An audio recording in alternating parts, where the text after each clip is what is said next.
This young man was just an ordinary human, yet he possessed the insanity to inject zombie blood directly into his veins. The agony hit him like a freight train, instantly crushing him. But this very pain was the catalyst for a legendary transformation. He awakened an S-class innate ability that the entire world would kill for. His name is Chen Bai. In his past life, he was known as the White Demon Saint, but after failing a single critical quest, he faced total erasure. Chen Bai never expected she would actually go through with it. Desperation clawed at his throat as he pleaded, "Wait, Lady Hecate, I demand the right to redeem myself. Let me and the White Demon City fall into darkness on my own terms." But his words fell on deaf ears. With a wave of her hand, she unleashed a cataclysmic spell, shattering his fortress into dust. Chen Bai fought desperately against the binding magic, his aura flaring, but it was hopeless against a god. As his castle crumbled around him, he plummeted into the abyss of eternal darkness. Disbelief ravaged his mind. He had risked his life completing over 100 hellish missions for her, yet one failure meant death. Is it just because I'm a lowly human? He thought bitterly. I refuse to accept this. I will not bow down to this fate. His body was already half destroyed, dissolved by the void, yet fear was absent from his eyes. Chen Bai let out a maniacal laugh. "You wretched goddess Hecate, I swear I'll crawl back from hell to kill you." The goddess didn't deign to speak. She simply stomped him down into the river of shadows. Just as his consciousness was about to fade forever, the hourglass hanging from his neck erupted with light, and a mysterious voice echoed time reversal. Chen Bai bolted upright, a string of curses still flying from his lips. But as his breath steadied, the reality of his surroundings hit him. "Wait, I'm not dead." He looked around. "This is my university dorm room. Didn't that witch obliterate me just seconds ago?" His hand flew to his chest. The hourglass. In his previous life, Chen Bai obtained this artifact after 20 years of brutal trials. It was a unique item with 0 stats, yet completely indestructible, so he kept it as a lucky charm. Chen Bai frowned. "Hold on. The sand always sat at the bottom. No matter how much I shook it, it never moved. But now, the sand is flowing from the top." His eyes went wide. Reverse sand flow. Time, regression. What's the date? He scrambled for his phone. The screen glared back. June 1st, 2032, exactly 10 days before the great trial begins. In 10 days, the will of the universe will descend upon Earth. It is a system manhwa scenario come to life where 90% of humanity will be wiped out instantly. Those who fall will rise again as zombies and abominations. Guns, missiles, tanks, all modern weaponry will become utterly useless scrap metal. Chen Bai clenched his fist. "In this life, I won't rely on anyone. I will become a one-man army strong enough to trample gods beneath my feet." A plan formed instantly, and he grabbed a mask heading straight for the Jiangcheng hospital. As he moved, memories from the future guided him. 10 years into the apocalypse, a survivor discovered the only secret method to upgrade one's innate talent. The theory was simple but dangerous. Innate talents actually awaken 10 days before the system arrives. If you can discover and stimulate your specific talent early, it can evolve. Stalking the hospital corridors, Chen Bai hunted for a specific patient. His talent in his past life was a trash tier ability, E-rank virus resistance. If I want to evolve this trash skill into a god tier power, I need to infect myself with the virus to trigger the body's defense mechanism. It was madness, but it was his only shot. He pressed against the wall, eavesdropping on a hushed conversation between a doctor and a nurse. "These symptoms are unprecedented," the doctor whispered. "It's like something out of a horror movie." Seeing his chance, Chen Bai slipped into the quarantine room. There lay a man completely paralyzed, bound to the bed by unseen forces. The patient's face was a roadmap of pulsating purple veins, the mark of the infection. Chen Bai approached a syringe in hand, his eyes gleaming with a twisted excitement. "Found you." Without hesitation, he plunged the needle into the patient's arm. "Sorry, buddy," he smirked. "But my path to becoming the strongest in this leveling manhwa world starts with your blood." He watched intently as the syringe filled with a thick, horrific purple fluid. Staring at the deadly cocktail, his heart raced. This should be enough to force an awakening. Cutting back to his dorm, the room was empty. Perfect. The guys are out pulling an all-nighter. He held the needle over his arm. A moment of hesitation flickered in his eyes. One wrong calculation, and this wouldn't be a power-up. It would be suicide. If the future intel is wrong, I die right here.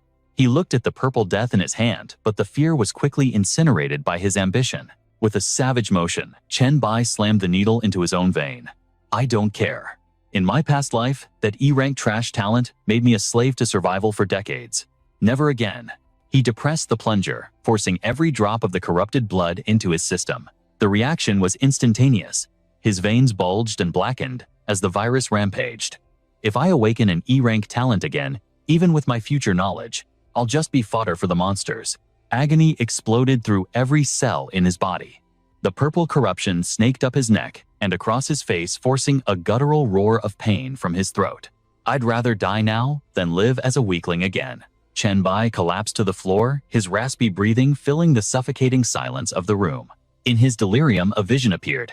It was Hecate Rose, the goddess opening her arms in a mock display of salvation. Her voice dripped with poison. "Come to me." "Give up the vision," whispered. "As a lowly human, becoming fuel for the darkness is your only purpose." But Chenbai forced his trembling body off the ground, defying the hallucination. His eyes burned with unadulterated rage as he stared her down. "Hecate, I will conquer you. I will tear you from your throne.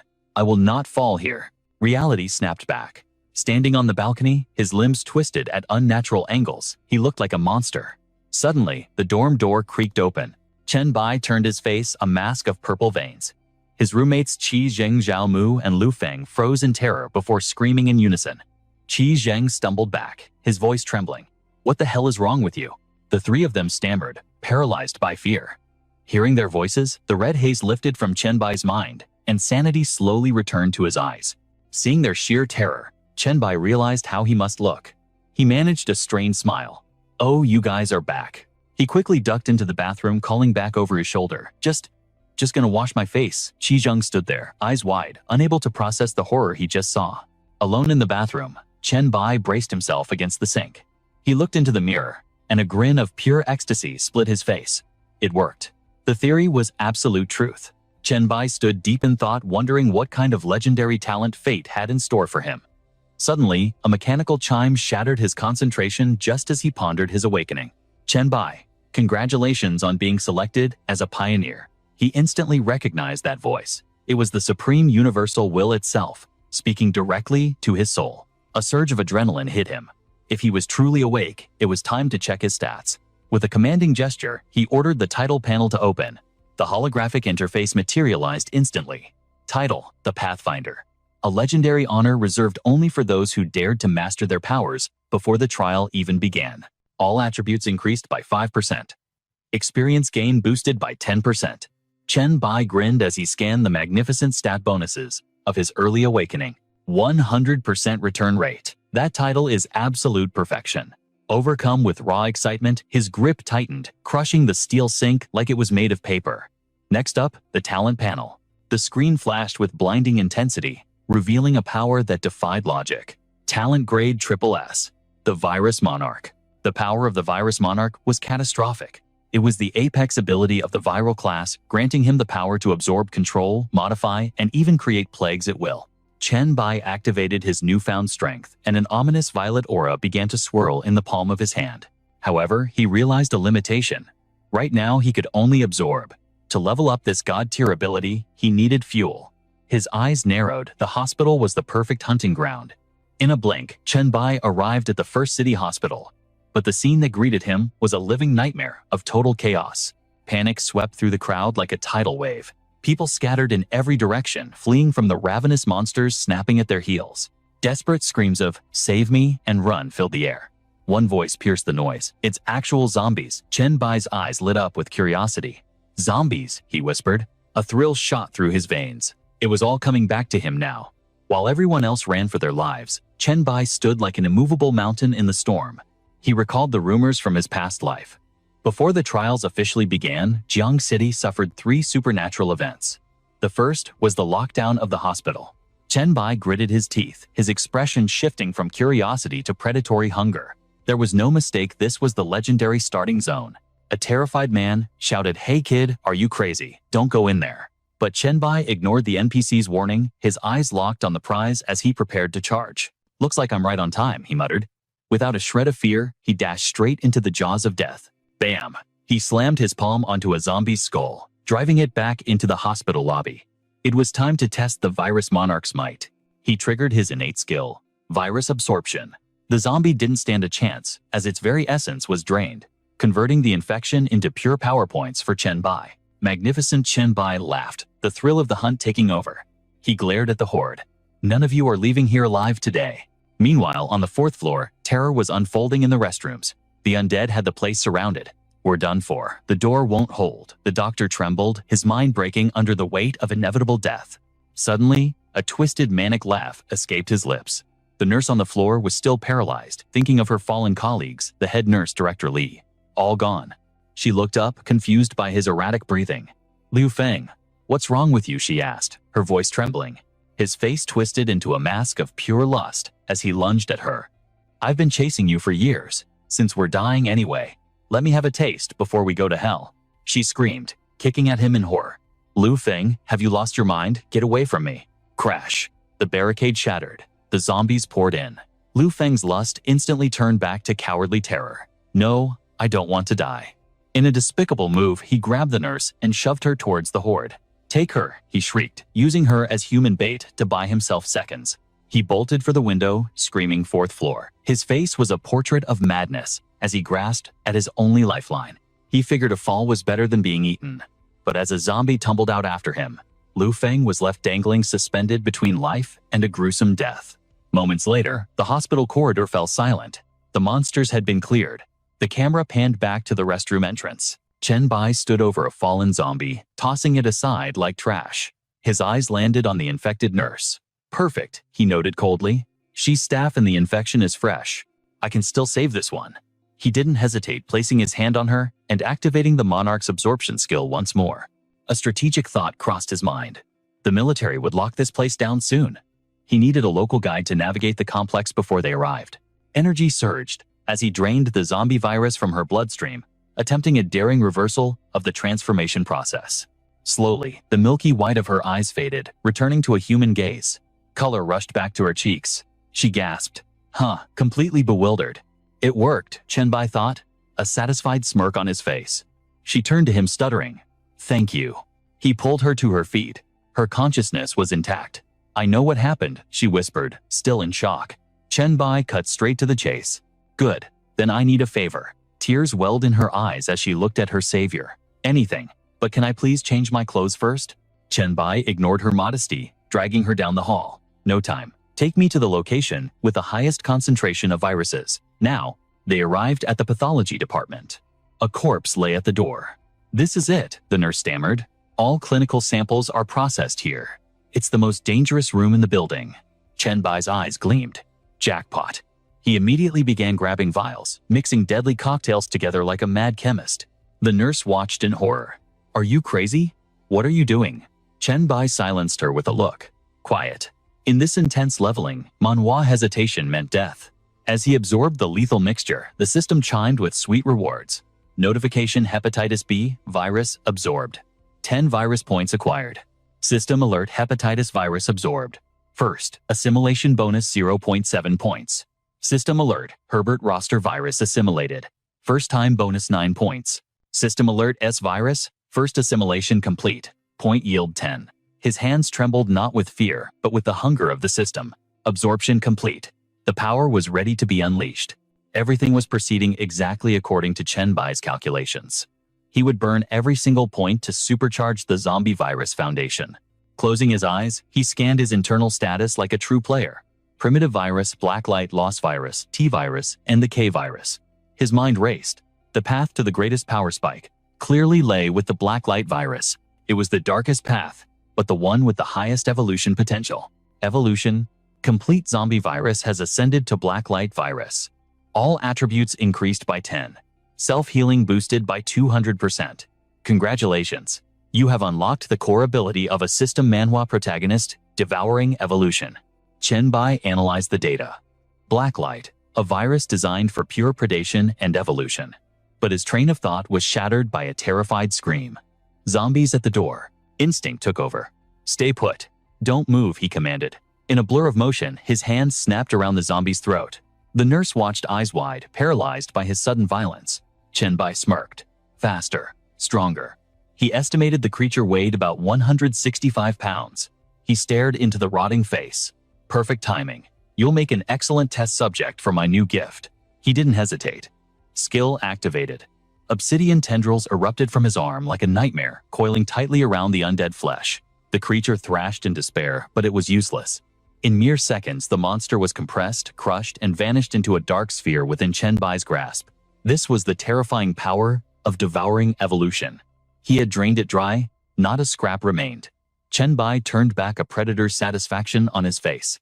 Excellent. Absorption speed is god tier, and my stamina is refilling. Su Shun, however, was trembling. She had just witnessed a man eat a monster. Her legs gave out and she collapsed, stammering words that wouldn't form. Noting her pale complexion, Chen Bai softened his tone. What's wrong? Su Shun took a deep breath, forcing herself to stand. The fear in her eyes was replaced by a steel resolve as she looked at him. You saved my life. I trust you won't hurt me, she said firmly, and I will take your secret to the grave. Chen Bai extended a hand, pulling her up. Deal. I'm Chen Bai. She dusted herself off. Su Shun. Suddenly, a cacophony erupted from outside. Chen Bai froze his instincts, screaming. That sound. He glanced toward the exit. The military and police. They've locked down the zone and started the purge. We need to move. Now. He grabbed Su Shun's wrist, dragging her into the hospital corridor. To the roof, he shouted over the noise. We're extracting via the terrace. Su Shun struggled to keep up. Why the roof? Can't we just use the main exit? We aren't infected. Think about it, Chen Bai shot back. I don't have time for quarantine and endless interrogations. But as they sprinted, a shadow crawled along the ceiling, stalking them from the darkness. Chen Bai continued explaining, unaware of the predator above. Before he could finish, the creature lunged, its head dangling down in a grotesque display. He shoved Su Shun aside instantly, stepping into the danger zone. Su Shun screamed, her face pale, unable to process the horror descending upon them. What? What is that? The mutated zombie roared, bearing a maw of razor-sharp fangs that dripped with hunger. Chen Bai clutched his injured arm, but instead of fear, a manic excitement burned in his eyes. Blood trickled down his fingers. A mutated variant this early. Even he hadn't predicted this twist in the manhwa recap of his life. He gritted his teeth, grinning like a madman. Interesting. A mutation where others see death, I see a golden opportunity. His gaze grew feral, an aura of violence surrounding him. I wonder, he growled. What kind of evolution will the blacklight virus grant me if I devour you? The beast didn't wait for a speech. It launched itself like a missile. With that size and momentum, a single hit would turn Chen Bai into paste. But Chen Bai was ready. He planted his feet and exploded into motion. Pushing his speed to the absolute limit, he executed a flawless aerial flip, dodging death by an inch. Counter-attack. He drove a heavy kick into the beast's midsection. The zombie flew back, eyes clouded with rage, but it recovered instantly, bouncing off the floor to strike again. Too slow, Chen Bai rolled, evading the lethal swipe. He flowed into his next stance, unleashing a barrage of strikes designed to dismantle the enemy. The creature shrieked in agony. As the blows rained down, its movements became erratic. Chen Bai analyzed the pattern instantly. It's strong, but its overall stats are lower than mine. Time to end this. Chen Bai concentrated all his power into his fist. He launched a devastating punch aimed straight at the creature's vital point. Impact. The zombie slammed into the wall, spiderweb cracks spreading through the concrete, but it didn't fall. Chen Bai frowned, his hand throbbing. Damn, its defense is insane. The recoil sent him skidding backward.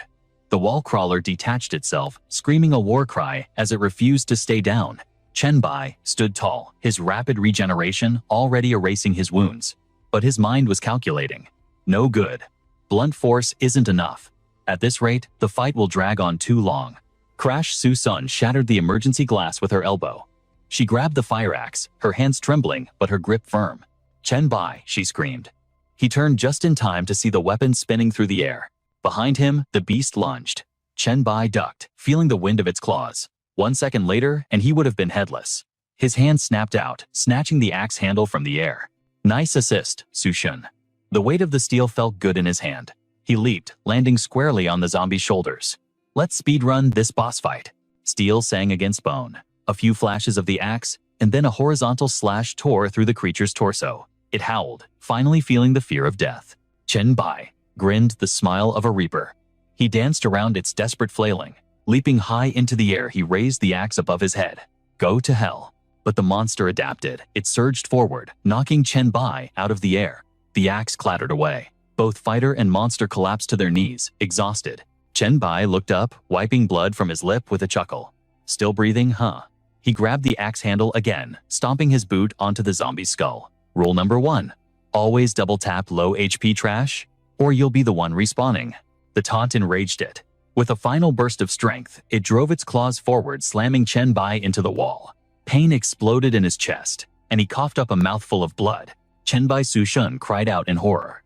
The axe lay on the floor just inches out of reach, and death was staring him in the face. Chen Bai looked down at his stomach, but instead of fear, a dark smirk played on his lips. Death was knocking, yet he refused to run. This is actually perfect. The zombie's claws were buried deep in his gut, yet his skin refused to tear any further. Chen Bai laughed with arrogant disdain. "You think you can rip me apart?"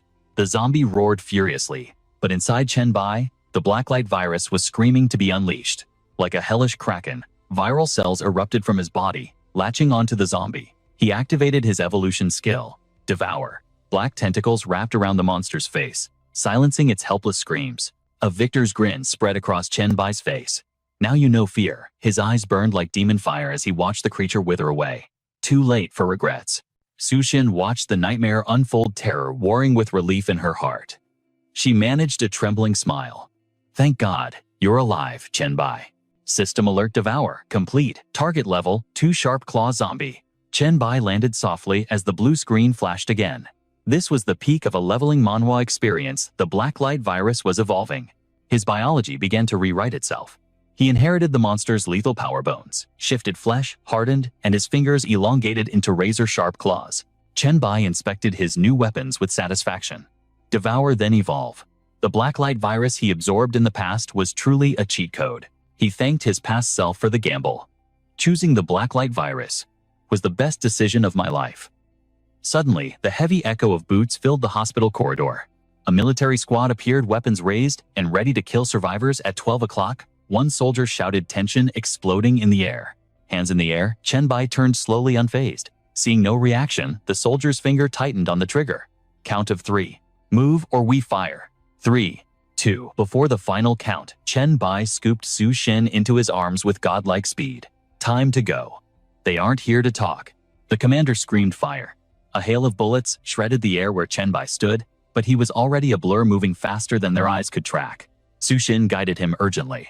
Roof turned right for the balcony. Chen Bai sprinted like a demon, ignoring the bullets slamming into his back like angry hornets. Su-shin cried out in panic. "Chen Bai, you're hit." His face remained stone cold. "I know. Stay quiet. Don't move." He kicked the rooftop door off its hinges. The open sky awaited. "Where do you live?" he demanded. Stunned, she stammered, "Rongfeng District. North Road." He glanced at her, looking like a tragic hero straight out of a novel. "Copy that." Without hesitation, he leaped off the skyscraper. Su-shin screamed as gravity took hold, but Chen Bai landed and kept running, an unstoppable force of nature, carrying his princess. Back at the safety of her apartment in Rongfeng District, Su-shin ushered him inside. "The bathroom is there. Let me treat your wounds." He shook his head, dismissing the pain. "The bullets passed through. I heal fast. Don't worry about it." But Su-shin was stubborn. "No, I have to check." Seeing the genuine concern in her eyes, he sighed. "Fine. All right." In the bathroom, clothes lay discarded on the floor. Su-shin blushed crimson. "Look, the marks remain." She traced the bullet holes on his skin. Her eyes lingered on his abs, shyly avoiding his gaze. Stomach and chest. They haven't fully healed yet. Chen Bai smirked, a dangerous glint in his eye. "If I eat you, I'd recover instantly." His gaze turned predatory. "Well, want to offer yourself up?" She didn't flinch, meeting his eyes. "You won't eat me. If you wanted to, you would have done it ages ago." He leaned in, lips brushing her ear, voice dropping to a whisper. "You're mistaken. I didn't eat before, only because the timing was wrong." A soft gasp escaped her lips. Suddenly, he pulled her close, his hand shredding her dress in one motion. But now, the mood is perfect. Passion darkened his eyes as he asked, "So, will you let me feast to restore my power?" Her resistance melted away. Softly, she whispered, "At least, let me shower first." He didn't wait, capturing her lips in a domineering kiss. "Deal." Steam and passion filled the bathroom, the chaotic world outside forgotten. Meanwhile, his phone buzzed relentlessly with desperate messages. "Zhao Mu here. Chen Bai, where are you? Manga is looking for you. Hey, are you dead? Roommate said you went to the hospital." Hundreds of texts piled up, ignored. Later, walking the streets, Chen Bai pieced together the chaos of this awakening manhwa timeline. Strange events had plagued Jiang City before the trial began. It was time to connect the dots. The hospital lockdown, the explosion in the suburbs, the monster slaughterhouse. But the third event, a blank spot in his memory. Intel on the pre-apocalypse era was scarce. Nobody took the rumors seriously, treating them as idle gossip until hell broke loose. What a headache, Chenbai muttered, rubbing his temples. Suddenly, his phone shattered the silence. He answered. Chenbai, I got breakfast, he started. Su Shin's voice trembled on the line. 2 men are here. They say Song Ziqiang wants to see you. Song Ziqiang. He paused, surprised. Su Shin peered through the peephole. They looked dangerous. Song Ziqiang. Isn't that a trap? That woman is the queen of Jiang City. Panic rose in her voice. What should I do, Chenbai? He calmed her down with a steady voice. They aren't lying. Tell them to wait outside. Hearing his confidence, she finally exhaled. Okay, I understand. He hung up and checked Song Gei's chat.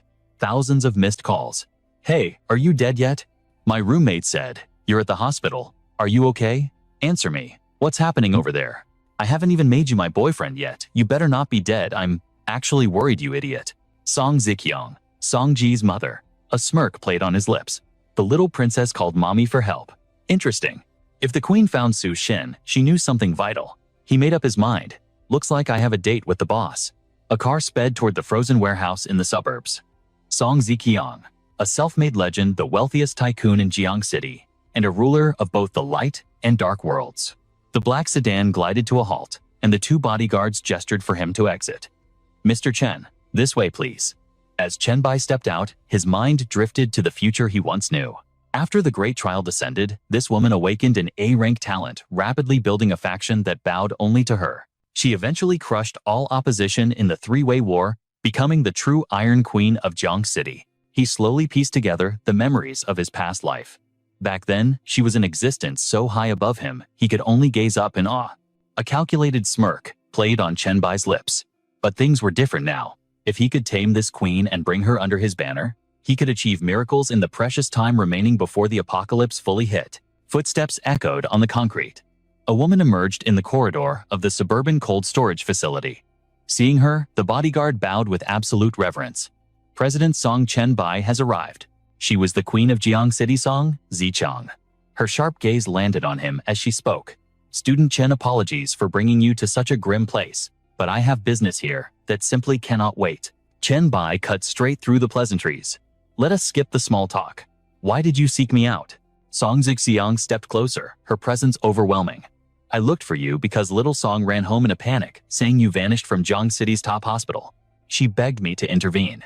She locked eyes with him, analyzing every micro-expression. I brought you here because I wanted to see for myself. What kind of young man could make my daughter worry so much?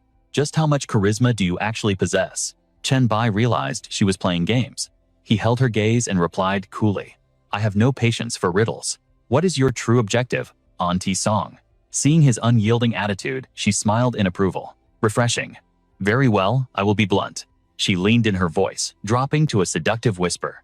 How about becoming my man? If you truly like little Song, I wouldn't object to having you as a son-in-law either.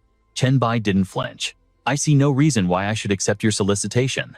Song Ziqiang turned away, letting out a soft laugh. After seeing student Chen's heroic performance at the hospital, anyone would fall for you, wouldn't they? Her words struck a chord. Chenbai narrowed his eyes, his thoughts racing. The hospital? Suspicion clouded his features. I distinctly remember destroying the hospital's surveillance system and cutting the power. How could you possibly know what happened, let alone find me so quickly? Song Ziqiang pressed the button for the elevator. Do not underestimate me. As the doors opened, she added. My people recovered the footage from the lobby to the blind spots. It was child's play.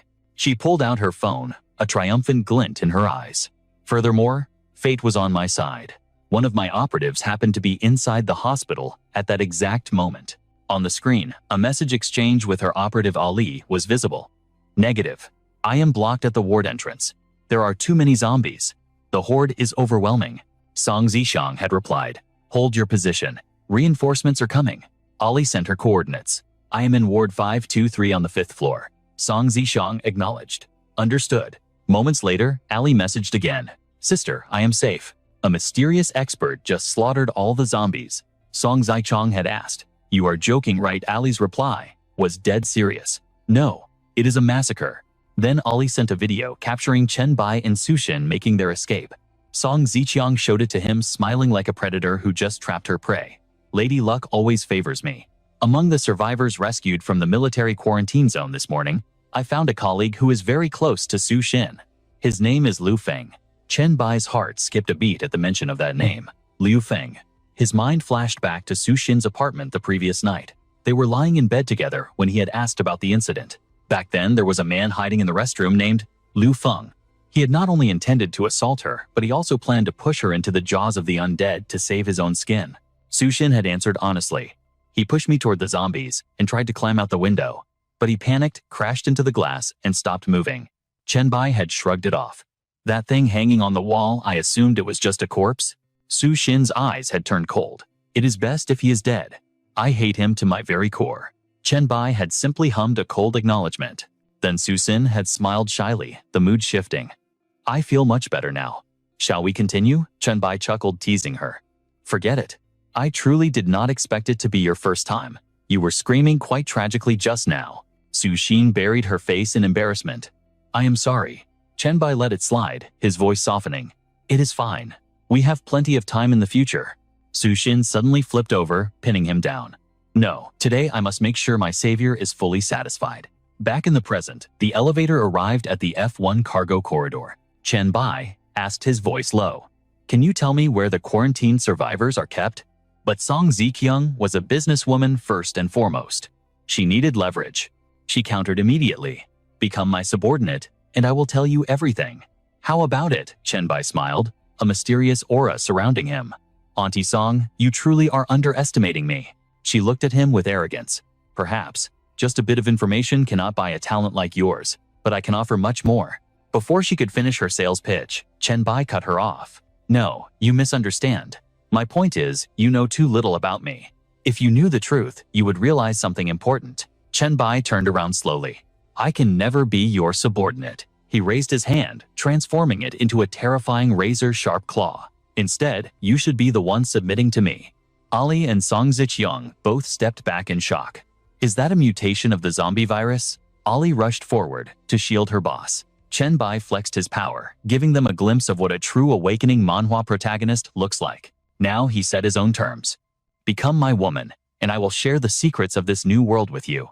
Deal? Ali watched nervously as her boss stepped forward. President Song Ziqiang stood her ground fearless. You are looking down on me too, student Chen. A simple claw trick is not enough to make me surrender. Besides, you already have that beautiful young nurse. Why would you be interested in an old auntie like me? Chen Bai stepped into her personal space, making her blush. Who wouldn't be moved by such a beautiful woman? Everything has its pros and cons. But at least in the chaotic times before the apocalypse fully descends, you can be of much more use to me than Su Xin. The apocalypse? You mean these zombies? Chen Bai scoffed. Zombies? Those rotting sacks of meat are nothing but trash. Song Ziqiang pressed him. Trash, you seem to know a great deal. His voice was filled with absolute certainty. Far more than you could ever imagine. This was the advantage of a returner in a system manhwa. Song Ziqiang extended her hand. We are both people who refuse to bow down. Let's cooperate. My resources for your information. Chen Bai shook her hand. Agreed. It seemed that conquering the Queen of Jiang City would not be a simple task. She smiled, her confidence returning. Naturally, she looked deep into his eyes. But I truly look forward to the day a man appears who can actually conquer me. Do your best, student Chen. Bang. A gunshot shattered the atmosphere, interrupting their alliance. Chen Bai turned sharply. A gunshot? What is happening? Song Ziqiang stepped in front of him, her brows knitting together as her voice dropped. Last night, Commander Huang of the Jiang City Military District sent Zhao Liancheng to negotiate with me. They requisitioned a section of the cold storage to freeze live zombies and quarantine the survivors rescued from the hospital. The situation just got complicated. She scanned the chaotic scene, anxiety spiking as she analyzed the tactical situation. Those gunshots. It has to be them. But how? There were only 30 zombies trapped in the deep freeze. They should be frozen stiff. We have half a company stationed here. Chen Bai stood like a shadow behind her, his silence heavy as he calculated their next move. Cold usually slows the undead, but they found us too quickly. They don't realize that, in this awakening manhwa world, extreme environments actually accelerate mutation rates. A variant zombie. He mentally cataloged the anomalies, his mind processing information like a supercomputer. Suddenly, a realization struck him like lightning. Could this be the blast site for the suburban bomb? Chen Bai grinned, a predator sensing prey. He turned to his squad, eyes gleaming. Let's move, we're going in. His inner thoughts raced with anticipation. Perfect. I wonder what kind of twisted evolution awaits me inside. Time to feed. Outside, the squad fought a losing battle against a colossus. The commander roared over the din of battle grenades. Where are the damn grenades? Throw them down its throat. A soldier obeyed, hurling the explosive. But the beast possessed terrifying intelligence. It turned into the blast. Smoke erupted, swallowing the giant figure in a gray haze. A second later, the titan emerged from the smoke unscathed. Its massive hand crushed the soldier who threw the bomb, its roar shaking the very earth. Commander Zhao watched in horror as his men fell. Fall back, standard ballistics are useless. We can't scratch that thing. Form fire teams. Rotate aggro, and keep it distracted. We just need to buy time until reinforcements arrive. Don't let it focus on one target. Is that clear? Suddenly, Ziqiang materialized next to him, her smile failing to reach her sharp, calculating eyes. Commander Zhao, tell your men to holster the explosives and retreat. Zhao frowned, confused by her authority. Boss Song, what is the meaning of this? I mean, your toys can't scratch that mountain of flesh. Stop throwing your men into a meat grinder. It's suicide. Her voice dropped to an icy command. Order them to secure my staff from the freezer and the quarantine survivors. Evacuate immediately. Leave the fighting to the professionals. Zhao stared at the monstrosity, sweat beading on his forehead. Impossible. That thing is too fast. If we don't draw its aggro, nobody leaves this place alive. The beast raised a massive fist, ready to pulverize Lu Li into paste. Yet Ziqiang remained perfectly calm, as if watching a show. She glanced at Zhao, a smirk playing on her lips. Just do as I say, Commander. Don't worry about the monster. The real heavy hitter is already here. In a flash of steel, Chen Bai appeared, his summoned blade blocking the crushing blow. Just passing through, he grunted. Damn, that impact nearly shattered my arm. Can't tank this brute force head on. Chen Bai didn't hesitate. He unleashed his virus claw, the dark energy manifesting as he slashed viciously at the creature's arm, drawing first blood. Confused by the pain, the monster lashed out in a blind rage, smashing the adjacent building to rubble and ignoring Chen Bai entirely. Commander Zhao's jaw dropped as he witnessed the supernatural clash. He turned to Boss Song, voice trembling. What on earth is that thing? Did you breed a monster? Ziqiang clicked her tongue, shaking her head. What are you saying, Commander? He's human. Just ascended. Then who is he? She raised an eyebrow. My business partner. Meanwhile, Chen Bai realized the Titan was ignoring him to get to the fresh meat supply. He vaulted onto the stockpile of frozen beef, grinning at the charging beast. No snacks for you, ugly. Wasting high-grade protein on you is a crime. Black tendrils erupted from his body, wrapping around the cargo to shield the precious loot from the monster's reach. He wasn't about to lose his resources. Denied its meal, the monster roared in frustration and pulverized the warehouse wall, its hunger driving it into a frenzy. As Chen Bai dodged, the system manhwa interface chimed in his mind. Absorption complete, high-grade frozen beef. Blacklight virus evolving. Strength and endurance increasing. He smirked, feeling the energy surge. Premium beef really is the best. Stamina restored and a stat boost. He glanced at the beast. It's trying to regenerate. It must be exhausted. Chen Bai waited like a viper in the grass. The moment the monster's guard dropped, he resummoned his blade and launched a devastating sneak attack. The strike connected squarely with the beast's face. The giant crashed to the ground, shaking the foundations and leaving the spectators stunned in silence. He dove down, raining punches on the fallen titan. Still twitching, he grinned maniacally. Perfect. Tendrils exploded from his back, binding the creature in a suffocating grip. Commander Zhao watched in sheer terror, stuttering as his worldview shattered. That is absolutely not a human being. Chen Bai stood over his prey, whispering one word. Evolve. Zhao felt his sanity slipping. He's a monster, just like them. Sudden clarity hit the commander. Right, while both monsters were occupied, he grabbed his radio. This is Zhao. Where is that air support? Requesting immediate missile strike at my coordinates. I want this entire grid wiped out. Before he could confirm, a hand landed on his shoulder. He turned to find Ziqiang, smiling, a look that sent shivers down his spine. Cool your head, Commander. Think carefully. That man is currently the only reason you're still breathing. Her voice turned to ice. Don't do something stupid that gets us all killed. 10 minutes later, her troops had the commander's squad surrounded. Zhao's radio crackled. Missiles locked, awaiting orders. Ziqiang whispered dangerously. Commander Zhao, remember your position. One wrong move and it's over. Zhao laughed nervously, sweating bullets. Stand down. As long as he doesn't turn on us, hold your fire. Repeat. Hold fire. Chen Bai heard the sweet sound of the system. First acquisition. Rozon Zombie Virus Variant Strength Type. Virus points acquired. Unlocking Talent Virus King. By devouring the rare variant, his Blacklight Virus had just taken a massive leap forward. Host deconstructed. New ability unlocked Hammer Fist. Chen Bai flexed, eager to test his new weapon of mass destruction. Incredible, he marveled at the surging power. This leveling manhwa cheat is insane. The Hammer Fist feels unstoppable. Too bad, there's nothing left alive to test it on. A satisfied smirk curled his lips as Chen Bai stared at the heavy firepower in his hands. He quickly stored it away into his inventory, whispering to himself, "Perfect. This is definitely the biggest haul of the day." Retrieving an object from his pocket, Chen Bai chuckled as he inspected the prize, the Rosen core. He studied the glowing nucleus closely, his mind racing with possibilities. The Rosen core, he mused, analyzing the data. An ultra-rare material used for crafting legendary tier equipment. If I can find a way to control it, I could even build a fortress of infinite growth. A sudden, wild idea sparked in Chen Bai's mind. Wait, should I try feeding it something? Maybe I can cultivate an entire mountain of Rosen monsters. With that terrifying thought, he quietly slipped the core back into his pocket. Just then, Ziqiong called out from behind, "Chen Bai."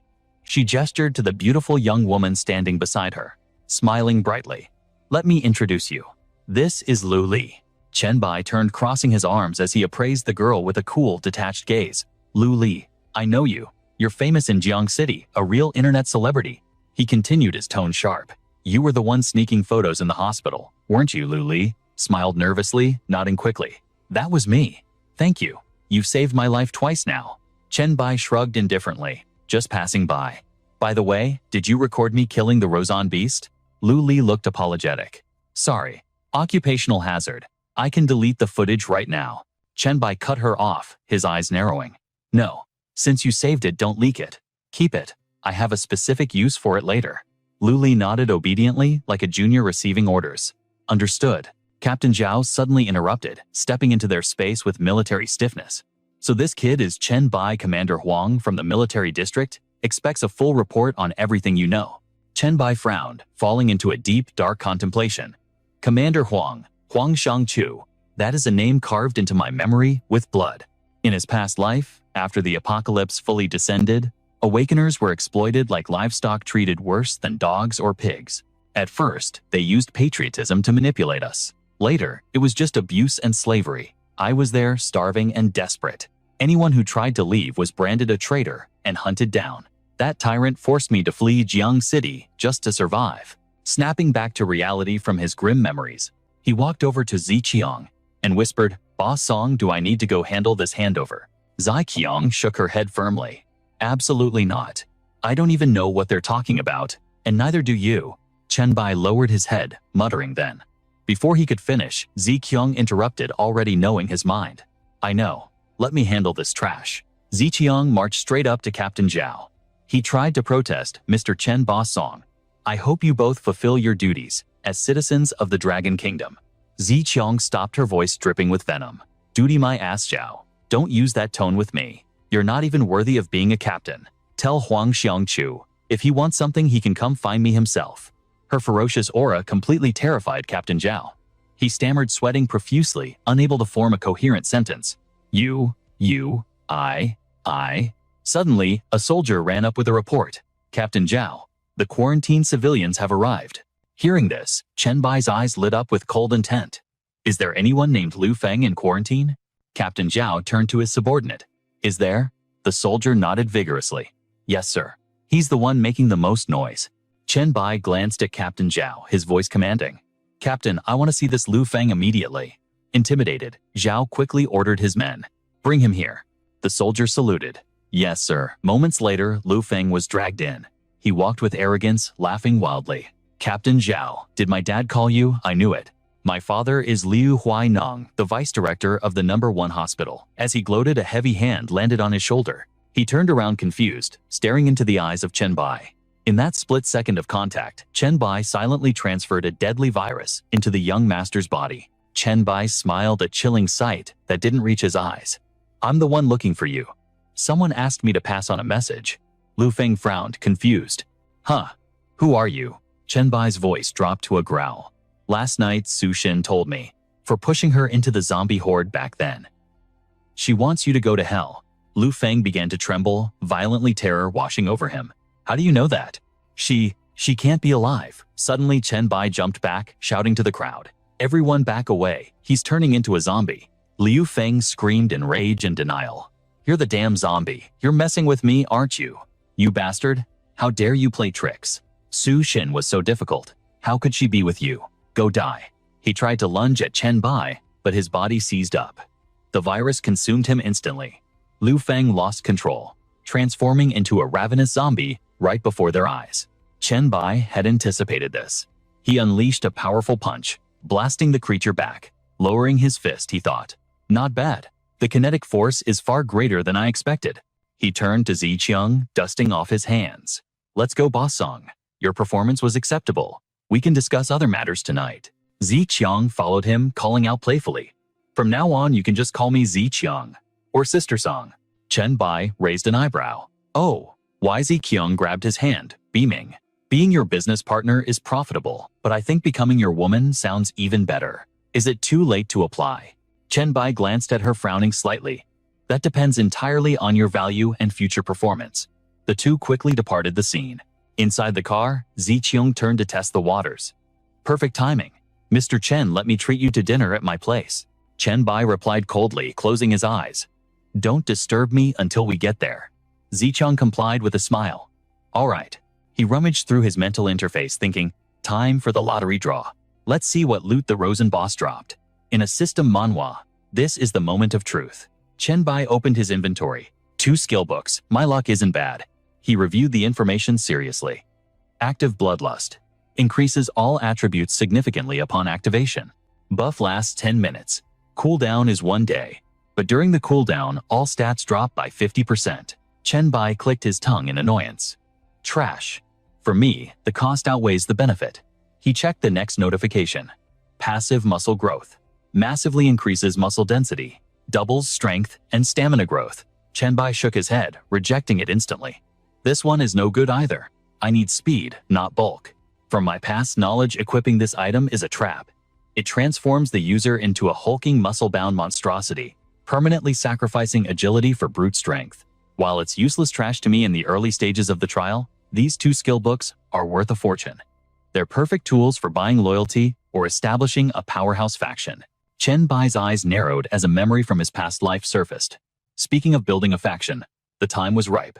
He quickly tallied his assets: 6 gold coins, 35 silver, and 6 copper. A smirk tugged at his lips. The reward for slaughtering Rosen was exactly 6 gold coins, just enough to establish a system chat group. Through this channel, I can gather the awakened pioneers and guide them to secure a solid foundation before the chaos of the trial truly begins.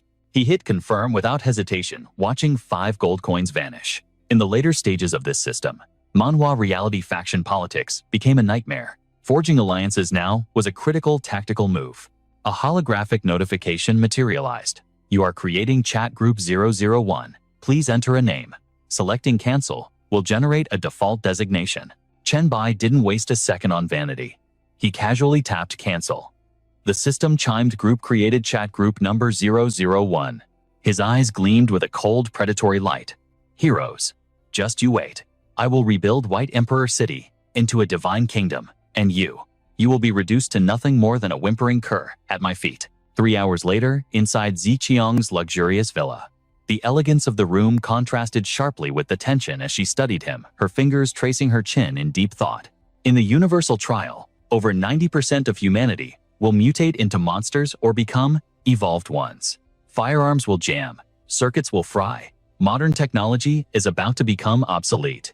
Chen Bai leaned back into the sofa, radiating an aura of absolute control. That is all the intel I'm willing to share. Surely that's enough for a woman of your caliber to seize the advantage. Ziqiang shook her head slowly. No, it's not enough. Chen Bai, let's cut the games. What does it take to become one of your people? Chen Bai's answer was sharp as a blade. First capability, I have no use for deadweight. Second, loyalty. I require the absolute unquestioning obedience of a faithful hound. Ziqiang hesitated for a fraction of a second. Loyalty? I can give. Her voice then hardened with pride. As for capability, I am overqualified. Power, wealth, status, no one in Jiang City stands above me. Chen Bai cut her off, his voice dropping to a chillingly serious tone. The old world is dead. In the trial, your current wealth and status are dust.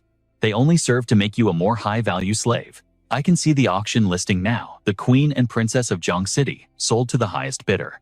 Is that the fantasy every man harbors before the end of the world? Ziqiang frowned, her gaze piercing. You want to know the difference between being my loyal hound and another man's toy? Chen Bai shrugged, his expression unreadable. A hound is given claws to fight, and a master who doesn't fear its bite. I won't restrain your potential because of insecurity. Why? Because I will always be stronger than you. Forever above you. That was the confirmation she needed. Ziqiang waved her hand, a dazzling smile breaking through the tension. I feel that if I hesitate now, I'll miss the only lifeboat in this coming storm. Gracefully, she lowered herself, kneeling on one knee before him. Her eyes burned with resolve. I pledge everything I am to you, Master. Chen Bai watched her submission with amusement. After a heavy silence, he spoke. I have to admit, seeing a woman of your prestige kneeling, it provides a rather exquisite sense of satisfaction. He stepped forward, tilting her chin up with a finger. Show me that charm one more time. But enough play, I have a mission for you. Inside chat group 001, Ziqiang immediately issued commands. Lang Chang, instruct Lu Li to forward Chen Bai's video file to me. Then, escort her home immediately. She's been terrified for the past 2 days. Let the poor girl get some rest. Next, hire a team to sticky Chen Bai's website to the top of every major forum. Post title to the Pathfinders. Author ID Pathfinder White Emperor. Lang Chang processed the order and approached Lu Li. Director Tong wants the video file sent to her. After that, you are to clock out and go home. Lu Li blinked in confusion. Go home? Is there nothing else you need me for? Director Tong knows you've been under immense stress. She wants you to rest and recover your spirits. Relief washed over Lu Li's face. Thank you, Miss Lang. I appreciate it. Even though today was. She shuddered, recalling the gruesome scenes. I don't know if I've truly accepted that I could be eaten by zombies, but seeing Chen Bai's overwhelming power, it actually makes me feel safe. Meanwhile, Ziqiang's phone buzzed on the table. The caller ID flashed daughter. Chen Bai glanced at the screen and coolly answered the call. Oh, Sangha. On the other end, Sangha's voice chirped. Hello, Mom. Sister Lang said you wanted me back for something urgent. Chen Bai chuckled. It's me, Chen Bai. Songji's voice spiked with shock and instant fury. Chen Bai, why the hell are you answering my mother's phone? Where is she? Chen Bai replied calmly. Your mother is currently occupied. Just get back here. It's important. Sangha let out a frustrated sigh. Fine, and you better stay put, Chen Bai. I sent you a dozen messages, and you ignored every single one. Silence met her ears. She pulled the phone away he had hung up. She stared at the screen, jaw dropping. He actually hung up on me. Her face flushed crimson with rage, her body trembling. That arrogant jerk Chen Bai, I swear one day I'll make you crawl at my feet. Back at the villa, Ziqiang asked softly, a hint of vulnerability in her voice. Master, will you extend your protection to my daughter as well? Chen Bai patted her head, as if rewarding a pet. Her aptitude is mediocre and she's spoiled rotten. However, if you serve me well, I can guarantee she won't degenerate into a mindless monster when the awakening begins. Ziqiang blushed, bowing her head. Thank you, Master. Later, at a covert warehouse on the outskirts, Sangha confronted her mother. Mom, tell me you aren't being scammed by Chen Bai. You're actually believing this nonsense? Sangha demanded. Ziqiang sat down gracefully, crossing her arms with an air of absolute composure. That is why I forbade you from seeing him last night.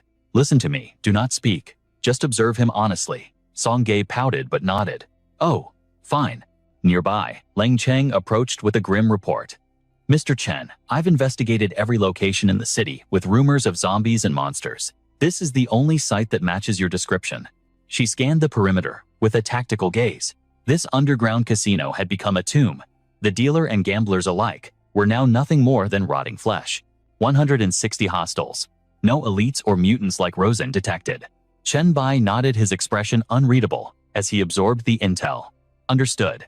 His mind raced, calculating the variables. A zombie slaughterhouse. Impossible. In an indoor environment, a Roseanne type was a nightmare to kill. Nobody farms them that easily. However, this location is isolated, he muttered. He turned to Leng Cheng, his voice low and dangerous. You swept every rumored hot zone. Was this really the only one left standing? Affirmative, she replied, without hesitation. Chen Bai exhaled sharply, the truth settling in. Someone else is out there. Someone is harvesting the undead. The military only quarantined a few dozen at a time. But this unknown entity, they were sweeping the map clean, hoarding every monster and zombie in sight. A grin tugged at his lips. A curious warrior. Or perhaps a pioneer who knows the truth. This story is finally getting interesting. Mana surged around Chen Bai. Open it. The survivors obeyed, straining against the heavy sealed doors to reveal the darkness within. The moment the seal broke, a horde of walking dead lunged like starving beasts. Panic seized the guard, but Chen Bai didn't flinch. Boom. His power detonated, turning the front line into a rain of gore. One straggler tried to crawl forward, refusing to die. Chen Bai stepped in, crushing it beneath his boot with cold indifference. Su Xin watched through her screen, paralyzed, while Song Ge gagged at the stench. Chen Bai placed a hand on a corpse, draining the viral essence. Ding! The system interface materialized. System alert. Over 300 zombies eliminated. Title acquired Zombie Hunter. All attributes +5. Damage against zombies increased by 5%. As he walked, the prompts continued. 500 virus points collected. Unlock zombie virus serum formula in the virus talent tree. His eyes narrowed in intrigue. A serum formula. In this apocalyptic world, that recipe was worth more than liquid gold. Unlock formula costs 300 points. Do it. He didn't hesitate. This is a game changer. Even those who had triggered an awakening could fall to the infection. In this cruel new reality, immunity was not guaranteed for anyone. He signaled the group. Song Ziqiang, bring them in. Do you recall the iron rule I gave you? Before we departed, Ziqiang stepped forward, her aura sharp. We remember. Beside her, Song Ge looked ready to faint. She recited the doctrine, use cold weapons to cull the herd. It significantly reduces the probability of mutation. Correct. But bare hands. That ensures purity. He dragged a crippled zombie forward. Show me your worth. One target each. Who wants to step up? I'll go. Ling Cheng prepared her gear, her voice icy. As Chen Bai released the beast, she became a blur of motion. She slammed the creature into the concrete, her dominance absolute.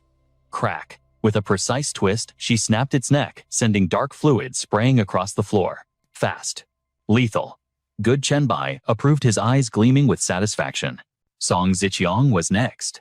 She swung her staff with grim determination, battering the zombie's skull until she delivered the final crushing blow.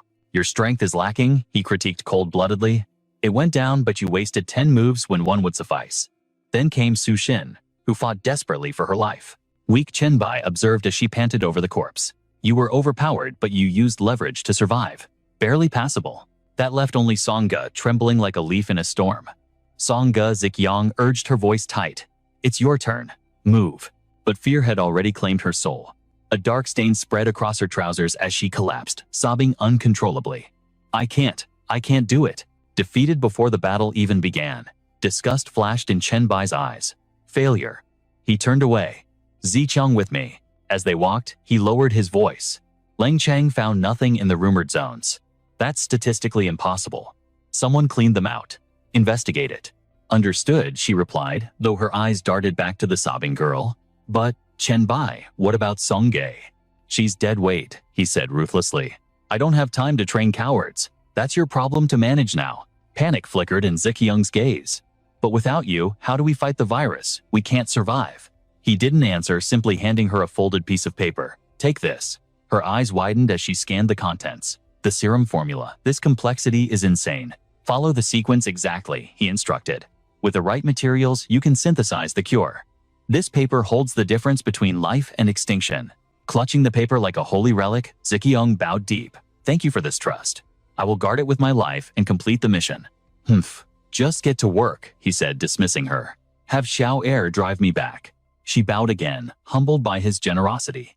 Yes, sir. As he settled into the car, Chen Bai checked his phone. It seemed his forum post had finally started to trend. Let's see if anyone worthy has taken the bait. The comments section was a war zone.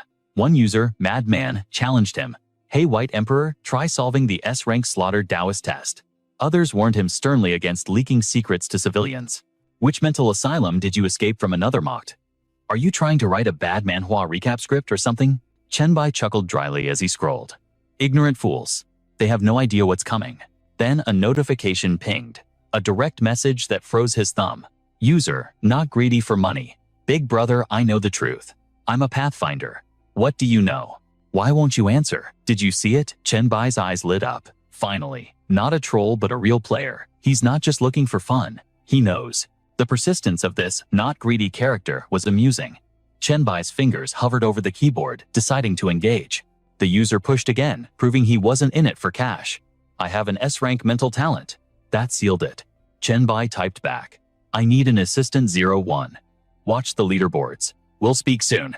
An intruder in the private chat. That sent a jolt of shock through him. Welcome Han Xiao to the channel. But his words were riddled with riddles. He claimed Shui Chuan sought him out, only after the White Emperor went silent, but he played the fool to protect the secret.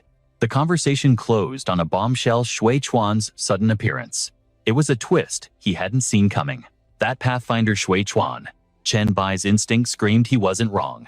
It took only a heartbeat to recognize a top-tier evolver, a powerhouse rivaling the White Emperor himself, known by the legendary title, the Admiral.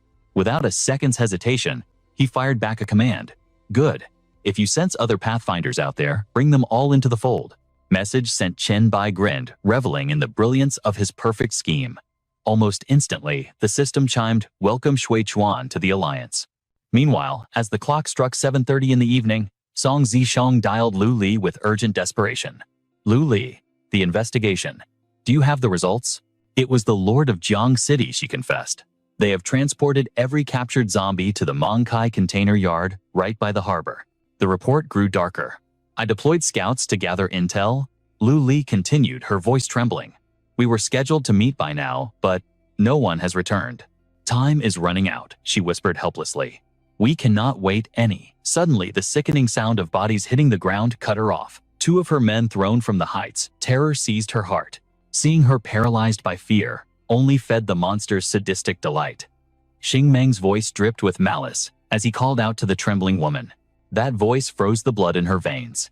Lu Li looked up, staring death in the face. I have been compromised, she screamed into the phone. Return to Song Zisheng's villa now.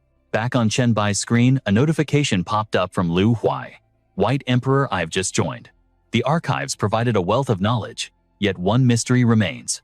My innate talent is complex. Could you analyze it for me? The data transfer began immediately. The system analyzed the data: Yin Wood body rank SS, pure Yin energy, boundless vitality, soul possession, and true immortality. However, activating the wood body drains spirit, while the Yin soul consumes constitution. An SS rank talent. Chenbai's eyes widened. Even he hadn't anticipated stumbling upon a diamond of this caliber in this Awakening Manhwa scenario. He typed a warning to Lu Huai. The price for awakening this power is steep. An average human only possesses base stats between 3 and 5. That is why I hesitated. If your spirit exceeds 3, the wood body will devour your mind. Listen closely. Constitution is the foundation of life. Do not gamble your existence on a reckless evolution. My spirit is already at 5. Thank you, White Emperor. Just then, Song Zicheng burst into the room, panic written all over her face, halting right in front of Chenbai. Why the frantic entrance? He asked calmly. Breathless, she poured out the story. Lu Li had tracked the zombie horde to the Mangkai container yard. But Lu Li has been captured, she gasped. They demand I go there to negotiate. Chenbai stood up so abruptly, it made Zisheng flinch. They contacted you directly. His next question struck like a blade. Did Lu Li betray you? His cold gaze bore into her. Terrified, she fell to her knees. Master, please, I raised Lu Li myself. I would bet my life on her loyalty. She was only commanding from the rear. The leak must have come from her scouts. Chenbai considered this, then nodded. Very well, I will retrieve her. Relief washed over her like a tidal wave. Thank you, Master. Meanwhile, amidst the steel maze of the Mangkai yard, a shadow approached the captive. Miss Lu Li. Xing Meng sneered, his eyes predatory. You seem to be under a misconception.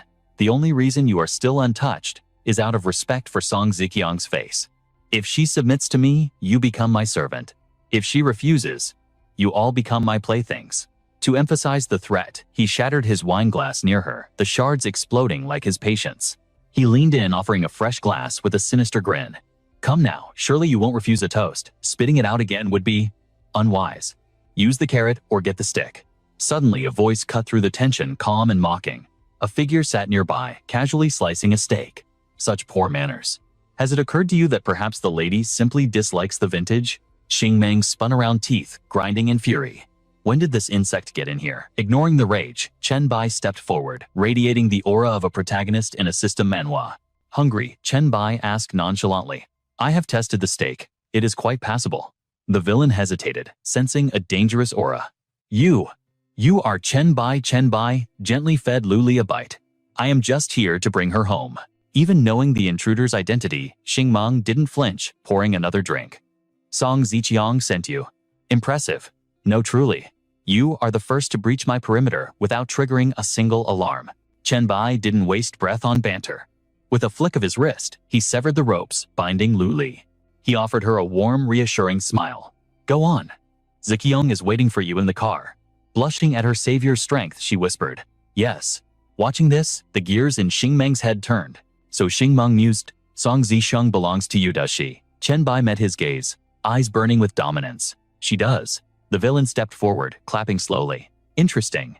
Very interesting. Xingmeng extended a glass, his tone shifting to business. The Queen of Jiang City is no easy steed to break. You must possess incredible techniques. He poured the wine, eyes gleaming. Why don't we exchange some? Trade secrets. I have a hunger for such power, he boasted. Of the 3 great factions in Jiang City, I have leashed the city lord. You have tamed the queen. Only the commander remains free. He raised his glass high. Help me claim the throne as king of Jiang City. I will make you my right-hand man. To our empire. Cheers. Chen Bai didn't even blink. I refuse. The rejection hit Xingmeng like a physical slap, freezing him in place. The glasses slipped from his fingers, shattering on the floor. The facade of politeness vanished. You fool, he hissed, unleashing his aura. I possess an S-rank talent, the pinnacle of power. Do you truly wish to drink the wine of death? Chen Bai stepped closer, his pressure mounting. I surveyed your little kingdom before I entered.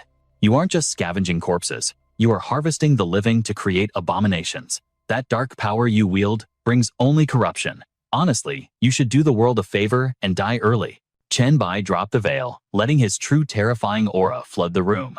And one more thing. You are not fit to tie my shoelaces. My talent is triple S rank. Xingmeng roared, activating his ability, his arm twisting into a grotesque weapon. My talent is the Star Plunderer. I can drain the attributes of any target and evolve infinitely. He laughed, maniacally drunk on his own strength. You call yourself a god. You think your rank means anything before this absolute power. A triple S rank would be akin to a deity, he sneered. Chen Bai's eyes glowed with cold amusement as he prepared to strike. You are almost right. But dead men do not need to know the details. Chen Bai analyzed his opponent with a tactical gaze. A pure combat talent that evolves, and those claws? Definitely high-tier gear. The enemy lunged, cutting the chatter. You arrogant trash. I hope your death boosts my stats. Don't let me down. But Chen Bai wasn't easy prey. He weaved through the strike. Xingmeng's claws shredded the door instead of his flesh. The miss only fueled Xingmeng's bloodlust. So, a transformation talent? Interesting, but too weak. Chen Bai slid aside, eyes narrowing. That was a skill. He's hiding his true power. I need to tread carefully. Xingmeng launched himself into the air, fist cocked back like a meteor. Go to hell. Chen Bai didn't back down. He threw a counterpunch. Boom. Their fists collided in a shockwave of raw power. At the Mangkai container port, shipping crates exploded from the impact. Chen Bai skidded forward, while Xingmeng stumbled back. Xingmeng stomped his foot, stabilizing instantly. He laughed maniacally, blocking the next strike with his bare hand like it was nothing. You okay there? Xingmeng sneered. Looking a bit tired, green flames erupted from his arms as he taunted him. Aren't you an SSS-Rank talent? Show me what you got. Chen Bai stood silent, his body trembling slightly. Then a cold smirk curled Chen Bai's lips. My talent has been active for a while. You just didn't notice. Confusion flashed in Xingmeng's eyes, but he swiped his claws, sending Chen Bai flying garbage. Your strength, agility, everything is below mine. Stop bluffing. Xingmeng flexed his dark claws, convinced of his victory. In the face of absolute power, your tricks are useless. Only the strong serve. Cough. Blood sprayed from his mouth. What? What is this? This truly was a brutal system manhwa twist. System alert virus exceeds immunity limit. Strength -2. Spirit -4. The nightmare continued. Negative buff applied. Photophobia. Hydrophobia. Abnormal body temperature. Cognitive function slowed. Stamina drain increased. Xingmeng froze in terror. What is happening to me? Chen Bai walked closer. Your physique is impressive. It took this long for the virus to kick in, so how does it feel? You despicable rat, Xingmeng roared. But he was finished. Chen Bai dashed in, burying his fist into Xingmeng's gut. Despicable, Chen Bai scoffed. I told you my ability wasn't normal. You chose not to believe me. Dark purple tentacles erupted, wrapping around the enemy. I hope your stats are worth the trouble. System alert, human evolver, absorbed. In this awakening, Manhwa, only the ruthless survive. The Blacklight virus completed its preliminary awakening. Devour ability evolved. He could now view fragments of memories and had a chance to steal the enemy's skills. Chen Bai swiped through the notifications, a satisfied grin on his face. The virus buffs were no longer temporary active skills. They were now permanent base stats. Let's see the numbers. Before, it was plus 30 to strength and agility, plus 20 spirit, and 100% recovery. Checking the evolution data, Chen Bai nodded. Huge increase. 20 points added to every stat permanently. He picked up the dropped claw weapon. I can't just swing my blade carelessly before the apocalypse fully hits. Normal humans are too fragile for me now. Checking Xingmeng's loot drop. Equipment blueprints, consumables. This guy had incredible luck. He must have hunted mutated zombies to get this strong. Chen Bai sighed. Only a C-rank blueprint. Better than nothing. His luck stat was high, but now it all belongs to me. Night had fallen over the ruined container yard. Since his regression, his talent skyrocketed from E rank to SSS. This was the ultimate leveling manhwa fantasy come to life. He even recruited Song Zicheng, the future city lord of Jiangcheng. A sleek car pulled up and the window rolled down. Master, please get in. Hunting scattered monsters before the trial starts was now a waste of his time. Violet energy pulsed around him. In these final days, he had to prepare for the chaos that would follow the descent. At the Song Villa, Chen Bai stood on the balcony overlooking the city lights. The trial is almost here. A knock echoed from the door. Enter. Song Zicheng and her intel team marched in immediately. Master, we didn't fail you. The tasks are complete. Fu Li stepped forward, clutching a thick stack of documents. The zone is marked. The hilltop villa is the core. Topography and population data are confirmed accurate. Once the apocalypse hits, we can purge the area and seize total control. Su Shen reviewed her papers. Supplies are stocked. The inventory list is in your inbox. Chen Bai nodded. He had already checked it. We've coordinated everything. Song Zicheng looked up, eyes serious. Time is running out. Any final orders? Chen Bai glanced at his phone. Good work. Leave the files on the desk. His heart raced. He sent a group message 10 minutes until the trial. Don't get cocky just because you have rare talents. The danger coming is beyond your imagination. I demand a perfect head count in 10 minutes. No exceptions. Lian Xian received the signal, crossing his legs with effortless grace. Gratitude to the monarch for the reminder. Liu Huai was still out on the streets, casually sweeping back his hair. Thanks, White Emperor. 9 minutes on the clock. The moment he spoke, his fingers flew across the screen. 8 minutes. My patience is wearing thin.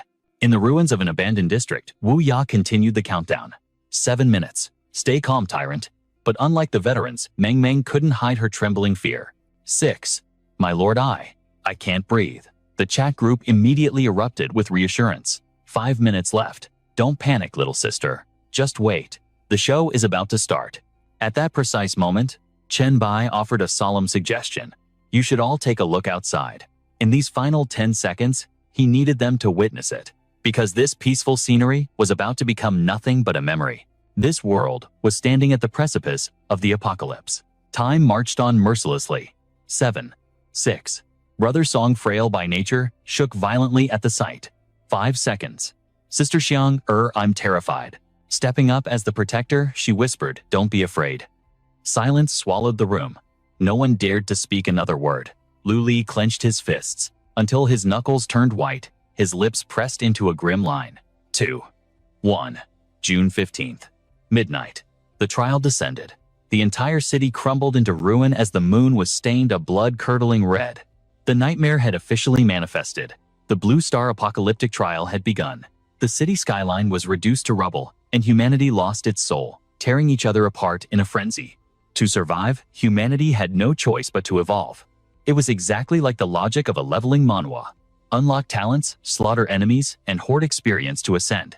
Alien races awakened by the chaos would also join this battle royale. The Blue Star was no longer home. It was a testing ground filled with dungeons and otherworldly artifacts.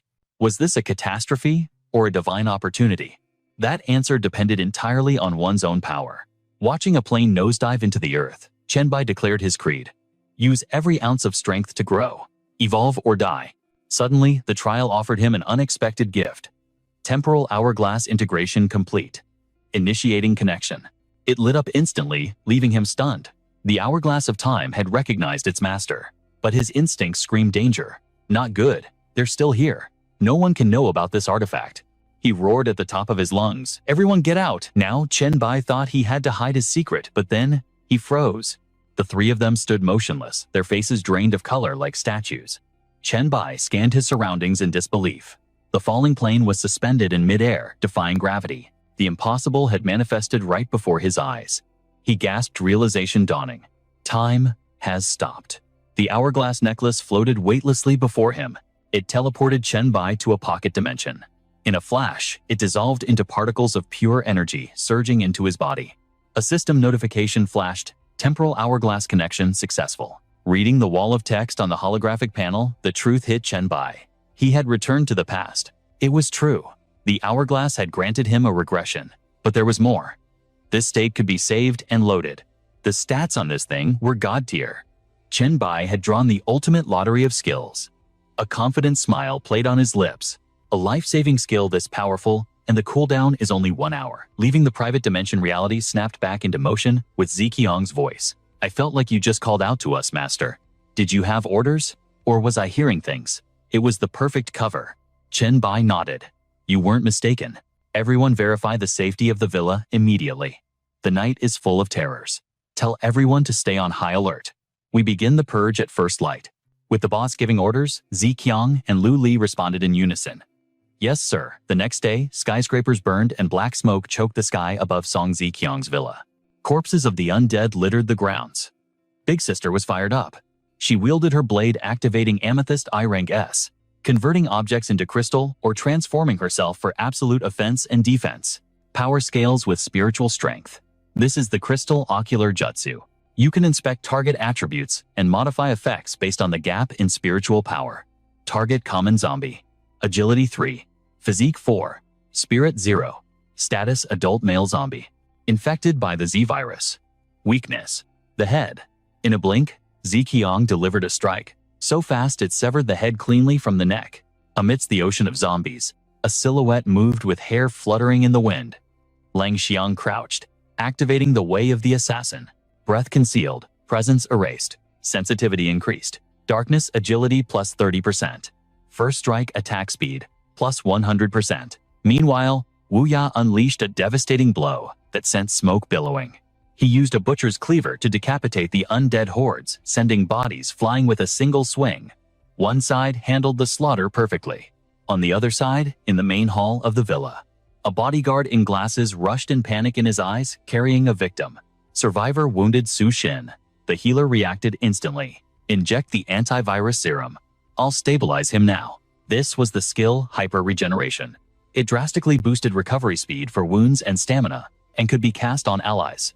Night fell, and a rare silence descended upon their stronghold. Chenbai pushed open the door, assessing the situation. Looks like we're holding up better than expected. Lu Li responded with respect. Indeed. Thanks to your foresight, we hold all the tactical advantages. No accidents so far. We can rest easy. Chenbai nodded, a weight lifting off his shoulders. Good.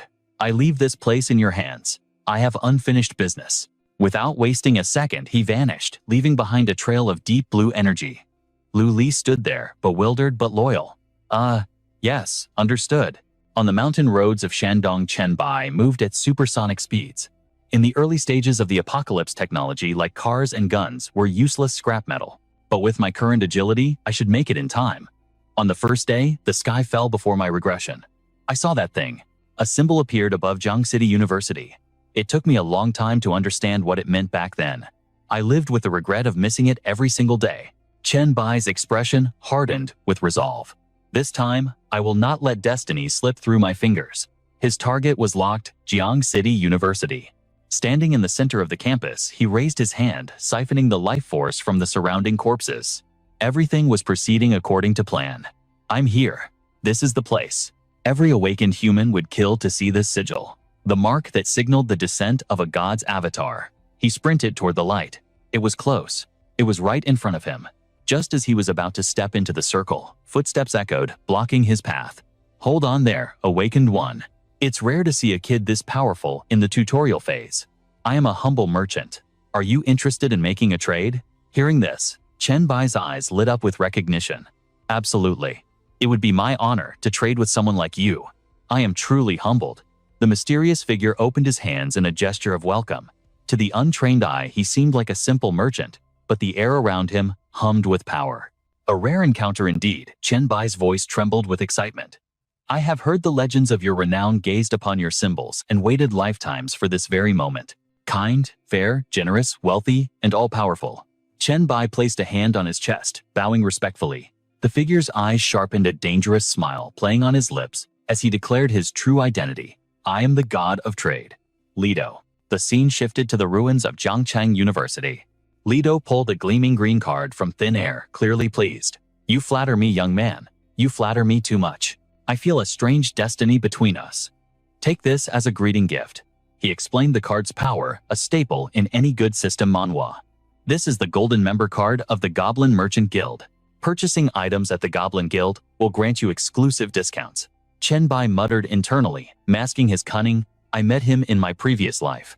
I know exactly how to play this game. This god was immune to standard praise, but he loved a smart investment. Knowing Lido's personality perfectly, Chen Bai accepted the card with both hands, feigning overwhelming gratitude. Thank you, Lord. You are truly as benevolent as the rumors say. With the pleasantries finished, the real business began. Very well. Since you have agreed to trade, let me show you my collection. A holographic system window, materialized S-rank item Thunder Scepter. A weapon capable of summoning lightning to incinerate enemies while possessing devastating melee power. Exchange price 500 gold coins. Next, the S-rank Death's Bow, a legendary sniper rifle that only a master marksman could wield. These were the masterpieces created by the Goblin Craftsman and Lido himself. Chen Bai gasped, his eyes widening. That Thunder Scepter. It was the signature weapon of the Lightning Walker in my past life, so this is where he got it. It was a treasure trove typical of a high-tier leveling manhwa. But suddenly, Chen Bai's expression darkened with regret. My apologies, Lord Lido. These treasures call to my very soul, but I cannot afford them right now. Lido nodded, anticipating this. I know. The trial has only just begun. You evolutionaries are currently poor. However, my merchandise is not trash to be given away. Work hard, gather wealth, and trade with me in the future. Hearing this dismissal, Chen Bai's gaze turned thoughtful. He had to make his move now. Chen Bai tested the waters. Lord Leto, although I cannot buy your goods, I know the rules. A god cannot directly participate in the trials. You need to invest in an evolutionary to reap the profits of this apocalypse. A confident smirk curled on Chen Bai's face. You came here looking for an investment opportunity, didn't you? Hearing this, Lido burst into laughter, his eyes gleaming with interest. You smart little brat. You know quite a bit, don't you? You want me to invest in you. Chen Bai launched into his pitch. I know you possess a treasure praised by the gods themselves, a holy grail that no awakening manhwa protagonist could refuse. Invest it in me, and I promise you will not regret it. Lido remained skeptical, his voice dropping to a low growl. Investment requires a return. That item is something every deity desires. What makes you think you can generate a profit for me? He stared directly into Chen Bai's soul, his pressure weighing down the room. Even if you are a fan of mine, I do not do business that loses money. Words were not enough. To prove he was worth the risk, Chen Bai activated his skill. His arm transformed into a monstrous, terrifying limb, pulsating with raw power. He stood tall before the god, radiating confidence. Please take a look. This is my proof.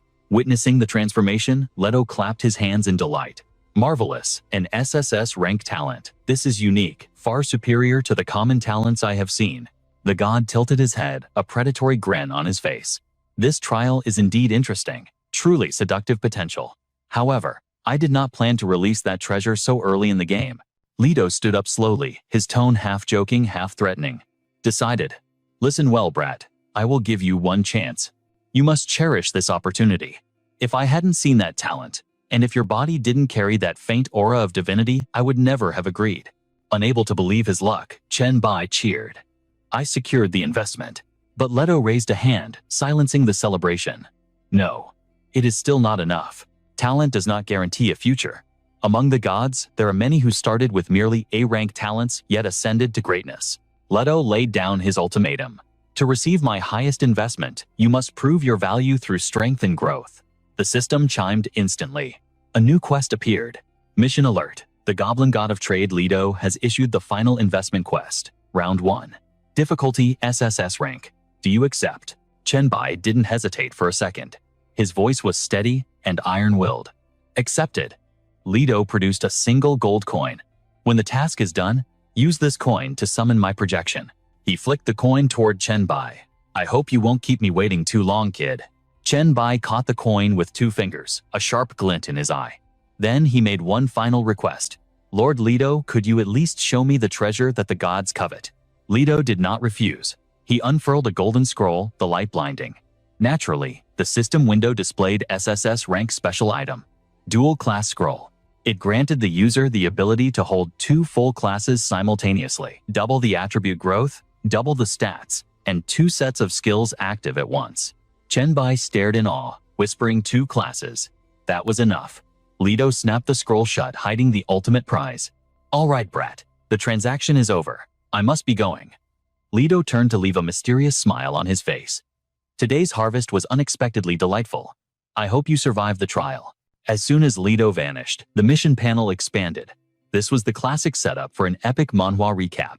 SSS rank final investment quest details revealed. If you desire the most valuable investment from the wisest and greatest god of trade, you must present sufficient credentials.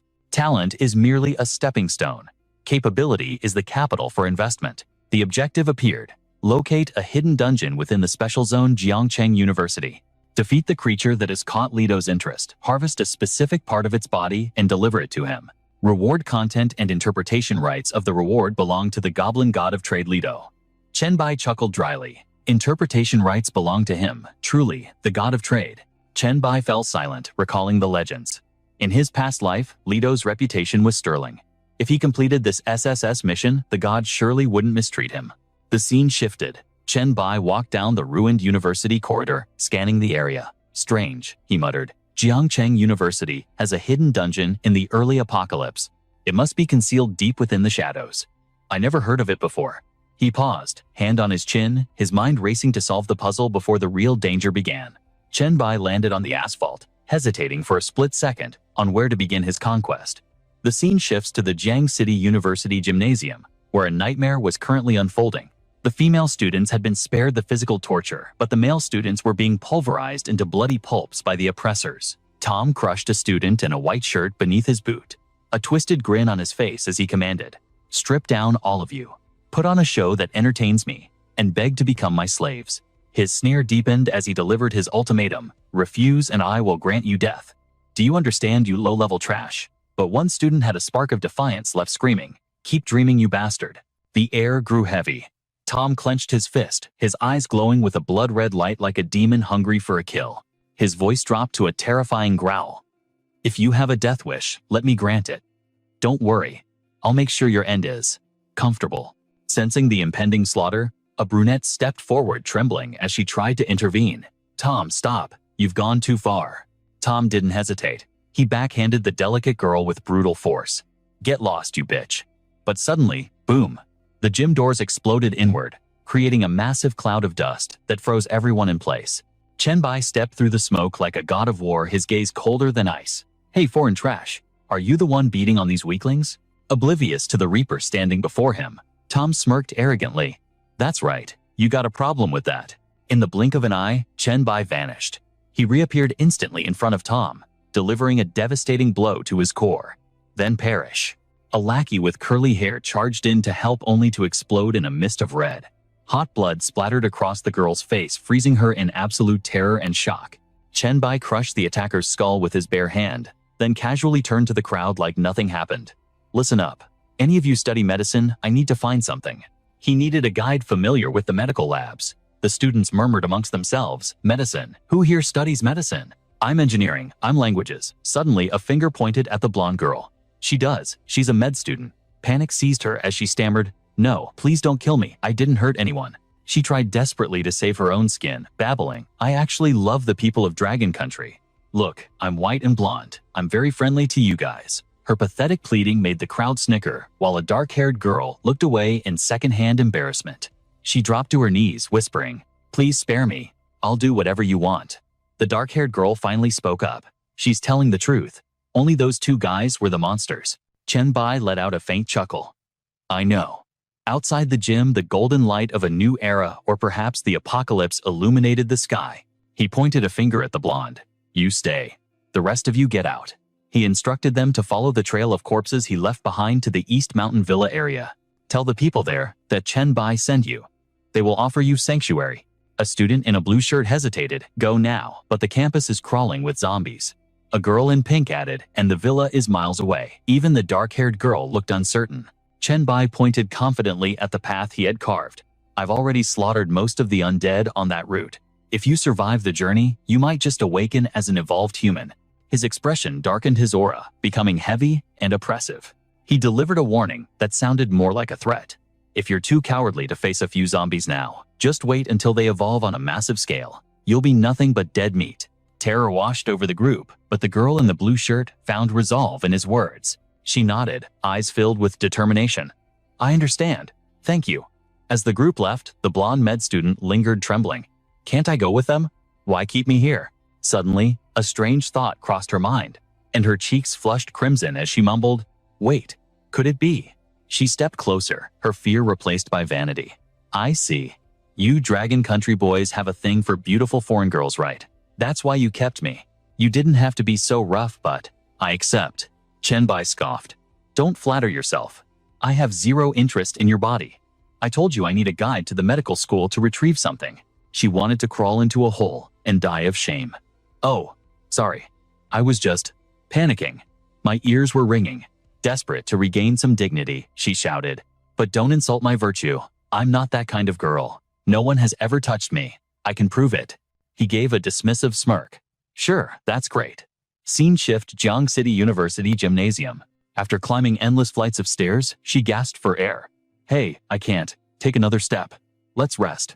Chen Bai's answer was instant, no. He grabbed her waist and launched into the air. The sudden acceleration tore her jacket loose. "My coat?" Scene shift: the medical research building. Upon landing, she glared at him. "You jerk. If I hadn't clamped my legs shut, I would have lost more than just a jacket." Ignoring her whining, Chen Bai looked up at the looming structure. "Is this the research facility?" She pouted, but nodded, slightly annoyed. "Yes. The third floor is restricted to professors. Rumor has it that it's packed with virus samples and hazardous materials." Entering the dark hallway, she clutched the hem of his shirt in fear. "And that path downstairs, it doesn't lead to a garage. It leads to the crematorium. If you want mysterious, that's the place." Chen Bai didn't blink. "Understood. Follow me." Inside the room was filled with colorful test tubes and high-tech machinery humming in the silence. Standing in the heart of the virus lab at Jiang City University, Chen Bai's eyes lit up. This isn't just a lab, it's a treasure trove. He reached out his hand, absorbing the liquid from the vials like a vacuum. Makes sense to have this much flu virus. It is a university after all. Then the system notifications began to cascade. Mutated influenza D acquired.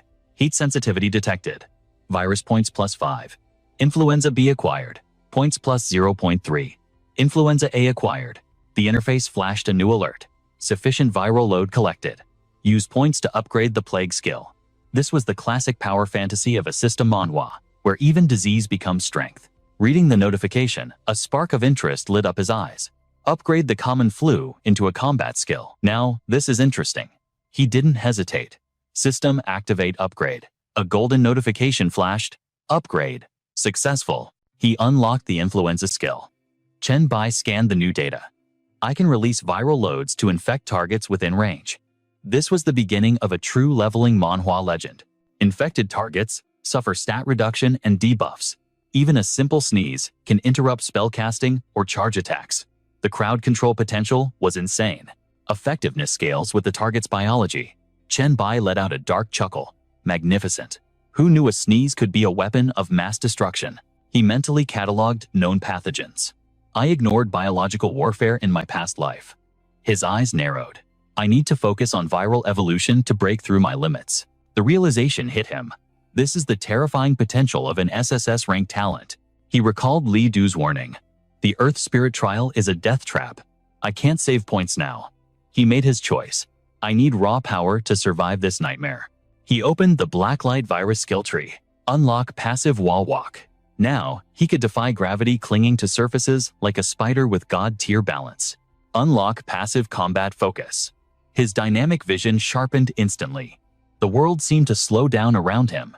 Muscle control increased by 100%. Chen Bai tested his new body, throwing a casual punch into the empty air. Complete muscle manipulation, he muttered. But behind him, the girl froze in terror. That single casual swing had sent a shockwave that pulverized the concrete wall. Her heart hammered against her ribs. That shockwave. How did he do that? She realized how close she was to death. If he had hit me, I'd be nothing but red mist. Meanwhile, Chen Bai had an epiphany. I see now. It's not just about strength. With perfect muscle control, I can channel lethal force through a single finger at point-blank range. He turned to his companion. Her face was flushed crimson. Are you sick? He asked. She hid, her face flustered.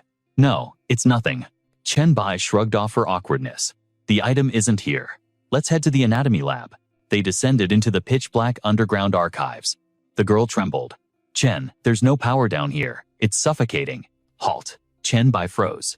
We're not alone. Distracted by the darkness, she slammed right into his back. Found it. He stood before a heavy iron door. Inside, strange symbols glowed like an ancient alchemy furnace. Stay here, he commanded. This is dangerous. Chen, please, she whispered, terrified. I'm afraid, but he ignored her pleas, stepping into the darkness alone.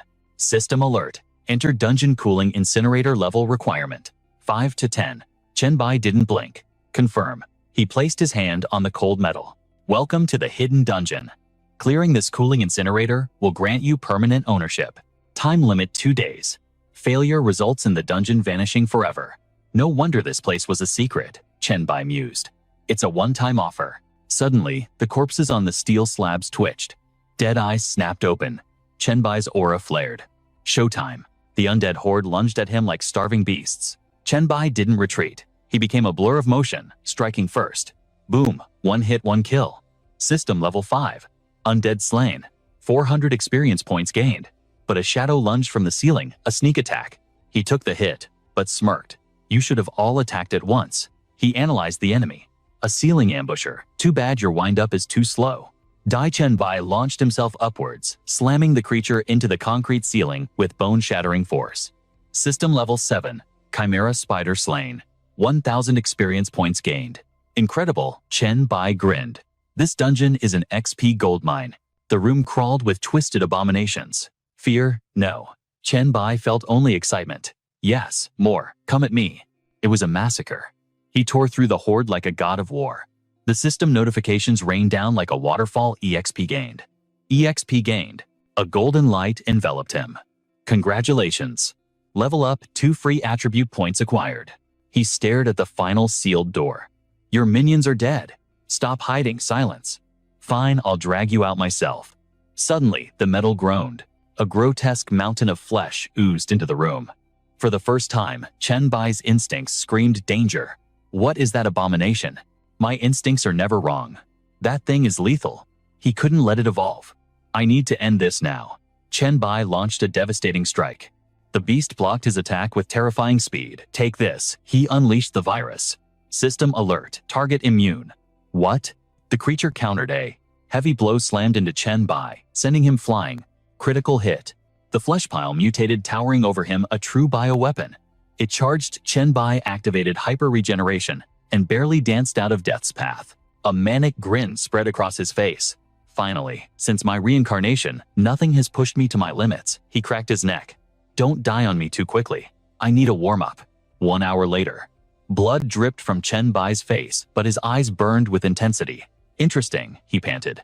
Infinite regeneration. Let's see whose limit breaks first. Playtime is over. Chen Bai's aura shifted as he activated Venomous Touch. Power surged through his veins. He lunged back into the fray. Let's test that immortality. Another hour later. Chen Bai stood over the battering creature, untouched by fatigue. What's wrong? Why are you slowing down? Don't tell me you're exhausted. 3rd hour. The massive beast collapsed, shivering on the floor, its regeneration failing. Chen Bai kicked the creature. Get up. I'm not satisfied yet. Finally, the monster surrendered, shrinking back into a pathetic lump of flesh. Looks like you're out of juice. Chen Bai sighed, the thrill fading. That was a good workout. He raised his foot. Rest in peace. Squelch. He crushed the core beneath his heel. System alert. Congratulations on slaughtering the level 8 biological monster boss. 10,000 experience points acquired. Level up. Current status, level 5. 2 free attribute points granted. Dungeon clearance successful. You may now exit the instance at will. The Cold Incinerator instance has been converted into a permanent dungeon. Respawn cooldown is 3 days. Would you like to upload your clear footage as a paid strategy guide? All revenue belongs to the uploader. Options available. Hide face, hide ID, set your own price. Without hesitation, he uploaded the footage, choosing to remain a shadow in the darkness. Meanwhile, at the Dongshan Villa district in Song Zixiang's residence, Suxian was in the middle of healing Ziqiang when a notification flashed before her eyes. Evolver Bai had uploaded a guide for the Nightmare difficulty Cold Incinerator levels 5 to 10. Price 1 copper coin. Curiosity piqued, the two girls tuned in immediately. Across the network, countless others flocked to witness the video uploaded by the mysterious Chen Bai. Watching the footage, Lang Cheng was thunderstruck. His speed is godlike. I have to slow the playback just to see him move. Ye Zi gasped. Bai is incredible. His strikes are devastating. Another voice chimed in with skepticism. Impossible. That monster's regeneration far outstrips Bai's. Fighting with such reckless abandon? It doesn't make sense. Meng cheered. Emperor Bai has made a full recovery. Back inside the Cold Incinerator, Chen Bai crouched over the corpse. Suddenly, the system chimed. Special synthetic variant devoured. Received 300 blacklight virus specialized evolution points. He examined the strange cube in his hand, a frown creasing his brow. These specialized points aren't like standard talent points. They can only evolve blacklight abilities. He smirked. But that's more than enough. The system interrupted his thoughts. Passive capability of the blacklight virus activated. Acquired biological monster skill cell regeneration rank A. Passive. Consumes stamina or excess energy to rapidly heal the body and regenerate lost limbs. This passive skill can be toggled on or off. Chen Bai's eyes lit up with triumph. Jackpot. The drop rate for passive skills is abysmal in this leveling manhwa world. Yet, I scored a rank A skill. Now, let's see what a nightmare boss drops. The system displayed Biodemon class change scroll. Rank A unique. An evil profession that absorbs other life forms to enhance oneself.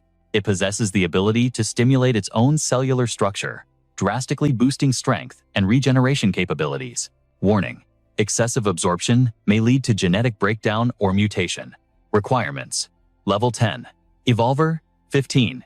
Physique. Chen Bai weighed the scroll in his hand. A unique rank A class. High risk, high reward.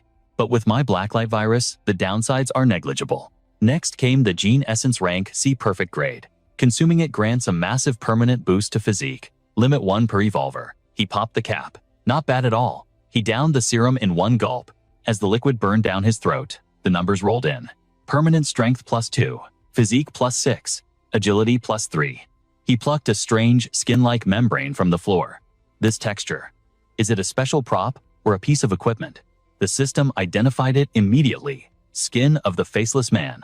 Special defense gear rank D. A specialized dermal product rich in genetic material. Excellent defensive properties capable of tightening loose skin. Agility +10. Physique +10. Defense +10. Body sculpting effect. Long-term use improves physique with enhanced effects for female users. Variable skin allows the wearer to alter the color and shape of any body part at will. Chen Bai frowned at the description. Variable skin. That wording is ambiguously vague. Is it physical transformation or just cosmetic gear? Right. I picked up some other odd trinkets earlier. Glancing at his inventory, he sighed. Just common trash drops. I can wear the skin under my armor at least. His gaze shifted to a book. And this skill tome looks promising. System analysis cell activation. Active skill rank D. Temporarily boosts cellular activity and recovery speed. Cooldown 10 hours. Note. This skill book is invalid for users who already possess similar abilities. Chen Bai paused. Invalid. No matter. A life-saving skill like this will fetch a high price in the chat group. He stood up. Time to go. I just need to deliver the boss's remains to Li Du to complete the quest. A smirk tugged at his lips. That merchant will never expect me to finish this quickly. He opened the interface. Requesting trade transaction. The system prompted, do you wish to exit the dungeon? His finger hovered over, no. But then he froze. Wait, something's off. He muttered, eyes narrowing. Li Du isn't just some wandering merchant, drifting aimlessly through the game. He came here with a specific purpose. He recalled the merchant's cryptic words. Today's unexpected harvest is delightful. I hope you can complete the trial. And then he had vanished. The realization hit him. His true target wasn't me. It was this specific hidden dungeon. But the rewards I got, while impressive, aren't valuable enough to summon the projection of a deity. Is his goal unrelated to the instance itself? Or did I overlook something? He scanned the room, eyes locking onto the massive furnace. If there's a blind spot, it's inside that incinerator. He crawled inside, senses on high alert. The iron cremation slab, the pile of ash walls coated in grime and grease. Nothing seemed out of the ordinary. He looked up into the darkness. The smokestack, I have to climb it. I can't leave until I've stripped this place of every secret.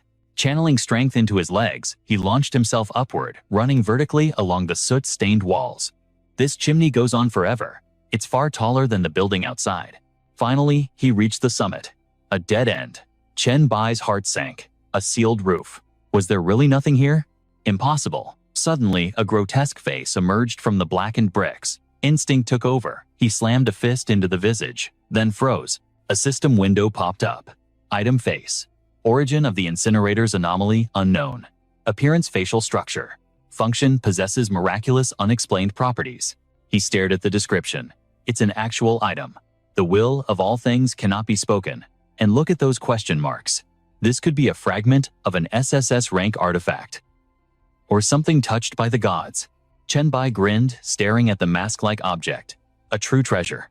This must be what Li Du was hunting for. His grip tightened. Well, finders keepers. I need to find a way to secure this for myself. In the gloomy depths of the Mingcheng University crematorium, a figure emerged from the shadows. Chen Bai had returned. The girl's eyes lit up with sheer relief as she cried out his name, scrambling to her feet. Bai, your power is absolute. Bai, I witnessed your slaughter on the broadcast. My heart, it belongs to you. Chen Bai cut through the confession. Do you have the currency? She beamed. I assisted in the zombie purge. I have my share. He needed to calculate his total assets. In this broken world, a single system coin held more value than human life. He wondered how the market would value a single copper now. The system notifications cascaded before his eyes. 869 gold, 93 silver, 15 copper coins. The numbers climbed: 894 gold, 12 silver, 45 copper. Then 912 gold, 75 silver, 32 copper. Still not enough. His eyes narrowed.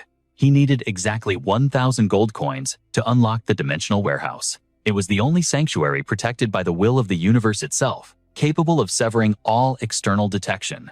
It's the only safe way to stash my gear, without alerting the gods. He would have to bide his time. The mission wasn't over yet. Patience was his greatest weapon. Meanwhile, behind the medical school at Jiangcheng University, the girl looked at him with trusting eyes. Bai, are we heading to the East Mountain Wilderness now? No. Chen Bai's voice was firm. The night teems with unknown horrors. We need a sanctuary to survive the darkness. Her expression brightened. There's a high-end luxury hotel nearby. Solid infrastructure, high floors for safety. And since it's the apocalypse, it's practically empty. It was the perfect setting for a manhwa recap scenario. Lead the way. They arrived at a love hotel near the university. Inside the room, the atmosphere shifted. The girl had already changed into a seductive nurse outfit, trying to appeal to his base desires. Chen Bai's gaze was cold. I dislike this style. Panic flashed in her eyes. I'm sorry, I thought. Since you chose this kind of hotel. He sat down like a king on his throne. I enjoy the view, but I detest the outfit. She blushed deeply. I'll change immediately. She returned in something more revealing, but he scoffed. No aura. Next, a black dress shirt. Lacks intelligence. A school uniform. Boring. His judgment was sharper than a blade. Aren't you a student yourself? Is this the limit of your imagination? Is there nothing more interesting? Finally, she emerged in a feral animalistic ensemble that barely covered her skin. How about this? Chen Bai nodded, a smirk playing on his lips. Acceptable. Tonight, you will be a magnificent pet. Come here. Darkness swallowed the room at the Love Hotel. After the passion subsided, Chen Bai focused his mind. System activate the dimensional warehouse function. System alert warehouse activated. 1,000 gold deducted. Inheritor selection available. The notification glowed blue. This space is impervious to all detection skills and abilities. An absolute private domain guarded by the universal will. Use it wisely. With a thought, the system confirmed the item transfer. Good. Phase 2 begins now. Chen Bai flipped a coin. Summoning sigils ignited in the air, god, goblin, and trade. A calculating smile curved his lips. He held all the cards. In the lore of this system, manhwa, a legend whispered among the awakened.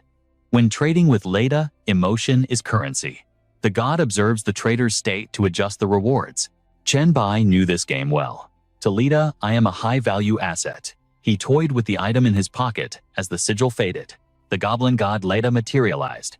Little monster, summoning me so soon. Did you complete the mission to prove your worth? Chen Bai tossed the item onto the floor. See for yourself. Here is the proof, a piece of the dungeon boss. The dried flesh rolled to the god's feet. Leda inspected it. Oh, withered and stale. This creature has been dead for quite some time. You finished this last night, didn't you? Why didn't you summon me immediately? Leda peered at him. You're playing hard to get because you want that scroll, aren't you? I didn't summon you because I didn't understand. Chen Bai's voice dropped. I showed you respect, yet you hid the dungeon's true difficulty. Only after entering did I realize it was nightmare difficulty. If I hadn't possessed hidden trumps, I would be a rotting corpse right now. So that's it. The god paced. I understand your anger, kid, but allow me to explain. It was a necessary trial. I cannot entrust such a legendary artifact to someone who crumbles under unexpected chaos. Do you understand now? Chen Bai nodded slowly. Fine. I accept the logic. Now, what about my reward and the next mission? Very well. Since I hid the info and you proved your strength. Leda snapped his fingers. Pick any reward you desire. And your next task, the final ring mission. Chen Bai bowed slightly, hiding his eyes. I appreciate your explanation and generosity, Lord Leda. Leda tipped his hat. Limit is B rank and below. Choose. A treasure trove materialized. Chen Bai didn't hesitate. I'll take this one. The town portal blueprint. Leda chuckled. You have a sharp eye, kid. You know exactly what you need. Now the endgame begins. As Chen Bai gripped the item, a system window shattered his view. Quest alert, god. Leda offers an SSS rank mission. Ultimate investment final round. Reward. 2 SSS rank class scrolls. Do you accept? 2 SSS rank scrolls. Even Chen Bai was shaken. This difficulty will be hellish. Lord Leda, you know the stakes. Even gods aren't born with SSS rank classes, Chen Bai noted. Leda grinned. Correct. My first class was merely A rank. The god's voice turned dark and serious. This is my greatest treasure. Naturally, it requires the greatest vessel. Anything less would be a waste of my affection. Chen Bai regained his composure. Fine. It seems I have no choice but to accept destiny. Meanwhile, in the pitch-black darkness of the East Mountain Villas, a beast crunched on human bones. Mutated rat. Level 5. Strength 18. Agility 20. A true monster of this awakening manhwa world. The level gap was too wide to see more. Hiding behind a boulder, Lang Chang trembled. They're spawning faster. Even if both our squads combine forces, that thing would slaughter us all. Chu Qiang whispered. Level 5. Its stats are quadruple ours. Ling Chung panicked. We can't fight that. This is a brutal leveling manhwa reality. Chu Qiang's brow furrowed in concentration. We can't engage. We need to put distance between us and that monster. But someone has to stay behind and track it. Lang screamed a warning as the shadows moved. Scatter, move now. But the beast was already upon them, a blur of lethal intent. Ziqiang, retreat. You have to leave, Lang cried out. But energy coalesced in Ziqiang's hands, forming a shimmering blade, as she replied through gritted teeth. It is futile. The creature. Its speed is godlike. Death lunged at the two women. Suddenly the heavens split open. A figure descended like a meteor. Chen Bai slammed into the beast with the force of a collapsing mountain. Bai Ziqiang gasped hope, returning to her eyes. As the dust settled over the fallen monster, he smirked, dusting himself off.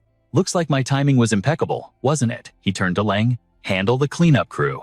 Compensate the families of the fallen generously. Their sacrifice won't be in vain. Ziqiang, return with me. I need a full situation report on this disaster. Back at the Dongshan Villa Fortress, Ziqiang briefed him.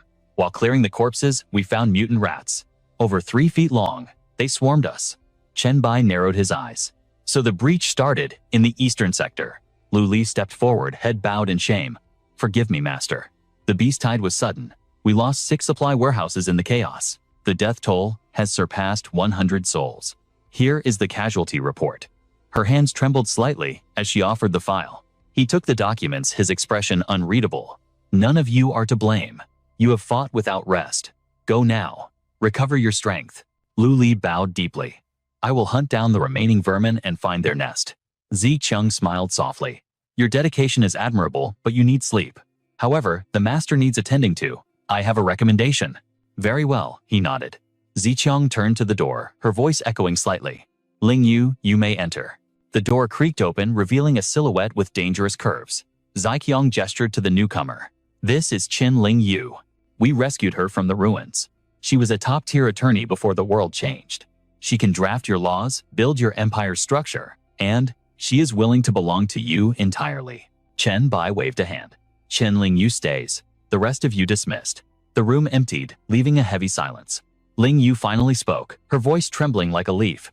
Please, master, order me as you see fit. He reached out, lifting her chin with a finger.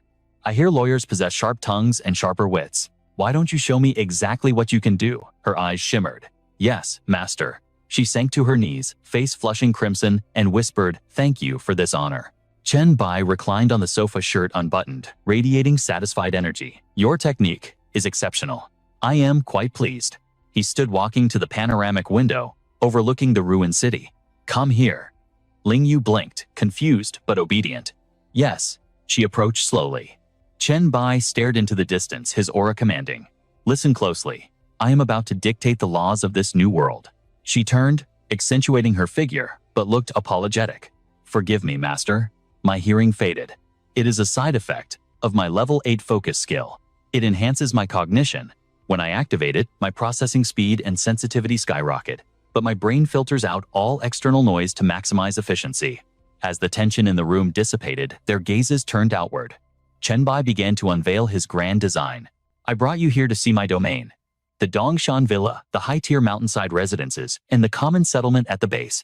He glanced at her sideways. Draft specific laws for each zone. Hierarchy is essential. She straightened up her professional demeanor, returning instantly. Understood. I can handle it. Do you have further commands? Chen Bai rubbed his chin, a mischievous glint entering his eyes as he scanned her form. Requests. I am intrigued by this focus skill of yours. He leaned in close, his voice dropping to a whisper. Let us test just how sensitive you become when your focus is at its peak. Ling Yu's face burned with heat. She looked up at him, stammering. As you wish. The next day at the Linjiang drainage exit, Chen Bai pointed into the abyss. The blueprints and the rat tracks led us here. This is the heart of the nest. He stepped onto the ledge. I could annihilate this place with a snap of my fingers, but I need to forge you into weapons. I need a force capable of defending our home when I am conquering other lands. That is why I brought you here to grind experience. In this leveling manhwa reality we live in, becoming a pillar of strength is the only path to survival and status. His voice boomed. Are you prepared to face death? Morale surged. They dropped to one knee in unison, voices thundering. We are ready, master. Chen Bai smiled, brushing hair from his eyes. Stand up. It is strange for grown men to call me master. From this day forth, address me as the White Emperor. Understood, White Emperor. He nodded, satisfied, and led the charge into the dank darkness of the sewers, stopping at a massive grate. With raw power, he tore the steel grate from the wall like paper. Let the hunt begin. Suddenly, a blue holographic screen flashed before his eyes. Ding, special quest triggered.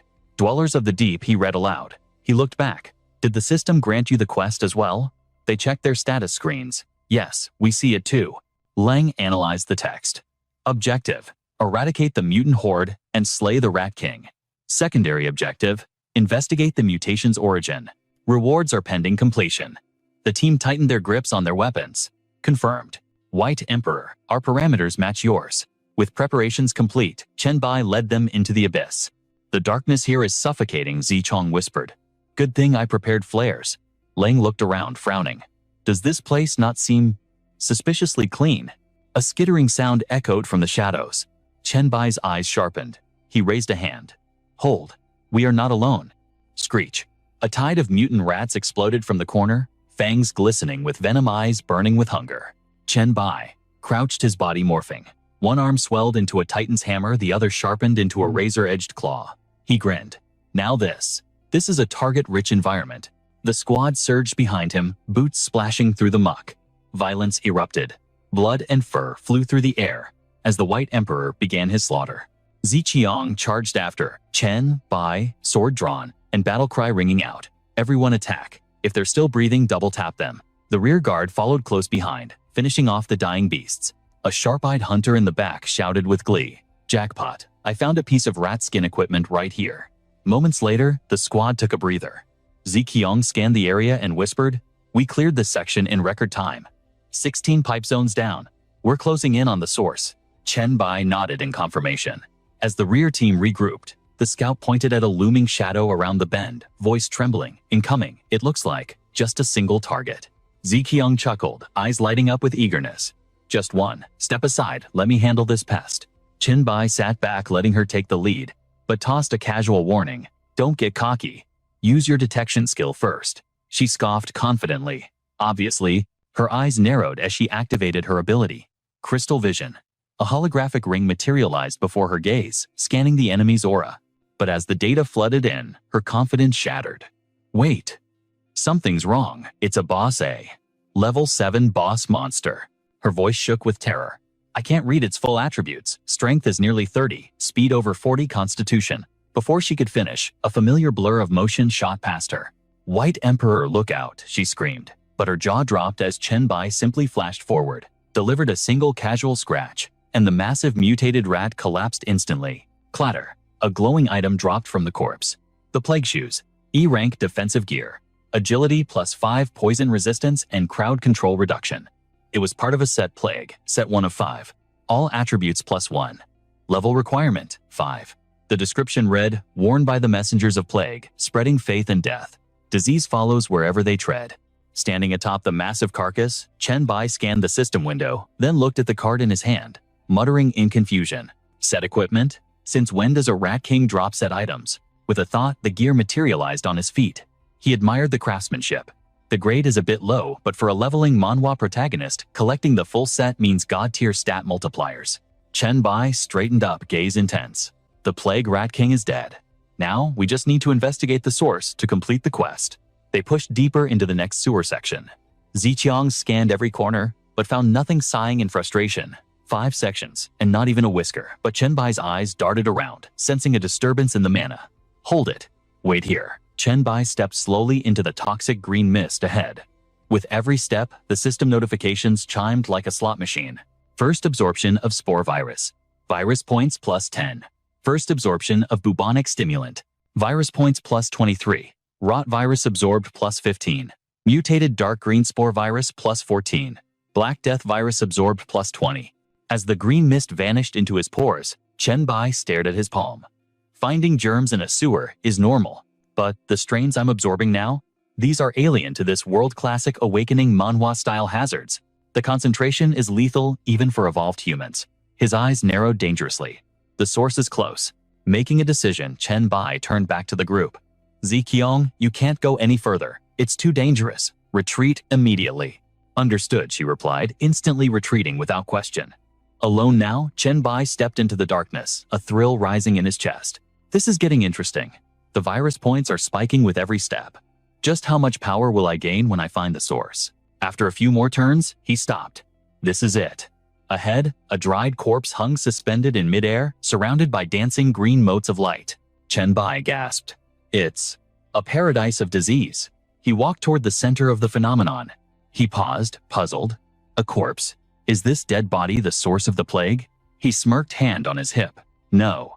Judging by the virus concentration, the origin isn't the body. It's that scroll. The corpse clutched a cylindrical object emitting thick waves of green smoke. Chen Bai grabbed the scroll and unfurled it. He frowned. It's not a system item. There are no instructions. The text read, "The High Priest has sacrificed his life to leave this prophecy. For our great God during the trial, the divine fire has reached the supreme realm. We sacrifice this world to leave our God's mark within the trial. Our lives become the steps for the God's awakening. Our spirits remain with the God. Our names echo for eternity. The Plague Sect. All things are possessed. Living beings are immortal." Chen Bai finished reading, bewildered. Plague Sect. I've never heard of that faction. He tossed the scroll aside. Whatever. I'll just absorb all this virus energy and boost my constitution stats. He focused his mind. Absorb? The green motes of light swirled like a river, rushing into Chenbai's body. But halfway through, his eyes widened. Tendrils of mutated flesh were tearing through his sleeve. Chenbai lost control, dropping the scroll. What the hell is happening? The air twisted into a vortex of green and purple energy, drilling straight into him. System notification special quest. Complete. Master of the Sewers. Reward. 2,000 experience points. Drawing random reward. Congratulations. You have received the skill, Wall of Flesh. The dried corpse crumbled into the water. Chenbai clutched his arm. It had returned to normal, but a glowing mark remained on his palm. Plague Sigil. Proof of a core member of the Plague Sect. Condensed from the essence of terrifying diseases. This sigil will cause mutations in other nearby diseases. Chenbai stared at his hand, mind racing. So this is the mark of the plague. The holographic board flickered, the content shifting. The system announced immunity to the corruption, successfully harvesting the plague mark. Conditions met. A new quest line triggered, signaling the start of the Plague Sect mission. Difficulty level, SSS. Chenbai looked up, a whisper escaping his lips. A SSS rank mission. He instantly pulled up the details. The Plague Sect. A SSS rank objective. It was a quest to welcome the true god mentioned in their ancient prophecies. The Plague Sect had sacrificed their old god domain to descend upon this world, bringing countless treasures. Possessing the plague mark meant he was qualified to become that prophesied true god. The objective was clear. Locate the members of the Plague Sect, accept their trials, and prove his divinity. Was he the one they had been waiting for? Target. Find a plague envoy. The reward. 3 massive mysterious question marks. As he analyzed the text, he realized this wasn't just a quest. It was a path to divine authority. Memories of a beautiful silhouette from the past surfaced. Chenbai chuckled softly, determination hardening his resolve. Becoming the plague god, would that finally give him the strength to face H.L. Jose, the plague envoy? Head on, I will find them. Suddenly, a colossal vortex manifested in the sky. He approached to investigate. A dungeon was forming. He reached out, his fingers grazing the swirling energy. The interface flashed again. System alert.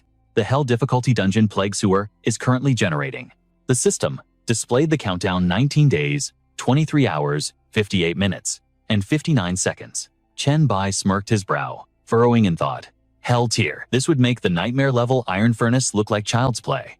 A full month for formation meant the quality of this dungeon would be astronomical. He decided to return in 30 days to challenge it.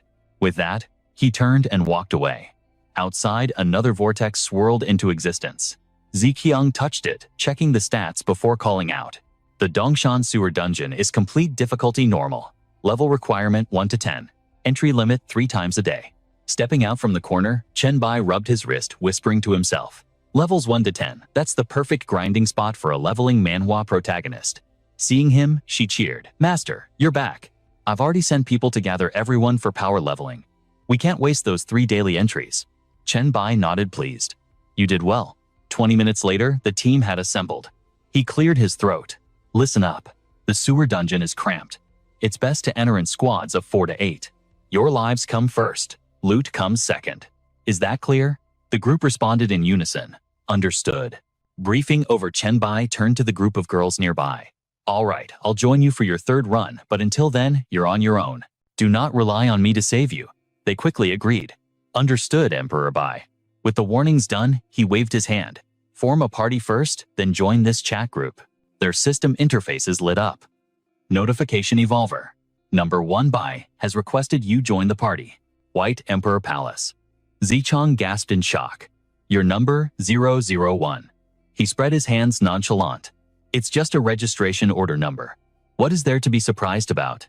Songo waited, but no notification appeared. She stepped forward, demanding answers. Chenbai, why wasn't I invited to the group? He glanced at her, brutally honest. Because I didn't invite you. He stepped closer, his tone teasing yet sharp. This is my harem. Only those with loyalty and capability get a seat at the table. A girl who pees her pants at the sight of a zombie definitely doesn't make the cut. The insult hit home. Songa turned red, clutching her chest as she stammered a defense. You don't look down on me. I've grown up since then. Chenbai stepped back, opening a menu of gear and provoking her further. Fine. Pick a weapon and get in the dungeon. Let's see just how much you've grown. Moments later, inside the sewer dungeon. Songji trembled, pressing herself against the damp wall as she eyed the mutant rats scavenging ahead. A dagger shook in her grip. She inched forward, tossing a warning to the sisters behind her. "Do not help me. I need to handle this myself." Watching from the back, Chenbai turned to Lu Li. "I still don't know what talents you and Sangha awakened." Lu Li conjured an ethereal sword, impaling her own hand to demonstrate. "My talent is illusionary thought. It is a B-rank skill. I can project illusions into reality, based on my imagination, though it lacks raw combat power." Watching Sangha struggle ahead, Lu Li continued softly. "As for her, her talent is the C-rank Son of Heaven. It boosts experience, gain, and proficiency mastery by 50%. Chenbai analyzed the data, his voice low. "A hyper-growth type. Right now that is less useful in a fight than your illusions, but the potential is there." She confirmed it. "Exactly." Meanwhile, the battle ahead ended. Sangha planted her foot on a rat corpse, clearing her throat to show off. "How about that I took down 3 of them solo?" This old rat was way tougher than those zombies. He approached, a faint smile playing on his lips as he teased her. "Not bad. Seeing how desperate you are to join my harem, I suppose I can make an exception." Sangha flushed crimson, stammering a rebuttal. Who said they wanted to join your harem? I just wanted to prove my skills." Chenbai feigned agreement. "Fair enough. I will respect your choice and withhold the invitation." Panic instantly set in. Sangha cried out. "No, wait," Chenbai grinned. "Wait for what?" Her face burned as she turned away, mumbling. Don't. Not send it. Can't I just join?" Amusement danced in his eyes. He put his hands on his hips, enjoying the moment. "Looking at your reluctant attitude, I think I'll pass." That successfully short-circuited her brain. She was furious but didn't dare explode, her face twisting into a pout as she stuttered, "You." Unable to form words, Zi Qiang stepped in, gently patting Songge's cheek. "Master, please stop teasing her. The poor girl really wants to join. This morning, she was jealous, thinking I introduced Qinling Yu to you instead of her. She even got mad at me, hearing her secrets exposed." Sangha squeaked in embarrassment. Mom Chenbai tilted his head, relenting. "Fine. For the sake of your mother's face, I will send the invite." Immediately, a holographic screen popped up. "System notification Evolver, number 1,061,521. Songji has accepted the invitation to White Emperor Palace." Sangge's mood instantly brightened. She rubbed her neck shyly before turning to run off, shouting back, "I'm going to go kill more monsters." Chenbai watched her retreating figure, a doting smile softening his face. "Look at that adorable little princess." Zi Qiang chimed in. "She's just stubborn, that's all." "Don't worry, my lord. Once we clear this instance and return to the villa, I guarantee she'll be calling you daddy in no time." She gently touched Chenbai's face, her eyes red with emotion and a silent promise. He glanced at her, a satisfied smirk playing on his lips. "A woman like you is truly decisive." Zi Qiang stretched, striking her most seductive pose. "Of course. In this world, one must be decisive. The world changes too fast. Xiao Kei is a sheltered young miss who has never tasted hardship. Having a father figure like you, it's the greatest blessing she could ask for." Her eyes narrowed, hiding a deep calculation within. Meanwhile, in a luxury hotel suite somewhere in the city, Liu Huai soaked in a bathtub, sighing with pure bliss. "So comfortable. It's only thanks to the monarch's brilliant advice that I can live like a queen in this apocalyptic nightmare." Suddenly, the chime of destiny rang out. The system announced Evolver White's team has successfully cleared the normal mode of the Dongshan Sewer Dungeon levels 1 to 10 for the first time. The system continued. Evolver White has uploaded a clearance strategy video. Viewing price 10 coins. Her eyes went wide. She sat up in the water, splashing as she shouted at the screen, "The monarch." He cleared another dungeon, gently touching his avatar on the screen. Liu Huai felt a pang of regret. "He's too godlike. I haven't even seen a dungeon yet." She sighed. 10 coins. Liu Huai is about to go bankrupt for this system manhwa knowledge. The video cut to the next scene. She sat on the edge of the bed drying her hair, a storm of jealousy brewing in her heart. Why are there so many vixens around him? Elsewhere, a burly man rested his foot on his spoils of war spear on his shoulder. He watched the video, critiquing every move. "This little girl has decent talent, but her combat experience? It's trash. I want to see White fight." Fast forward. On a high-rise rooftop, Crow watched the screen with hawk-like intensity, his brain working overtime to analyze the data. The monsters in the depths are high-level nightmares. Even with White's guidance, those girls shouldn't be able to clear it. In the end, the king himself will have to step in. The boss is here. He looks tough. A separate group watched together. Blake, sitting furthest away, cleared his throat. Well, how strong is this Eastern lowlife really? Whitehair tilted his head, answering with a sneer. It's definitely no problem. We just have bad luck finding dungeons. There is no way he's stronger than Tang Mo's S-rank talent. After watching in silence, Brown Hair frowned, shattering their delusion. No, you're wrong.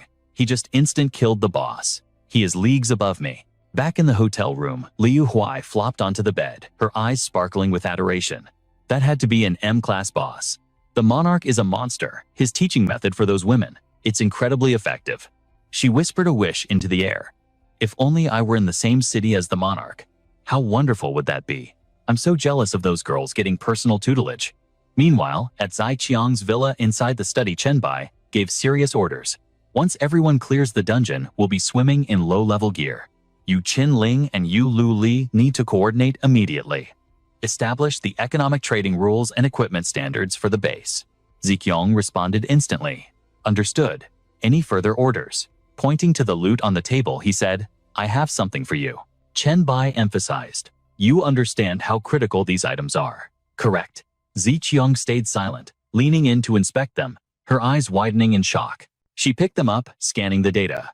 The wall of flesh and blood. It consumes organic matter to create a defensive rampart. This is far stronger than any wall we could build manually.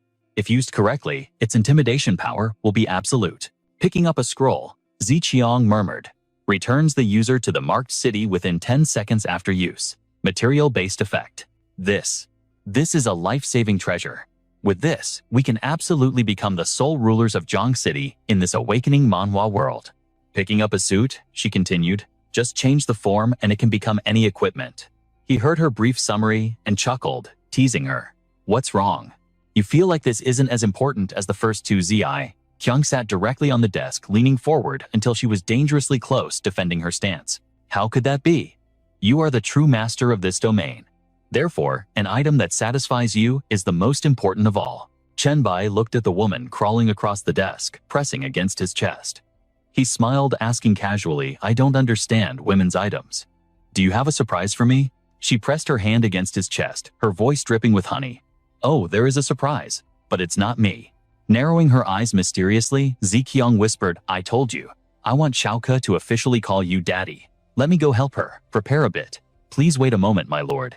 Under the starry night sky, the villa lights still burned bright. He stood there, turning away decisively, a satisfied smile remaining on his face. Chen Bai quickly equipped the gear. The system screen popped up instantly. You have equipped the plague cloak. System reminder plague set, equipped 25. All stats plus 5. Reduces the effect of weakening debuffs. Chen Bai analyzed the data calmly. 3 dungeon runs today, and I only got 1 piece of the plague set. If I run it 3 times a day, and get 1 drop each time, I'll have the full set in 3 days. He waved the screen away, happy with the progress. Suddenly, a notification chimed.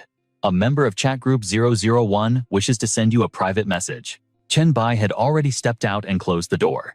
Seeing the notification, he paused in surprise. Huh, is it Meng Meng? He opened the message. It read, Greetings, Lord Monarch. I watched your strategy video. I can see you tailor combat styles based on individual talents. I am not good at fighting. So I also wish to receive your guidance. Is that possible? Please, Lord Monarch. Chen Bai realized the situation. So she wants a carry. He tapped out a reply. Guidance requires me to understand you first. If you trust me, tell me your talent. Only then can I help you. If you don't want to reveal your talent, your attributes will suffice. However, looking only at attributes won't reveal much. Receiving this reply, Meng Meng froze, stunned. She accepted the request instantly. Meanwhile, Chen Bai stared into the void, digging through the archives of his past life memories.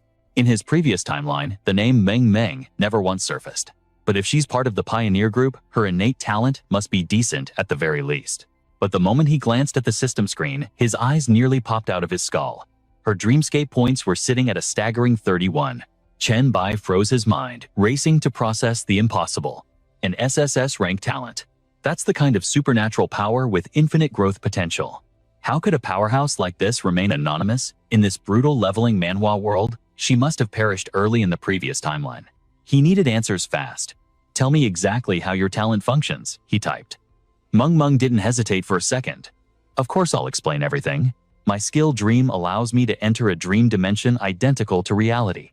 I can infiltrate others' subconsciousness and even extract items from the dreamscape. With dream weaving, I can alter reality within the dream world. Though right now, my control is limited to small adjustments. And with shared dream, I can invite others into my domain by creating a specific dream totem. Chen Bai analyzed the text, his expression hardening. If she kept her physical body hidden, this ability basically made her invincible. Her fingers flew across the keyboard. I can send you a dream totem picture right now. Could you please enter my world and teach me how to fight? Chen Bai rejected it immediately. I can't agree to that. Entering your domain leaves me completely defenseless. But her reply came desperate and fast. Please don't turn me away. I can sign an evolver contract with you. I swear on my life, you won't suffer any harm. Chen Bai paused, genuinely stunned. An evolver contract. Chen Bai paced the room, typing rapidly. That kind of binding vow is recognized by the universal will. It costs at least 10 gold coins to forge. If you have that kind of wealth already, why are you so desperate for my combat techniques? Meng rushed to explain. Monsters I kill in the dream world die in reality too. I can even tweak the drop rates of the loot within the dreamscape. That's how I farm the gold coins. I can even pay you with other rare items like these two. She attached 2 items, mental perception, a D-rank skill book, and a city building token, an S-rank special prop. Chen Bai's jaw dropped. This ability rivals his own monarch virus. Seeing no response, Meng sent another pleading message. I'm begging you, please help me. I might be a god in the dream world, but in reality, I'm defenseless. She bit her lip, trembling her fingers, tapping frantically on the screen. I have a terrifying gut feeling. If I don't improve my combat skills now, I'm going to die. Chen Bai sighed. Her intuition was spot on. Her ability offered 0 physical enhancement. That was a fatal flaw in this Awakening Manhwa universe. He typed his reply. Fine. Send over the evolver contract. His mind was already calculating the benefits. If she's willing to go this far to bind herself, helping her is a no-brainer. With a talent that broken, he had to recruit her into his squad. The system manhwa panel flashed open. Notification evolver. Meng has sent you an evolution contract. Terms Meng guarantees no harm or negative impact will befall you. Violation results in the immediate stripping of evolver status. Validity, 24 hours. He tapped the accept button without hesitation. I agree. Outside the night sky was awash with stars. Inside the Song Sijing villa, Chen Bai tossed his jacket aside and lay back on the bed, calming his breathing while reviewing the entry method. To activate the dream totem, one must relax and stare at it for 3 minutes. If the target resists mentally, it takes even longer. Gazing at Meng's image, his mind drifted like the clouds outside. If this ability evolves enough to pull people into dreams instantly, she'd be a walking nightmare. As consciousness faded, Chen Bai's eyes closed, pulled into the designated dreamscape. He materialized in a bedroom where Meng was already waiting. Their eyes locked and both froze. She was clutching a teddy bear, her face flushing crimson as she stammered. Hello, Lord Monarch. She whispered her introduction. I'm Meng. Meng as in Mencius, and Meng as in dream. The one who sent the contract. Chen Bai replied, coolly maintaining his guard. I'm Chen Bai. Just call me Bai. So this is your dream world. This place isn't exactly suitable for combat training, is it? Meng shook her head frantically. No, not here. She smiled shyly, touching the door like it was a portal. I've prepared the gymnasium. It's not far. Chen Bai frowned as he stepped out. Instead of a hallway, he saw a mesmerizing vortex of pink light rising like mist amidst a concrete jungle. He looked around in disbelief. Is that the gym?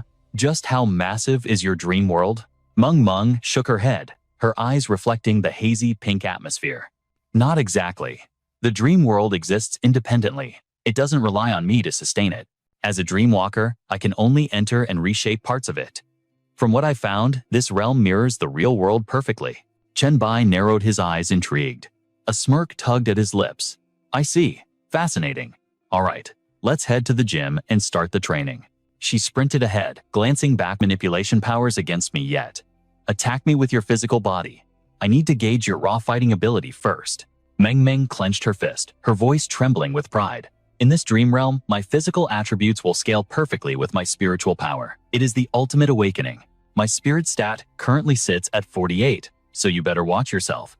My liege. Hearing her bold claim, Chen Bai rose to his feet. Don't hold back. Strike me with everything you have. Her eyes burned with determination. All right, here I come. In a flash, Meng Meng threw her entire weight into a desperate punch, aimed straight at Chen Bai. The strike was fast, but Chen Bai shook his head in disappointment. Your center of gravity is a mess. You can launch an attack, but you can't recover. Rejected. Shame flushed Meng Meng's cheeks crimson. She abandoned form and lunged forward with both hands flailing. Chen Bai sidestepped the clumsy assault, a cold smirk playing on his lips. Is this the legendary flailing turtle fist, taught to kindergartners? His tone shifted to that of a strict instructor. First, control your balance. A punch you cannot retract is a death sentence. Second, pick a target, instead of swinging blindly at the air. Third, watch your opponent, not just your own fists. You are fighting a person, not a sandbag. After a moment, Chen Bai raised a hand to halt the session. Enough. I have gauged your current level. Just memorizing those 3 principles is sufficient for now. He let out a Chen Bai offered a faint, confident smile. Why apologize? Just focus on your training, that is enough. Comforted by his words, Meng Meng nodded with renewed vigor. Understood. Time flashed forward 7 days to the East Mountain Villa. Ziqiang reported eagerly. Master, the new rules for East Mountain have been posted in every corner. We have staff stationed at every notice board to explain them. Chen Bai exhaled a satisfied breath. The East Mountain settlement was finally on the right track. Moments later, he dropped a sudden announcement. I've finished clearing out the surrounding danger zones over the past few days. From now on, the management of this place is in your hands. I will be leaving early tomorrow morning. She jumped up, a mix of shock and regret in her voice. Why leave so soon, Master? I thought you would stay a few more days. I can't. My plague set is still missing one piece. Just then, the familiar glow of the system manhwa interface lit up the air. Plague set 4 out of 5. All stats increased by 10. Grants debuff resistance to the user while inflicting a random viral debuff on any enemy struck. Chen Bai's voice turned raspy with ambition. I don't have time to waste grinding for a measly E-rank item here. The outside world holds opportunities and treasures far more valuable than this. I need to go out there and seize them. Ziqiang immediately threw her arms around him. Then promise you'll think of us and come back soon. Otherwise, if your White Emperor Palace suffers a flood, there will be no one around to handle it. Chen Bai smirked, amused by her implication. Oh, floods in my territory. He gripped her chin dominantly. In that case, go call the others. Tonight we need to have a very thorough discussion about installing some new drainage systems. Amidst the silence of the night, Ziqiang's sweet voice echoed. Sometime later, Chen Bai carefully closed the door. Just then, Lang Shuang approached and he reacted instantly. Looking for Ziqiang. She isn't awake yet. Lang Shuang quickly denied it. No, I actually came to find you. Chen Bai looked suspicious. What is it? Lang Shuang reported urgently. Someone is causing trouble at the settlement down at the foot of the mountain. Chen Bai's expression turned cold. You came to me for something this trivial. Weren't the rules of East Mountain already established? He glared straight at Lang Shuang. Do you not know how to handle things according to the protocol? Under Chen Bai's intense gaze, she hesitated. Apologies. We have the crowd under control, but the ringleader is one of your old classmates. Chen Bai didn't hesitate for a second. Take me to them. Lang Shuang nodded sharply. Understood. The scene shifted to the residential area at the mountain's base where Li Chen was pointing excitedly. Chen Bai is here. I see Chen Bai coming. Meanwhile, Lang Shuang scanned the crowd and reported, these are the people unhappy with the 1 coin daily fee. They want our protection for their homes, but they refuse to pay the price. Over on the other side, the man introduced himself with arrogant flair. Chen Bai, it's me, Li Chen. Chen Bai replied flatly. Li Chen, I know it's you. He didn't flinch, cutting straight to the chase. Our rules aren't strict. 1 coin. You just need to kill a single zombie. That is all. Even if you can't fight, there are profitable jobs within the settlement. So why are you gathering people here to start a riot? Li Chen retorted quickly. It's not about the money, it's about your principles. In this apocalyptic world, we are supposed to help each other. You have resources now, so you should be helping everyone survive this disaster. He smirked, his voice dripping with moral superiority. Take some advice from your former student council president Chen Bai. If you want to achieve greatness and benefit the world, abolish these fees. Do that, and everyone will be grateful to you. Chen Bai couldn't hold back a scoff of pure contempt. I'm too lazy to waste breath on trash like you. Chen Bai turned his back, his cold voice thundering across the courtyard. Everyone listen up. Here my word is the rule. If you can't handle it, get lost immediately. You have 3 minutes. If you're still here after that, I kill without mercy. Chen Bai's footsteps echoed dryly as his gaze swept over the crowd like a predator. This place runs on my rules. Accept it or scramble. 3 minutes. If you don't leave, don't expect to leave alive. Chen Bai lowered his voice, issuing a command. Lang Shuang, start the timer. She replied instantly, yes sir. Right at that moment, Li Chen smirked, launching a provocation. No need for 3 minutes. I absolutely will not leave. I am here representing the welfare of the people. Everyone stands with me. They appreciate me. Hearing this, someone in the crowd couldn't take it anymore and snapped. Cut the crap. 1 coin is nothing to the people here. Anyone complaining is either selfish or looking for a free ride. We won't protect parasites like you. In an instant, Li Chen became the target of their rage. Someone shouted, you useless trash. Can you seriously not kill a single zombie in a whole day? Another chimed in. If you can't earn a coin, come be a watchdog at my house. I'll pay you 2 coins. Just get out. We built this place. It has nothing to do with you. Li Chen trembled his face, turning pale as his voice cracked. You. All of you. Li Chen practically screamed. Fine. I'm leaving. Who wants to stay in this hellhole anyway? You just wait, Chen Bai. You'll regret driving me away. At that moment, Chen Bai walked forward slowly, his boots clicking ominously. He spoke softly. Hold on. Li Chen turned back looking smug. What? Regretting it already? Chen Bai's claws slowly extended from his fingertips. Without a word, he slashed blood, sprayed across Li Chen's face in a gruesome arc. In the blink of an eye, the body hit the floor. He looked down at the corpse, his voice low and sharp like a dagger. You were right. If I let a piece of trash leave with a grudge just to come back later, that is what I would regret. Lang Shuang checked her watch and announced to the stunned crowd, 2 minutes left. Are the rest of you not leaving? A young man fell to his knees before Chen Bai, his voice trembling. I am willing to follow the rules. For gathering and causing trouble, I accept the punishment. Please just give me 1 more chance. Chen Bai looked at him, his eyes shifting from cold to indifferent. You're a smart one. 5 coins. And after 1 month, the price returns to normal. The man nodded frantically. I accept. Thank you. Thank you so much. The rest of the crowd bowed in unison. We are also willing. Please give us another chance. Chen Bai signaled to his subordinate. The rest is up to you. Lang Shuang bowed. Understood.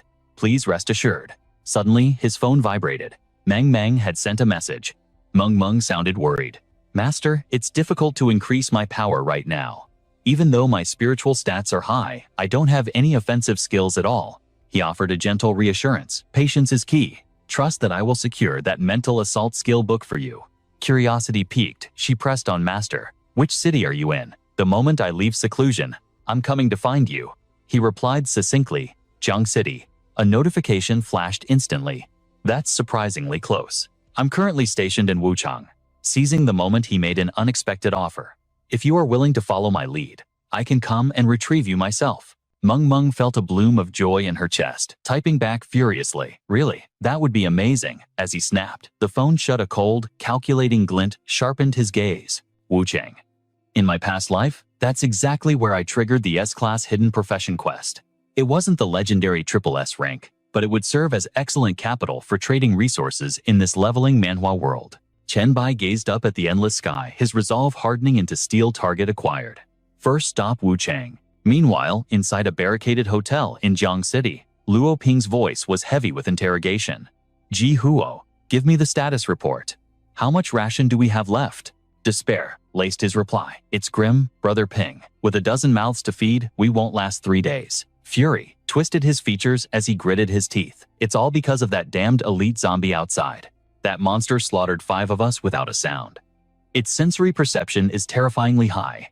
It detects us the moment we touch the first floor, let alone try to escape. I saw a creature. Neither human nor demon. At that moment, the blood drained from Ji Huo's face, leaving him deathly pale. He forced the words out through his fear. Looks like we're destined to starve in this hellhole. Suddenly, Wei's finger stabbed toward the window. Everyone, look over there now. Outside, grotesque entities were frantically scattering. Witnessing the chaos, Luo Ping couldn't hide his shock. What in the world is that thing? I could only track a blurry afterimage. Don't tell me. It's a new, evolved variant. He rushed to shut the curtains, his voice dropping to a warning whisper. Something that can scale walls like that is a death sentence. Keep out of sight. But Wei raised a hand to stop him, her eyes wide. Hold on. That silhouette. It looks like a human. Ji Huo was paralyzed with confusion. A human impossible Luo Ping was equally skeptical. Are you sure your eyes aren't playing tricks on you? She stared intently ahead, voice firm. There is absolutely no mistake. Don't forget my sensory awakening skill. Yi Xue's voice turned grave as she issued a warning. Target is moving rapidly, straight toward us. A colossal monstrosity crashed into view before the group. Meanwhile, Chen Bai observed the beast with calm detachment. A tyrant class, interesting. Excellent. A truly unexpected windfall. He happened to possess a weapon blueprint requiring the bones of a tyrant. His voice dropped to a calculating rumble. Smashing it with the giant hammer would shatter the skeletal structure, ruining the material completion rate and the item drop chance. Dark purple energy erupted from Chen Bai, coiling around his arm like a chaotic flame. He roared coldly, "Then I'll just sever the head." Inside, Ji Huo trembled, his face pressed against the glass in terror. "It's too fast to track. What's the situation?" Ye Shui urged them back frantically. "Stop looking. You'll get us all killed." Wei swallowed hard, her face draining of color.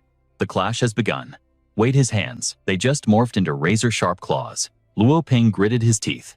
"I told you it has to be a monster. No human in this awakening manhwa reality can grow claws like that." Suddenly, her tone shifted, eyes locked on the scene outside. He just executed the monster. And now, it looks like he's consuming its essence. Wei's eyes widened as she caught a fleeting glimpse. "Wait, I know that face." Back on the street, the tyrant's corpse lay at Chen Bai's feet as the system interface flooded his vision. "You have eliminated the Tyrant Zombie Virus Elite. Type Offensive and Defensive Hybrid. Reward 2,000 experience points. Devour successful. Target Tier 3 Mutant Tyrant. Blacklight Virus Compatibility confirmed. All attributes increased. Acquired 800 virus points. Blacklight Virus Evolution points 500. Notification. The system manhwa logic has unlocked a new morph muscle mass reinforcement. New morph acquired armored shield." Chen Bai inspected his arm with satisfaction. "Muscle reinforcement. It amplifies every fiber without distorting my physique like the other transformations. Practical. My defense has nearly doubled. Not a bad haul." Suddenly, a voice pierced the air from above, causing Wei to scream involuntarily. "Chen Bai." "It's really Chen Bai." Startled, he snapped his head toward the source of the noise. "Who's there?" As he looked up, the silhouettes of Luo Ping and Wei came into focus. Chen Bai paused, scanning the massive structure before locking his gaze onto a specific window frame. Luo Ping clamped his hand over her mouth, hissing in anger. "Wei, are you insane? How can you be certain that thing is the Chen Bai you know? What if it's a mimic? A monster wearing his skin?" Ye Shui added sharply. "Exactly. He effortlessly slaughtered the beast that trapped us here. If you have a death wish, don't drag us down with you." Suddenly, from the street below, a calm voice drifted up. "Is someone up there?" "Greetings. I am Chen Bai. Did I hear someone call my name?" Wei immediately scrambled to her phone, reaching out to a mutual contact. "Chen Bai, it's me, Shi Wei." As she peeked out, she saw Chen Bai hanging casually from the window, his gaze cold as ice. "Oh, your eldest Miss Song's best friend. I thought it was someone else," he scoffed. Shi Wei's eyes lit up with hope. "Chen Bai, do you know how Sister Song is doing? Is she safe?" Moments later, inside a hotel in Jiang City, Chen Bai's voice cut through the silence. "I've established a stronghold at the Dongshan Villa district. There are already hundreds of survivors living there. Song Ziqiang is helping me manage the base, so Sister Song is perfectly safe." Shi Wei's eyes welled up with tears of relief. Really?" Luo Ping immediately cast a skeptical look. "He built a base with hundreds of people, just like that." Another student hesitated. "You mean the Queen of Jiang City is actually working for you? You're bluffing, aren't you, bro?" Chen Bai remained calm, his voice radiating an unshakable confidence. "You'll know once you get there. I don't waste my breath on lies that can be easily exposed." Suddenly, the door handle rattled violently. A shout rang out. "Ah, Chen Bai!" He spun around. "Qi Zheng." The man rushed in, overflowing with excitement. "I swore I heard someone call your name." Zhao Mu stared in disbelief. "It really is Chen Bai." He scrambled to his feet. "What are you doing here?" Qi Zheng threw his arm around Chen Bai's shoulder, explaining rapidly. That day in Zhanglin, brother Zhang wanted to help beauty queen Wei with her part-time job, so he brought a whole crew along. Zhao Mu chimed in. "We wanted to invite you, but Li Feng insisted you were too busy to come." Hearing this, Chen Bai made a sudden offer. "Are there many Jiang University students here? If you want, you can all retreat to my stronghold at the Dongshan Villas." Suddenly, a devilish smirk played on his lips. "But there is one rule. The rent is 1 copper coin per day. Can you accept those terms?" Of course Luoping agreed without hesitation, though anxiety flickered in his eyes as he assessed the situation. If that monster wasn't blocking us, we could have even been farming gold coins by now. But the road to the base is treacherous. Can you escort us? Chen Bai cut him off. I have unfinished business. But don't worry, on my way here, I only encountered a single tyrant-class monster. The group looked disgruntled. Wait, you didn't see any other monsters? That just proves how unlucky we are. Just then, Chen Bai waved his hand. A stack of cards materialized as he swiped through his inventory. Qi Zheng Blockhead and you too Shi Wei. These are low-tier items I can't use. Take them. Chen Bai stood up abruptly. I need to move fast. You know where the base is, so I'll be going ahead. Luo Ping nodded gratefully. Thanks, Chen Bai. Qi Zheng called out worry in his voice. Stay safe, Chen Bai. The protagonist leaped from the rooftop, soaring effortlessly to the opposite building. Suddenly, his phone buzzed. Rong Mengmeng requests a chat. Master, she messaged seriously. Your King Han is complaining in the group chat. I think my new ability might be useful for him. Chen Bai replied instantly, I'm in too many groups. Just tell me what happened. He paused, frowning. My King Han. Does she mean Han Xiao? Back at the hotel, Zhao Mu spoke with urgency. Brother Jiang, we need to head to the stronghold immediately. Luo Ping's voice was grave. Every evolved human makes the base safer. In this apocalyptic world, strength in numbers is everything. He frowned, his tone turning cold. True, but we must prepare. Crossing Jiang City to get to Dongshan is no small feat. Meanwhile, Li Feng pushed up his glasses, whispering, wait a moment. He froze, surprised to see a familiar silhouette return. Chen Bai, why are you back? Shi Wei rushed forward. Is something wrong? He replied calmly. I just need a temporary room to handle some business. Zhao Mu quickly suggested. You can bunk with Qi Zhang. And me, Chen Bai teased. And give up my privacy. I need to be alone. He smirked. Fine, take my room. We'll guard the living room for you. Suddenly, Shi Wei gasped, remembering something. Right. She called out desperately. Chen Bai, wait. Catching him in the hallway, she asked. I forgot to ask. Do you know Sister Song's evolution ID? I need to add her to my friends list. Chen Bai lowered his voice. 990225. Qi Zhang interjected. Chen Bai, what about yours? Zhao Mu and I want to add you too. Chen Bai turned and recited a simple sequence. 0, 0, 1. The room froze in absolute shock. After a beat of silence, Qi Zheng burst into laughter. We all evolved, but your terrible sense of humor clearly didn't. But behind him, Zhao Mu gripped his shoulder tightly. Qi Zheng. Just add him and see. Suddenly a system notification chimed. Evolved 101 White, accepted your friend request. He screamed in disbelief. Someone nudged him. Qi Zheng. Don't just stand there like an idiot, let's go. 10 minutes later, whispers erupted among the group. Is Chen Bai's ID real one? Asked in awe. That number is legendary. Zhao Mu whispered. He said it's the order of evolution. That means, in this entire awakening manhwa world, he was the very first to rise. Sudden realization struck him. Wait, do you remember what Chen Bai posted in the dorm chat group? That tip about the school moving the physical exam to mid-June? Qi Zhang nodded rapidly. Of course, we looked like idiots working out for a week straight because of that. A heavy silence fell. Then, the terrifying question. Hold on. Does that mean Chen Bai knew the apocalypse was coming? Zhao Mu laughed nervously. Maybe it was just a coincidence. But hey, thanks to him, we were physically ready, right? Qi Zheng nodded slowly. True. We survived because of the intel Chen Bai gave us. Zhao Mu grinned with pride. Exactly. Suddenly, Qi Zheng's focus shifted. Hey, beauty queen Wei, why is your face beet red? Shi Wei bolted toward the door. Nothing. I need to go to my room. And don't forget Chen Bai's arrangements, nobody disturb him. Slam. The door shut tight. Outside, Shi Wei leaned against the wall, face burning with embarrassment. She whispered Chen Bai, before frantically typing a message. Brother Song, it's me Wei, Shi Wei. On the other end, Song Zijing replied instantly. Wei, how did you get this private frequency? She admitted, honestly Chen Bai gave it to me. Song Zijing scoffed, I knew it. That guy can't step outside without flirting with death or women. Wei probed further. You're his best friend, right? That means we're all on the same side, Song replied. Without hesitation, naturally. Wei sent a cheerful reply. Perfect. When we all group up, it won't just be the two of you anymore, it'll be a trio. Song Zijing was baffled. What are you talking about? Wei drifted into a delusion, muttering to herself. Does he feel the same way? Could this be destiny? Then the realization hit her. Chen Bai and Brother Song. Living together. Just then, Li Feng's voice broke the silence. Listen to me, Brother Luo. This situation isn't as simple as it looks. He accused boldly, Chen Bai is definitely scamming us. His story is full of holes. Luo Ping nodded without thinking. I smell a rat too. He scoffed, and that nonsense about Song Zijing managing his base, please. It sounds like a classic power trip. Meanwhile, Wei stood frozen, overwhelmed by the barrage of conflicting information. At that moment, the system chimed within the dreamscape. Chen Bai descended from the sky like a deity, a calm smile playing on his lips. Apologies, everyone. I had to arrange a few contingencies in reality before logging in. His gaze swept the area before settling on the group. Looks like I'm the final piece of the puzzle. Standing before him were Wu Ya, Han Xiao, and Meng Meng. Han Xiao threw back his hood, his voice ringing with excitement. Emperor Bai, I'm Han Xiao. It's an honor to finally meet the legend in the flesh.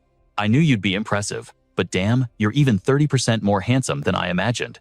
Meng Meng rolled her eyes, sighing. Kiss ass. Han Xiao grinned shamelessly. Hey, I only speak the truth. Then the brooding figure stepped forward. Greetings, my liege. I am Wu Ya. Meng Meng mentioned she had an extra slot for the party. My talent is Fear Manifestation, an SS rank ability that brings nightmares to life. Han Xiao's jaw practically hit the floor. You're kidding. Does that mean my S-rank mind control is actually the trash tier of this group? Chen Bai narrowed his eyes, analyzing the situation. Your talent might lack raw firepower, but your luck. That's a whole different story. He glanced at the girl. If you had triggered this scenario a few days ago, even Meng Meng wouldn't have been able to save you. Back then, she could only pull consciousness into the dreamscape, but using the dream nest as a core, that's the game changer that allows us to project directly to your location. He gestured toward her. Truth be told, she only mastered that technique yesterday. Han Xiao threw his head back, laughing. Then the heavens really are smiling on me, but Chen Bai's expression hardened. Focus. Meng Meng can sustain the four of us, but the clock is ticking. Tell us exactly what kind of hell we're walking into. Han Xiao's fingers danced in the air as he pulled up the data. It's an exclusive S-rank quest. I'm sharing the quest window now. It's close, so let's move while I brief you. This is a classic Awakening Manhwa mystery scenario. I found an old medical file in my father's estate from Hongqing Mental Hospital. It listed an aunt I never knew existed. The diagnosis was bizarre. Why was she erased from the family history? And, more importantly, is this genetic madness the source of my own powerful mental attributes? The answers are buried in that asylum. The scene shifted, looming shadows swallowing the light. Han Xiao's voice dropped to a whisper. Welcome to Hongqing Mental Hospital. By the time I found it, the place had already mutated into a dungeon instance. He turned to Chen Bai, his playfulness gone. I tried to solo it once. He crossed his arms, frustration burning in his eyes. I had to retreat almost immediately. The mobs range from level 5 to 12, but on nightmare difficulty, they're unkillable for me. I was stuck, unable to grind or advance. And when I bailed, the will of the universe warned me that something inside had marked me. If I came back alone, I'd be dead. Chen Bai just smiled, radiance emanating from him. I know. Leave it to me. Silence fell. Then the cold mechanical voice of the system shattered the quiet. Do you wish to enter the Hongqing Mental Hospital instance? A smirk curled Chen Bai's lip. Let's hunt. Inside the instance, Wu Ya scanned the rotting corridors and scoffed. Just trash mobs. Meng Meng shivered, sensing the atmosphere. Careful. Something feels wrong about the energy here. Don't get cocky, Han Xiao warned. Even the fodder here hits like a truck. Suddenly, a twisted nurse monster manifested, her body contorted in grotesque angles. Wu Ya didn't flinch. He stepped into the line of fire. Hold back. I want to test my limits on this thing. The creature shrieked and lunged. But behind Wu Ya, the specter of his SS rank fear manifestation rose like a demon. The monster collapsed mid-air, paralyzed. It stared in absolute terror at the entity looming behind him. Wu Ya snapped his fingers. Fear mode detonation. Lightning crackled, engulfing the beast in a violent surge. System corrupted nurse eliminated. EXP distributed. Meng Meng giggled nervously. Wow, you look more like the villain boss than the actual monsters. Chen Bai chuckled. Impressive control. Han Xiao pumped a fist. That was absolute fire. A skill book dropped. Piercing Mind Blast unleashes a sharp mental explosion in a target area. Warning. The sonic resonance will attract nearby enemies. Wu Ya held up the glowing card. First drop and it's a rare skill. Luck really is on our side. Chenbai nodded, keeping the pace. Han Xiao Meng, you two are the mental type users. Sort it out between you. Han Xiao waved it off immediately. I pass. I'm only here for the quest item. Besides, my kit already covers that base. Meng's eyes sparkled as she grabbed the card. Then, don't mind if I do. Thanks guys. The card dissolved into particles of light as she absorbed the technique.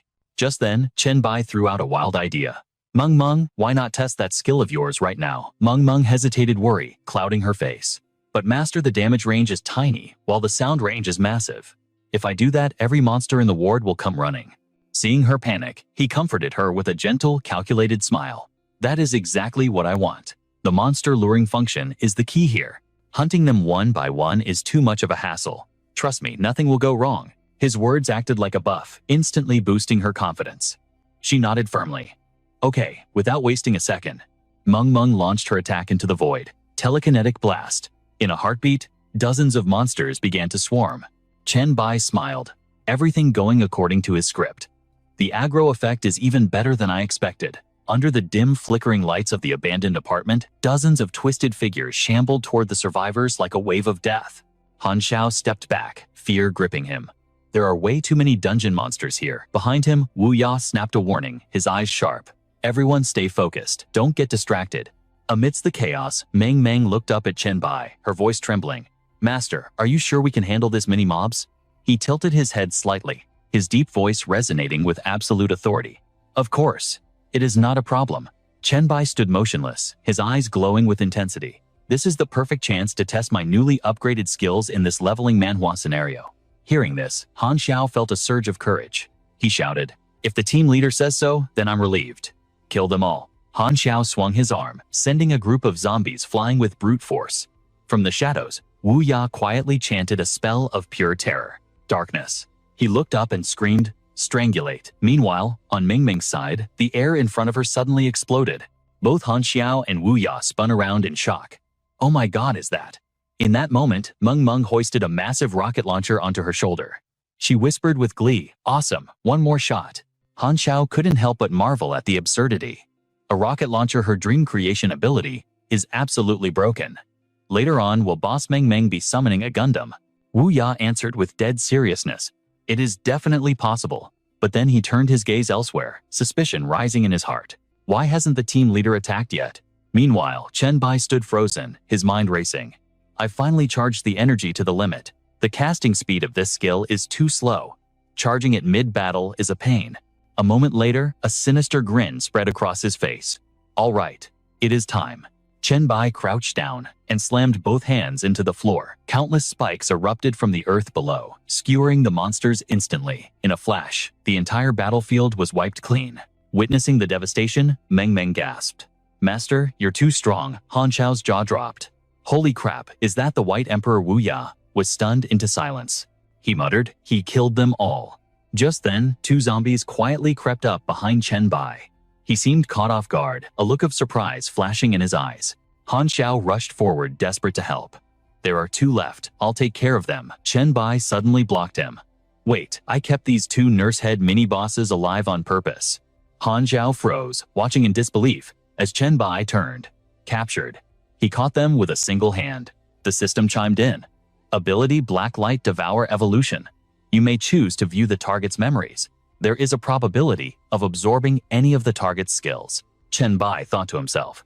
Reading and absorbing memories. I haven't used this feature since I first got it. A symbol appeared on the monster nurse and she began to scream in panic. What is this? What is happening to me?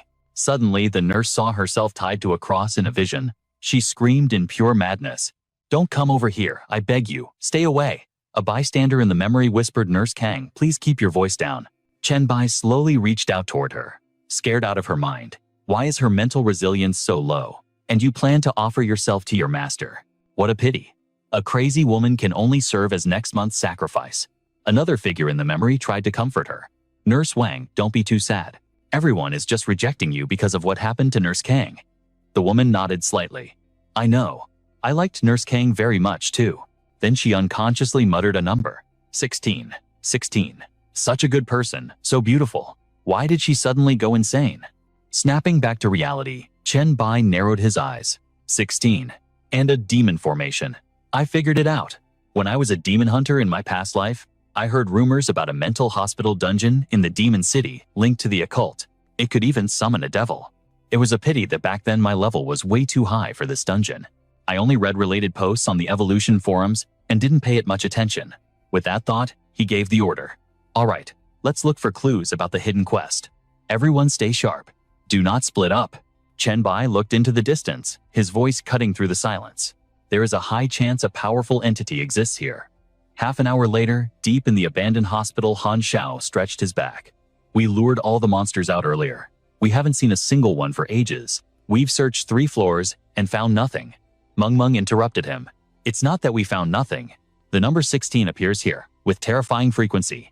Unlike the others, Wu Ya was anxious, staring intently at Chen Bai. I don't care about 16 or 18. I just want to know why the dungeon boss hasn't made a move yet. Is he so scared of the White Emperor that he's hiding?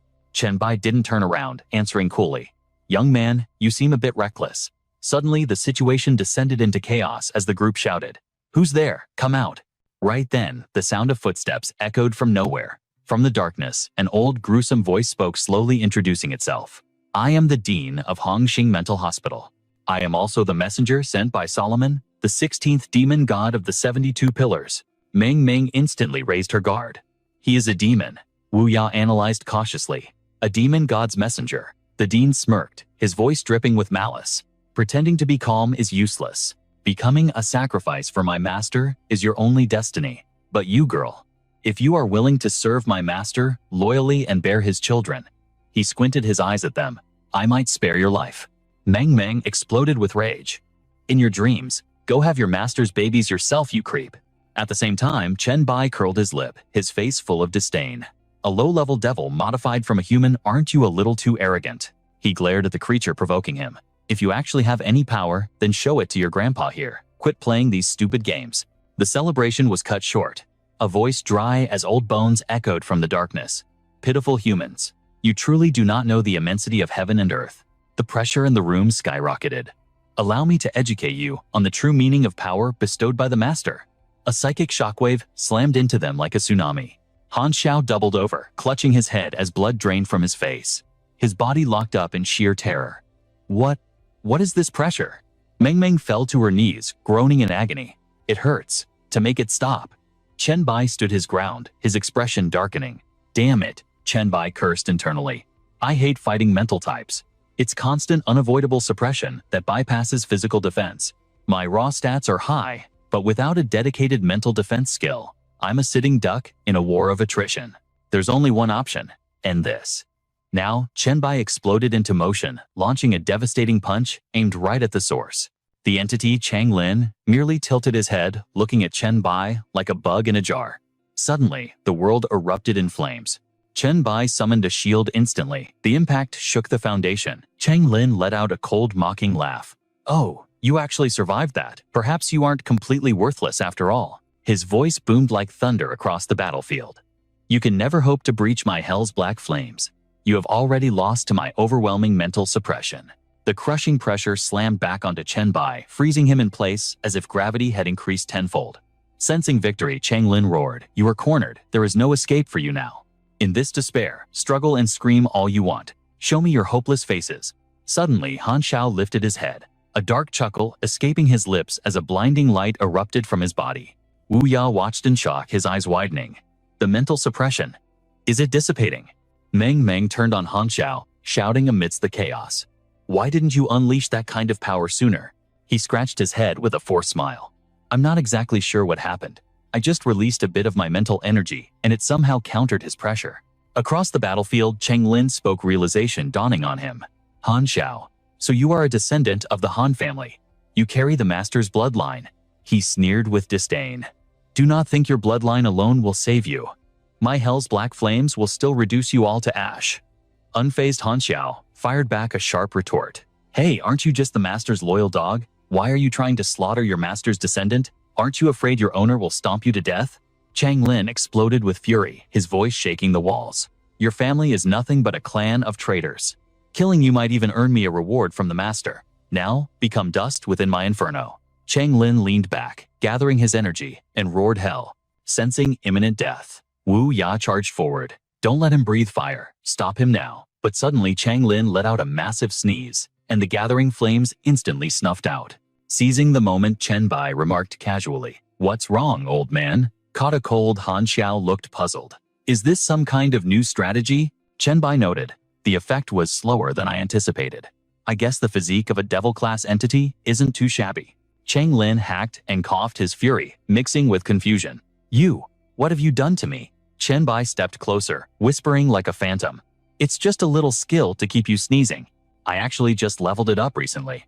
As expected of a system manhwa ability, this skill is called the pulmonary infection flu.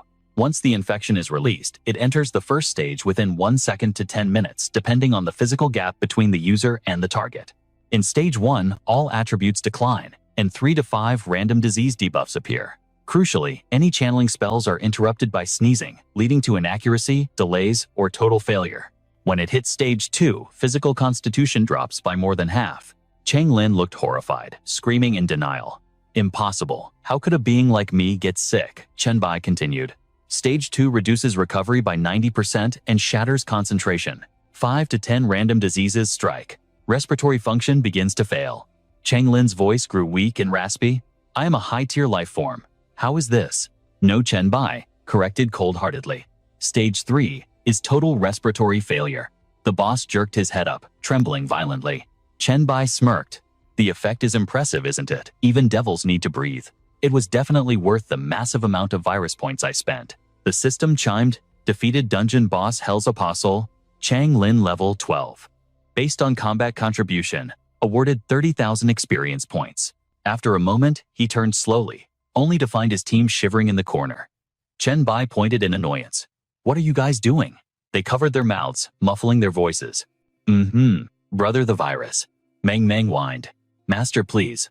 I don't want to catch a cold. Chen Bai couldn't help but laugh. Relax. Unless I specifically target you, you won't get infected. Mang gasped in awe. So strong, White Emperor, that skill is absolutely invincible. He cut her off coldly. Stop the flattery. It only worked so well because this devil had a weak constitution. Many monsters don't need to breathe at all.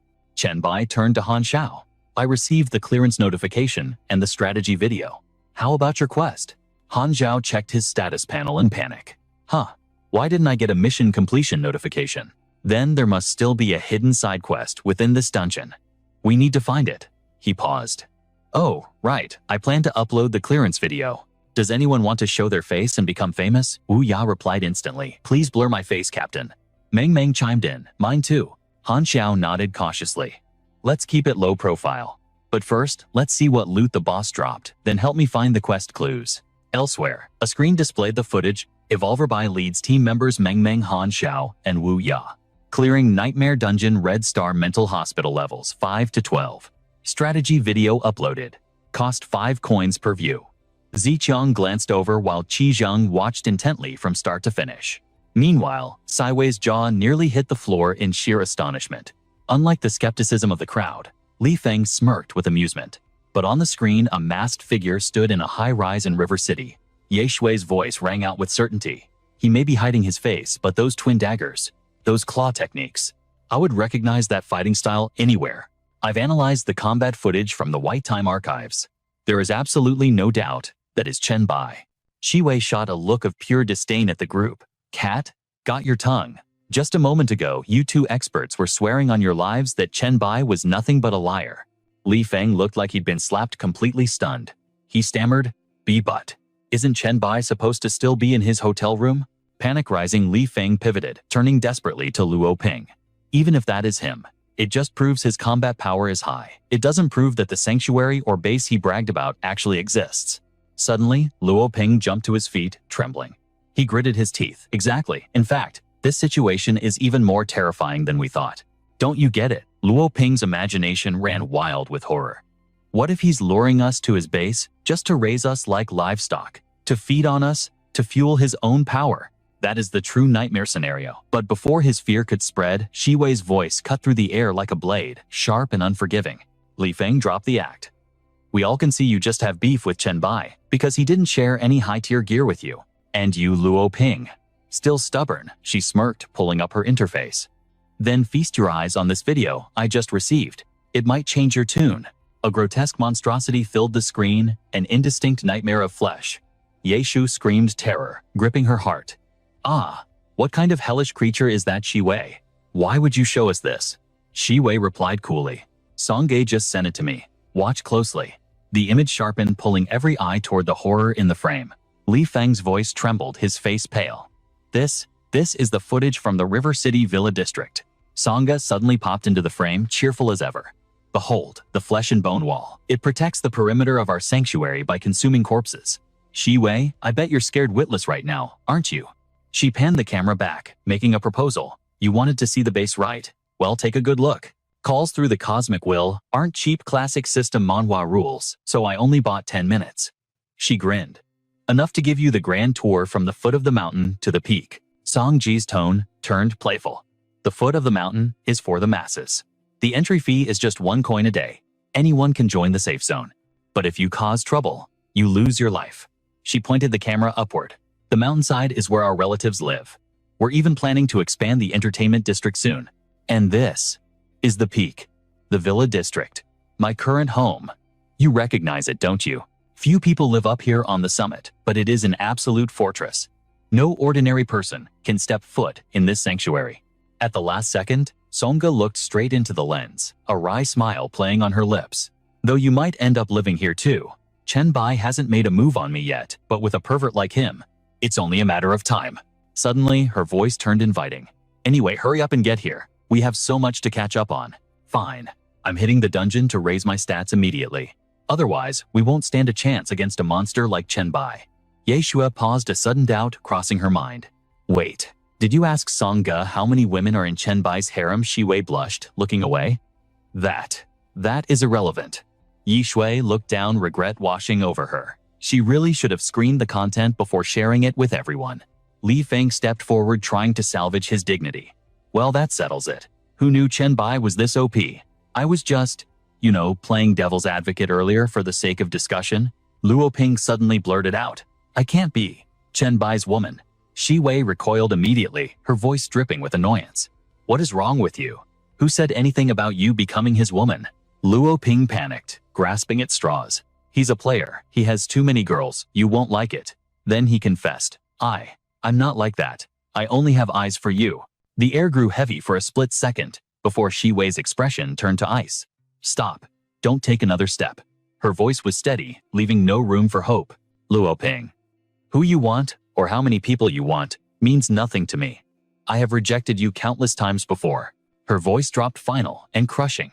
Let me make this crystal clear one more time. I feel absolutely nothing for you. Stop liking me. Meanwhile, inside the demon capital Dream Realm, at the Red Star Mental Hospital dungeon 4th floor, Chen Bai examined the corpse of the boss. Suddenly, a bolt of lightning seemed to strike his mind. System alerts: special bloodline atoms detected within the entity. Host can choose to devour or extract. Absorbing will impact the blacklight virus and the host's physique. Chen Bai decided coldly. Reward my minions. No. Extract it for me. Exclude. System special entity devoured. 500 evolution points gained for the blacklight virus. Passive activated skill absorption. Acquired rank A skill Hellfire Body. System extracted. Bloodline has crystallized into an item. Item description: weak demon. Bloodline atom. Type consumable, rank A. A pharmaceutical essence condensed from the body of a demon. Effect upon consumption: grants a weak demonic bloodline. Requirements: spirit 20 or higher. Physique 20 or higher. He stared at the vial in his hand. This is the bloodline atom. Chen Bai gripped it tight, a smirk forming on his lips. Extracting it turned it into an item. I thought it would just vanish into the system. He turned to his team. Report. What dropped? Han Zhao whispered, trembling with excitement.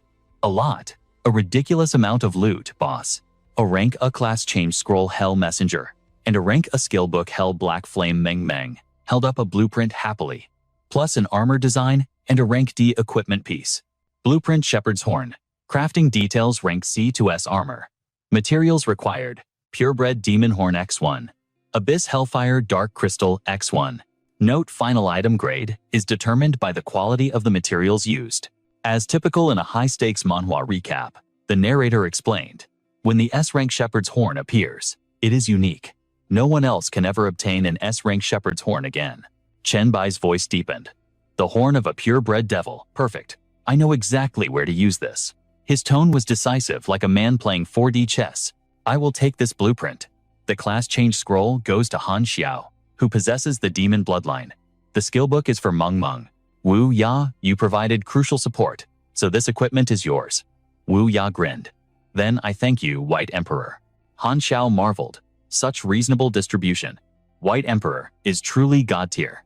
Then he shrank back slightly, reminding them. The final step is helping me find the quest clue.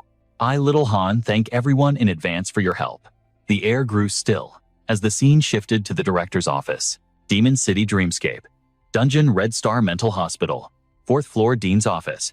Han Xiao's eyes scanned the room. I think the clue must be here unless the Demon Dean had a secret chamber.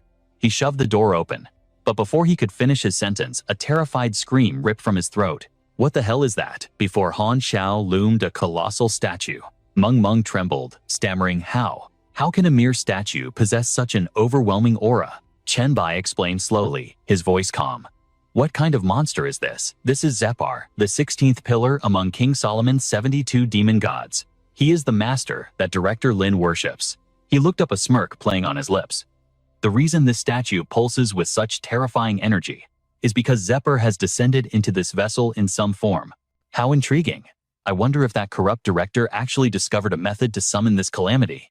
About a century ago, a woman from the Han clan fell in love with Zepar's projection here on the Blue Star. Since that day, every generation of the Han family has been cursed to birth twins, a dragon, and a phoenix.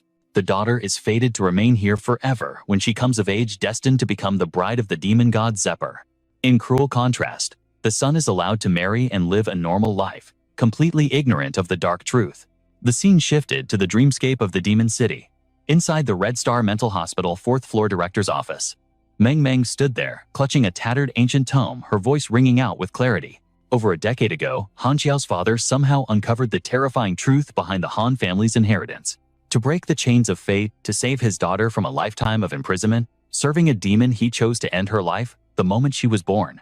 But Zhao Changlin discovered the plan, stopped Han Yang, and reported the betrayal to Zepar. For his treachery, Han Yang was stripped of his bloodline. The newborn sister was then taken by Zepar, raised in the shadows to fulfill her destiny. As a reward for his loyalty, Zhao Changlin was gifted a demonic bloodline. Meng tossed the book aside with a look of cold disgust. That's basically the gist of this lunatic director's diary. It's mostly filled with jealousy toward the Han family's bloodline and insults, calling Han Yang a fool. There are also records of his merits, rewards, and oaths of eternal loyalty. Piecing this information together was the absolute limit of what we could find. At that moment, Han Xiao expressed his deep gratitude. Boss Meng, right after you finished speaking, I received the next quest notification. Thank you truly. Though reading those words, it tore me apart. It's all thanks to you. She shook her head gently. Don't mention it. I enjoy unraveling mysteries this way. Meng then shifted her gaze toward the ominous statue. Master, you've been analyzing that statue since we walked in.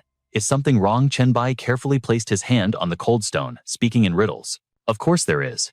Suddenly, the entire room began to quake violently. Wu Ya looked at Chen Bai in panic. What is happening? Han Xiao cursed instinctively. Damn it. A secret chamber revealed. Meng raised an eyebrow, intrigued. There was still something hidden here. The scene shifted to the exterior, where a blood-red light swallowed the sky. Meanwhile, Han Xiao took careful steps, his voice trembling. At this depth, we must have descended from the 4th floor straight into the bowels of the earth, right? At least 2 or 3 levels underground. I've been counting the steps. Chen Bai smirked, his eyes narrowing. We should be arriving any second now. He boldly offered his deduction. If I'm right, what lies below is either where Zhao Changlin summoned Zepar, a communication altar, or a sacrificial ground for the demon god. The moment they stepped inside, a chilling sight greeted them: rows of crucifixes standing over a dark magic circle inscribed on the floor. Wu Ya scanned the area on high alert. The stench of blood here. It's suffocating. Meng approached with curiosity. Master, what exactly are you looking for? I've shared the data. See for yourselves.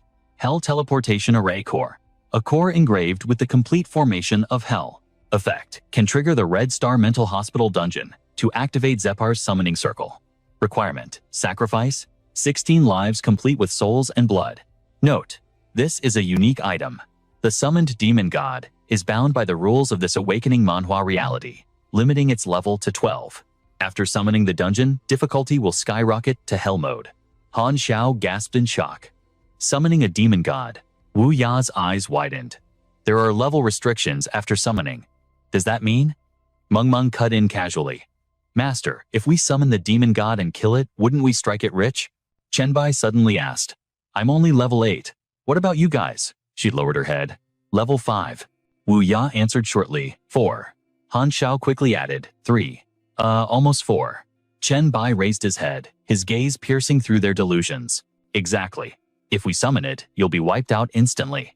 You're not even level 10, you have no class and no gear. Where do you get the courage to challenge a level 12 demon god? Facing the harsh questioning, he laughed sheepishly. But, isn't the White Emperor here with us? Chenbai looked even more helpless. He spoke softly. Even with me, it's impossible. There is a massive difference between a diluted bloodline and an actual demon god. Surely you realize that. Wait until you reach the dungeon's level cap and obtain a class, then come back. Seizing the chance, Wu Ya quickly requested. Then next time you absolutely have to carry me big shots. Meng winked playfully.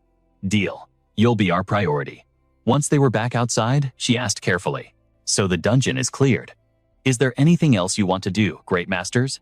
Han Xiao hesitated before speaking up. There's still one thing I'm not clear about. His voice dropped to a gravelly whisper, questioning the very nature of this hell.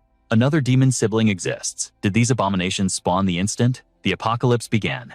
Chenbai leaned in, his gaze piercing through the gloom. Whether they crawled out of the void or were always lurking in the shadows matters little. What matters is that they are here right now. Why bring this up now? Chenbai pressed his eyes, narrowing. Think back. Did you notice anything strange about your father before the system initialized? Han Xiao shook his head, a bitter smile on his lips. Not at all. We weren't exactly close. To my eyes, he was just an ordinary average man. His life was painfully mundane, he continued, voice hollow. The only exceptional thing happened after the end. He didn't turn into a regular walker. He became a mutant. Wu Ya's eyes widened with thrill. A demonic zombie. Now, that's a rare spawn. Han Xiao's expression hardened. No, nothing so grandiose. It wasn't demonic in nature. A gruesome memory resurfaced, making his voice tremble. He mutated into a plague zombie. His skin. It was festering with vile purple and toxic green pustules. The sheer terror of it froze me. I couldn't bring myself to even graze him. He clenched his fist. But that fear became my catalyst. It forced me to awaken my telekinetic powers just to keep him at bay. In a twisted way, it was his final gift to me. Chenbai's brow furrowed in thought.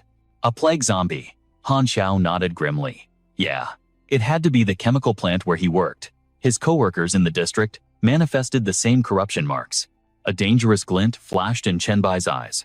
That chemical plant. It's the key link to the SSS-Rank Plague Sect questline. Chenbai made his move. I have a keen interest in that facility. When we head to the demon capital, you're acting as my guide. Han Xiao beamed, accepting the command. Done.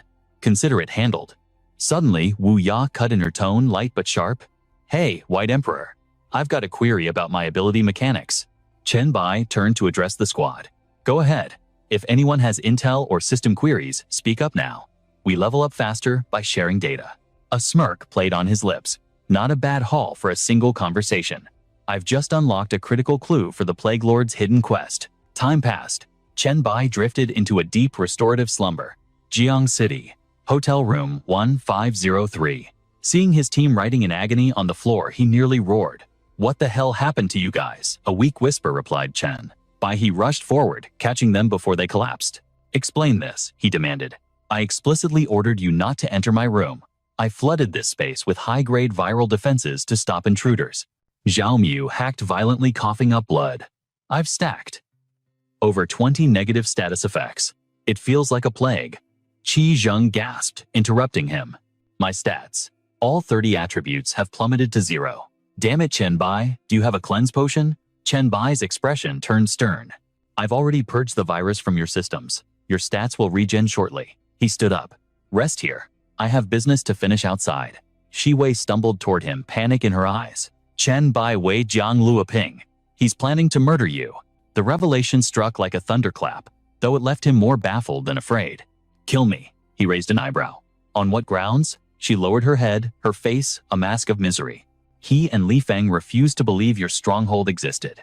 To prove it, I asked Sister Song to send video proof, but I didn't anticipate her reaction. Chi Wei's voice trembled.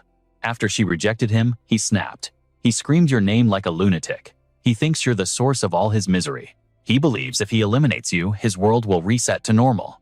Chen Bai let out a cold, incredulous laugh. Is the man brain dead? What kind of twisted logic is that? Chi Wei's sadness turned to fury.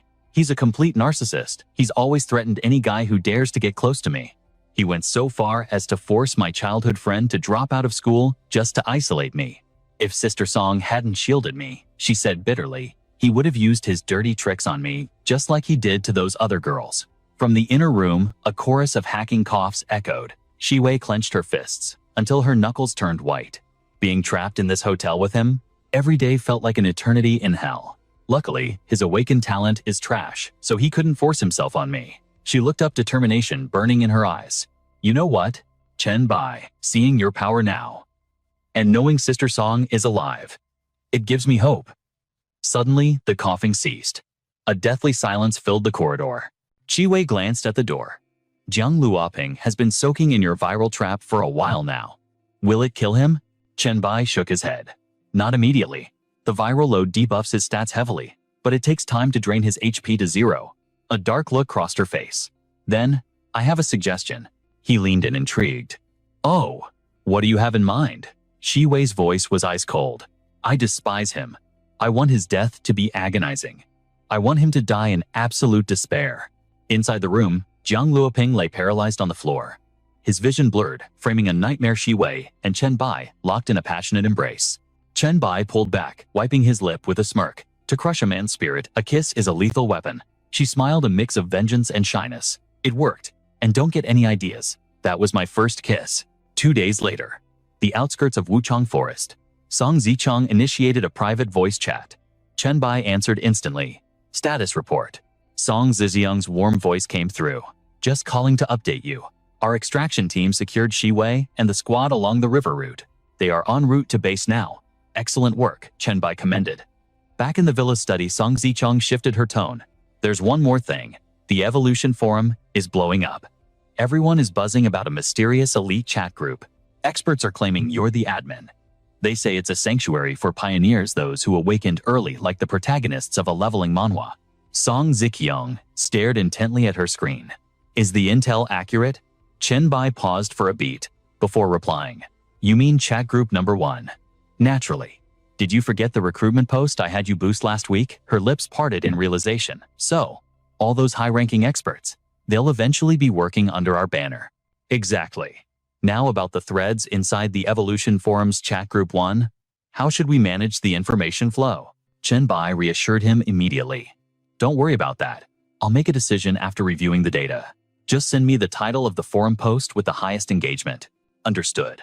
Organizing it now. Top post. A pre-apocalypse thread confirms that the user calling himself White Emperor predicted the universal trial. It feels like we are living in a system manhwa. Analysis of White's video guide. Evidence suggests many top-tier experts are actually members of the same chat group. Since monsters appeared before the trial, human evolution is possible. The owner of chat group 002 states that, based on experience, chat group 001 was likely created before the trial began. A moment later, Chen Bai frowned in thought. It seems the time has come to officially activate chat group 001. Chen Bai stared intensely at the screen, monologuing to himself. This won't just grant me immense influence and power. It will instill a sense of collective honor among the members. It will make recruiting those high-level experts much smoother in the future. Withered leaves crunched beneath Chen Bai's feet. System. You have entered the hidden realm. Village of the evil faith. Hearing this, a confident smile spread across his face. Finally, I've arrived. In my past life, this is where I found the hidden realm for the professional S-Class Demon Hunter job change quest. Quest 1. Prevent the villagers from summoning the evil spirit. Difficulty D. System alert. All participants will receive 500 experience points upon completion and may exit the hidden realm. Quest 2. Eradicate all C-rank corrupted villagers. Upon completion, all survivors will be rewarded with 1,500 experience points and granted permission to leave this dungeon. Quest 3. Annihilate the evil spirits summoned by the villagers and slaughter every S-rank corrupted villager. The reward is 5,000 experience points and a C-rank low-level demon bloodline potion. In a twist of fate, Yi Qiang shouted with manic excitement. Listen up everyone, we just need to charge into the Hidden Realm clear Quest 2, and then we can all escape safely. The loot distribution is set to party random mode to ensure a fair system manhwa experience for everyone. Even if you do not roll an item, you will be compensated with gold coins. Brother Qiang promised I absolutely will not let anyone suffer a loss. In my past life, desperate for a few coins, I believed Brother Qiang's lies. He had joined my team to enter this very dungeon. Who could have guessed that the marksman Brother Qiang would intentionally miss every crucial shot? His calculated mistakes allowed the villagers to summon a horde of evil spirits. Yet, he took his own crew and retreated from the combat zone. His vile goal was to use our lives as cannon fodder to weaken the monster wave. He waved his hand coldly, sentencing us to death. You lot have only one path to survival: weaken that demon until I am satisfied with its health bar. By the time everyone realized it was a death trap, Brother Qiang had already locked down the battlefield. He mercilessly slaughtered any evolving humans who tried to flee the perimeter. That bastard Yi Qiang had recruited nearly 100 people, all solo players, and struggling small groups from the area. No one could organize an effective resistance in time.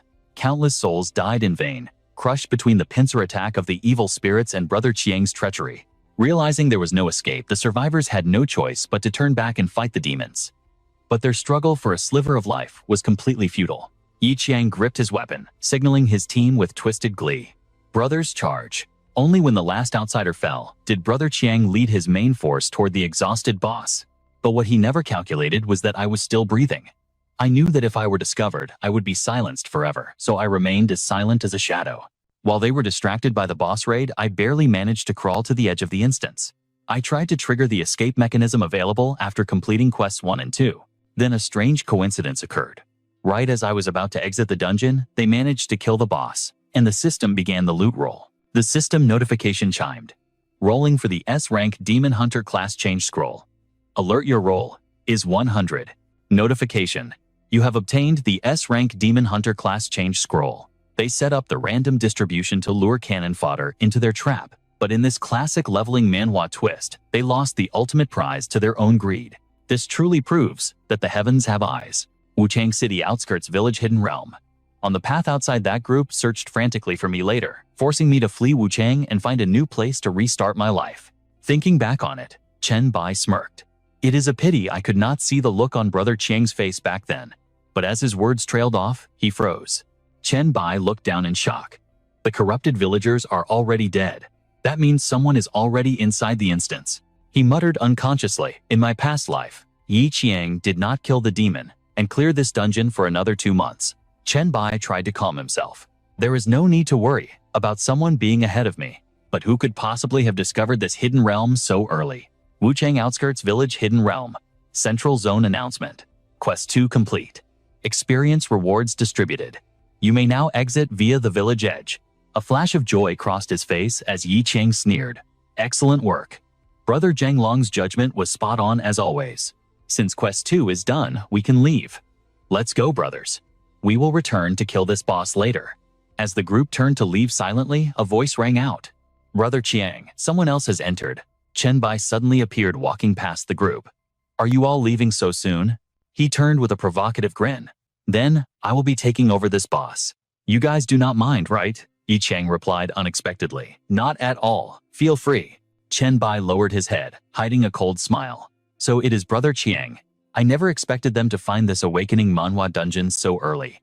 Yi Qiang called out a warning. Be careful, kid. That is a level 11 demon boss. Chen Bai waved dismissively. Thanks for the tip. Watch your step on the way out. Just then the monster roared. What an interesting little bug we have here. It seems you do not fear me. Or perhaps you know you are about to die, so you have accepted your fate calmly. Facing the boss's crushing pressure, Chen Bai chuckled softly. I just forgot that it has been a long time since I faced a lone hunter demon. I usually want to exterminate every low-level spirit like you. Hearing this, the monster's rage exploded. It screamed frantically. You are just a puny human. Die for me. Chen Bai moved his sword with practiced ease, whispering into the air. As a demon hunter with decades of experience from my past life, I have slaughtered countless trashes like you. Every weakness, every twitch of muscle, even the flow of mana within its veins, I see it all clearly. With a final strike, the monster's blood-soaked body crashes to the ground. System notification.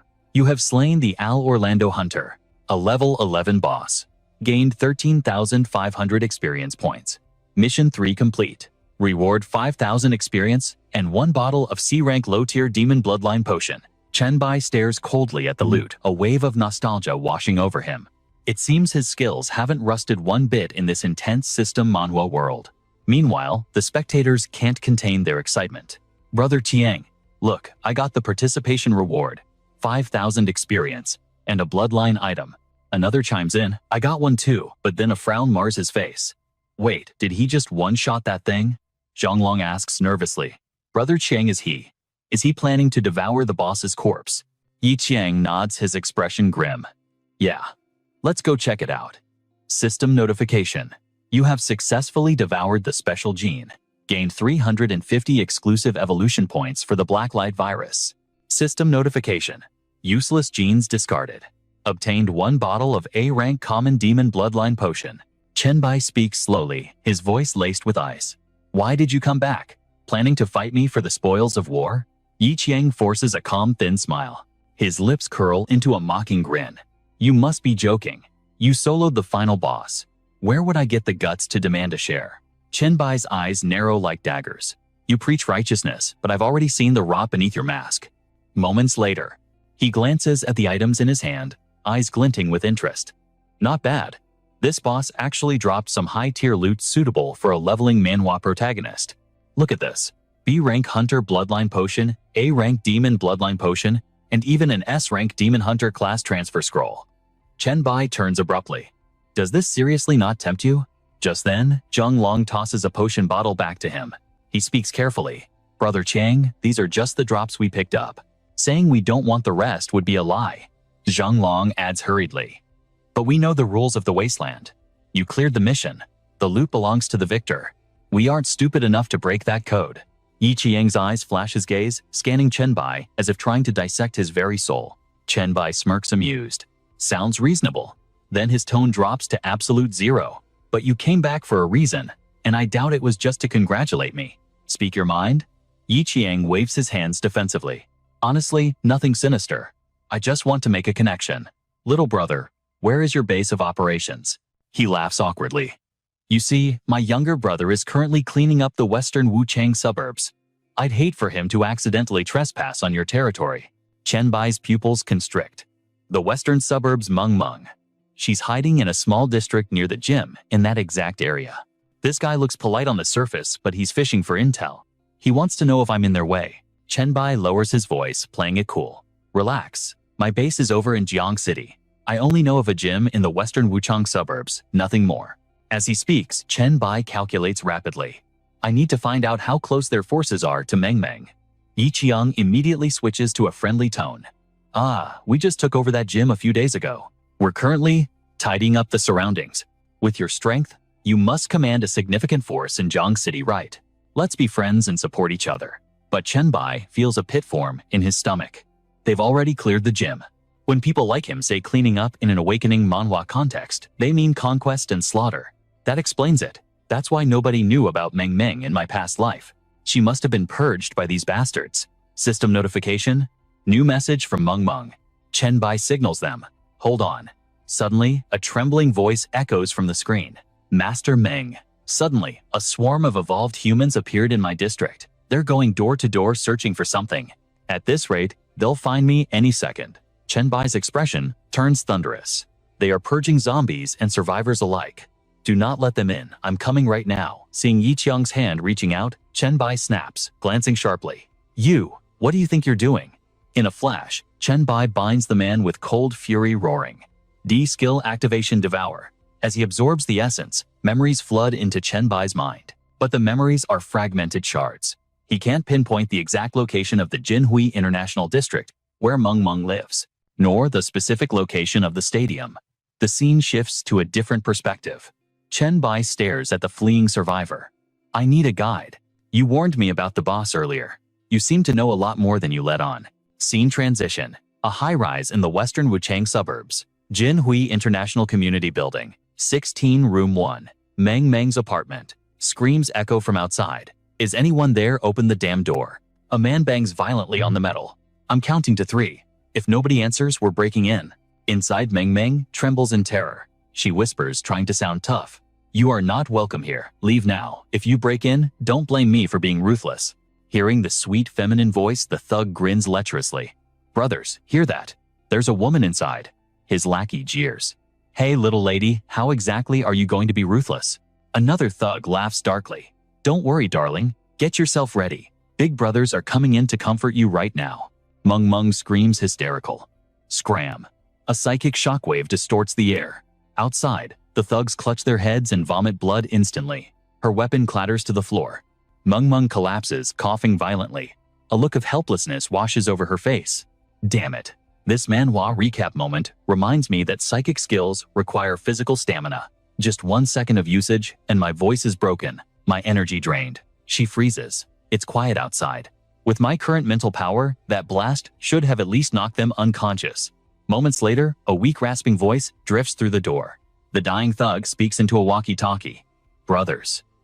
Meet at building 16, 12th floor. There's a chick here. Mental attack ability. My squad is wiped out. Come capture her. She used a massive blast. She won't be able to use it again for a while. She's a sitting duck. 10 minutes later, the banging returns louder and more aggressive. Meng looks at the door in despair. They're back already, it seems. I have no choice but to fight to the death. Suddenly, a door burst open, followed by heavy footsteps. A man's gaze landed on Meng. Well, a little beauty. Why are you sweating so much? Little sister, are you tired? Why did you not scream this time? You have such a beautiful body. It would be a shame if your screams sounded ugly. Let Big Brother here save you. Girls shouldn't be shouting and fighting anyway. Watching the group close in anxiety flooded her heart.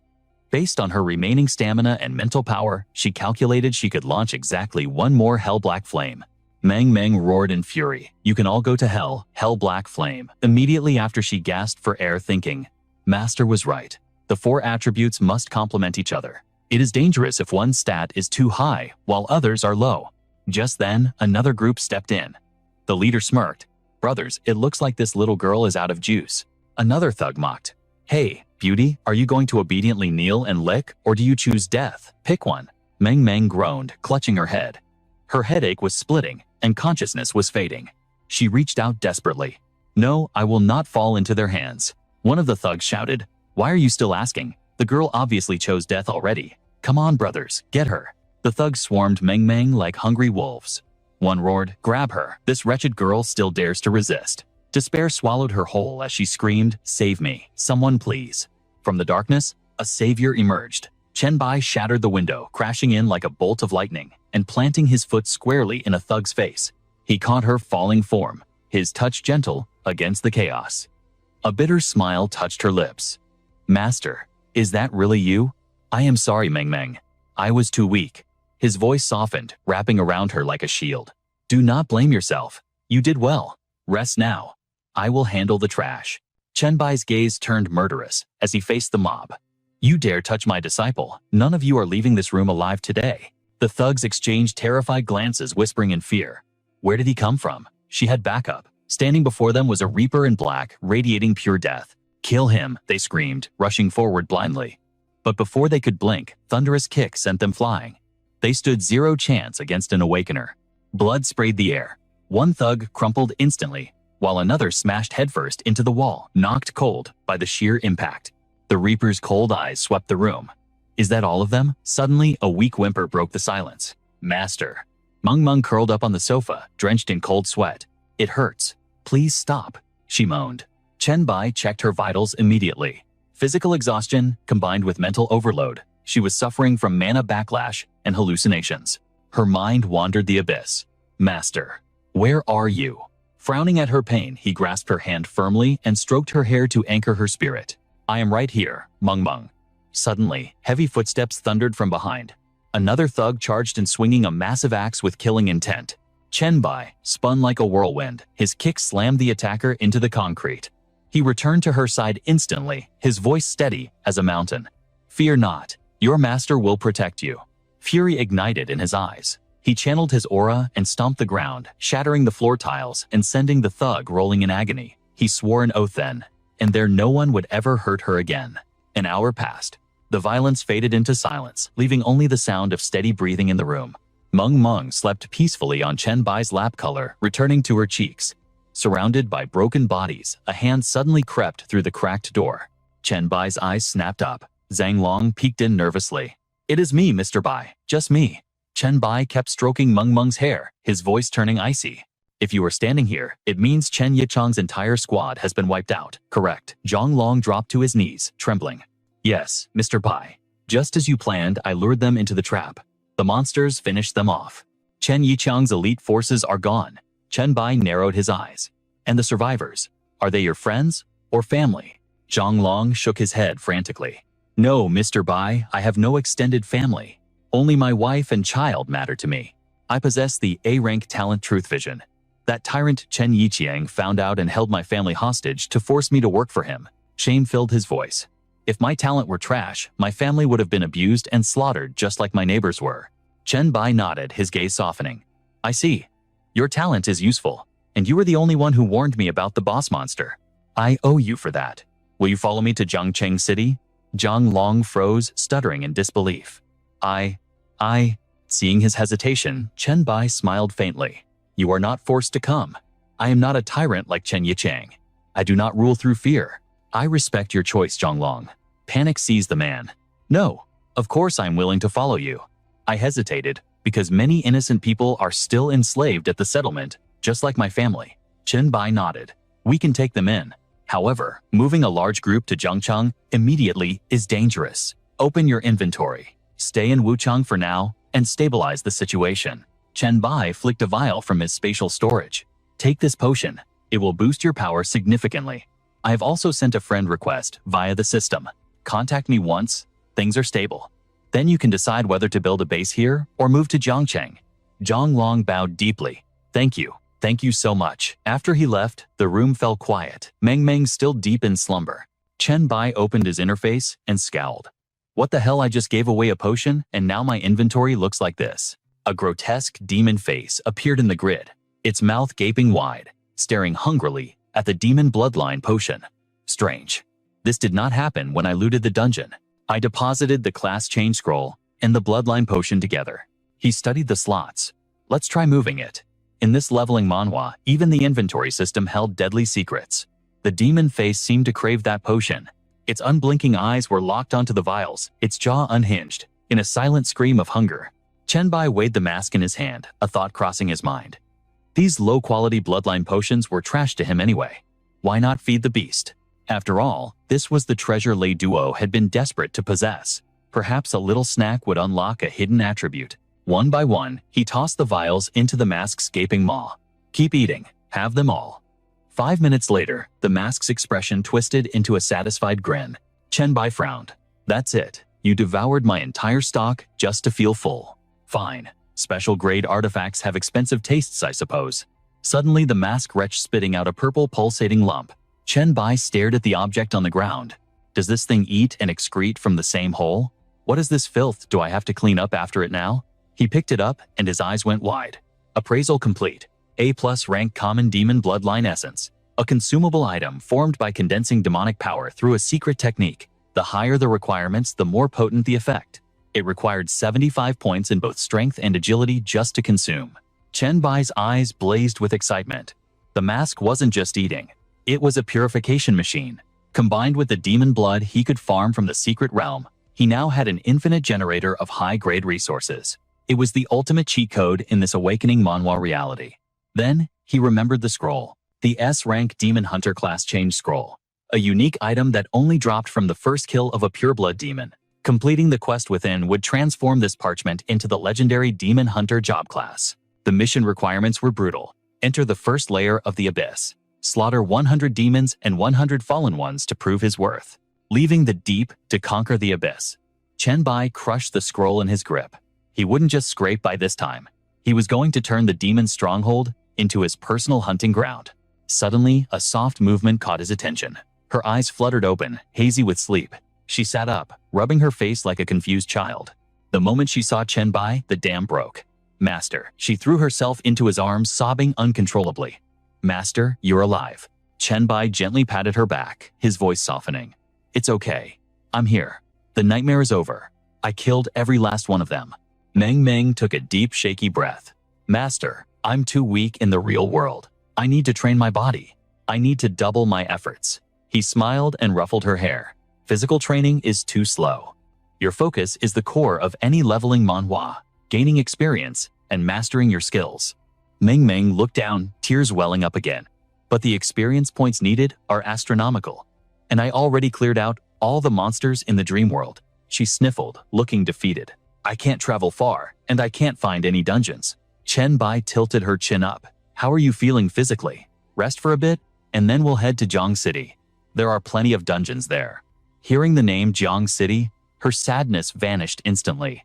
I feel great, no rest needed. Let's go right now. To Jiang City, Chen Bai laughed, catching her hand as she tried to bolt. Hold on. He scooped her up into his arms effortlessly. Walking is too slow. We'd never make it by next month at your pace.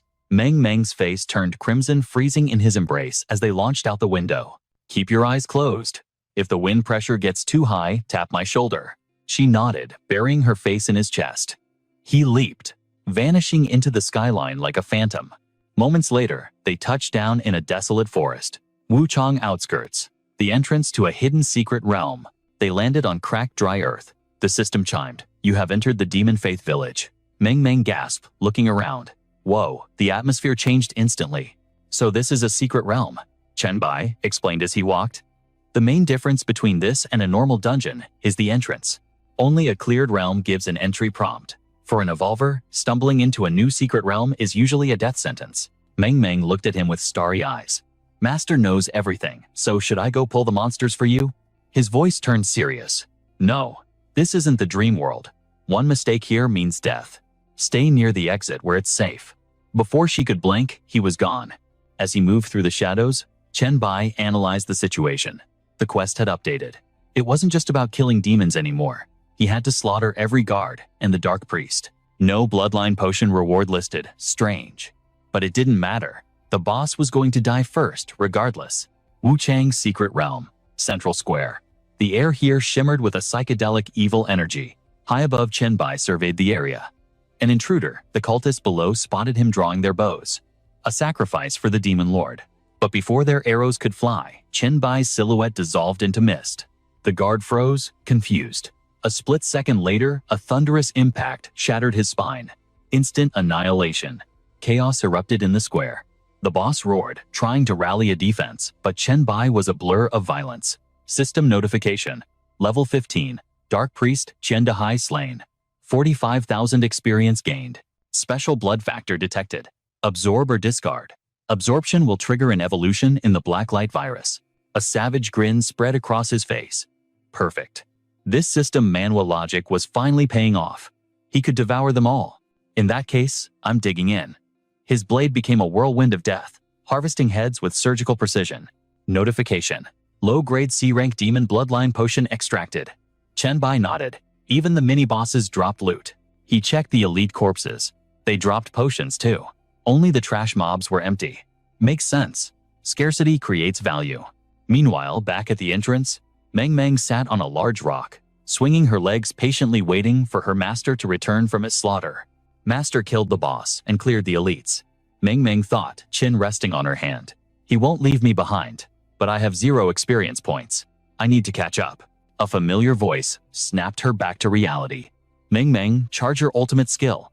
Chen Bai commanded, unleash your maximum destruction range. Do not worry, these mobs are weakened. With your spirit stats, you can wipe them out. She didn't hesitate. A massive ring of energy erupted from her body. The system notifications began to scroll like a waterfall. System level 10, corrupted villager slain. Plus 250 experience.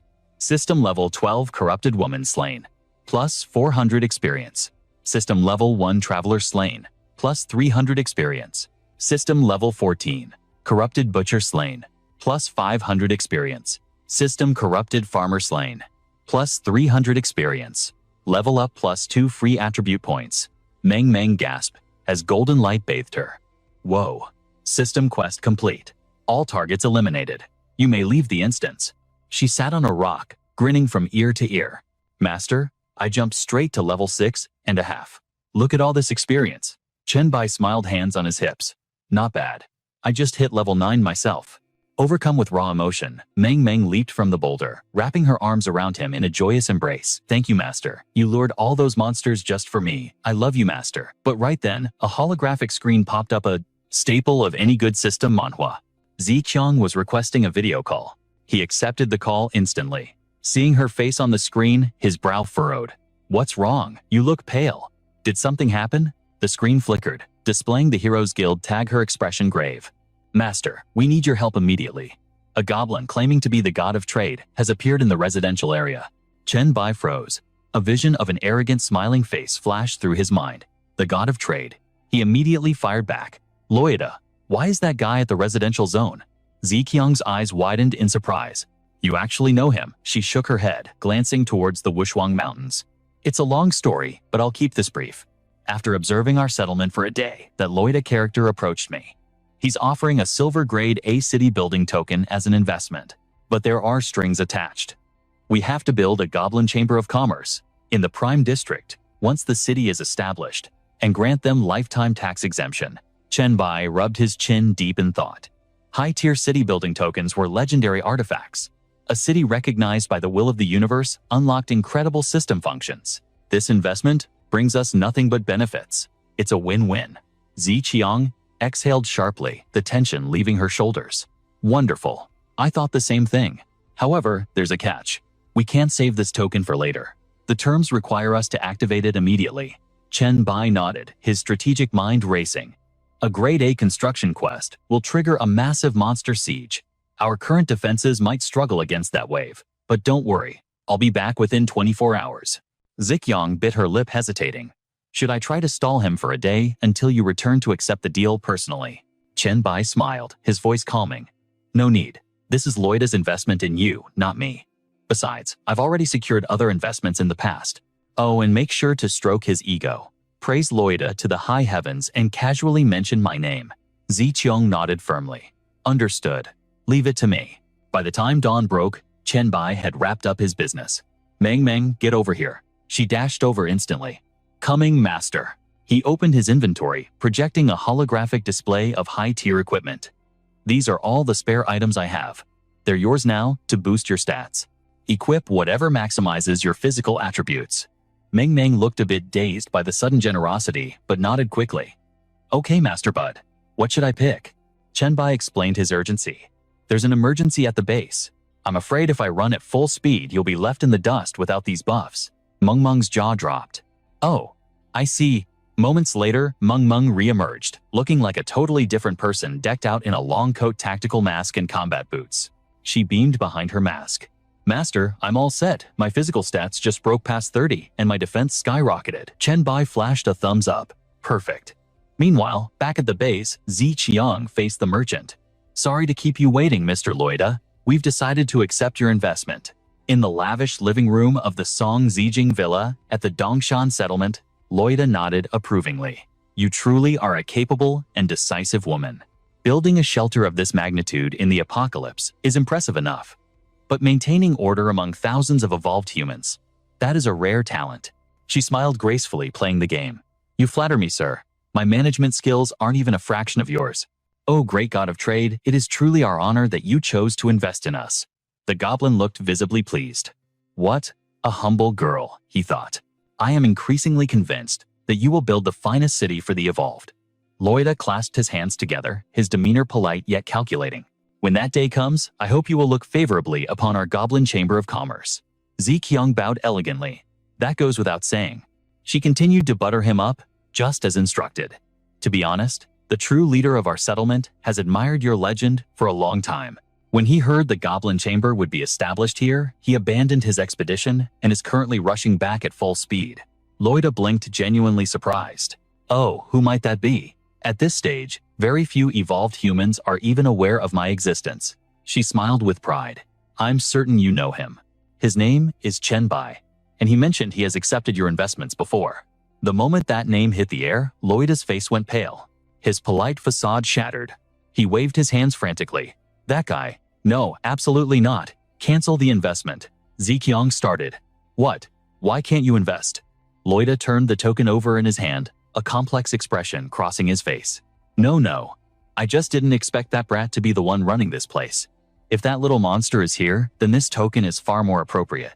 Ziqiang gasped. A gold token. Loida laid out a glowing tablet on the table. Correct. An S-class Golden City building token. A mere grade A construction quest wouldn't even be a challenge for that kid. The goblin's dark eyes glinted with greed and anticipation. If he returns in time, you might even trigger an S-class monster siege. The rewards would be astronomical. A holographic notification flashed before her eyes. Lei Duo had transferred the ultimate quest, invest in the S-rank Golden City construction.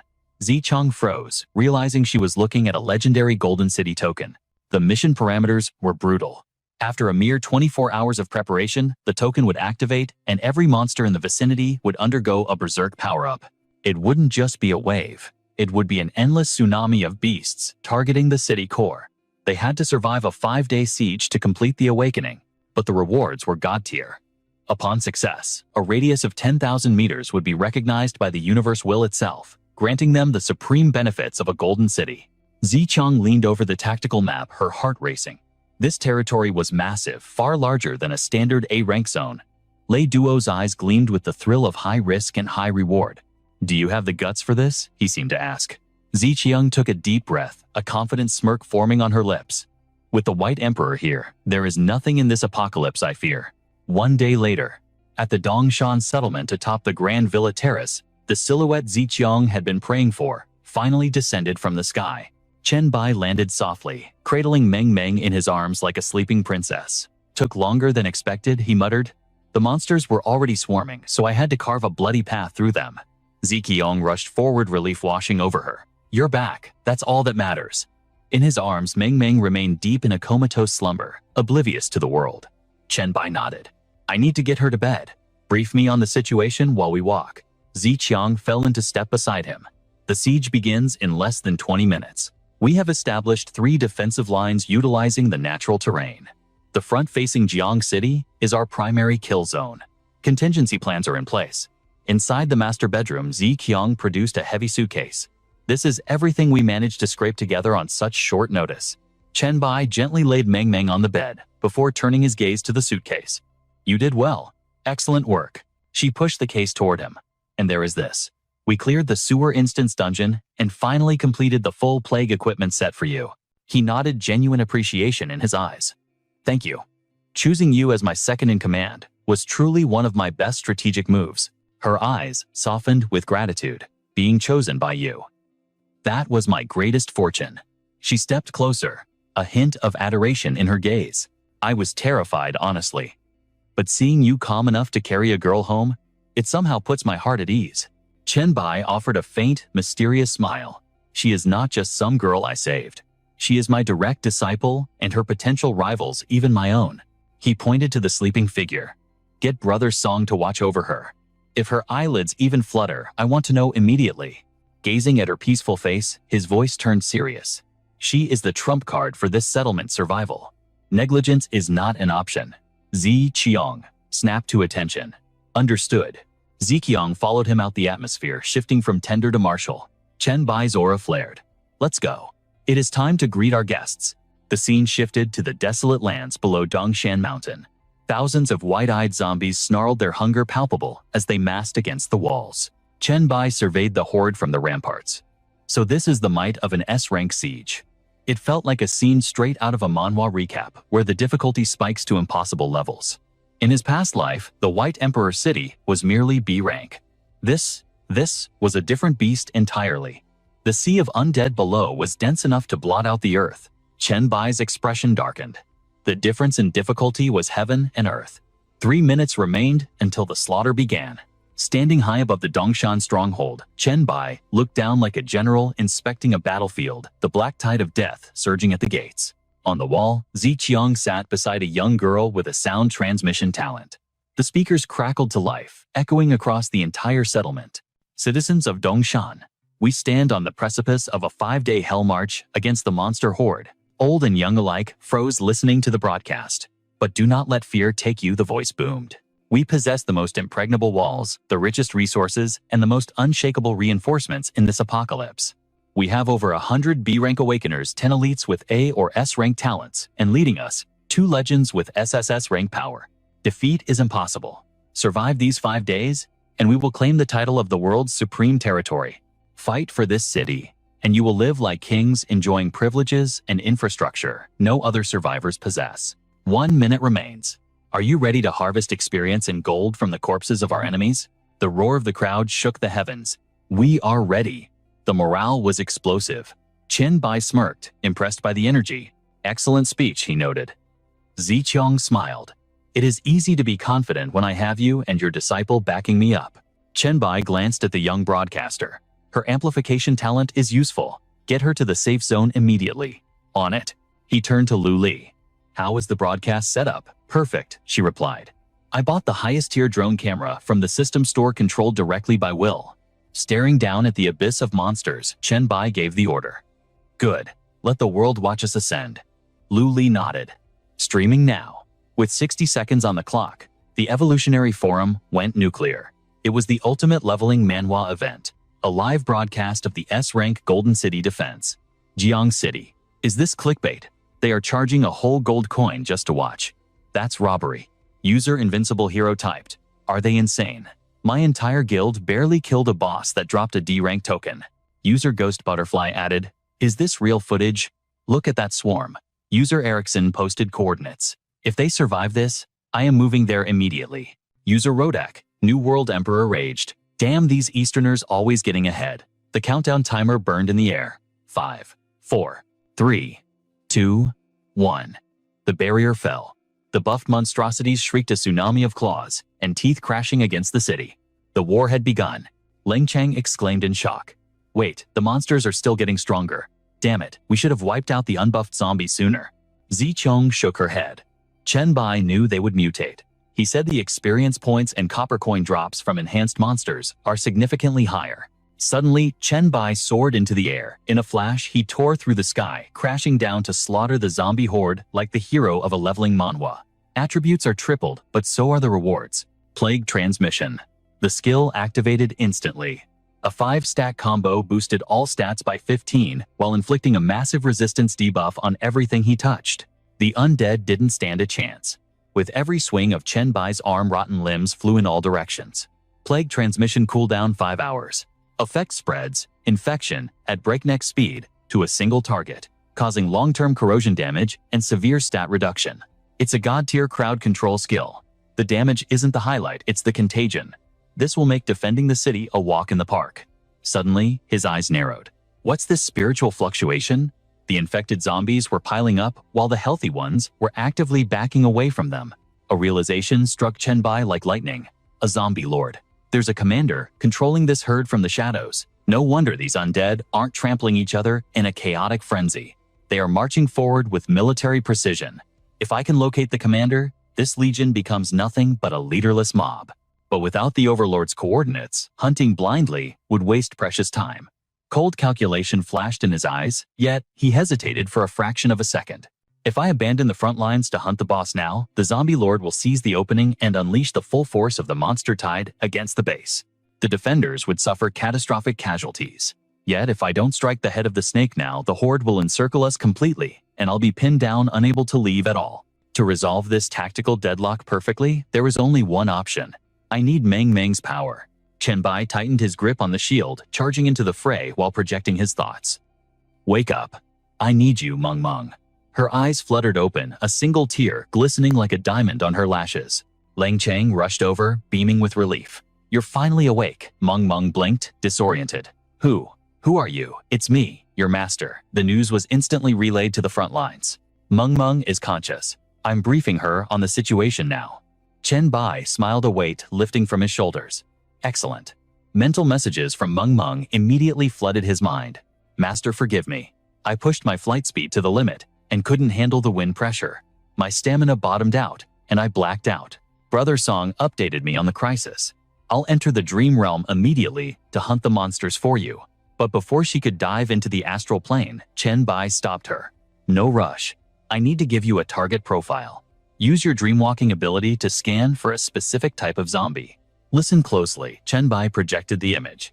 Humanoid body shoulder pads like biological armor, a massive cranium protected by a bone mesh cage, and psychic tentacles extending from its back. Its mental energy is immense. She immediately turned to Lang Chang. I need to dive in. Little brother, guard my physical body. Don't let anyone get close. Thanks. Lang Chang gaped. You're sleeping again, that fast. But Meng Meng had already slipped into the dream dimension, standing high above the city, her eyes widening at the horror below. Whoa, that is a massive horde. The Dongshan gathering point looked like a tiny island in a sea of rot. Meng Meng took a deep breath, extended her hands, and began to weave reality. Dream creation instantly. Massive boulders materialized from the sky, raining down with devastating force and crushing the monster waves. She pumped her fist, hyped up. Yeah, the dream realm is totally overpowered. She stretched her virtual body, dancing a little jig. Okay, focus.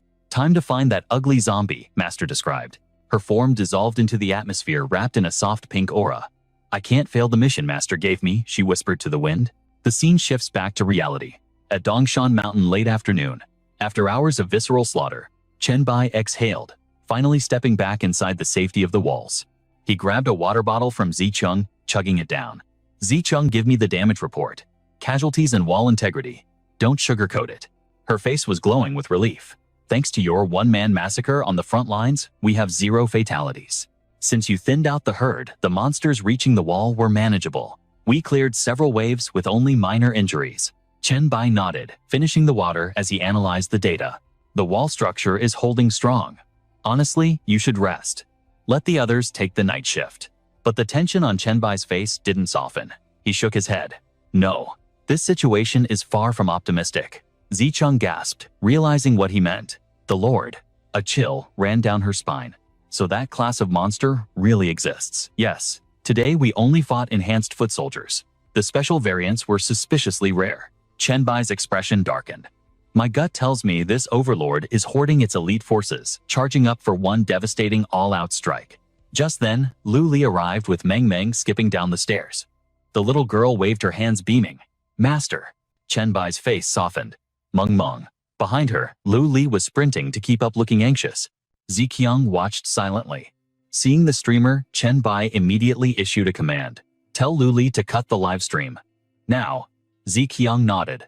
Moments later, she reported, Emperor Bai, all drones have been diverted by the will of the universe. Chen Bai nodded coldly. Good. Meng Meng's ability is our ace in the hole. It must remain a secret from the world. Understood. Meng Meng ran up, panting for breath. He patted her back gently. Why the rush? Did you find the warlord? She looked up, her eyes filled with sincerity and guilt. I sensed powerful mental fluctuations a few times, but they were short bursts. I could only get a general direction. I couldn't lock onto the specific coordinates. I'm sorry, Master. Chen Bai looked at her seriously, his voice steady. Stop apologizing. I know you gave it everything you had. Meng Meng wiped the sweat from her forehead, her gaze sharpening. But I didn't come back empty-handed. She turned to Lu Li. Map, please. Here. She focused, pointing to specific red zones. I didn't find the boss, but I found suspicious clusters of special infected. Each of these spots has hundreds of elites. Like here, near the Zhang City Farmers Market. There are nearly 300 red-eyed butchers. They're over 2 meters tall. The Dongjiang Plaza was a nightmare, crawling with armless abominations and jawless horrors. The Riverside Tower was infested with speed types swarming like insects. The commercial district, a breeding ground for hulking muscle-bound brutes. Chen Bai analyzed the threat with a cold gaze. Tanks, hunters, screamers, all second-stage evolved monstrosities. Sui Qiang nodded grimly beside him. You're right, they're planning a massacre. She tilted her head, eyes searching. White Emperor. Just how overwhelming is the power of a Stage 2 evolution? Weighing the intel Meng Meng provided, Chen Bai's expression darkened. The gravity of the situation settled in. Minimum level 10. If there's an army of 1,000 gathered. Even with my strength, victory isn't guaranteed against those numbers. The air grew heavy. Suffocating tension filled the room as every eye turned to him for salvation. Chen Bai continued, his voice steady. Under the zombie lord's command, they won't duel me. They'll breach the walls and slaughter the citizens. It will become a twisted race against death. Survival rates would drop below 10%. Sui Qiang's eyes narrowed. We must assassinate the commander. I'll search for a sensory-type awakener immediately. Chen Bai smirked, shaking his head. No need. I know exactly the man for the job. He activated his comms instantly. Han, can you track psychic fluctuations? Han scoffed. You kidding, White Emperor? I'm the master of mental arts. I can feel every ripple. Good. I need you. It involves that zombie lord I mentioned on the stream. Copy that. Brief me on the plan, boss. Day 2 of the siege. The Dongshan Villa District. Inside the ethereal dream space dimension, Han gaped at the scenery. This is your base. The stream only showed the defensive walls. I didn't know you lived like a king in a villa complex. He grinned eagerly. Hey, White Emperor. If I join the squad, do I get a room here? Chenbai chuckled. Consider it done. Take your pick of the empty villas. Han pumped his fist. Yes, you're the best boss. I'm going all out today. I'm prepped and ready. Meng tilted her head, eyes bright. Master, which abominations are we purging first? Chen Bai's gaze locked onto the riverside tower. A monolith infested with crawling horrors defying gravity on the glass walls. Chen Bai's voice turned icy. Those hunters are the only ones capable of scaling our defenses. They are the true predators of this siege. He glanced at his ally with absolute trust. The zombie lord won't give them up without a fight. It knows we're coming. When the critical moment arrives, Han, you're up. Han adjusted his stance, oozing confidence. Leave it to me. Chen Bai and Meng soared into the sky. Let's go, Meng. Right behind you, Han stood alone on the wall, stunned. He watched them vanish into the clouds. Man, maybe I should figure out how to levitate with my telekinesis. In the dream realm, Meng unleashed her full power. Pink wings unfurled, carrying her through the air. Hee, I really am overpowered in here. Suddenly, the swarm surged upwards. Her heart hammered against her ribs. Too fast, I can't dodge. Death leaped from the glass walls. Panic seized her as the beasts closed in. Then a streak of lightning tore through the sky. Meng, freeze. An aura of absolute destruction erupted. Grade A skill Hellfire Prison.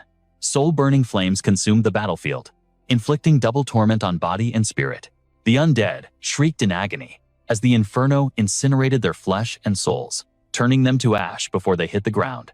A radiant barrier formed around Meng, a sanctuary protecting her from the chaos. Chen Bai crushed a zombie's skull. Devour. Essence flooded into him. The system chimed, elite variant consumed. Stage 3 Speed Hunter. 200 virus points gained. UV evolution points acquired. It was the satisfying grind of a leveling manhwa come to life. Meng floated to his side, trembling slightly. It's only day 2. How are there so many elites gathering already? Speed types rally quickly. Chen Bai surveyed the ruin with sharp eyes. We're looking at the entire undead population of Jiang City and beyond. Standing atop the world, his voice was calm. More will come, but by then the Lord will be a corpse. Without a commander, they're just mindless beasts. Riffraff, not even worth mentioning. Danger past. Meng's eyes sparkled with battle lust. So do we go hunt down another nest? Chen Bai caught a transmission signal between his fingers. He smirked. Change of plans. His eyes gleamed. Han found it. We have the Lord's coordinates. The scene shifted to the northeast mountains. Inside the dream space, Han pointed toward a jagged ravine. The psychic signal is coming from there. Chen Bai frowned. Hiding in our rear guard. This monster possesses terrifying intelligence. Han cracked his knuckles, adrenaline pumping. White Emperor, let's raid the boss right now. I'm ready. But Chen Bai shook his head, decisive. No, we return to the real world first. Han blinked. Huh, why? For the live stream. This boss is the perfect stepping stone for my legend. He looked at Han. You did well. If it drops loot suitable for you, it's yours. Han scratched his head, grinning like a fool. Thanks, boss. Chen Bai turned to the girl. Time to wake up. Meng, take Han and farm some stage 2 elites. Her eyes widened. Which type? Screamers. Psychic types. Perfect for you two to counter. Physically weak, but their sonic attacks are deadly. For enhanced zombies, that is a high threat concentration. Meng and Han Xiao nodded in unison. Got it. Master, we promise to complete the mission. The scene cuts to the mountains northeast of the base. This is the ruins of Jiang City. Chen Bai approached stealthily. Close. I can't scan them, but the stench of high-tier evolutionary virus is thick here. Suddenly, a black shadow blitzed him from behind, fingers like scythes, aiming for his throat. Chen Bai froze. A hunter this evolution type focuses purely on speed, far surpassing a standard stalker. The beast lunged, ready to shred him to ribbons. Chen Bai analyzed the threat instantly. These must be the royal guards the Lord keeps close. They specialize in close quarters combat. Their speed rivals my own. Instead of dodging, he raised his arm to block, plotting his counter. I need to feign weakness, show a gap in my defense, and bait them into a fatal error. He struggled against the creature, mind racing. If this turns into a drawn-out brawl, the noise will alert the others. If the Lord moves its nest, I lose my chance. Chenbai sensed another hunter flanking him from the rear. Now, he smirked the prey, becoming the predator in a split second. The hunter, expecting an easy kill, couldn't react in time. Chenbai slammed the beast into the pavement, his devour skill activating to consume its essence like a true awakening manhwa protagonist. The system's voice echoed in his mind. Elite mutant devoured. Speed type hunter stage 4. Ultraviolet virus abilities enhanced. This is the thrill of a leveling manhwa world. Reward 1000 virus points. 750 evolution points. The notifications didn't stop there. Elite mutant assimilation complete. 9,000 virus points acquired. However, due to repeated consumption, returns were diminished by 10%. Chenbai gripped the hunter's crescent-shaped claws, a wicked grin spreading across his face. Time to test out the new form. The system chimed again. Ultraviolet virus morph razor blade form unlocked.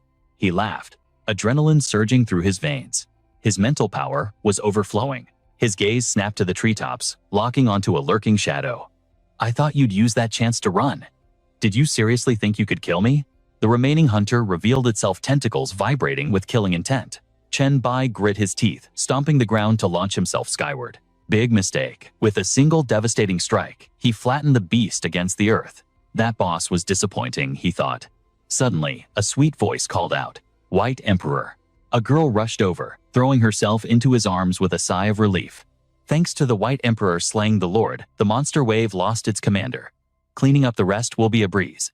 Chenbai blinked in surprise, as other girls gathered around, eyes sparkling with admiration. We have to celebrate our villain's victory. You really are the most reliable man alive. His owner immediately clung to his arm, massaging his sore muscles. Chenbai smirked, teasing her. You really know my weak spots, and exactly what I like.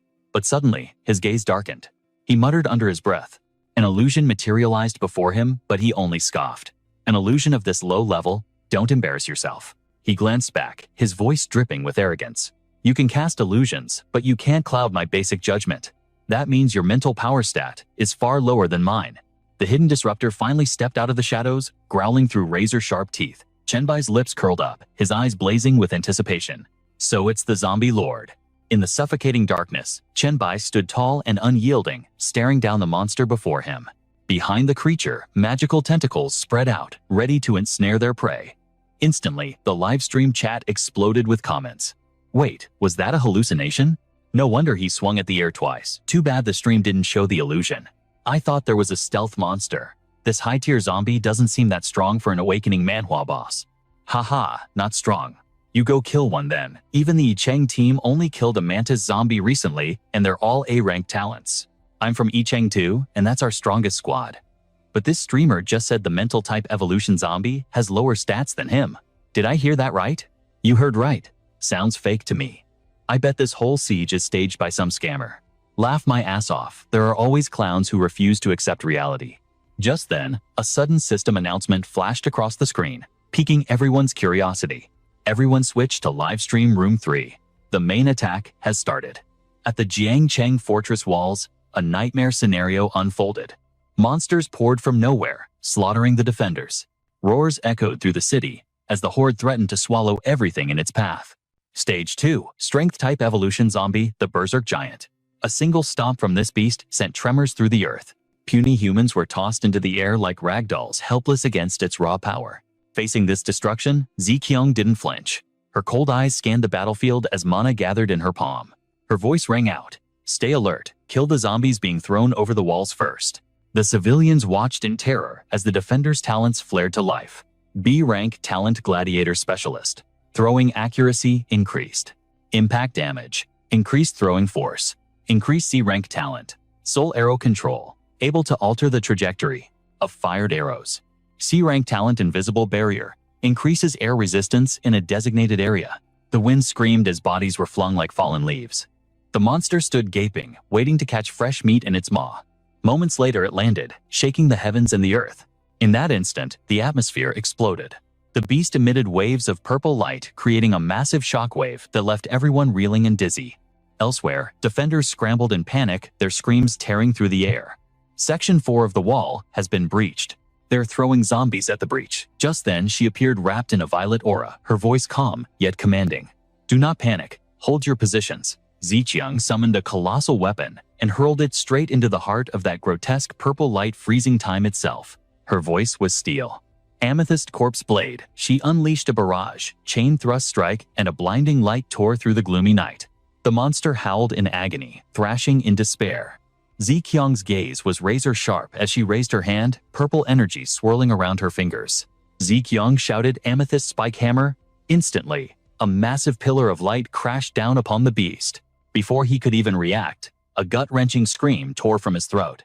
The very air seemed to freeze in terror. Amidst the chaos, she stepped forward, a Valkyrie with an overwhelming aura. Her eyes burned with conviction as she commanded, "Hold the line. The White Emperor will slaughter their commander soon. Survive this wave, and victory is ours." The battlefield quaked under the force of the collision screams, echoing like a funeral dirge from the distance. Kill them all. Suddenly, the system interface lit up. The comment section was going wild. She's insanely powerful. Forget the stream, I'm heading out. Mommy, I want to be her loyal hound. I prefer the one in the back, a queen and an assassin combo.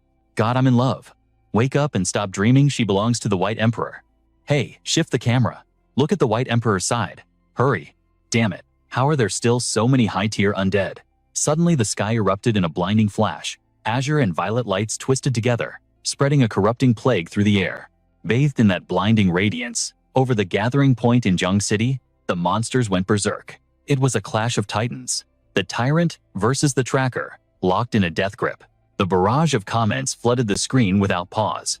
Holy crap, what kind of abomination is that? That's a mutated tyrant, evolved for pure strength. It's called a tracker, damn it. Bro, you know your stuff. Have you fought one? Nah, I'm new here. The White Emperor was the one who named them. Beams of light coalesced into a raging sea of fire, roaring toward Chen Bai. But in this intensity, typical of a leveling manhwa, his eyes simply glowed cold and terrifyingly calm. The chat exploded with analysis for the newbies. Listen up. The White Emperor waited for the Lord to summon its minions before attacking. He's too arrogant. That cockiness is going to cost him his life. Ha, just haters jealous of true power. At that exact moment, a suffocating white mist swirled up, completely swallowing Chen Bai. A heartbeat later, violet energy exploded outward, his aura crushed down like a mountain, backing the enemy into a corner. The heretic energy condensed, leaving the livestream audience gasping in awe. A self-proclaimed expert typed rapidly, "Let me educate you noobs. That's the heretic phosphorus fire. It's on the same tier as the Lord itself. It looks like a mental mutation, but is it an attack type?" That thing kept attacking him. Why did Chen Bai ignore it? Idiot. Obviously, he's prioritizing the Lord first. Exactly. In a chaotic melee like this, getting trapped in an illusion means instant death. Chen Bai flashed out of the mist like a phantom. The giant beast screamed in madness, trembling violently before collapsing to the earth. A comment flashed across the screen. That was the Lord's final guardian. It's a strength-type mutated meat mountain. I've seen a physique type even bigger than that. Stop bluffing. No, it's real. The entire city of Quan was practically swallowed by a massive slimy meat mountain. I was miles away, and I could still see the horror. Violet aura erupted like a volcano. Chen Bai's eyes flashed, his voice cutting through the stifling air like a blade. Is that all it takes to block my path?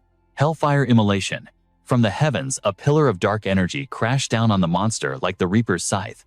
The beast hissed, writhing in pure agony. The creature's face twisted, teeth grinding against the crushing pressure of his dominance. Suddenly, a demonic arm dripping with corruption slowly extended from the shadows. Below, Chen Bai stood immovable, his face burning with righteous fury. He spoke coldly, trying to run. It's far too late for that. The audience couldn't type fast enough. Is the Lord dead already? Forget the stream, I'm heading to the battlefield. Go check it out and report back to us as soon as possible. The frontline zombies descended into chaos, trampling one another in a frenzy. With the Lord dead, the Horde lost all control. They didn't even notice the massive fatty zombie being tossed aside. That Lord was truly a disaster for them all. Realizing it couldn't match his power, the behemoth desperately launched its massive bulk from above, aiming to crush Chen Bai into paste. But the predator became the prey. Chen Bai's counterattack slammed into it, with the weight of the heavens crushing the beast instantly. Boom, rubble and debris blasted in every direction. Dust choked the air, obscuring the destruction. The monster, beaten into submission, trembled uncontrollably, its eyes filled with absolute despair. Chen Bai didn't hesitate.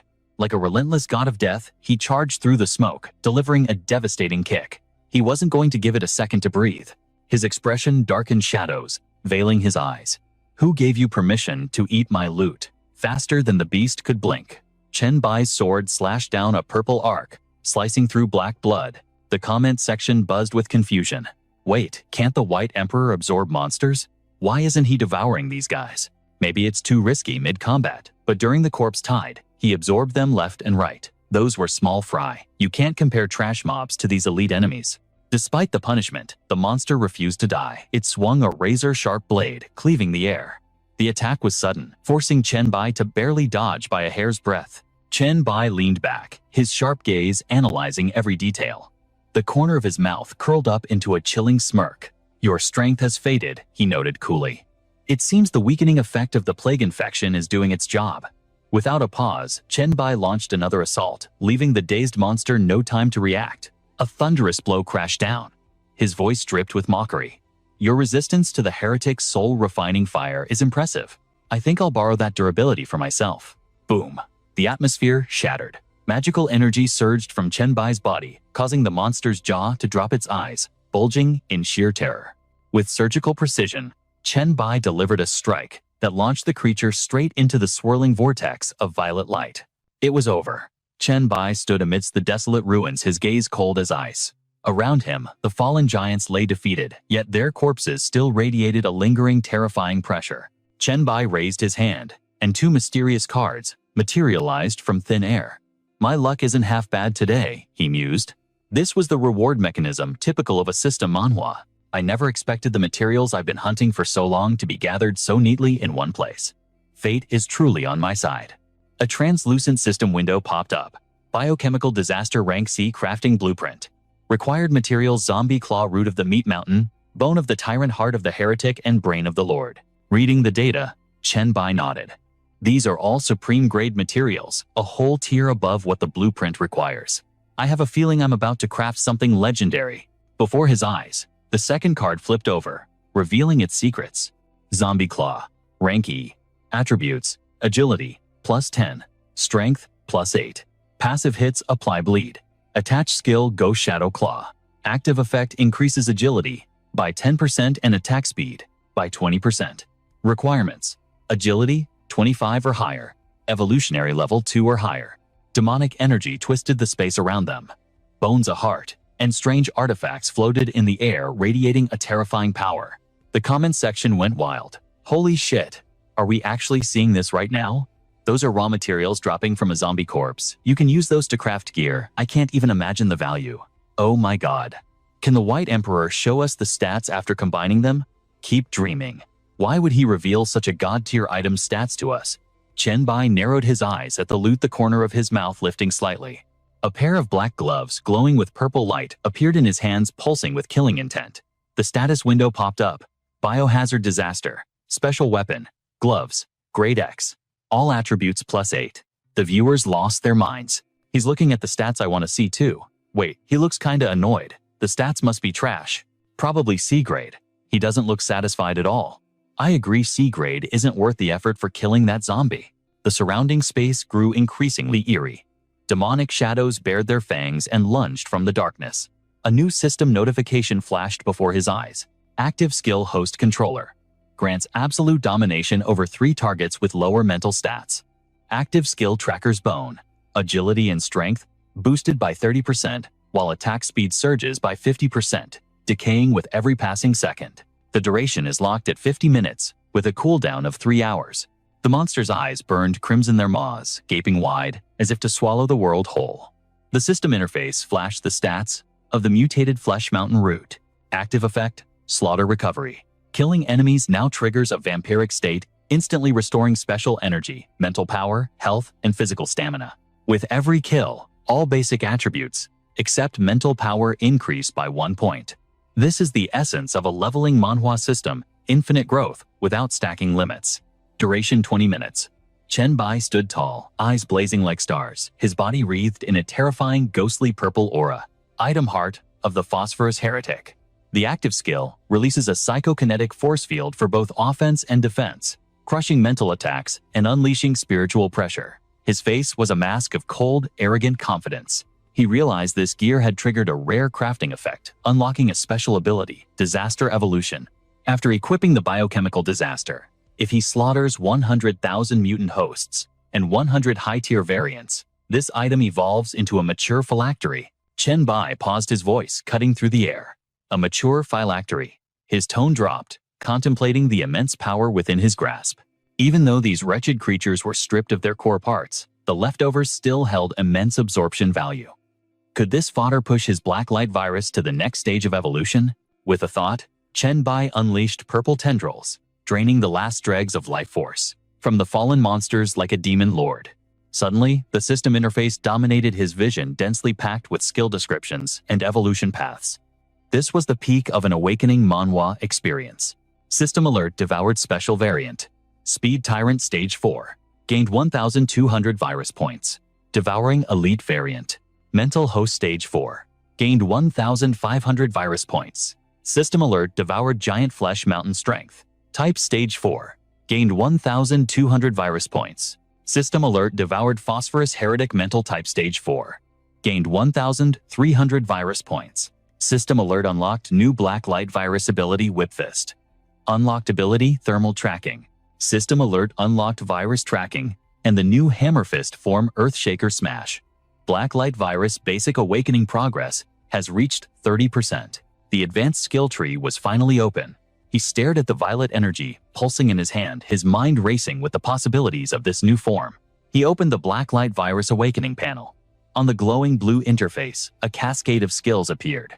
Chen Bai's fingers danced across the screen, reviewing his arsenal. Standing like a god of war, he declared coldly. First, I'll dump all my evolution points into the Black Light Virus. Chen Bai clenched his fists, energy swirling around him, waiting to erupt. He whispered, "It is done. If this treasure evolves into a mature phylactery, the abilities it grants will be nothing short of legendary. I can't wait to test this power." Unable to contain his excitement, Chen Bai activated the skill, his body transforming into a streak of light that shot into the heavens. A notification explained the move Aerial Dash. Consume stamina to fly or change trajectory mid-air. The cost increases with consecutive uses. Meanwhile, in a villa at Jiang City, Lu Li watched the screens with a sharp gaze, speaking to Ziqiang. Sister Ziqiang, the battle on the White Emperor's side is over.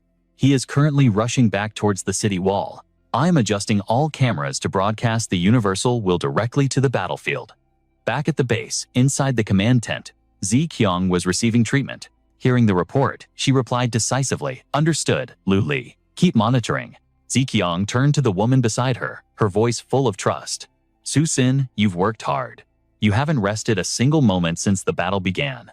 Once this wave ends, go get some sleep." Su Xin smiled softly, raising her hand. "I can still keep going. There were many casualties in that last attack. I cannot abandon them now." Ziqiang stood up, her voice gentle but commanding. "You must rest. You aren't the only healer with a talent here. Besides, the White Emperor won't be happy if you collapse." Ziqiang paused, a teasing smile playing on her lips. "If our private celebration lacks your healing touch later, we sisters will be in big trouble." Su Xin gasped, unable to believe her ears. "Huh, celebrate me." Before she could finish, a voice cut through the tent flaps, shattering the mood. "Zijing, listen to me closely." Ling Yu's voice was deadly serious, cutting through the tension like a knife. "Our situation has gone from bad to catastrophic. The boss might be dead, shattering their command structure, but the nightmare isn't over yet. The horde isn't retreating. The undead within a 1-kilometer radius can still smell our blood. They are driven by pure hatred and are charging the settlement in a frenzy." Her eyes hardened with tactical resolve. The high-tier mutants have lost their king, but that just makes them more dangerous. They've formed a massive leaderless swarm. Shi Wei's analysis is grim. 3 defense lines have already crumbled. Sectors 6 through 8 in the west are in critical condition. Our tank division has been overrun. From the observation deck in Jiang City, Shi Wei watched the defensive line collapse. A voice crackled over the comms, tense and urgent. "Shi Wei, report. What is your status on the ground?" Surrounded by a sea of gore and chaos, Shi Wei clenched her fists. Panic began to bleed into her voice. The west wall is failing. My calculations give us 3 minutes max before a total breach. We need reinforcements immediately. The blood wall is being devoured faster than it can regenerate. It won't hold. Her eyes glowed with desperate blue light, blood trickling from her lips, but she refused to yield. She focused, pushing her mind to the limit. Activating A-rank talent, the mind's eye. Nothing escaped her vision. She locked onto every target, burning mental energy to process the chaotic battlefield instantly for the System Manhwa interface. Back in the command center, Ling Yu watched her vitals drop on the screen, her expression darkening. She's been coordinating this entire war with her ability since the first wave. Her mental state is on the verge of shattering. Zi Qiang stood silently, her gaze deep. She knew exactly how much her friends and that man were sacrificing for this victory. She turned, eyes blazing with a warrior's resolve. I'm taking the front lines. Restrain Shi-Wei if you have to, but make her rest. Ling Yu nodded sharply. Understood. Under a darkened, ominous sky, a silhouette flashed atop the city walls. Song Ge had arrived. Behind the brave soldiers facing death, she hefted a massive greatsword and shouted, "Sister Lang Chang, I brought the cavalry." Lang Chang didn't even look back, raising a hand to stop them. Her aura was freezing cold, sharp as a blade. Stay back. These monsters move faster than sight. You weaklings will only get slaughtered. Suddenly, shadows lunged from the darkness. Screams erupted. Sister Lang Chang. She ignored the warning, swinging her massive blade as the horde lunged. Everyone charge. From the shadows, Chen Bai watched silently.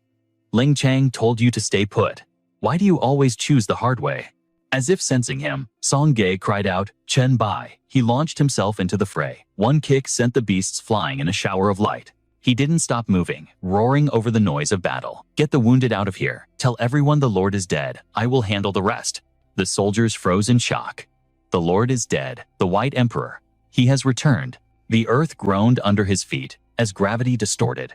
Chen Bai's voice boomed across the battlefield like thunder. Seismic smash. Song Ge grinned, watching the carnage. The victory is ours. Chen Bai's weapon danced, obliterating the horde with a whip-like strike. On the ridge, the reinforcements raised their weapons, screaming in unison, "The Lord is dead. The White Emperor is back." Chen Bai smiled, his aura flaring with confidence. Heat tracking activated. Victory is inevitable. Then one cold command. Kill. A purple comet slammed into the earth. High-level skill, Amethyst Breaker die. Flames roared to the heavens, swallowing the monsters in an inferno of destruction. Kill them all. 4 days later. The smoke still hadn't cleared. Chen Bai stood amidst the ruins. The price of this awakening manhwa battle was far higher than I calculated. Indeed, the city walls are pulverized. 5 days of hell have left nothing but rubble. Zi Qiang stood beside him, her heart heavy. We were arrogant. We underestimated the enemy and overestimated our own limits. If not for you and Meng Meng, we would be corpses right now. Suddenly, a voice cut through the gloom. You should be celebrating. Li Du stepped out of the gray mist, his voice dripping with icy sarcasm and arrogance. It looks pathetic, but honestly, I expected more of you to die. Congratulations on a perfect clearance. He spread his arms, mocking them. Now comes the real reward. It is time to build your kingdom. Welcome to the Post-Descent Challenge. System alert. First city, investment quest. Complete reward S-rank. Golden city creation. Token location. The wall ruins. Zi Qiang frowned. So, we just build the city and we're safe. Li Du laughed. Of course not. Chen Bai didn't waste a second. Let's go. We need to activate that token at the gathering point immediately. Scene shift to the foot of East Mountain. The survivors gathered around a strange light. What? What is that? It just materialized out of nowhere. The veteran shouted, "Stay back. It implies danger." Item City Heart. Exclusive to Evolvers. Usage establishes a fortified stronghold. The boy's eyes went wide. It's the City Heart. This belongs to Lady Song Zi Qiang. The crowd parted in awe. Look, the White Emperor and the Iron Queen have arrived. Chen Bai strode in, looking around. Oh, so we are using this place? Zi Qiang nodded. Yes. Before deciding, I had a specialist survey the land. This location is perfect. Her expression turned serious. It includes mountains and plains for natural defense, with resources and key structures nearby. There is also a massive plain in Zhang City and a waterway for transport. He leaned in close, his hand resting on her shoulder. As expected of you, your planning is flawless. Let's go. Time to establish our city-state. Just then, Zi Qiang glanced back, a cunning smirk curving her lips. Wait. I have a question for Mr. Li Du. She turned sharply, addressing the projection. Apologies, esteemed Li Du. This is your investment, but I want Chen Bai to be the city lord. Li Du sneered. Don't ask me. The city heart belongs to you. Just fulfill your promise to build the Earth Star Chamber of Commerce in the Central District. With his approval, Zi Qiong patted Chen Bai on the back. Go ahead. I have transferred the authority to you. The Universal will chimed in. You have received authority. Use the city heart yes. System alert. Please name city-state number S001. Chen Bai's gaze sharpened like a blade as a cold thought flashed through his mind. It was high time to revisit the path of vengeance.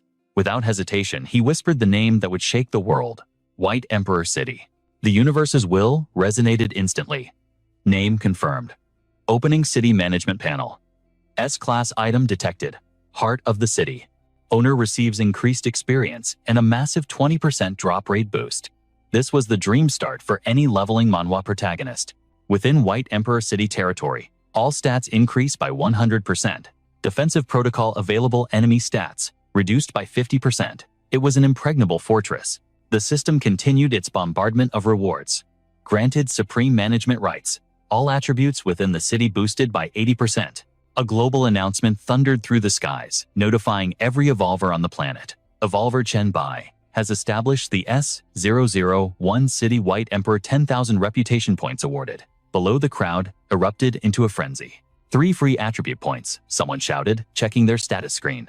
Beside him, another survivor gritted his teeth in envy. I only got 2 points, damn it. If I knew this, I would have risked my life to kill more monsters, but the jealousy quickly turned to awe as they chanted in unison, long live the White Emperor, long live the Queen. The system chimed again for Chen Bai. City defense quest complete. 100% experience reward granted. 3 extra free attribute points awarded for top contribution. This was the efficiency of a true system manhwa user. Watching the scene unfold, Li Du clapped his hands, a satisfied chuckle escaping his lips. Good. Very good. Zi Qiang turned around, puzzled by the merchant's delight. Lord Li Du, did something good happen? Li Du's eyes gleamed with the thrill of a perfect deal. Chen Bai secured the city lord position. You hold the highest management rights. This aligns perfectly with my interests. A flawless transaction where everyone wins. He grinned the look of a man who just hit the jackpot. This investment is officially concluded. I am extremely pleased with the results. Li Du stepped closer to Chen Bai, his tone shifting to business. It is time for me to continue my journey. Do not forget to complete my investment mission quickly, young man. Chen Bai forced a smile, sweat forming on his brow. About that, just how difficult is this mission of yours? Do you have any idea? Li Du didn't answer directly, just offering a cryptic smile. I trust you, young man. As the merchant walked away, Chen Bai turned to Zi Qiang and handed her a glowing object. This is the Golden City construction reward I just drew from the gacha. Didn't you have a preliminary layout plan? Find a good spot for these. It was an S-class Galaxy supercomputing core, the pinnacle of cosmic technology. It could generate blueprints for mechanical units used in trials and possessed infinite growth potential. Postscript. The idiot-proof operating system only offers basic functions. But if you master the manual controls, its power will exceed your wildest imagination. Integrated automated production lines. Just feed it materials and it handles the rest. Zi Qiang looked at the device completely bewildered. Seeing her confusion, Chen Bai quickly explained. The vehicles and machinery it builds can be used for grinding levels. With this, our gathering place will evolve at light speed. Zi Qiang frowned her, worries not yet eased. But the world has changed, even with guns. Chen Bai cut her off, knowing what she was thinking. The weapons from this production line aren't the scrap metal we used before the apocalypse. These weapons have stats. You need to abandon your pre-apocalypse logic. This is an awakening manhwa world now. Look, the city management panel might seem empty right now. He turned to her, his eyes burning with intensity. But later, when we unlock exclusive city blueprints, you'll be overwhelmed by the options. Chen Bai started listing examples to prove his point. Like the S-Class Bio Backup Center.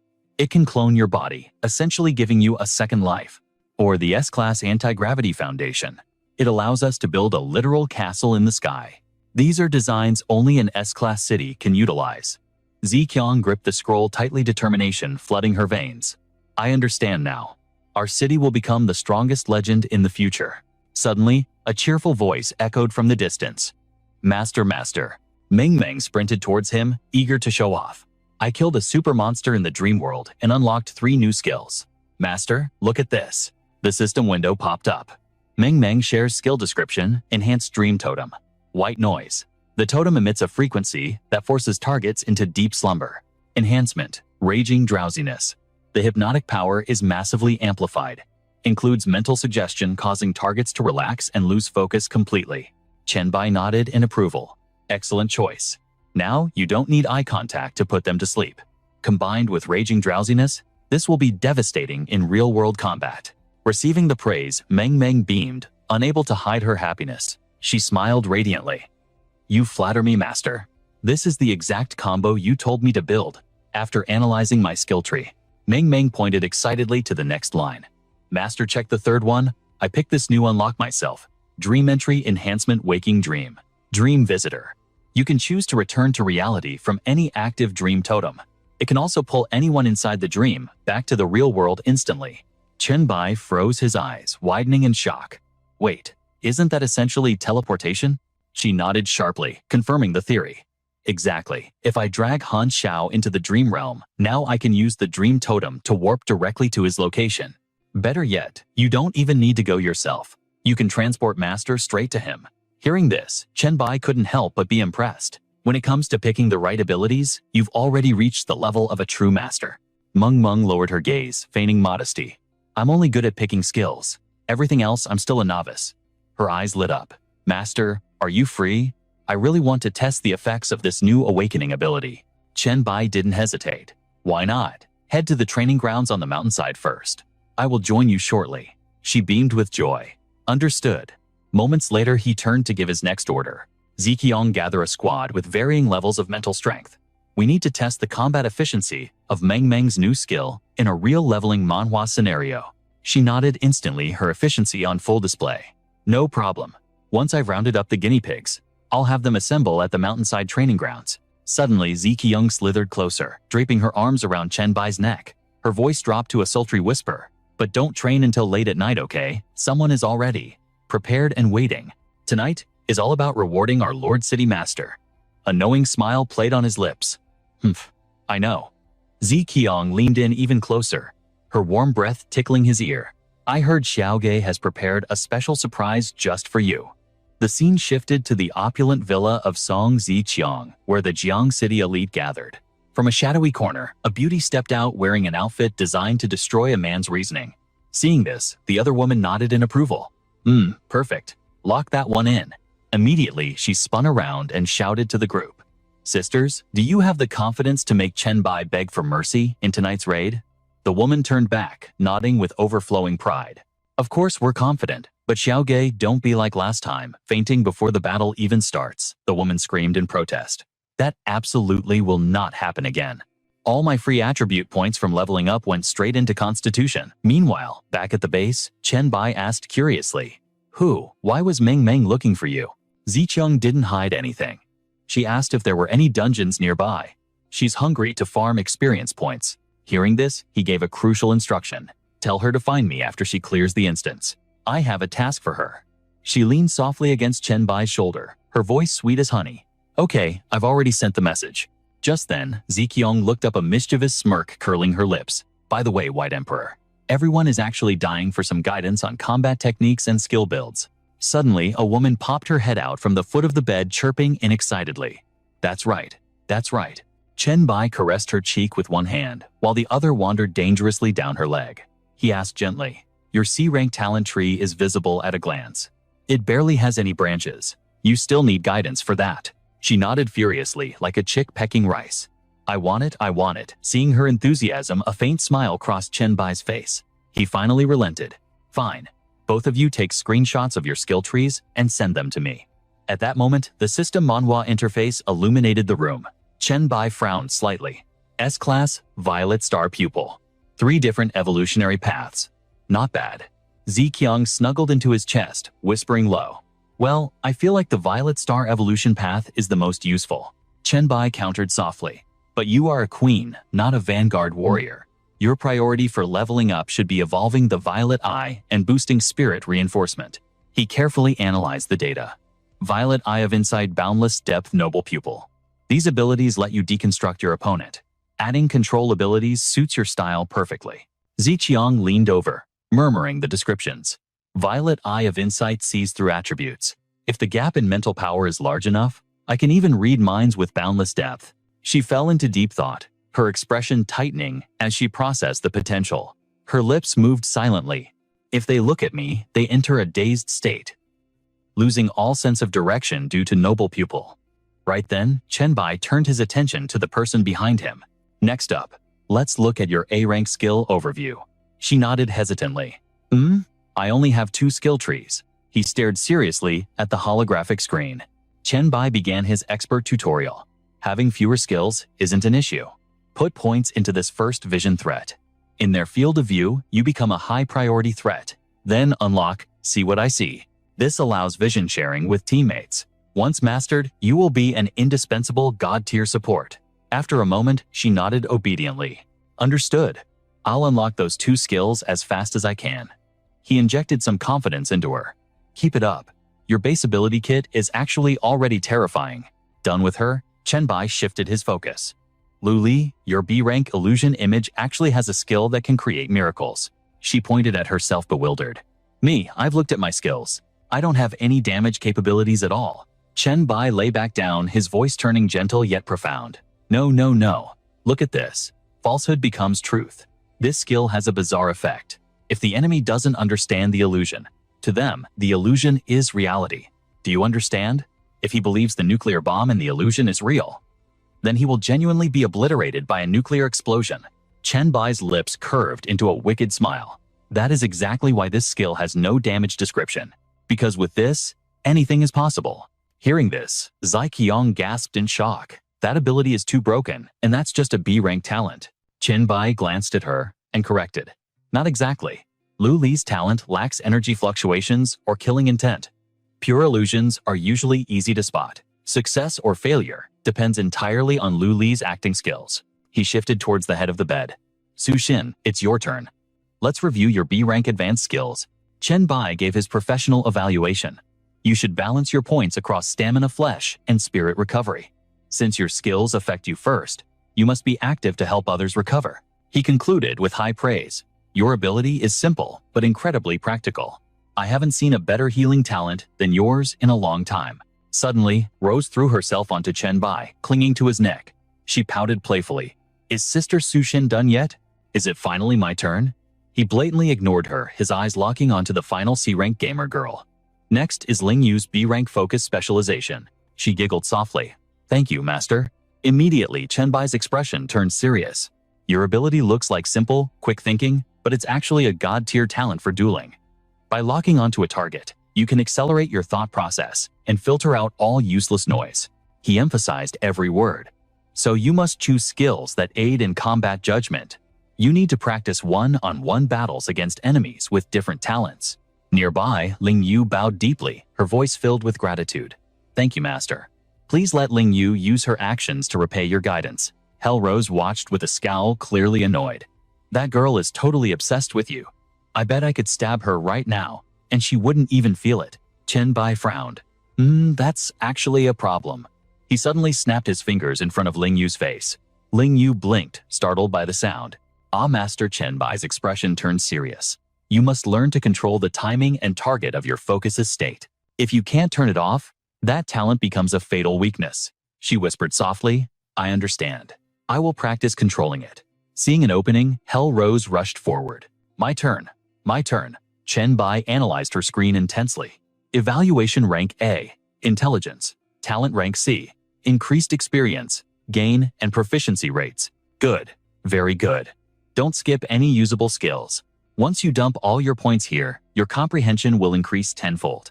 Chenbai looked at her with a satisfied smile. 10 times the learning speed. 10 times the skill proficiency. Basically, you'll grow 10 times faster than a normal human. By then, you'll master every fighting stance and combat technique instantly. He smirked, teasing her. You'll be a true monster. My raw power might never match yours, but don't underestimate my technique. I might just bring you to your knees with skill alone. She bit down on his hand in protest. You bully Chenbai, I'll bite you to death. Just then, Zicheng stepped forward to intervene. All right, the White Emperor has laid out our path to power. Lu Li leaned forward, her voice steely yet gentle. We must cultivate with everything we have. Do not let the White Emperor Palace lose face. The crowd roared in unison. Yes, we will give our lives for the cause. Outside, Leng Chang let out a heavy sigh. Personal guidance on skill trees from the Emperor. Man, I wish I had that kind of luck. The next morning in the demon capital, Ma Du's eyes snapped open. He sat up, buzzing with energy. Elder Mu's technique is insane. Did she really teleport the guildmaster here? Just then, a system message from Meng pinged. Master, that teleportation range was brutal. My head is spinning.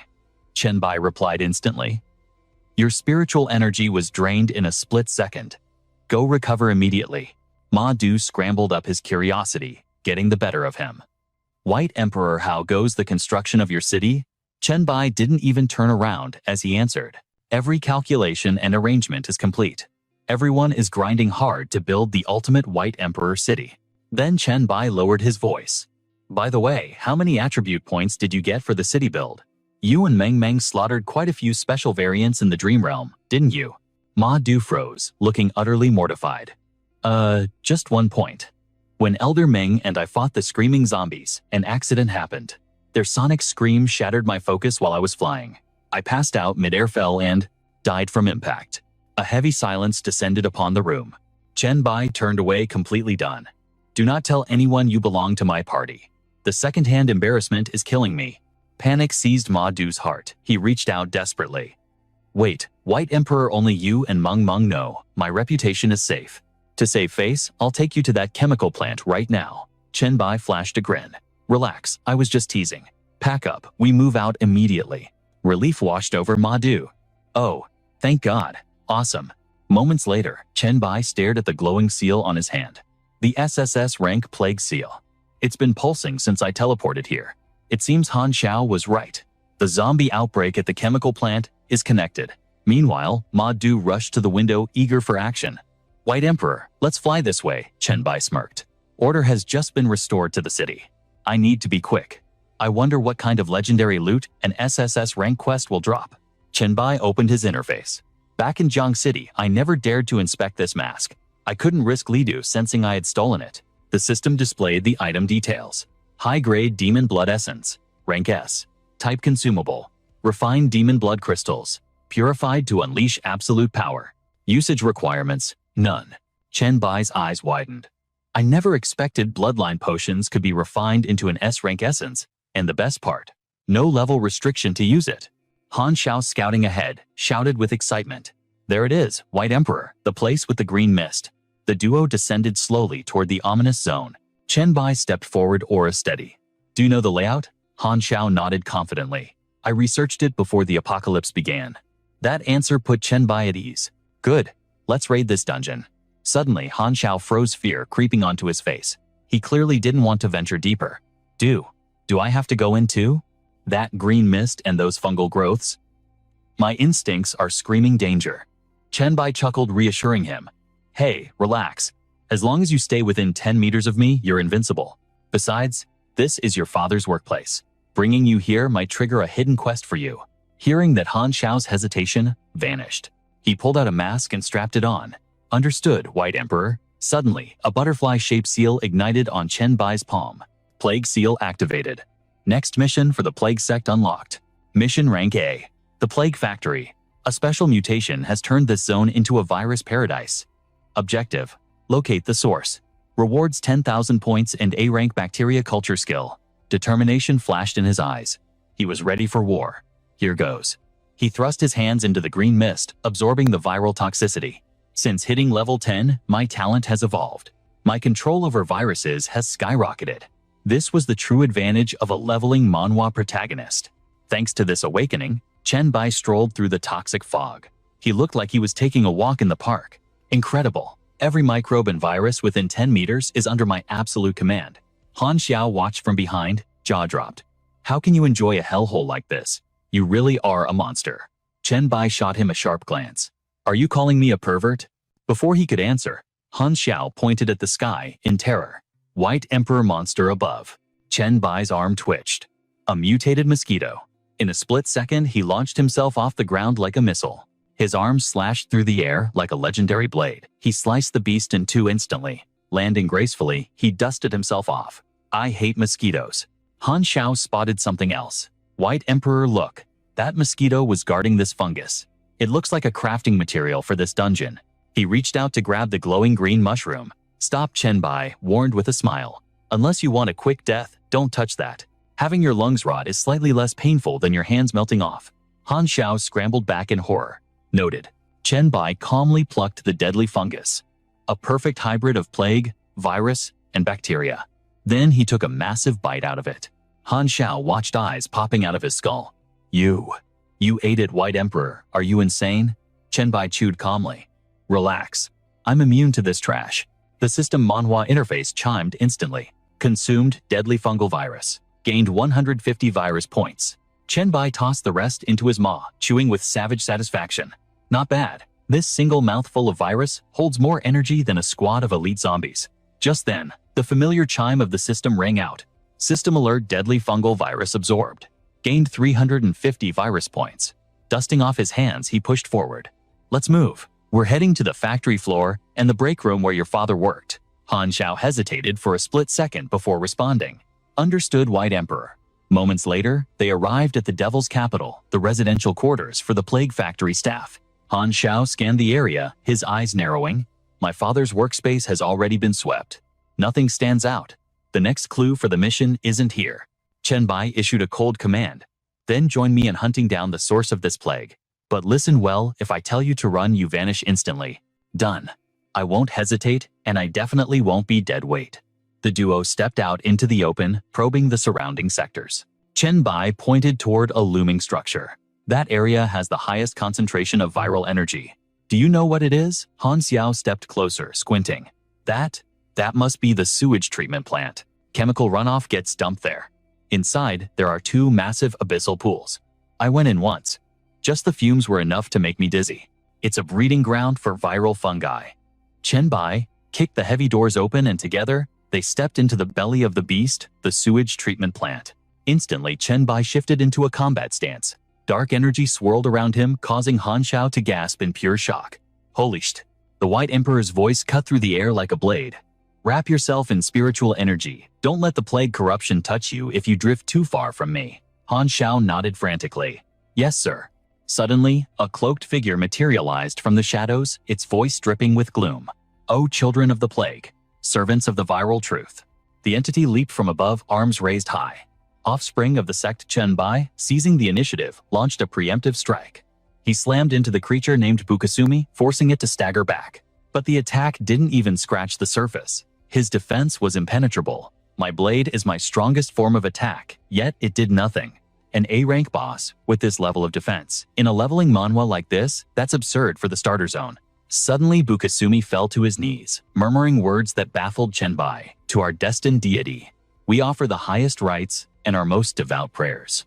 May our destined God ignite the divine flame and spread the blessing of the plague to every corner of the world. Han Xiao whispered, confused. White Emperor, is it bowing to you? Chenbai hesitated. I'm not sure. Maybe. But Bukasumi immediately confirmed it. There was no mistake, he was kneeling to Chenbai. Great God, ordained by fate, Bukasumi is ready to offer everything to you. My life, my soul, I, Bishop of the Plague Bukasumi Israel, level 71, am yours.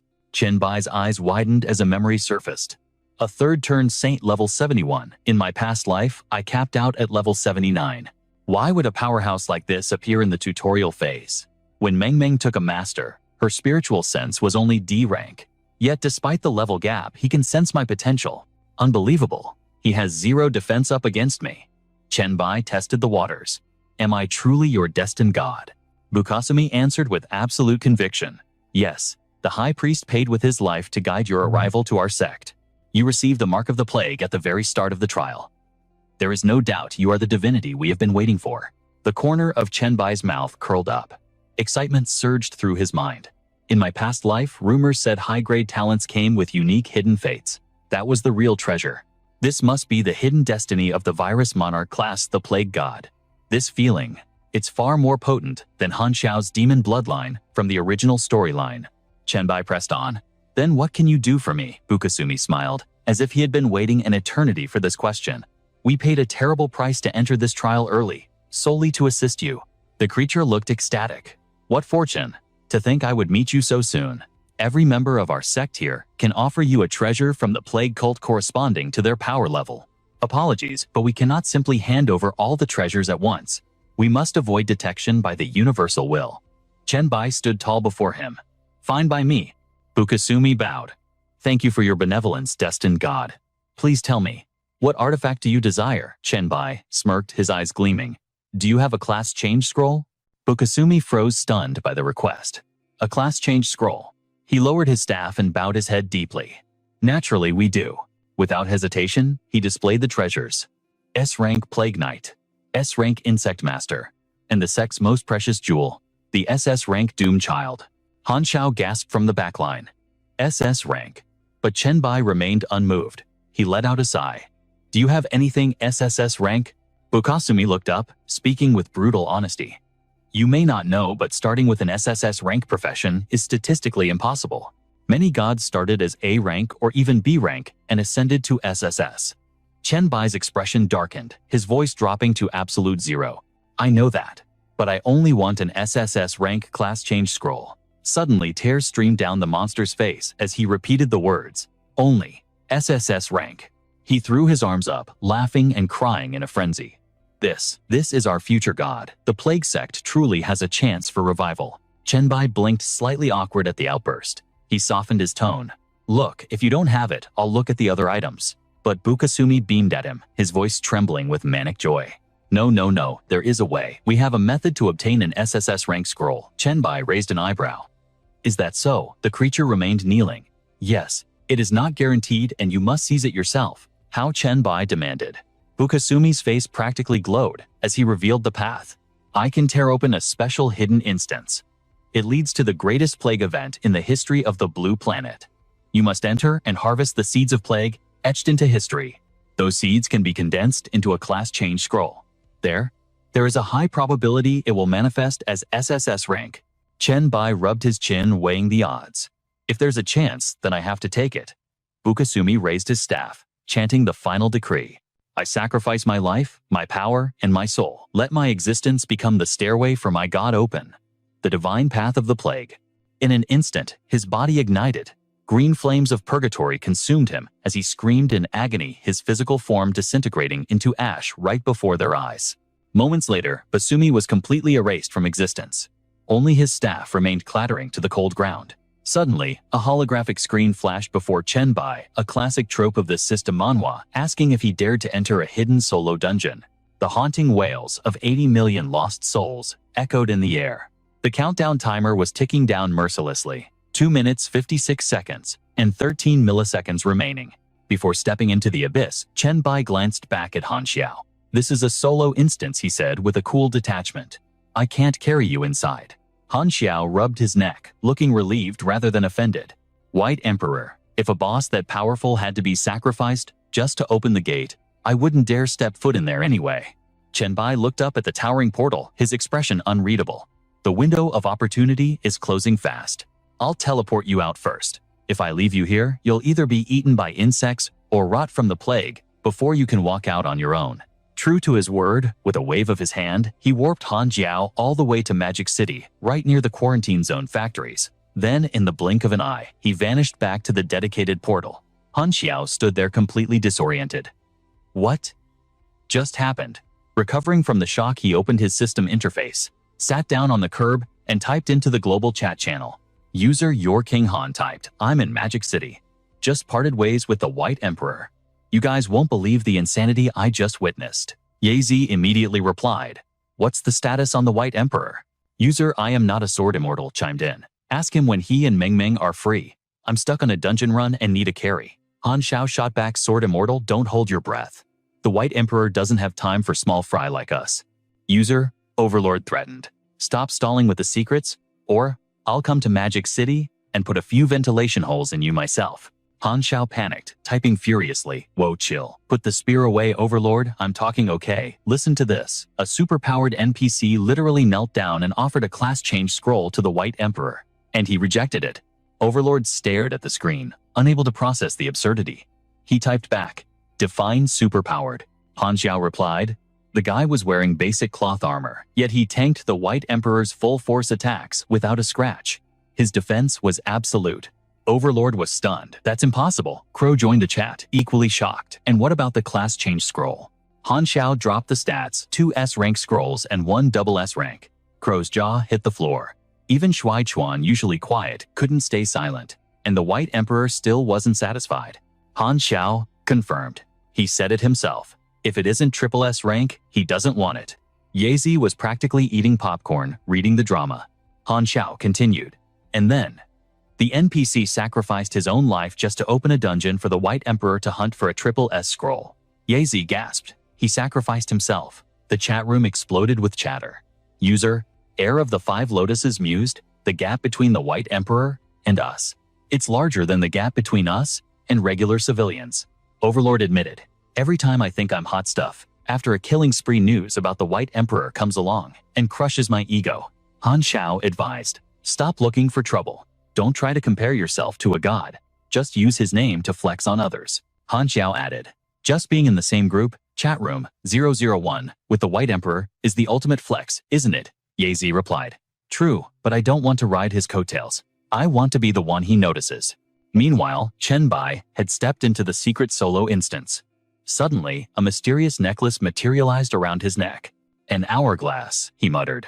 He didn't know where it came from, but instinct told him to hide it.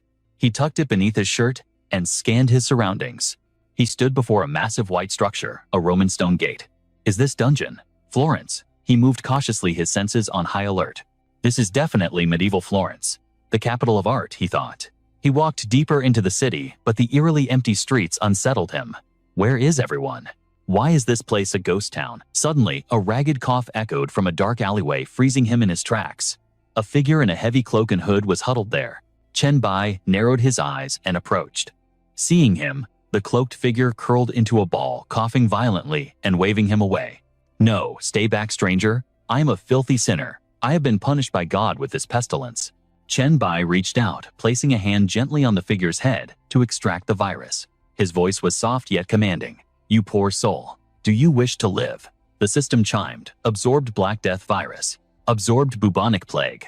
Virus points increased by 3. He looked at his palm, realization dawning. So it is the Black Death. Another notification pinged, marking a pivotal moment in this leveling manhwa. Contact with Black Death confirmed. Unlocking Plague Faction Hidden Quest. Seeds of Pestilence. The wailing of 80 million souls. The quest description scrolled before his eyes. In the history of the Blue Star, the Black Death claimed at least 80 million lives. The plague ravaged this land. The Plague Sect has the responsibility and power to harvest these seeds of sickness. Mission objective: collect plague seeds. Reward: harvested seeds will be converted into a plague-type class change scroll upon completion. Chen Bai frowned, his mind racing. Plague seeds. How am I supposed to collect those? The mechanics aren't clear. I need to figure this out first. The cloaked figure, now completely cured, pulled back her hood. Her eyes went wide with shock. I feel fine. She turned to him, making a holy sign with her hand. Thank you, oh, messenger of the divine. Thank you for banishing my sickness. I pledge my life to serve and follow you. Chen Bai touched the eagle mask, resting on his shoulder, a plan forming in his mind. Perfect. I need followers to spread my name. Gathering intel and items will be much faster with a cult behind me. He donned the mask, his voice dripping with false humility. You don't need to call me a saint. I am no messenger of the divine spirits. The girl named Elena looked at him with serious devotion. Then, which god do you serve? Chen Bai stepped forward, a shadow falling over his face. I am not a messenger. He extended a hand, deciding to use Elena as the catalyst for his grand design. I am the god of plague himself. Go. Tell everyone. Tell them I can purge their sickness. Tell them to gather at the Lord's Square to meet me. Elena stood alone in the street and began to scream at the top of her lungs. People who suffer from the rot, hear me. The god of plague has descended upon the mortal realm. He awaits us at the Lord's Square. A beatific smile of relief was plastered on her face. We must go to the square. The god of plague will destroy the virus within us. Following Elena's voice, fearful eyes peeked through the cracks of boarded-up windows. They stared at the girl walking fearlessly down the street, preaching salvation. Those who bear the pain of the plague, come to the square. High above, a shadowy figure watched her progress. Elena shouted to the hidden faces, if you don't believe, look at me. You all know who I am. I am cured. Even the terrified souls hiding indoors couldn't suppress their curiosity. Who was screaming out there? It was poor Elena, her voice thick with bitter emotion. That poor girl must have lost her mind to the fever. But as if sensing their doubts, Elena desperately poured out her story. I am Elena, daughter of the wealthy merchant Henry. My father donated his entire fortune to the church, yet my whole family still perished from the plague. Look at me now. Henry's daughter has completely recovered. Hearing this, an old woman finally dared to peek out. Are you truly healed? She asked, her voice trembling. Elena challenged them with newfound confidence. You've heard me shouting. For so long have I coughed even once. Seeing the crowd hesitate, Elena continued her impassioned plea. Everyone look at me. The god of diseases has cleansed me of the sickness. You don't need to donate money or let them bleed you dry. You don't need empty prayers. Just go to the Lord's Square. Suddenly, a cautious hand reached out to touch her forehead. The woman gasped in pure shock. It's true. It's actually true. No fever, no coughing, tears streamed down her face like rain. Oh heavens, can my children really be saved? The scene shifted to a clear blue sky. Chen Bai strolled through the streets of medieval Europe, arriving at the Lord's Square in Florence to assess the situation. This was the 14th century, a dark era where treating the Black Death relied entirely on blind faith and the barbaric practice of bloodletting. During this time, the Black Death claimed the lives of 25 million people in Europe alone. Globally, the death toll soared past 80 million. Chen Bai's heart felt heavy like a boulder sat upon his chest. If the source of the virus wasn't here, would he have to scour the entire world? Suddenly, a familiar voice rang out. Great and merciful God of diseases, Elena arrived, leading a group of coughing desperate souls to Chen Bai. Please forgive my lack of etiquette earlier. I did not know how to properly address a deity. Following your command, I have brought everyone I could. Seeing the suffering crowd, Chen Bai didn't hesitate for a second. Come closer, he urged gently. Do not be afraid, you poor children. The villagers widened their eyes in skepticism. To prove his power, Chen Bai reached out toward a family of 3. May you be free from the plague's grasp. Invisible currents of energy flowed from his fingertips, siphoning the virus straight out of the young boy's body, calming his trembling instantly. The crowd fell into a stunned silence, watching Chen Bai absorb the deadly pathogen into his own being. Moments later, clarity returned to their eyes. Mom, Dad, the boy looked at his mother, his voice steady. Don't cry, Mom. It doesn't hurt anymore. He looked at her with concern. Are you still in pain? The mother choked back a sob. No, my sweet boy. I'm not in pain anymore either. A wave of reverence washed over the crowd as they showered him with praise. It's a miracle. The pain is gone. My fever has broken. My strength is returning. This is truly a divine miracle. Praise the Lord of the Church of Light, one shouted. Another immediately corrected him. You fool. This isn't the church's God. Don't insult the great God of diseases. Instantly, they all fell to their knees. Great one, thank you for saving us from this hell. We will believe in you forever, God of diseases. But Chen Bai, uninterested in shallow fame, quickly instructed them. Stand up. You may still feel weak. The plague has ravaged your bodies, and the damage takes time to heal. Leave this place. Go home and rest. You will recover fully in time. Chen Bai's gaze then shifted to the gathering crowd behind them. Go quickly. Behind the healed family, countless more sick children waited for salvation. As they left, Chen Bai spoke with the dignity of a true hero. I do not desire your worship. All I desire is a world where you are no longer tormented by disease. Hearing these selfless words, the old woman wept uncontrollably. Oh heavens, to think you care so much for sinners like us, how can we ever praise your greatness enough? Elena stepped forward, waving her arms to rally the crowd. We must not burden our Savior any longer. Those who have recovered, follow me away from the Arno Bridge. Let us spread the news of the God's compassion throughout all of Florence. Suddenly, the heavy menacing sound of armored boots approached. The crowd panicked and scattered like frightened birds. The church knights are here. The lead knight bellowed with arrogant authority. We received a report. Someone here dares to impersonate a god and spread heresy. Civilians clear the area immediately. He looked down at Chen Bai with pure contempt. So, you are the one spreading these pagan lies. I heard you call yourself the god of diseases. The knight drew his blade, his patience gone. Disease is a punishment from the divine. How could there be a god representing it? You foolish heretic. But Chen Bai didn't flinch. Instead, a faint, calculating smile played on his lips. In a flash, a heavy blade slashed through the air. Chen Bai stood calm as 3 swords pierced his body, his mind operating with the cold logic of a leveling manhwa protagonist. This was the perfect opportunity to ascend to true godhood. Another knight, thinking the battle won, raised his sword in threat. The heretic is dead.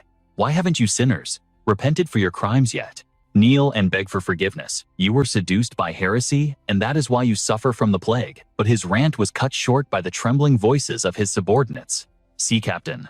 The soldiers watched in horror as Chen Bai removed his mask, revealing a face without a single scratch. Elena rushed forward, grabbing a stone. Damn you, how dare you? Hearing her rage, Chen Bai raised a hand to stop her. Stop. Elena, I am unharmed. But Elena was seething with indignation. I know that. The great god of diseases obviously cannot be harmed by mortal steel. But the fact that they dared to raise their swords against you. She couldn't contain her fury. You must punish these ignorant knights of the Church of Light. Bring down your divine wrath upon them. The knights took a step back, genuine fear in their eyes. But Chen Bai interrupted Elena with a calm voice. No, Elena, you are mistaken. They cannot hurt me, so I hold no grudge.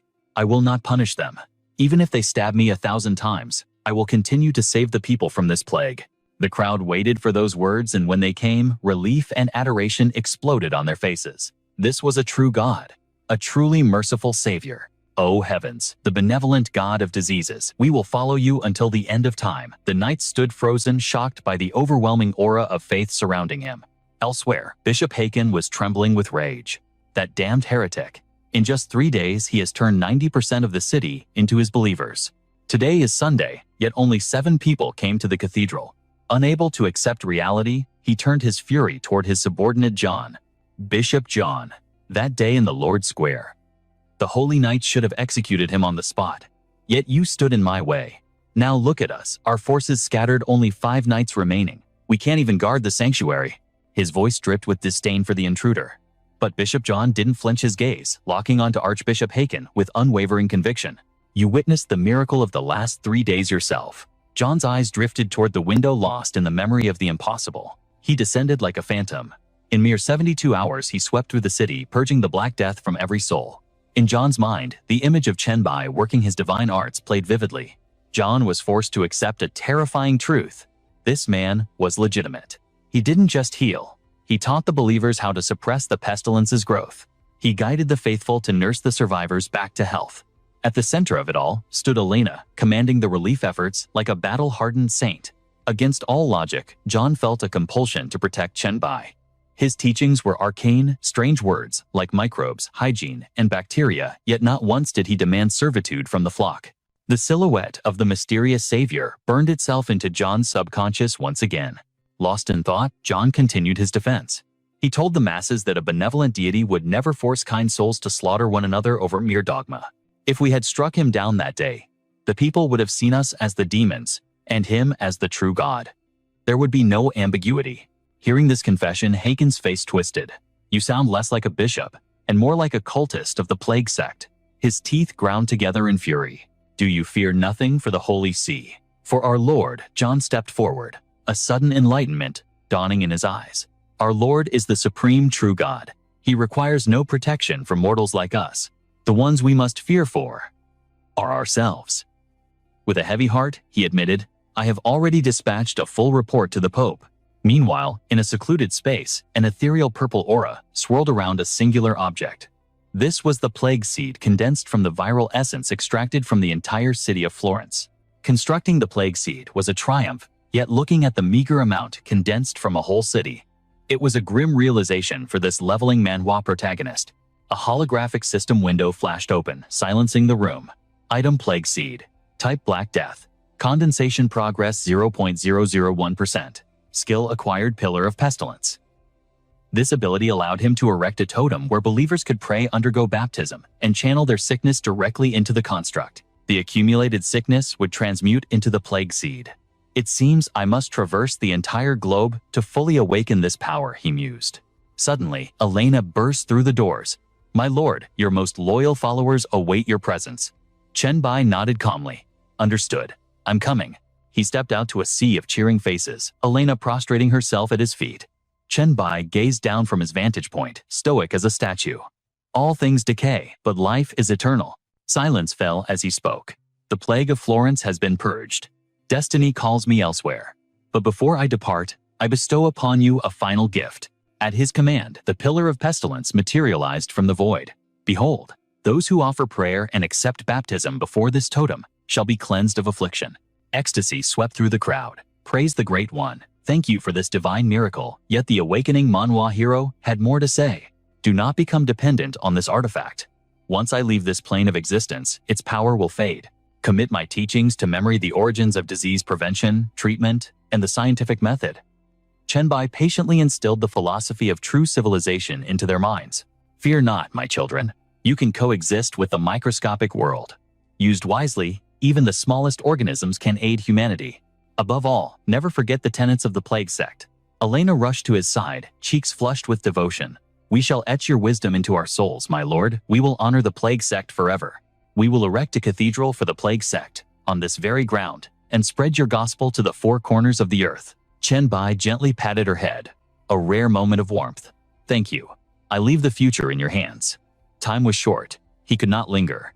May you never suffer from the pestilence again. Farewell.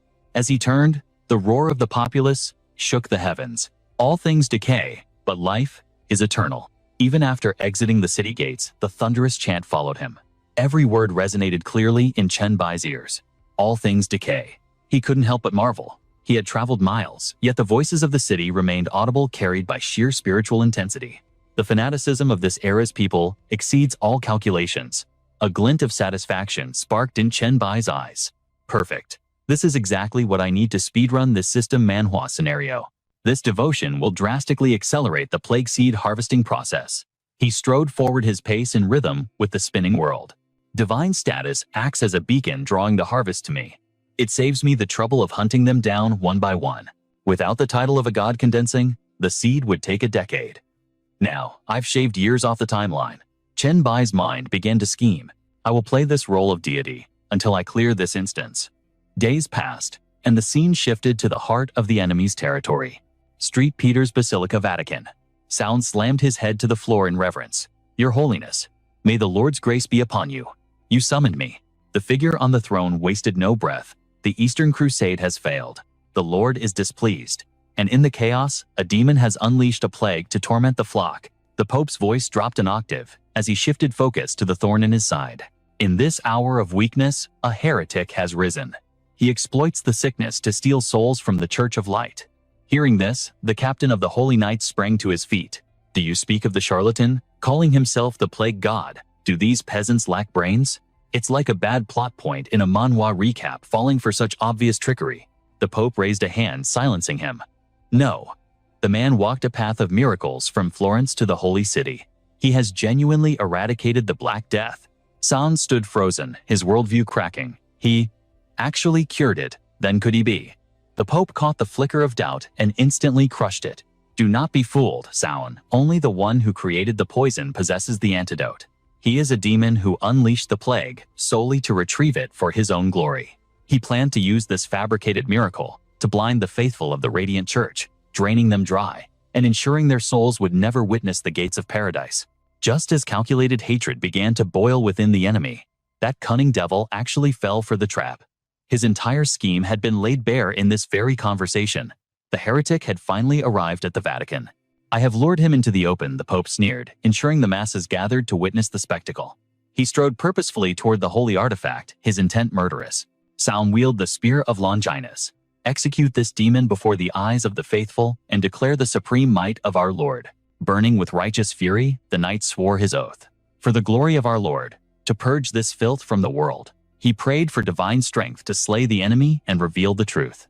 The scene shifts to the Grand Plaza, where the young guide pointed with innocent excitement. Look, it is the greatest square in all the Vatican. After leading Chenbai to the center, the boy turned to leave. Please wait here, sir. I will go announce your arrival to the people. Everyone knows of your legendary deeds. They have been waiting for you. Chenbai smiled, a rare warmth in his eyes. Thank you, little one. Go on now. I will wait. As the boy vanished into the crowd, Chenbai's thoughts darkened. After leaving Florence, every branch of the Radiant Church had barred their gates, branding him a monster in this manhwa recap. Yet here in the heart of the enemy, he was welcomed with open arms by the healthy. He scoffed internally. A transparent trap. How utterly despicable. High above, the exquisitely carved symbol of the Radiant Church loomed, casting a long shadow over the square. Chenbai deciphered their intent immediately. It seemed the church could no longer hide their desperation to maintain control. They intended to crush him here, in their seat of power. Perfect. This was the golden opportunity he had been waiting for, to dismantle this corrupt system once and for all. Come then, he thought, eyes gleaming with anticipation. Show me what pathetic tricks you have prepared. Across the square, a dark-haired man frowned at the sight. The man shouted to the gathering crowd, "Hurry, the Holy See is about to pass judgment on the heretic who claims to cure the plague." He pointed an accusing finger at Chen Bai's solitary figure. "Can he truly cure the Black Death?" a blonde woman whispered, pulling her cloak tighter against the chill of uncertainty. "It must be a lie," her companion scoffed. "If it were true, would the Holy See condemn him?" In the distance, the Pope emerged, his face twisted in a mask of holy revulsion. "Vile demon," the Pope bellowed. "The Lord has decreed your destruction." Beside him, San raised his weapon, his expression, the picture of fanatical courage. Before the spear of Longinus, there is no escape. Prepare to die, spawn of hell. Chen Bai merely smirked his gaze, cold and analytical. The Pope and his elite knights he noted like a player analyzing a leveling manhwa boss. How thoughtful of them to prepare such a grand stage. Chen Bai raised his head, radiating an aura of dominance. He spread his arms wide. "Servants of the glorious Lord, I descended to this world, to eradicate the plague. How dare you use his name to slander me as a demon?" The Pope let out a sharp, derisive laugh that echoed through the square. He pointed a trembling finger at Chen Bai. "Lies, all of it. The Lord has spoken to me directly. You are a devil from the abyss, using poison to shake the people's faith." As he spun his web of deceit, the Pope's excitement grew, a manic grin stretching across his face. "First you unleash the plague to torment humanity, and then you offer a cure.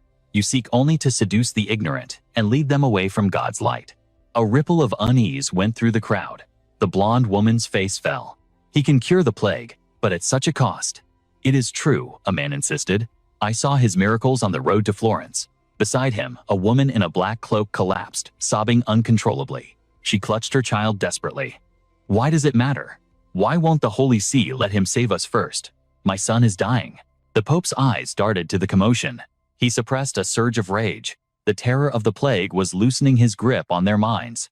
Disgust flashed across his features before he raised his hands, commanding silence with a theatrical gesture. "If you simply cured the sick, the Lord might show mercy," he lied smoothly. "But your sin lies in the dark magic you use to ensnare their souls." The Pope's voice dropped to a condemning growl. "You doom them to eternal torment in the fires of hell." Horror washed over the crowd. "Is that the truth?" they whispered, stepping back in fear. "What a vicious monster." The tide turned instantly.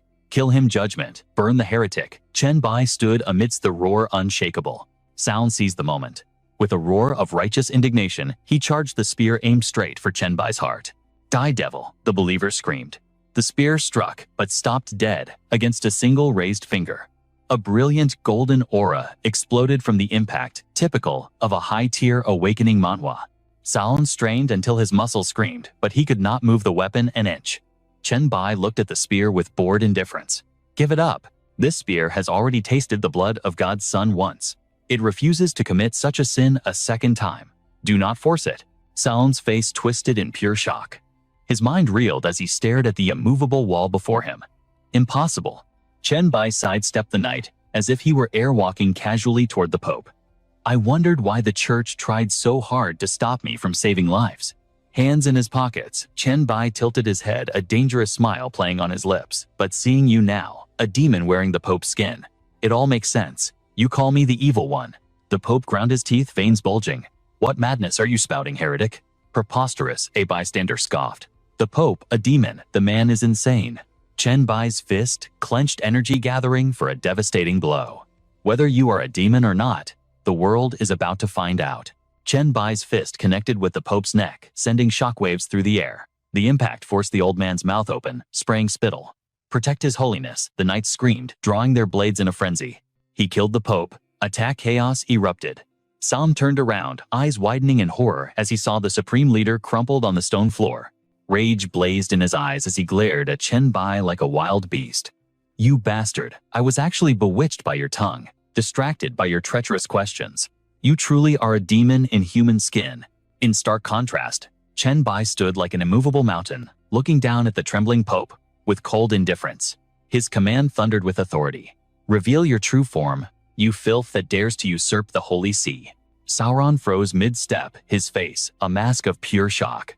He stammered, completely unable to process the scene before him. What is happening?" Suddenly, a twisted horn ripped through the Pope's forehead. He bared his teeth in a grotesque spine-chilling grin. Terror seized the crowd at the sight of this monstrosity, and they scrambled back in fear. There was no mistaking it. That was the horn of a devil. What twisted fate had befallen the Holy Father? His body swelled with grotesque muscle as he hunched over, stalking toward Chenbai like a beast. I will slaughter you, he roared. Seeing this, the corner of Chenbai's lip curled into a satisfied smirk. It was all playing out exactly according to his script. This is exactly what I needed. His mind flashed back to his own terrifying form, the dark tentacles erupting from his back, and claws that could shred steel. My true abilities are far too horrifying for the primitive minds of this era. If I unleashed my power now, these sheep would instantly believe the Pope's accusations against me. Within the unseen inventory of the system, Chenbai calmly materialized an object into his hand, a sinister stone-like artifact. Debating him is pointless, and simply killing him with a virus wouldn't be dramatic enough to sway the masses. Luckily, he had his trump card, the Class A Demon Bloodline Essence, harvested during his quest to save Mung Mung. He recalled that split second earlier, his attack on the Pope was merely a delivery system. He had crushed the essence directly into the old man's body, mixing it with the zombie virus for a foolproof double-layer trap. System item used: Class A Demon Bloodline Essence, Grade C+ compatibility. Instantaneously, the Pope's form twisted, his eyes burning with hellfire crimson. Perfect. No matter which effect took hold, the congregation would now see their leader for what he truly was, a monster. Suddenly, the corrupted Pope unhinged his jaw, gathering a volatile sphere of dark flames within his throat. The inferno blasted into the crowd. Panic erupted as people fled for their lives. A demon. It's a real demon. Run. Amidst the chaos of this manhwa recap moment, Chenbai simply bowed slightly, watching the beautiful destruction with a calm smile. The demonic horns and hellfire were the signature traits of the bloodline essence. The checkmate was already set. The requirements to handle a Class A demon bloodline were far too harsh for a mere mortal. Meanwhile, Sauron stood paralyzed, his world crumbling. His face was a portrait of despair. He could not deny the truth before his eyes. The Pope, his holy leader, was an agent of hell. Chenbai watched dispassionately as the creature writhed on the stone floor. He was pleased.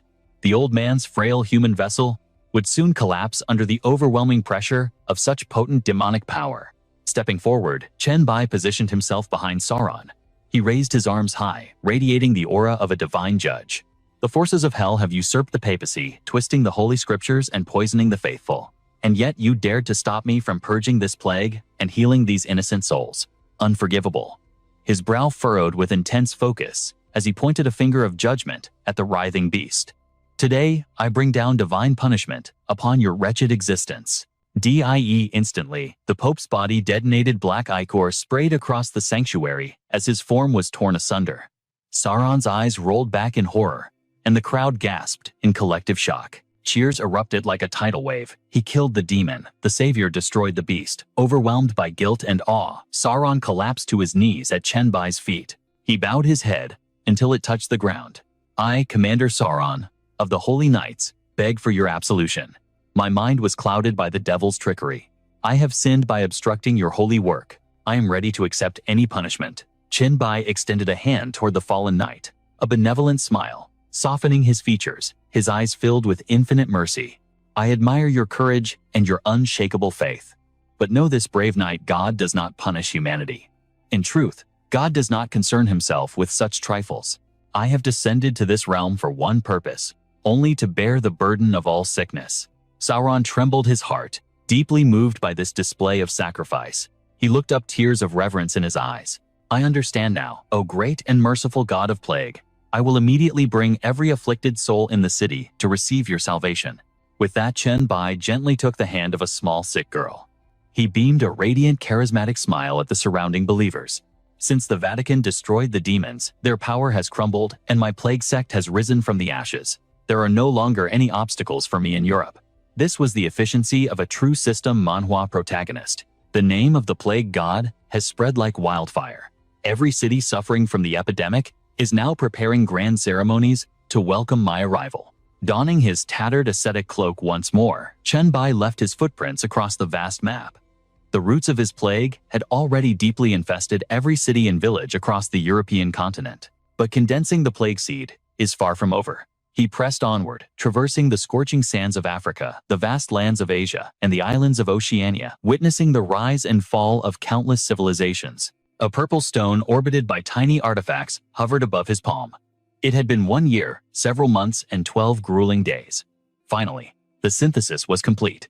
Perched on the steps of a ruined temple, Chenbai stared into the distance with satisfaction, a sharp glint of determination flashing in his eyes. Now, I only need to recall the plague roots. Even though this dungeon lacked a boss-level combatant, the logistical difficulty was S-tier. These thoughts drifted through his mind as he gazed down at the sprawling citadel below. If I had known this instance would devour so much time, I never would have entered. In a standard leveling, manhwa speed is everything. 1.5 years before the apocalypse is too precious to waste. Chenbai stood with hands on his hips overlooking the city. Suddenly, the system notification chimed in his ear. Do you wish to recall all plague seeds stored in the totem? Excitement lit up his face. A brilliant smile broke out as he commanded yes. At that exact moment, High Priestess Elena led the congregation to kneel before the towering plague totem. She clasped her hands in deep reverence. O great God of plague! May your journey be smooth, and may your divine plan come to fruition. Suddenly, her body stiffened. Her eyes widened in shock, staring at the totem. A nearby believer frowned, stepping closer to ask High Priestess, what is happening? Priestess Elena, the god's totem. Why is it fading? Tears streamed down Elena's cheeks, yet she smiled with overwhelming gratitude. Our God. He has completed his pilgrimage. He is returning to the divine realm. Placing a hand over her heart, she turned to the confused believer, her eyes shining with faith. Everyone recite the holy teachings the God bestowed upon us. Let him hear us one last time so he knows his wisdom is etched into our very souls. The man hesitated for a heartbeat, stunned by her presence, but quickly bowed to her will. As you command, High Priestess. Elena clasped her hands together, a prayer forming on her lips as a gentle beatific smile graced her face. We call ourselves the Plague Sect. Elena's voice rang out perfectly, harmonized with the cloaked figures standing like shadows behind her. Not because we worship disaster or crave destruction, nor do we sing praises to decay and death. Below on the streets, the citizens froze their eyes, locked on the sudden divine radiance piercing the heavens. As one, they pressed their hands over their hearts, bowing their heads in absolute reverence as their voices joined the chant. It is because we dream of a paradise where peace reigns, where every soul is healthy and filled with joy. Beams of light, braided together, spiraling around the towering plague pillar, illuminating the priestesses, kneeling in devotion at its base. Their voices merged into a single powerful vow. We seek to understand the plague so it may never possess the power to harm us again. Elena's eyes remained shut, her expression serene, despite the blinding aura radiating from the pillar. We seek to control the plague, to forge it into a weapon that shatters true evil. The chant grew louder, a symphony of faith echoing through the city. In our past ignorance lost in darkness, we once slaughtered each other. Hoods drawn low over their heads, the women whispered the sacred truth. Now, knowing the nature of the plague, we live in harmony, inviolable and united. A pillar of brilliance suddenly erupted before them, shooting into the sky. A heavy silence fell over the entire city, making the holy light burn even brighter against the darkness. In the future, when we master the plague, we shall stand shoulder to shoulder. Soun at the head of the knightly order bowed his head just as deeply as the rest, humbled by the majesty of the plague pillar. Ultimately, the plague shall become our shield. Nearby monks sat in deep meditation before offerings of golden fruit, swearing their spiritual energy to protect all living things. Beside them, Taoist masters in yin-yang robes thrust their hands forward. It shall make the demons who plague this world tremble in fear and chaos. Even in the desolate silence of the desert, tribesmen prostrated themselves as the pillar glowed. Its light seemed to stretch across the curvature of the earth itself, connecting all life. It shall command the respect of bloodthirsty fiends. It shall annihilate the enemies of life. Violet tendrils of light, wrapped around the globe like the grasp of a cosmic entity claiming the world. All matter eventually decays toward ruin, but the billions of souls shall rise together, evolving endlessly, eternal and undying. All things rot, yet life remains immortal. Chenbai's voice echoed slowly, narrating the scene of the plague pillar, standing proud and ominous in the heart of the city. All things rot, yet life remains immortal. The prayers of Elena and the faithful transcended space, reaching Chenbai's ears. He spread his arms wide, closing his eyes to feel the very concept of decay. Life remains immortal. I hear them, he whispered into the void. It is their voices praying for the glory of their Lord to shine upon the world forever. Chenbai snapped his eyes open, scanning the empty air with a look of intrigue. Are these truly their sincere prayers? But before he could ponder further, the system interrupted him. Mission complete. Exiting dungeon. The scene shifted, and the gloomy industrial interior of a factory materialized around him. A classic transition for a leveling manhwa. Plague Factory Demon Capital. The system interface shimmered into view. Generating mission rewards. A scroll floated down from the ether bathed in sparkling light. Chen Bai landed softly, raising an eyebrow as the item fell into his grasp. It was the SSS-Rank class change scroll catastrophe of life and death. Creation brings infinite possibility. Contact brings infinite surprise. Conflict brings infinite disaster. Destruction brings infinite rebirth. Fear not, for you are a component of the catastrophe itself. The catastrophe of life and death is a power that rightfully belongs to you. Requirement. Must possess the SSS-Rank talent Virus Monarch. Chen Bai ran his finger over the scroll, a smirk playing on his lips as he analyzed the item. I don't recognize this specific ability. Honestly, I'm tempted to trigger the class change right now just to see what happens. But the mission from Li Du requires me to find 2 scrolls, not necessarily obtain 2 SSS classes. His trench coat fluttered in the wind as he strode purposefully toward the exit. I have 1 SSS scroll in hand. Now I need to prep for the second one. If my intel is right, the next SSS class scroll lies deep within the abyss. Suddenly, a jarring notification popped up. Plague Factory mission failed. Chen Bai paused, genuinely surprised. He looked up, confusion written on his face. What is this? Didn't I already locate the source of the Plague Factory? Blue light swirled at his feet, but he was too focused on the error message to care. No, wait. When I found Fukusumi, the system never actually gave me a completion notification. It seems the source of the plague required for the mission was something that had mutated specifically because of his existence. When he died from the sacrifice, the source likely lost its power supply and dissipated. That explains the mission failure. He looked at the rows of giant withered mushrooms lining the path. It was probably these mushrooms, wasn't it? He shoved one hand into his pocket, using the other to navigate the holographic system interface. Chen Bai exited the factory instance. I wonder how White Emperor City is holding up. And the group chat. A holographic screen materialized. Chen Bai to Song Ziqiang. What is the current status of White Emperor City? What power levels have you all reached? Song Ziqiang. We have officially begun reconstruction. I've selected the site for the supercomputing center and the production lines. Everyone has been training hard based on the guidance you gave us. Song Ziqiang. But it's only been 4.5 days. We're busy building, so our combat power hasn't changed much. Chen Bai froze. He frowned, muttering in disbelief as the realization hit him. 4.5 days, I spent 1.5 years inside that dungeon. He instinctively grabbed the hourglass hanging from his neck. It has to be the hourglass, he deduced. Since it bound to me, it became one with my consciousness, activating and hiding based on my will.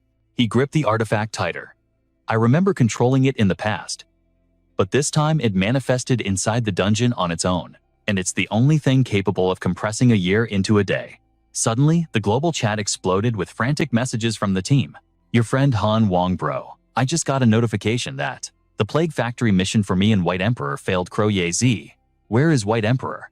Is White Emperor okay? Shui Chuan Chen Bai? What about the SSS scroll mission? Did you get the item? Overlord. Forget the class change scroll. We don't even know if White Emperor is alive. Liu Huai. Calm down. Just because a mission failed doesn't mean he's dead. With a flick of his wrist, Chen Bai scrolled through the holographic interface. It seemed Han Xiao had also triggered a quest, though it was certainly different from his own. After all, only he possessed the mark of the plague. A bead of sweat traced a path down his cheek, but his lips curled into an amused smirk. It was time to see what kind of chaos his teammates had stirred up in the group chat while he was away. The screen was flooded with messages of concern, a warmth that actually lifted his spirits. They were convinced that Chen Bai had failed the Plague Factory mission. Yi Zi typed, "Is the White Emperor sad? I can offer a warm hug." Liu Huai chimed in, "I will adopt the sad White Emperor after his failed mission. I have plenty of warm places for him and not just a hug." Yi Zi snapped back, "Liu Huai, come fight me right now." The crow added a gloomy note. The White Emperor actually failed the mission. My God. Shui Chuan typed, "It is okay, leader. You are still the strongest player I have ever met." Overlord added, "Real men never fear failure, though it is a pity about losing that SSS class profession. Your King Han messaged that dungeon was opened by sacrificing a level 70 boss. Failing it is perfectly normal." Without a word, Chen Bai dropped an image of a glowing red scroll into the chat. It was the SSS class transfer scroll, the disaster of creation and destruction. It read, "All things born bring infinite possibilities. All things touching bring infinite surprises. All things fighting bring endless calamity. All things dying bring infinite new life. Do not fear, for you are a part of the disaster of creation and destruction. This power is inherently yours. Requirement: must possess the SSS class virus monarch talent." Chen Bai crossed his arms, a devilish grin playing on his lips as he waited for the inevitable explosion. The chat room instantly detonated messages, flying by faster than the eye could see. Yazi, Lu Huai, and Crow were screaming, "Do you see this? Is he even speaking human language right now?" Shuaichuan typed, "Congratulations. Congratulations, Overlord." Simply posted, "Holy crap, an SSS class profession." The more he looked at their reactions, the wider Chen Bai's smile became. Han Xiao typed, "White Emperor, should we upgrade our chat group into an official alliance now?" Overlord asked, "What is an alliance? Like a League of Legends?" Yeezy explained, "I know this. After upgrading, we can display our alliance tag whenever we speak or make announcements." Liu Huai added, "I am reading the upgrade guide. There are many benefits, but the cost is quite steep." Chen Bai began walking toward the other side of the room, typing his reply as he moved. Chen Bai wrote, "I have had this intention for a long time. I just did not know if my brothers and sisters in the group would agree to it." He continued, "After all, an alliance is an organization. If one person prospers, we all prosper. The group resources will be much more abundant." Chen Bai looked genuinely pleased as he watched the chat flow. In his mind, he could clearly picture Han Xiao's smug, satisfied face. At that moment, Han Xiao was likely pulling his blankets up, getting cozy. He typed, "Leader White Emperor, start a vote. Do we upgrade to an alliance? Everyone take your time, no need to rush. If more than 2/3 agree, we will upgrade." Your King Han typed, "Understood. Also, the White Emperor just finished a dungeon. Do you need to come to my place to rest? My bed is already warm."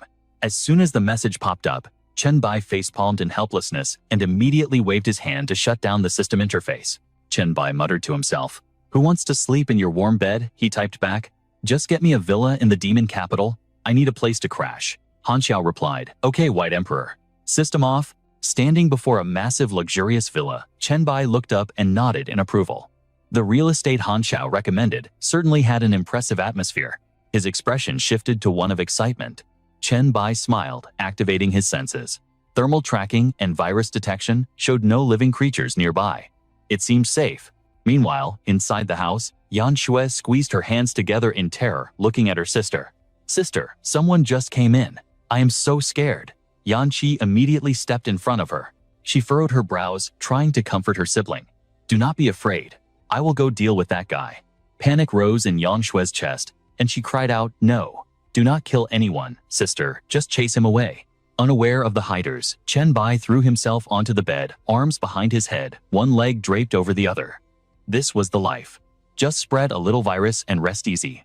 He thought to himself, "I should try using that herbal pillow I grabbed from the Chinese medicine doctor in the dungeon." Reaching into his inventory, he pulled out an orange pillow embroidered with luxurious patterns. He sighed contentedly. Using this during a break really does improve sleep quality. Suddenly, Chen Bai's eyes snapped open wide with shock. Glowing text from the system materialized in the air, offering a description he had never expected. Spirit Calming Pillow, crafted from a secret esoteric formula. Long-term use improves sleep quality and provides slight defense against mental intrusion. Calms the spirit and extends longevity. Prolonged usage can help the user's mental fortitude become solid and even grow stronger. He sat bolt upright, staring intensely at the blue system panel. His voice was filled with confusion. Why did it become a system item? In the dungeon, it was clearly just a normal herbal pillow. Chen Bai's gaze remained fixed on the screen, his mind racing. What is going on? What happened to the items in my inventory? A detailed porcelain vase appeared next with a D rank label. Song Dynasty Blue Dragon Vase. C rank. City-state prop. Exhibition item. Suspected to be the crystallized blood and sweat of a master craftsman. When displayed in a city-state museum, it grants functional buffs to city facilities. Next, a glowing relic appeared, its stats flashing before his eyes. Living body relic. C rank. Special material. A physical body tempered through high heat and a sealed environment. A rare crafting material. When carried, luck increases by 1. Defense against evil energy increases by 5. Following that, a coin engraved with a city image appeared labeled as D rank, Murabit gold coin, city state level, exhibition prop, an ancient coin that has weathered the passage of time. Displaying it in a museum increases income for city facilities. Finally, a green ring, with an eye symbol in the center floated up. Eye of Horus golden ring, C rank equipment, accessory, a decorative ring bearing the symbol of Horus. Recovery speed increased by 5%.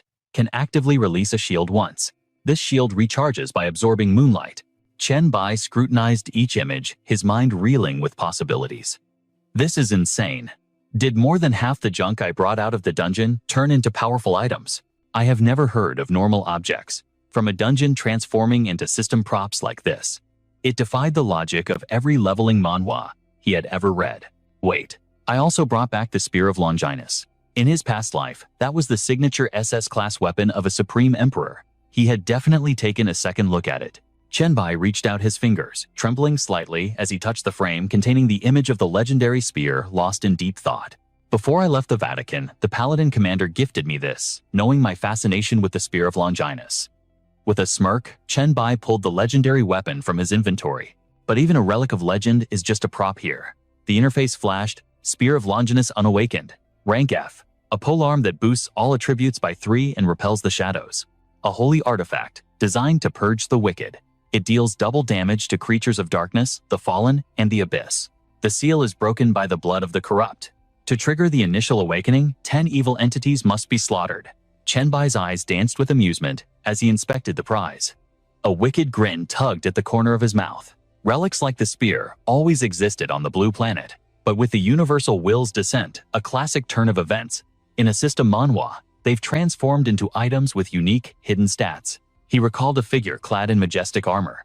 The reason is a mystery, but right now, the only Spear of Longinus belongs to me. Without this spear, can you still rise to become the Emperor of Power, Mr. Loki? Suddenly, a searing pain shot through his hand, forcing him to drop the weapon. Confusion clouded his gaze. Why the pain? He looked down at his palm now, red, swollen, and covered in burns. Is the spear rejecting its new master? Chen Bai stared at his trembling hand. It seems I fall into its target category, darkness, corruption, and the abyss. In the eyes of this holy weapon, I am the enemy. He glared at the spear. Unusable. If an F-rank seal burns me, an S-rank awakening would melt flesh from bone. It is the ultimate counter to my existence. He activated his magic to store it away. Rot in my inventory then. At least I've removed one threat from this world that could kill me. His eyes snapped to the door as it creaked open. A sudden chill ran down his spine, an instinctual warning of danger. Locked from the inside, a blade whistled through the air. With reflexes honed by battle, Chen Bai's fingers clamped around the steel just inches from his face. His expression hardened into ice. Cold calculation took over. No body heat. Invisible. A creature of pure spirit energy is manipulating this blade. But if it relies on throwing kitchen knives, its level is pathetic. He tossed the knife aside, mind racing. Hellfire would incinerate the spirit instantly, but it would also turn my room into ashes. He released the blade, a sigh escaping his lips. What a headache. 300 spirit points, yet I lack a single skill to strike a ghost. As he dodged the returning blade, his eyes remained glued to the system interface. He needed to spend his virus points from the dungeon raid on a solution. The blacklight virus has no effect on spiritual entities. What about a mental type strain? He stood up, ignoring the blade that buried itself in his mattress. If there's no pathogen, can I not unlock the skill tree? Time to see if any virus in my arsenal can evolve into a psychic weapon. Chen Bai stood calm, hands in pockets, mocking the floating dagger. Got it. I have enough points for a full evolution. System notifications flooded his vision. Enhancement successful. Zombie virus evolved into ancestor virus. Ancestor virus evolved into T-virus. T-virus mutated into psionic T-virus strain. The knife clattered helplessly to the floor. Chen Bai stared at the empty air, a smirk playing on his lips. Done playing, did you run? Let's reveal what you really are. The purple system window glowed, signaling a power-up worthy of a top-tier leveling manhwa. Special skill unlocked, psionic T-virus telepathy mastery. Psychic perception activated. Virus optimization complete. Subskill psychic vision unlocked. He lowered his gaze, his consciousness expanding into the spiritual realm. The shimmering forms of two girls appeared. Yan Shui clung desperate to her sister's waist. "Sister, stop, let's just go," she cried, through gritted teeth. "I'm going to kill him, the intruder who dared enter our home." Yan Qi raged. Chen-bai watched the spectral drama, eyebrows raised. A complete spirit form with high intelligence. This isn't a low-level ghost, so why resort to flinging kitchen knives? A cruel smile touched his lips. A blue magic circle flared on his forehead.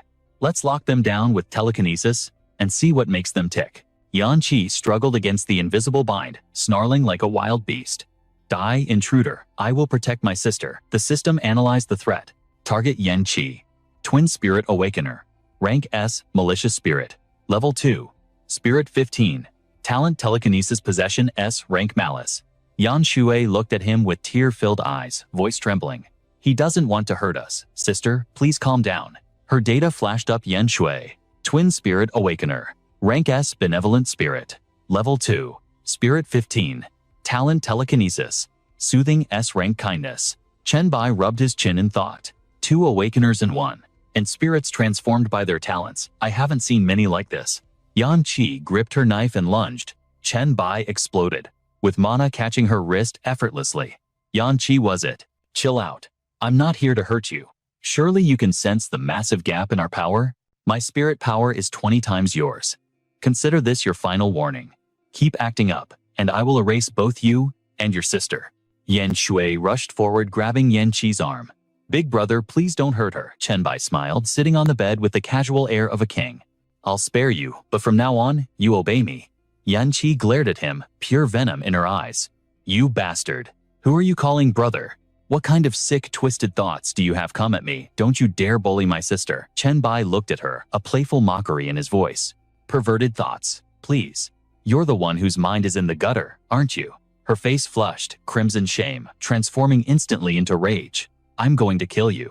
Chen Bai raised a hand, demanding absolute silence. Stand right there. I have questions. Do you two even realize the catastrophe that has befallen this world? Do you know how to operate the evolver masks? Yan Shu turned to him, her hands clasping gently over her heart, her voice soft as a breeze. Big brother, we know the truth. We use the masks and we follow the manhwa recap forums religiously to understand the changes. Yan Qi scoffed her disdain, dripping like poison. Of course we know. The weak died like bugs. Good riddance. Chen Bai cut straight to the point. Then explain this. Why are you still stuck at level 2? Too cowardly to hunt monsters for EXP. Yan Shui stammered, looking down. I stopped my sister. Her expression darkened, eyes filled with sorrow. Those monsters. They used to be human beings, didn't they? I couldn't bear to hurt them. Besides, they aren't strong enough to truly harm us yet. Chen Bai's eyes narrowed into cold slits. Idiot. The nightmares that can crush you are coming. Do you really think your pathetic level 2 strength will save you then? Listen well. Your talents are a double-edged sword because your power is tethered to your volatile emotions. He scanned them, his gaze heavy with warning. If you let feelings dictate your power, you'll devolve into either a mindless saint or a fragile, bloodthirsty berserker. Yan Shui and Yan Qi obeyed, closing their eyes to sense the mana core within. Chen Bai commanded focus. Feel the energy flow and bring it under absolute control. Use logic to drive your will. Yan Shui cried out with determination. I must save everyone. I will be a shield for the innocent. Yan Qi hunched over fists, trembling with rage. I'll slaughter every dog in this trash heap of a world. Anyone who dares look at my sister wrong, dies. Chen Bai analyzed their aura. Their rationality was already being corroded by the system's influence. He rested his hands on his legs, his voice cutting through the air like steel. Without proper discipline, you two will degrade into low-tier spirits in no time. Slaves to instinct. Pure monsters. Chen Bai stood up, looming over Yan Shui and Yan Qi, as he calculated his next move. To train spirits corrupted by emotional force, I must first suppress that turbulent energy completely. A wicked smirk touched his lips as he wove a magic circle. I'll use my telekinesis to toy with them. A perfect chance to refine my mental control. Chen Bai unleashed a wave of psychic suppression, crushing down on the sisters with the weight of a mountain. She twisted in the invisible grip, screaming, "What are you doing?" His grin widened, eyes gleaming with anticipation. Resist me. Fight back until your energy runs dry. Chen Bai raised his hand, manipulating the mana flow, puppeteering their bodies like dolls to his will. This is excellent practice for my telekinetic shaping. My mental arts were lacking in my past life, but not this time. The girls trembled, forced into contorted postures as they fought the pressure. Sweat beaded on Chen Bai's brow, but his smile remained fixed. Controlling 2 spirits simultaneously allows for general manipulation, but my fine motor control is still sloppy. Their resistance makes the movements jagged. Suddenly, their expressions smoothed out, surrendering to the mana stream. Chen Bai frowned, observing the sudden shift. You stopped resisting. You still have reserves. Do you think I'm bluffing, that I won't actually hurt you? He stepped closer, his voice dropping to a dangerous growl. You don't get it. If you don't master your emotions, you become mindless beasts. Chen Bai's eyes flashed with intensity as he roared. If that's your fate, I might as well end you right here. Energy exploded, shredding their garments. Screams echoed. Moments later, the room fell silent. The sisters huddled together, covered only by thin sheets. Chen Bai sat casually on the bed nearby, smirking. Test time. A monster is attacking a human. What is your move? Yan Sui clutched the sheet, her eyes clear and focused. I save the human. Then I execute the beast. Yan Qi answered sharply. Assess the threat. If it's killable, eliminate the monster immediately. Chen Bai nodded, satisfied. Excellent. Your rationality has returned. Good and evil remain, but the madness is gone. You are no longer controlled by the energy. Yan Shui smiled, a genuine saintly aura returning. Thank you. Yan Qi, however, ground her teeth, glaring. Big brother, the humiliation you put us through. I will make you pay for it one day. Chen Bai ignored the threat and stood up. Before you were leaking power, but with your yin-yang hidden talent, passive absorption is your nature. We start from zero. I'll teach you the basics of mana materialization. He raised a hand, smiling brightly at them. Project your accumulated energy outward. Form it into armor and clothing. The sisters stared at him in shock. A red ribbon materialized on Yan Shui's hair, while a black gauntlet formed around Yan Qi's arm. Chen Bai observed their progress. Your mastery determines your defense. Once you grasp this, I'll take you power leveling this weekend. Night fell over the city. The destination, the Crimson Spirit Hospital instance. A classic setting for an awakening manhwa. Yan Shui floated in the air, casting a restoration spell on the wounded good spirit. Technique Mercy of the Ruined Heart. Meanwhile, Yan Qi launched a devastating strike, knocking back the evil spirit. Technique Twisted Malice. She grinned, spreading her arms wide. Grade Yin Thief of Wicked Thoughts. Yan Shui and Yan Qi unleashed a devastating combo. The corrupted nurse spirit didn't stand a chance against their overwhelming pressure. The mini-boss crumbled into dust. Yan Qi rushed over, clinging to Chen Bai's arm with a proud smirk. How was that, boss? We crushed it, right? Chen Bai's expression remained cold as he pointed at her hand.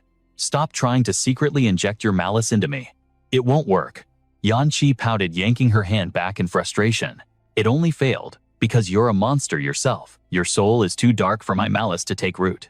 Suddenly, Chen Bai's eyes widened as a system notification flashed from Meng Meng. A wall of text appeared on his screen. Meng Meng's message read, Master Chen, the Sword Immortal needs our help. It's a nightmare difficulty hidden dungeon in this leveling manhwa world. He says I really am not the Sword Immortal, but he's begging for aid. Brother Chen, if you have time, please help. I'll forward the dungeon details now. Chen Bai replied instantly. Understood. Is there a slot for my sister? Send the coordinates. The system window popped up with the details. Dungeon, the Shu Mountain Path. Difficulty Nightmare. Description, the path to Shu Mountain is harder than ascending to the heavens. An ancient peak where no immortals tread. Only the ghostly echoes of clashing swords resonate through the void. The path is endless. Those who seek the peak must navigate through the clouds of destiny. One wrong step on these mossy stones means plummeting into the abyss. Without the immortal's blessing, death is certain. Entry requirements. A party of 4 is mandatory. Only the party leader can trigger the entrance. Level cap maximum, level 10. Chen Bai rubbed his chin, a knowing smirk playing on his lips. So that's why they were desperate. The level restriction. He stood in silence, searching his memories. I never heard of a sword immortal in my past life.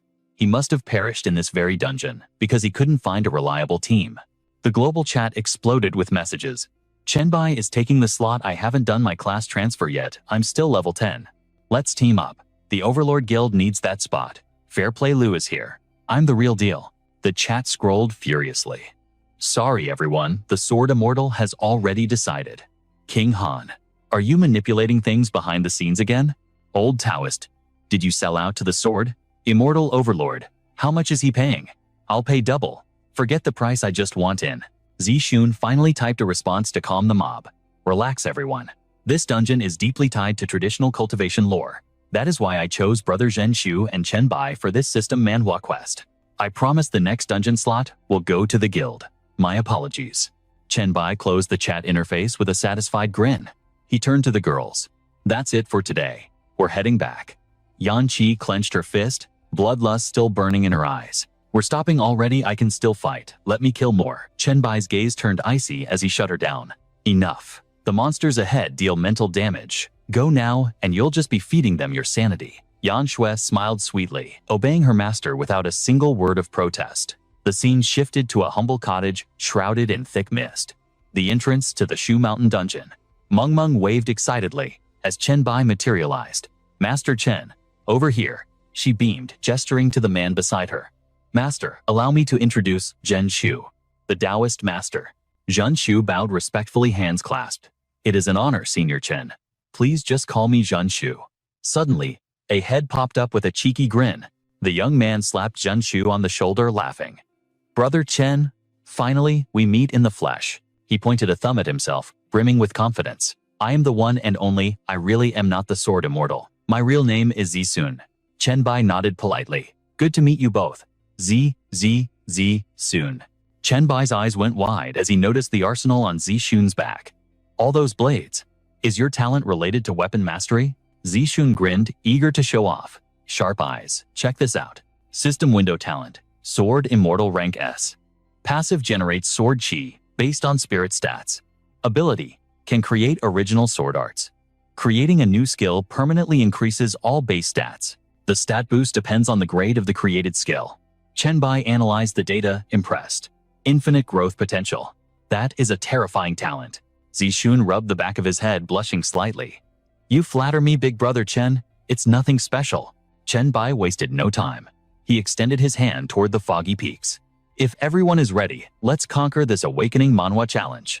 Let's move out. Zishun pumped his fist in the air. Let's go. The party stepped onto the ancient mountain path. The air grew heavy with mystery. Zishun took point, looking back at the group. Did everyone get the quest prompt? Chen Bai stared at the peak, hidden in the clouds. Simple. We climb from here until we reach the heavens. That completes the Shu Mountain path. Meng Meng read the guide with a worried frown. Warning. The path is treacherous. Do not underestimate it. Chen Bai's eyes gleamed with anticipation. I love a good surprise. Let's see what this mountain has in store for us. Zhen Shu looked up, his voice trembling slightly. The fog. It's getting thicker. Chen Bai scanned the surroundings, his senses on high alert. Watch your step. This fog is likely the first trial. Suddenly, a haunting voice echoed through the mist. The mountain road is hard. The path is steep.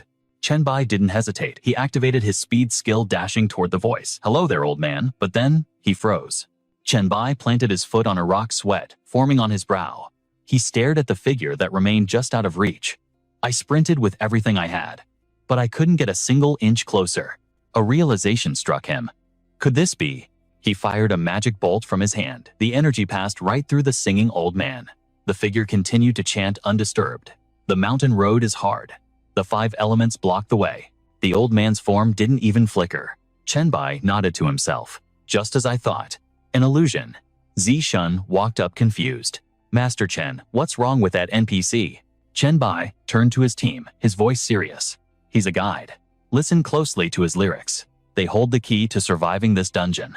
With a squinty-eyed grin, he pointed a finger skyward, mimicking the old man's eerie chant. I heard it clearly. He said the 5 elements of heaven and earth are a nightmare to cross, singing it with an agonizingly slow rhythm. Zhen Shu lowered his head, stroking his chin in deep contemplation. This mist represents water within the 5 elements. Could this blinding ascent through the fog be our very first trial? The old man's voice echoed again with another cryptic verse. Water rises, mist blinds the eye. Amidst the fog lie flowers, but for the traveler there is no return. Chen Bai furrowed his brows as a chill ran down his spine. Something was wrong. Death was lurking nearby. A blue holographic screen flashed before him. System alert. The biochemical disaster gloves have been equipped. He clenched his fists, his gaze piercing the veil of fog ahead. Rage flared in Chen Bai's widened eyes, his teeth grinding together. Suddenly, a streak of lethal energy tore through the air, aiming straight for his throat. With godlike reflexes, Chen Bai manifested a shield, blocking the incoming strike with a deafening clang while he calmly analyzed the weapon. The force behind this blade was terrifyingly tyrannical. Even with my monstrous physical stats, combined with the shield's defense, it still managed to pierce through. The sword abruptly retracted from the shield of its own accord. Meng Meng watched in horror as Chen Bai slid back a few steps, crying out, "Master, did that attack wound you?" Zixun's expression darkened, his voice booming with urgency. "Everyone stay sharp, my sensory abilities can't detect its sword intent at all." Zixu scanned the rear, shouting a command. "Fellow Taoist Chu, activate the talisman I gave you now. My spiritual power is also blind to its location." He instantly raised the paper charm high, conjuring a massive golden circle that enveloped the entire party in a protective dome. Golden Light Guardian Charm Zhenshu fell into a combat stance, rapidly calculating the coordinates. Incoming from the Due East Lightning Arts. A blade wrapped in golden magical energy shrieked through the air. Chen Bai watched unflinching as it slammed directly into the shield right before his eyes. He placed his palm against the golden ripples where the sword had struck, sensing its vibration. Truly a magnificent blade. Sweat beaded on Zhenshu's forehead as his eyes went wide with panic. "White Emperor, watch out. The golden light barrier is at its limit." But just as the shield shattered into fragments of light, Chen Bai calmly gripped the blade with his bare hand. "Relax. I have already subdued it." Meng gasped in pure admiration. "Master, you are simply godlike." Zhenshu laughed awkwardly, completely baffled by the situation. "Just when exactly did you manage to tame that thing?" Zixun stared at the scene, unable to comprehend. "That flying sword likely possesses a spirit, doesn't it? So why did it stop resisting him entirely?" Chen Bai admired the weapon in his grasp before pulling up the blue interface. "Let me demonstrate just how terrifying this blade truly is." System analysis: 5 elements, sword, spirit, jade, water dragon. Level 12. Strength 60. Speed 120. Constitution 60. Spirit 60. The jade water dragon grows stronger with moisture. When submerged in water, all attributes differ by a factor of 10, and armor penetration also multiplies by 10. However, without water, all stats plummet to 1/10 of their original value. 5 elements interaction combat against metal attribute sword spirits grants bonus metal attributes. However, fighting against earth attribute spirits will severely debuff all stats. If the 5 elements are completed, all attributes enter a frenzied state and double. Sword fusion allows it to attach to other blades, granting skill boosts and attribute bonuses. Zhenshu wiped the sweat from his face and scratched his head, speaking in a flustered tone. "The more water vapor, the greater the might. No wonder my golden light barrier couldn't hold it for even half a second. In this dense water mist, its power was likely amplified 3 to 5 times over." Zixun beamed with a bright smile, offering his praise. An exceptional sword housing an exceptional spirit. Chen Bai lowered the weapon, offering a thought. "Honestly, this sword spirit would be far more effective in the hands of Chu Zixun. But I control it through a special system ability, so I can't transfer it." Zixun waved his hand with a wry smile, rejecting the notion. "No need. I prefer to nurture a sword spirit personally. That is the only way to forge a true bond between master and blade." Meng held up 5 fingers, her eyes sparkling with anticipation. "Master, if the 5 elements are the trial, does that mean there are 5 distinct sword spirits waiting for us to collect?" Chen Bai gazed deeply at the sword, his voice dropping to a low murmur. "Unfortunately, my current limit allows me to control only 3. Perhaps in the future I shall return to claim the complete set of 5. The system displayed the trait for the High Lord class brain from the biochemical disaster set. It allows the permanent domination of 3 entities whose spirit stats do not exceed the user's own. This is the broken power of a system manhwa protagonist. He looked up at the stone steps winding up the mountain. "The immediate threat has been neutralized. Let us continue our ascent." Zhenshu grinned, his eyes turning into crescents. "Senior White Emperor is truly omnipotent. This poor Taoist feels that with you here, this dungeon will be a walk in the park." Zixun tightened his grip on his hilt, a realization dawning in his mind. "Now I understand why Raven handed over such valuable gear and skill books just to secure a spot on this team." Time flowed on. 10 minutes later, he scanned the surroundings, noticing the oppressive fog had vanished and broke the silence. "The fog has lifted. It appears the first stage is cleared." Meng stretched her limbs, sighing dramatically. "This mountain path is endless. If we have to pass all 5 elements, does that mean we've only finished 20% of the journey?" Suddenly, Zixun's eyes widened. He pointed ahead, shouting, "Everyone, look at that." He pointed toward a grove of hazy trees in the distance, his voice filled with shock. "It's the 100 herb patch." Chen Bai silently shifted his gaze to where he pointed. The straw-hatted old man's raspy voice drifted through the air again. "The shoe path is hard, oh so hard. The 5 elements of heaven and earth are impossible to guard." A tree with a grotesque spine-chilling appearance loomed before Chen Bai's squad. As the song faded, a gargantuan white radish burst from the earth. "The forest is teeming with monsters. Even the vegetation has gained sentience. Terrifying. Chen Bai gripped his blade tighter, shifting into a defensive stance, with a spark of interest in his eyes. Looks like we're in for a chaotic brawl. Not bad at all. He watched as an army of white radishes sprouted from the ground, their numbers multiplying by the second. Chen Bai raised an eyebrow, a savage grin spreading across his face. Perfect. This is exactly the kind of chaos I live for. Zhen Shu carefully scanned the perimeter.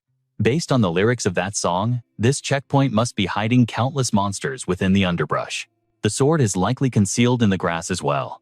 However, the blood drained from Zixun's face terror, replacing his curiosity. There is no need to decipher the woodcutter's song anymore. He saw a sight that froze him in place. It was already over.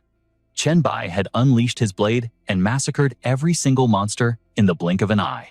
The weapon in his hand was a supreme treasure. 5 elements sword spirit wood hidden emerald. Level 12, strength 50, speed 120, constitution 70, spirit 60, passive ability verdant ambush. In lush vegetation, its power surges, multiplying all max attributes by 5. It can merge with any plant life to accumulate destructive energy. Once fully charged, it erupts with 10 times the destructive force and piercing power. The cycle of the 5 elements is now under his command. Chen Bai smirked, visibly pleased with the devastating damage output of his latest test strike. Water nourishes wood perfectly. It blends with any flora for a surprise attack. Seeing Zhen Shu and the others frozen in place, Meng Meng waved frantically. Hey, don't just stand there dazed. We need to keep moving.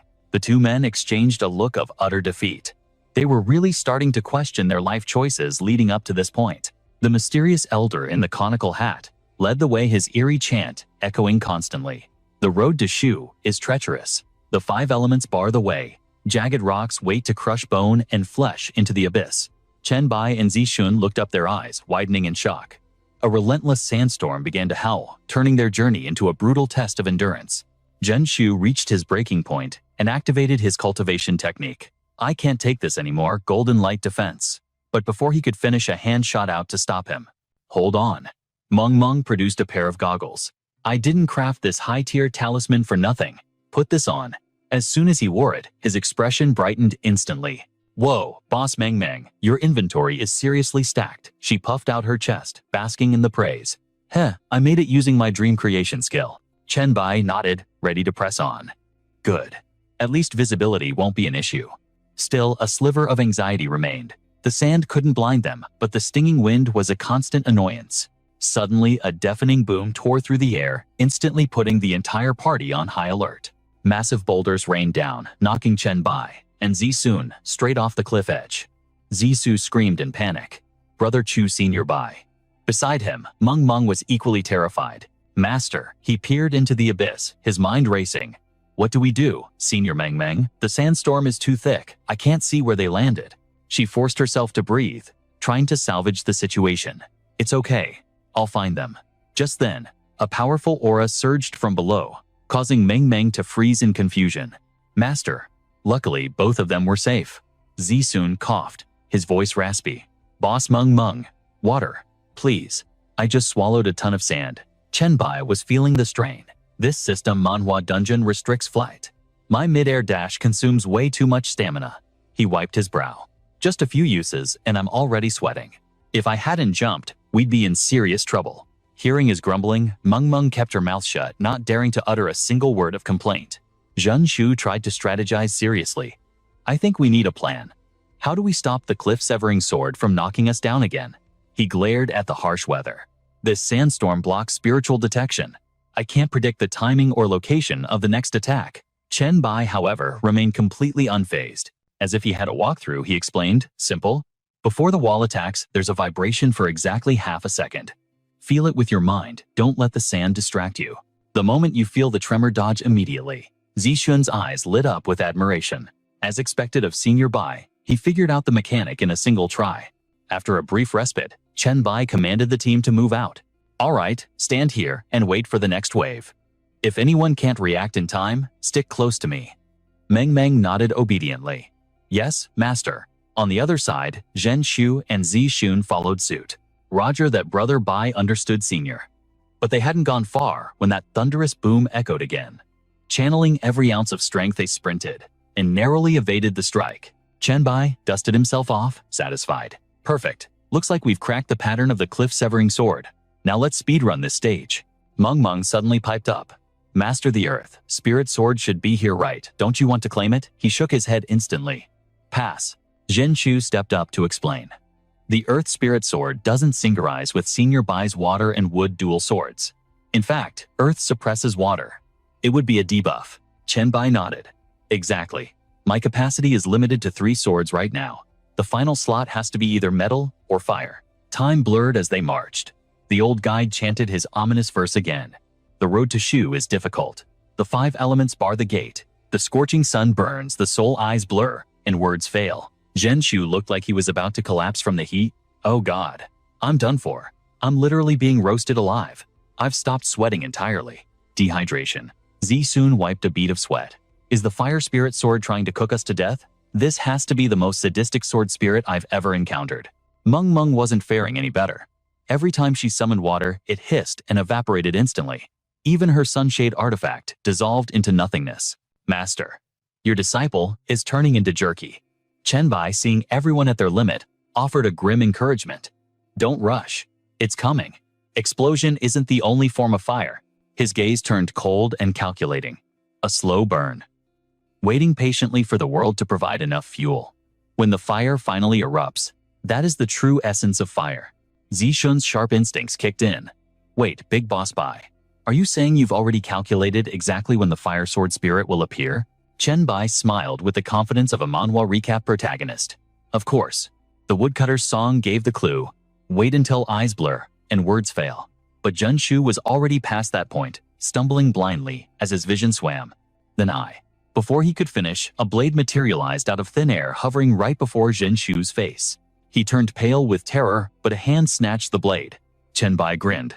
Gotcha. In his hand lay the Fire Spirit Sword, a transcendent grade level 12 artifact, power 70, speed 100, physique 70, spirit 60. Its special trait, the higher the temperature, the more devastating its power. If the ambient temperature exceeds 100 degrees, all stats multiply by 10.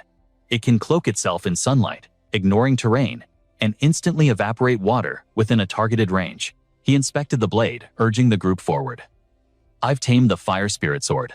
Let's clear this section quickly, we need to rehydrate now. Finally, after what felt like an eternity, they found relief. Zishun collapsed on the ground, chugging water. Oh, that hits the spot. But their peace was short-lived as the old man reappeared. The road to Shu is treacherous. The 5 elements bar the gate. Golden light flashes, cleaving flesh from bone, severing the path. Chen Bai processed the riddle. Sounds like the metal spirit sword is a pure combat trial. He cracked his knuckles. Perfect. I'm still pissed off about that sunburn. I've got the fire spirit sword now. So this metal sword is about to have a very bad day. Before long, Chen Bai's party reached the foot of a jagged mountain. The aura had screamed that they had entered the metal spirit sword's territory. It seemed this would be a straightforward boss fight. A solitary sword stood embedded in the clearing. Zi's son squinted at it, confused. Is that an unfinished blade? It looks unrefined.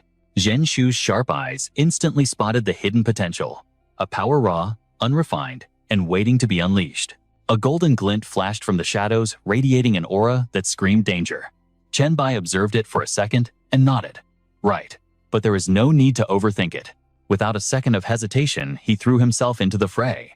I will know once I hit it. Chen Bai swung his blade with full force, every strike dripping with murderous intent. The sound of metal clashing rang out like a bell, but the enemy sword instantly repaired itself. Chen Bai did not panic. Instead, a confident smirk played on his lips. I get it now. He stood his ground against the floating blade. You have the kind of ability often seen in a system manhwa, where your power scales up after every attack, right? Chen Bai felt zero anxiety. Whether it was 100 refinements or true gold, it did not matter what fancy name the ability had. His gaze suddenly sharpened into a glare of absolute focus. Then show me what you have got. Chen Bai flipped midair, channeling every ounce of his energy into his fist for a single devastating critical hit. The moment Chen Bai struck the very earth, shattered into dust. From a distance, Zhen Shu watched in stunned silence. Did you guys hear what Senior Chen just said? Zishun stared intently at Chen Bai's back. I heard it. I was wondering if that sword could level up infinitely. Worry was written all over his face. I was thinking the exact same thing. Back on the battlefield, a gleaming sword lay fallen on the ground. Chen Bai's hand trembled as he gripped it. So this is the golden light. It is as thin as a cicada's wing, but the resistance force is insane. He ran a quick diagnostic based on his senses. Strength estimate is near 200. It must have sacrificed constitution to boost attack and speed. A classic glass cannon build. Chen Bai applied force trying to bend it. Let us see what your durability stat really is. In an instant, the legendary blade shattered into pieces. The system notification chimed target golden spirit sword eliminated. Experience points gained 25,000. Reward based on combat contribution. He looked at the dissolving particles with disdain. Durability was barely a 10. Good thing I did not choose the golden sword path. I hate the feeling of betting everything on a final strike. Besides that, guy died way too easily. Just then Meng and the others ran up with urgent news. The woodcutter has appeared outside. That familiar eerie voice echoed through the mountains again. The road to Shu Mountain is hard. Harder than climbing the heavens. This time, the old man walked right past Chen Bai. The 5 elements span the mountain, the road is endless and treacherous. Old man's advice. Turn back. If your Dao heart is shaky, the road stays closed. The group watched the old figure drift away. Better to return than seek immortality in vain. Better to return. Meng blinked confused. Master, what does he mean by that? Chen Bai pondered for a moment before the realization hit him. Not good. He immediately barked orders. Zi Shun. From now on we walk the long road. You take point. Zhen Chu quickly caught on to the hidden meaning. I understand. The road is endless for those who doubt. This dungeon belongs to you, Chen Bai, so you are the only one truly seeking the Dao here. Chen Bai listened to the analysis, unable to hold back his admiration. This Taoist brother has high comprehension, so tell me what is the hidden meaning behind the woodcutter descending the mountain? Zhen Chu scratched his head sheepish. That part. I cannot say for sure. Chen Bai frowned, his expression darkening. I feel like it is a deception. It lures people into taking shortcuts. After a long journey, one realizes the true path was beneath their feet all along. He broke it down further. When that old woodcutter passed us, I felt a chill run down my spine. He is an executioner, designed to kill anyone trying to leave the mountain. Z-Sun panicked. We are doomed. Why did I not see that? Am I not worthy of clearing this stage? Chen Bai whispered to comfort him. As long as you have the heart to seek the Dao, you pass. Just stay firm. I do not want to be stuck on this endless road forever either. Please pull yourself together. Zi-Shun puffed out his chest, confidence returning. Seeking the Dao. Of course I have that. My resolve is rock solid. Time flew by. 4 hours later, the team stood victorious. The secret instance Shu Mountain path was cleared. Powerful auras shot into the sky as the rewards rained down. The system announced that all surviving members received the special clear reward, the Shu Mountain token. It was the satisfying payout every fan of a leveling manhwa waits for. A massive treasure chest materialized. Rewards distributed. Players may leave the instance at any time. This instance is now closed and will convert into a standard dungeon for all evolvers to use. In Chen Bai's hand sat the Shu Mountain token, a special grade item. Holding this grants the title Disciple of Shu Mountain. Equipping the title unlocks access to the special map levels 10 through 89. The token is character bound, cannot be traded, gifted, or lent. Chen Bai was internally shocked. Level 10 to 89. That level range is insane. Shu Mountain. Truly a formidable faction. Chen Bai composed himself and planned the next move. My priority is finding the second SSS rank scroll. I must complete the class advancement quest. If I fail to change classes, I will be stuck at level 10 forever. With his class advancement complete, his eyes turned toward Mount Shu. Zi Shun, knowing his place, offered a gesture of respect. Lord Bai, the rewards have been approved. Please take your pick. Chen Bai replied with a faint smile. My thanks. He quickly added, Lord Bai gets first pick. Dream Master is second. Zhen Shu bowed his head, voice dripping with humility. No need to save anything for me.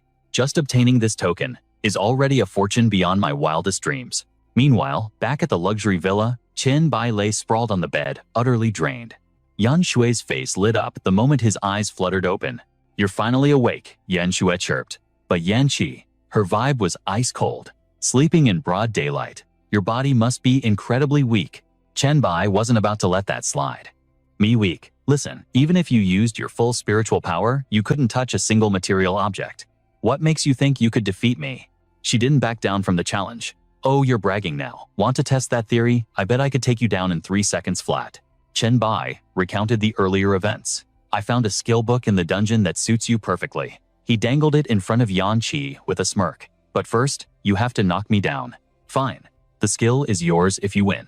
Time blurred. Eventually, Yan Qi collapsed on the floor, gasping for air. No, I can't. My spirit form is about to dissipate.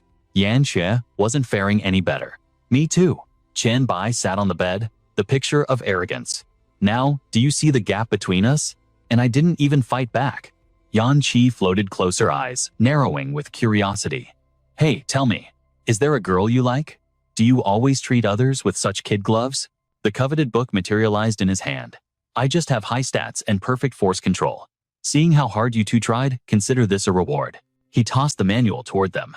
But reality was cruel. The book passed right through Yan Qi's translucent hands and thudded onto the floor. Chen Bai froze in awkward silence, filling the room. Yan Qi looked down, disappointment shadowing her face. We will learn it once we recover our physical forms. The skill book wasn't going anywhere. He didn't want to drag this out. Learn it whenever you're ready. As for me, it is time I handled my own business. Yan Shui drifted closer, voice soft. Brother, are you leaving? You promised to take us to Jiang City. Remember, Chen Bai began summoning his gear. This is urgent. I will take you both when I return. Her eyes crinkled into a smile. Okay, we will wait for you. In his hand lay the scroll for the S-Rank Demon Hunter class change. The system notifications were screaming at him. It was time to head into the abyss and secure the legendary SSS rank scroll. This was the peak of a true leveling manhwa experience. Anxiety gnawed at him. If he didn't complete Li Du's mission, he would be stuck at level 10 forever. The system interface flashed before his eyes. S-Rank Demon Hunter mission scroll drops only from the first pureblood demon killed. A unique special class transfer item. Completing the internal quest converts this into the Demon Hunter class scroll. Did he have it? He hesitated, weighing his options. Honestly, when he first got this, he never planned to chase the other scroll. That trial was known as the God Slayer, an impossible feat even for the strongest. But after a moment of deep contemplation, Chen Bai made his choice. Without any other leads on the SSS item, he had to gamble everything on this attempt. In a flash, he arrived at the first layer of the abyss. The demons went into a frenzy the moment they smelled fresh meat. A human, it's a human, devour him. Chen Bai didn't even flinch. In his past life, after becoming a demon hunter, the abyss was his second home. Strangely, being back here felt welcoming. The system chimed with an update. Mission progress: sinking demons, 3 out of 100. He analyzed the screen. The scroll quest requires entering the first layer and killing 100 rippers and 100 sinking demons to complete the objective. He sheathed his weapon, mind racing. Completing the quest ejects me from the abyss immediately. I need to hold back and hide my true strength. Chen Bai scanned the desolate landscape. He was only using this quest as a ticket in. His real goal was the trial at the abyss well. A day passed in a blur. He leaped into the air. I cannot finish this quest yet. So annoying. The sinking demons and rippers on the first layer were swarming like locusts, their stupidity only matched by their persistence. Chen Bai frowned, irritation bubbling up. Even if I shake off this pack, the next wave gathers the second I slow down. Suddenly he froze, staring at the horizon.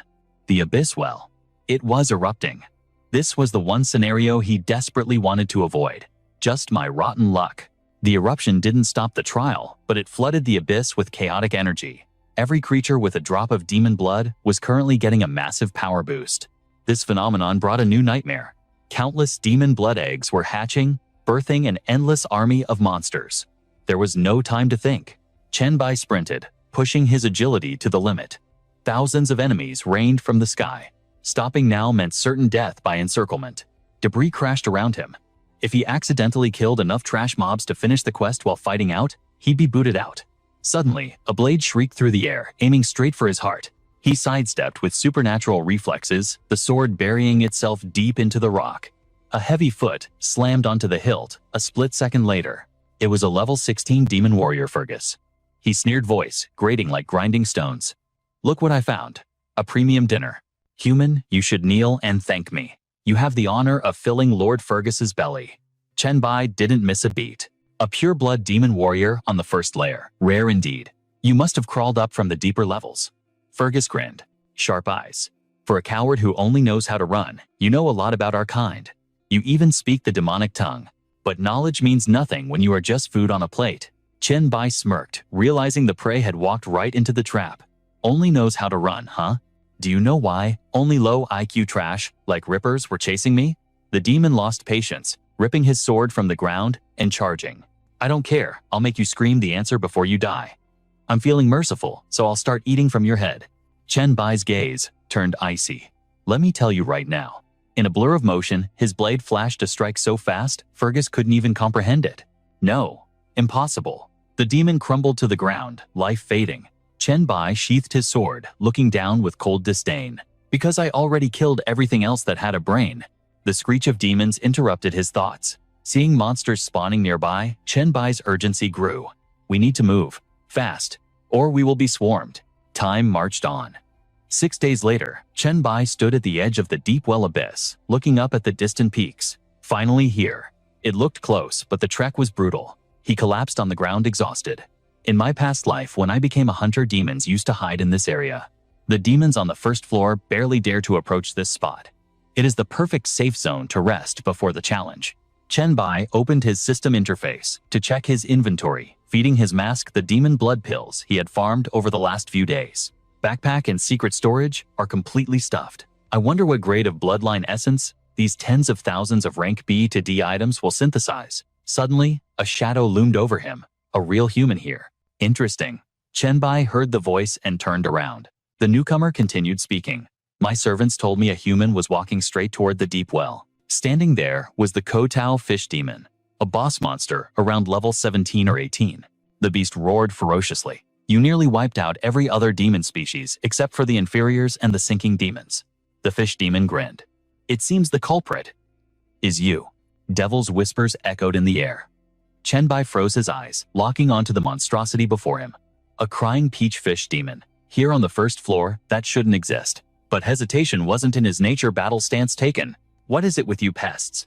Do you all enjoy strolling through the volatile eruption zones of the abyss? Well, his shame ignited into a roaring fury. I, the demon prince, descended personally just to slaughter you. How dare a measly human act so haughty in the abyss? The fish demon swung his trident, shattering the water's surface. A violent torrent surged toward Chen Bai, the deadly aqua blade strike. But the moment the water made contact, Chen Bai's body erupted. A blazing inferno of purgatory body fire exploded outward, turning the air scorching red. Chen Bai's refining power surged instantly, vaporizing the fish demon's attack into steam. As the flames on his skin flickered out, he asked coldly, "A demon prince, you say? Which floor lord spawned you?" The fish demon didn't back down, screaming his heritage. My royal father is the lord of the 17th floor. Fueled by arrogance, he thrust his trident straight at Chen Bai's heart, sneering with every ounce of his malice. You're just trash-wielding cheap hellfire, pissing your pants? Yet Chen Bai didn't flinch. He simply flexed muscles, tearing with power as a mocking grin spread across his face. He extended a hand, closing the distance in a heartbeat. Before the fish demon could even blink, Chen Bai had already slammed him into the unforgiving earth. As he rose, the spectral swords on his back vibrated with irritation. We were about to enjoy a delicious meal, and you had to interrupt, they seemed to grumble. The fish demon scrambled up, but Chen Bai sighed. The entity in my inventory is very displeased about this delay. Since the fish demon ruined the mood, Chen Bai let the swords pierce straight through him. His expression darkened, voice dripping with murderous intent. To make amends, use your blood as the appetizer. A grotesque mask materialized, unhinging its jaw to devour the blood essence greedily. Chen Bai stood tall, collecting the dropped blood vials with poorly hidden glee. His inventory was practically overflowing with tens of thousands of these precious items. I wonder what grade of treasure I can synthesize from this. He also snatched the demon's weapon. Blackwater Trident. Rank C. Polearm. Strength plus 25. Agility plus 25. Passive effect grants underwater breathing and enhanced night vision in total darkness. Active skill treading wave level 1. Unleashes a powerful hydro strike. Requirements strength 60 level 15. Acquiring a new skill brought a satisfied smirk to Chen Bai's face. Underwater breathing. Not bad. Might come in handy someday. With the roadblock removed, his focus returned to the true mission of this leveling manhwa. The distraction was over. It was time. Chen Bai leaped onto the rim of the volcano, gazing down into the endless dark below. Peering into the depths, realization struck. He focused on the abyss, finally understanding the cryptic warning. Crimson text materialized in the void. A sinister notification for Chenbai. He felt it. Here it comes. His body trembled involuntarily before the sheer presence of the abyss, but he forced his will to stabilize. It has recognized you as an intelligent life form. Panic clawed at his heart. Was this the terror of gazing into the abyss that Nietzsche warned about? But retreat was impossible. Fall back now, and he'd be left in the dust forever. No second chances. It has observed your level 10. He gripped his trembling arm, fighting the fear. In his past life, countless level 10 geniuses and disciples of peerless masters halted here. Only 1 in 10,000 could withstand this gaze. And in the end, none of them returned alive. Voices from the deep hammered his psyche. It has seen you. You have not yet class changed. It has seen you. You possess no bloodline. It sees all. You possess no S-rank gear. You have no temporary external buffs. Everything you own, you plundered with your own hands. Your power belongs solely to you. You have the will to control your destiny. You are ignorant of the horror ahead. Your name, your fear, your hatred, it sees it all. You have no divine protection. He gasped for air, barely maintaining sanity. Then a new message flashed, leaving Chenbai stunned. It has judged you qualified, opening the path to the Abyss trial.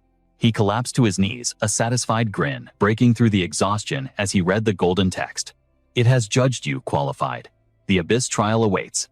Upon completion, you will receive the SSS-Rank class Change Scroll Lord of the Abyss. This item is soul-bound to the completer. The notification confirmed his wildest hopes. Completion. Reward SSS. Rank class Change Scroll Lord of the Abyss. This scroll is strictly bound to the victor. The system then presented Chenbai with an ultimatum. Leap into the abyss. To begin. Retreat constitutes permanent forfeiture. It was time. He stood up, will forged in steel, and chose to plummet into the darkness. As Chenbai fell, the system rules manifested. Trial objective. Defeat the phantom avatars of the floor lords. Defeat the level 10 demon lords of each floor under restricted conditions. Rest period per floor. 1 minute to 1 hour. If a floor lacks a lord, a projection from the previous floor will be generated. Warning: participant status will be restored to original limits after each round. All items and skill cooldowns will be reset to 0. All equipment will be fully repaired. Trial commences upon landing. The restoration condition caught Chenbai off guard. Reset all cooldowns. That means the 70-year cooldown on my hourglass of time will also reset. Suddenly, a crimson alert blared, catching him completely off balance. Error. Restoration failed. Cannot restore trial challenger to peak state. Damn it. He never expected a critical bug in this system manhwa logic. Skill return to the past active. Revert to any point in history, erasing the alternate timeline. Current cooldown: 72 years, 6 months, and 7 days. This skill cannot be affected by cooldown reduction effects. As the dreaded notification flashed, the hourglass materialized around his neck, weighing down on him with the heaviness of impending doom. The hourglass of time materialized in the air. It seemed the abyss rules couldn't block this divine item. What now? His body was free-falling into the endless void. Suddenly, the system pinged a new skill for this manhwa recap. Active skill time reversal. You can return to any point in the past. However, all progress made in the abandoned timeline will be erased. Restriction. You cannot return to the time before entering the abyss. Cooldown: none. Challenger status fully restored. The trial of the abyss had begun. Chenbai stuck the landing and tucked the hourglass necklace under his shirt, a secret trump card. Fate was on his side. With the cooldown gone, this leveling manhwa challenge was just a playground. He was ready. Floor 1. A low-rank demon warlord stood waiting, blade resting on its shoulder. Special clear condition: none. Chenbai stared at the beast and smirked. A low-rank demon? Is that the best you've got? Pathetic. With a single slash, he cleaved the beast in two. Floor 1 cleared. Please select recovery time. He didn't stop there. Momentum building, he crushed the next beast effortlessly. Floor 2 cleared. It didn't matter what level they were. Floor 5 cleared. Floor 17 annihilated. Chenbai was tearing through the abyss. He became a master of arms, switching weapons for every kill. Floor 26 cleared. One man against an army of demons, yet he stood tall like a god of war. Floor 34 cleared. He was speed-running the abyss. Floor 41 cleared. Floor 59 dust. Please select recovery time. Floor 66.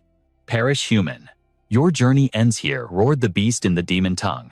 Boss blood armor Lord Otto. A notification flashed. Special condition: fatal weak point damage only. Regular attacks to other body parts would deal 0 damage. Chen Bai paused, seeing the towering figure of Otto. His brute force advantage was gone. Damn it, a puzzle boss. From floor 50 onwards, his stat dominance was fading.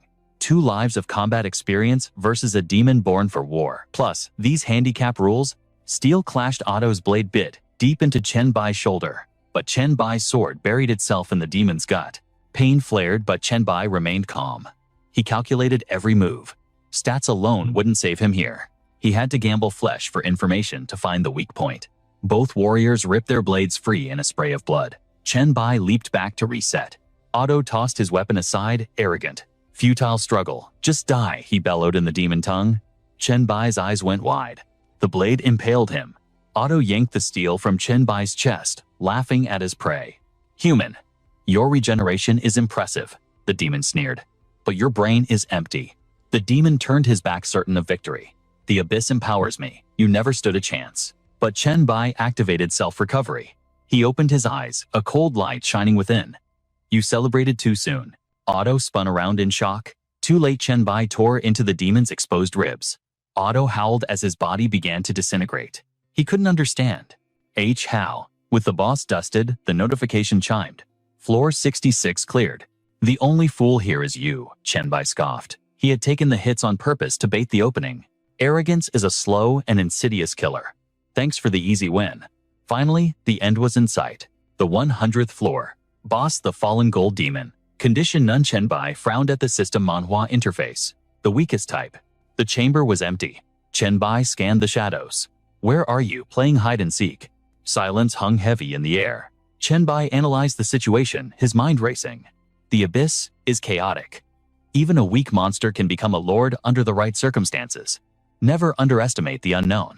He realized the trap. Come out. Suddenly, the shadow behind him elongated. A blade materialized from the darkness. A chill ran down his spine. He spun around, but the demon's blade was already at his neck. As the fatal slash across Chen Bai's throat faded into nothingness, he gasped for air, his mind racing with doubt.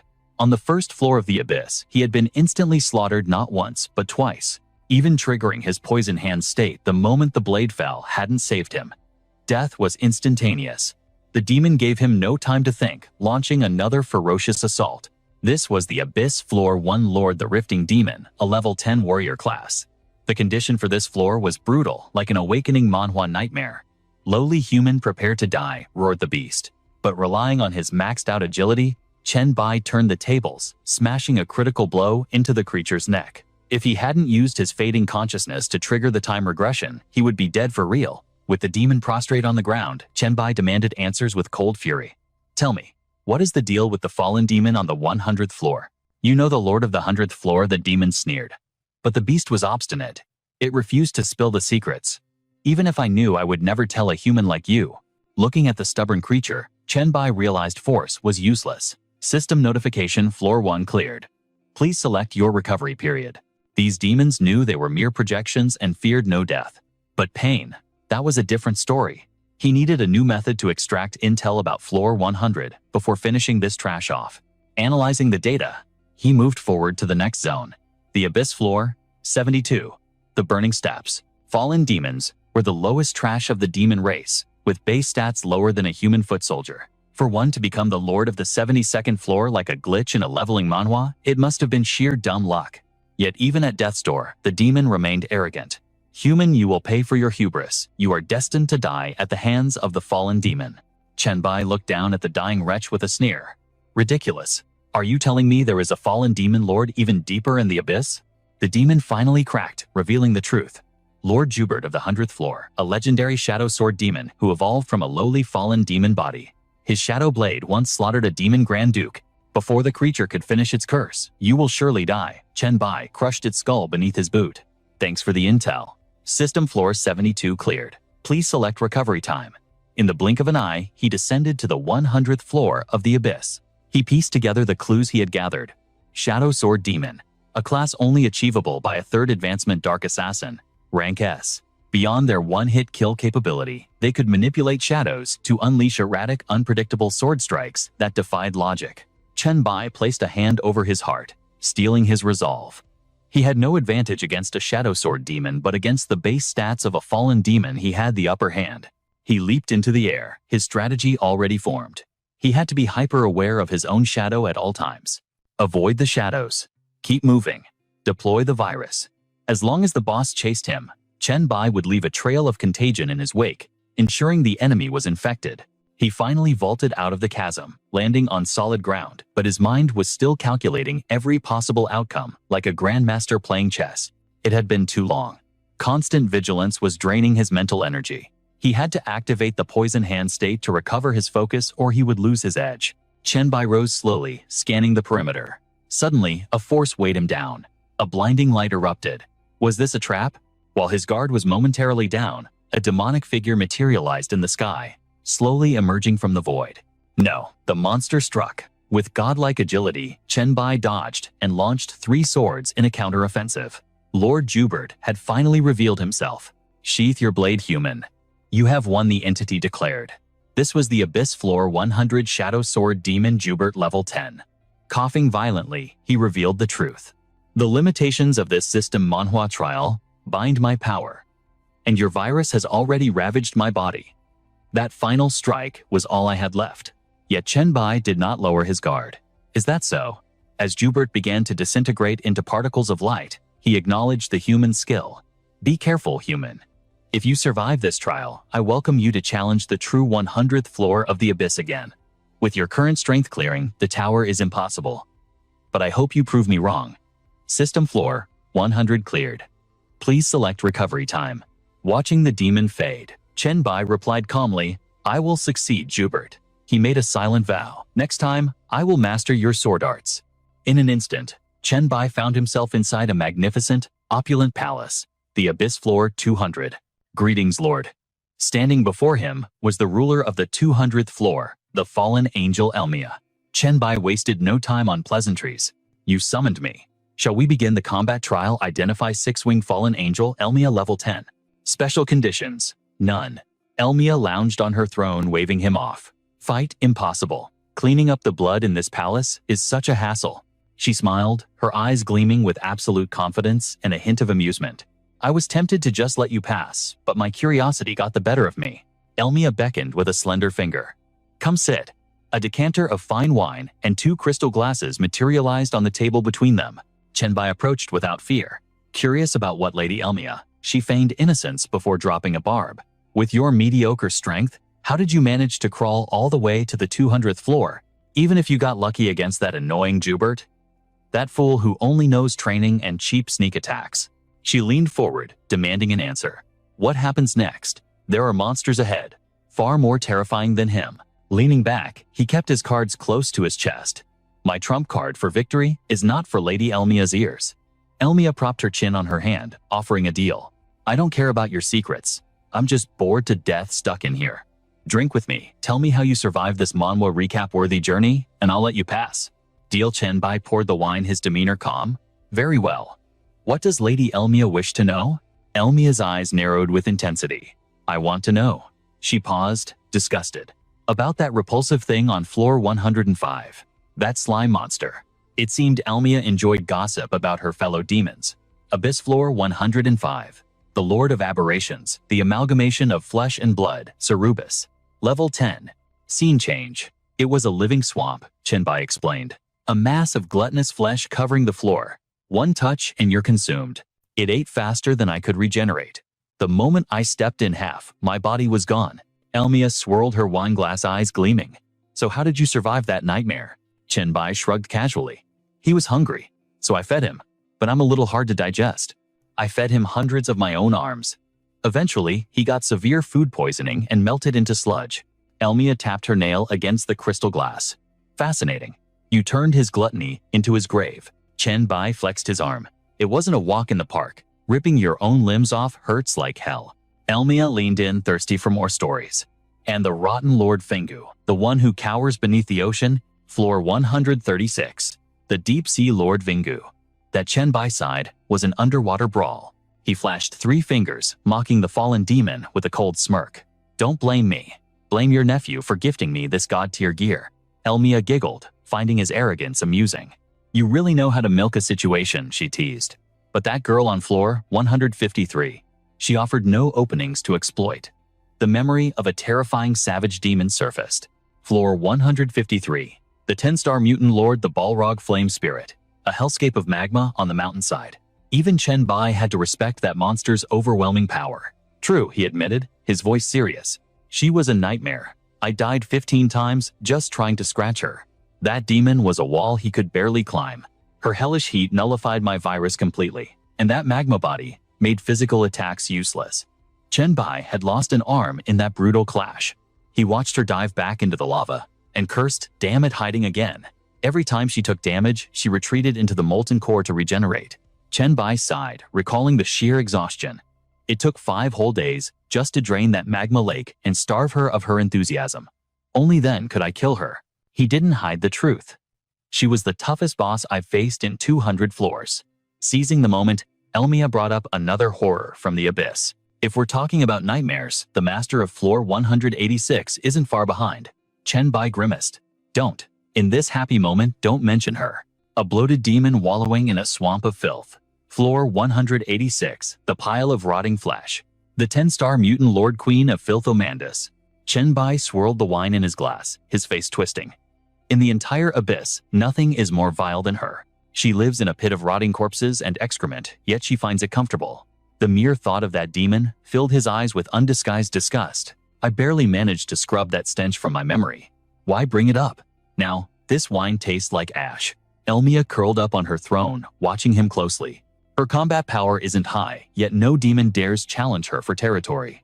She stared intently at the glass in his hand, her gaze turning sharp. But before I mentioned her, you still hadn't taken a single sip. The charade was over. Chen Bai stopped pretending and exposed Elmia's lethal scheme. All right, you got me. I don't have a death wish. Drinking wine infused with the spirit power of a fallen angel lord, that's suicide. He had been here before. He had died here before. Don't look so shocked. I already died once from drinking this. I'm not making that mistake again. Elmia wasn't surprised that he saw through it. Fine. My little scare tactic failed. If you had drunk it, a single thought from me would have shredded your soul into pieces. What a pity. No easy way to kill you while lying down, huh? Chen Bai stood up, his aura flaring. So do we fight standing up then? But Elmia sank back into her chair, waving him off. Nah, pass. I'm too lazy to move. Chen Bai looked at her baffled. You truly are lazy to a legendary degree. The show was over. Elmia shooed him away. Get lost. Go away, I need my beauty sleep. Maintaining these projections costs way too much energy anyway. Before he vanished, she dropped a chilling warning. Just know this. The strong ones are still ahead. 6 of them even bear the title of God. I don't need to lift a finger to see you crushed. The system notification flashed before his eyes. Floor 200 cleared. Please select recovery time. This was the brutal reality of a leveling manhwa world. Elmia's words haunted him. 6 beings with the title of God. Are they true divinities? He selected a 1-hour break. His mind raced with calculations for the battles ahead. Against other lords, I can abuse the hourglass to regress and retry infinitely. But against 6 gods, Chen Bai sat on the bed, in the rest space deep in thought. The countdown began. True gods control the laws of reality. The stakes in this system, Manhwa had just skyrocketed. He could only pray. I have to hope they don't have the power to instant kill me, or erase my existence entirely. Chen Bai gripped the hourglass of time, his resolve hardening. As long as I can use the regression mechanic, even if it's a god, I will find a way to kill it. Chen Bai woke up in a desolate wasteland. Deep Abyss Floor 235. The 10-star mutant lord Abyssal Eye Salisbury. Special condition, infinite hypnosis. Sleep forever in the illusion human. His vision blurred instantly, and his body went rigid. Salisbury grinned, watching his prey. I wonder what sweet dreams you're having. Inside the illusion, Chen Bai saw Hell Rose kneeling on the ground. Master Chen Bai, please accept my devotion. In this twisted manhwa recap of his desires, he was surrounded by countless adoring women. She looked up with teary eyes. I am willing to give everything to serve you. To be your servant, your slave, your tool, or even your toy. It is my eternal honor. Chen Bai's expression was ice cold. He sneered. If I told you to hand over your authority and then go die, would you do it? The harsh words shattered her heart. Tears streamed down her face. As Hell Rose begged, Master, do you still not trust me? I am absolutely loyal to you. Chen Bai dismissed her display with icy indifference. Drop the act. I know exactly what kind of woman you are. You are simply desperate to survive. Your ambition forbids true loyalty. That concept has never existed in your timeline. He suddenly tilted her chin up, his eyes cold and commanding. However, I can grant you mercy and spare your wretched life. She responded with obsessive devotion. Thank you, master. I will do anything for you. Chenbai materialized a chain from thin air. Then wear this. Tether yourself to the gate and serve as my watchdog.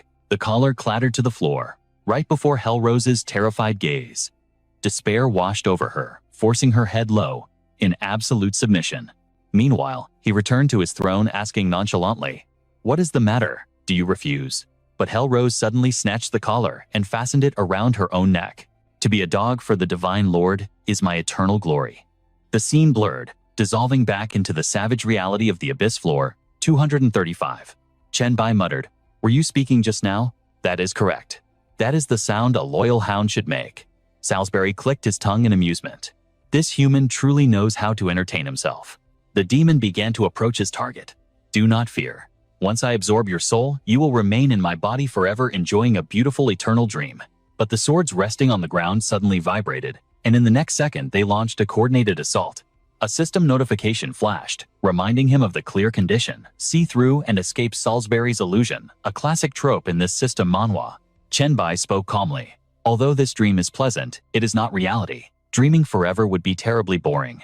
His words threw Salisbury into visible confusion. "When did you see through my illusion? And how could you break free without me noticing?" The protagonist smiled inwardly. Seeing through it was child's play. Because you cannot mimic the pressure of a god. Perhaps your true form could, but in this trial you are merely M rank. At his mental command, Chenbai's weapons returned to him. Escaping was even simpler. Because my sword spirits were never dragged into your illusion. They possess autonomous thought. Salisbury narrowed his eyes, his voice turning shrill. "So you could have killed me long ago, but you chose to toy with me." Chenbai placed his hands on his hips, looking down. "No, I do not want you. I simply wanted to rest for a moment. After clearing 200 floors, my mental state was completely exhausted." He recalled how he had staggered forward alone in the darkness. Those 200 floors held nearly 1,000 traces of battle, conspiracy, and calculation. While strength and physique can be restored, the accumulated stress and chaos cannot be easily purged. If not for this hallucination, my will might have collapsed entirely. His mind snapped back to the present. Chenbai smirked, thinking, "Luckily, it helped me recall my original mindset, preventing me from becoming a madman trapped in this endless leveling manhwa abyss. So, I should actually be thanking you." Salisbury was even more baffled. "You were using my ultimate illusion as a nap room because you were tired from the abyss. You arrogant brat." The demon had not yet turned away, but Chenbai continued. "You do not need to worry. There will not be many battles left." Chenbai asked, "So we are approaching the final floors?" Salisbury looked up and replied, "There are less than 3 floors remaining. Regardless, the number of floors is irrelevant now." Chenbai interrupted. "You seem unaware. There are no sovereign levels left. The will of the abyss summons former lords of the floors to fight me. The ferocious monster on floor 215 used to be the lord of floor 192. With these bare hands I fought it for 3 rounds. The demon glanced sideways, denying it. No, I am not talking about that. I speak of the total collapse into the void caused by conflict. Battles between true powerhouses destroy multiple layers of space simultaneously. The deeper you go, the more common this becomes." Chenbai looked momentarily stunned. "Is that the truth?" He clasped his hands in a respectful salute. "Thank you, Salisbury. After I pass this trial, I will visit you if fate allows." The demon laughed aloud. "Then I will let you experience the perfect illusion. If you cannot break this one, I will never let you leave." The system suddenly chimed, "Floor 235 complete. Please select recovery time." He cracked his knuckles, speaking with absolute confidence. 1 second. Internally, he thought, "Come on, I am in peak condition." Moments later, notifications flooded his vision. Floor 236 collapsed, moving to 237. Floor 237 collapsed, entering 238. Floor 238 collapsed, entering 239. Chenbai stared at the streak of light before him. Skipped. The collapsed floors can actually be bypassed. How many floors are gone? In an instant, he flew forward, muttering, "I actually skipped 44 floors. Just how much of this world has been destroyed?" In the blink of an eye, Chenbai landed in a strange new location. System alert: floor 279. Boss Bull, Demon Lord, Lord of Beasts, Baphomet level 10. Clear condition. Defeat Baphomet. After navigating the maze, he frowned, analyzing the situation. Baphomet, the Lord of Beasts. I know him. The god of the Tauran race, the faith of the barbaric class, and one of the 6 true gods mentioned by the fallen angels. Bloodstains marred the floor, the air heavy with gloom, the maze dark and surreal. Although the first 200 floors were brutal, the true challenge begins now. Rumor has it, he attacks anyone who enters the maze, so I must stay sharp. Chen Bai focused intently on the path ahead, completely unaware that Baphomet had already manifested his colossal frame and glowing red eyes right behind him. Behind Chen Bai, the fur-covered monstrosity approached with silent lethal intent, but the protagonist's instinct screamed, causing him to spin around. Baphomet launched a powerful strike, but Chen Bai's reaction speed was god tier.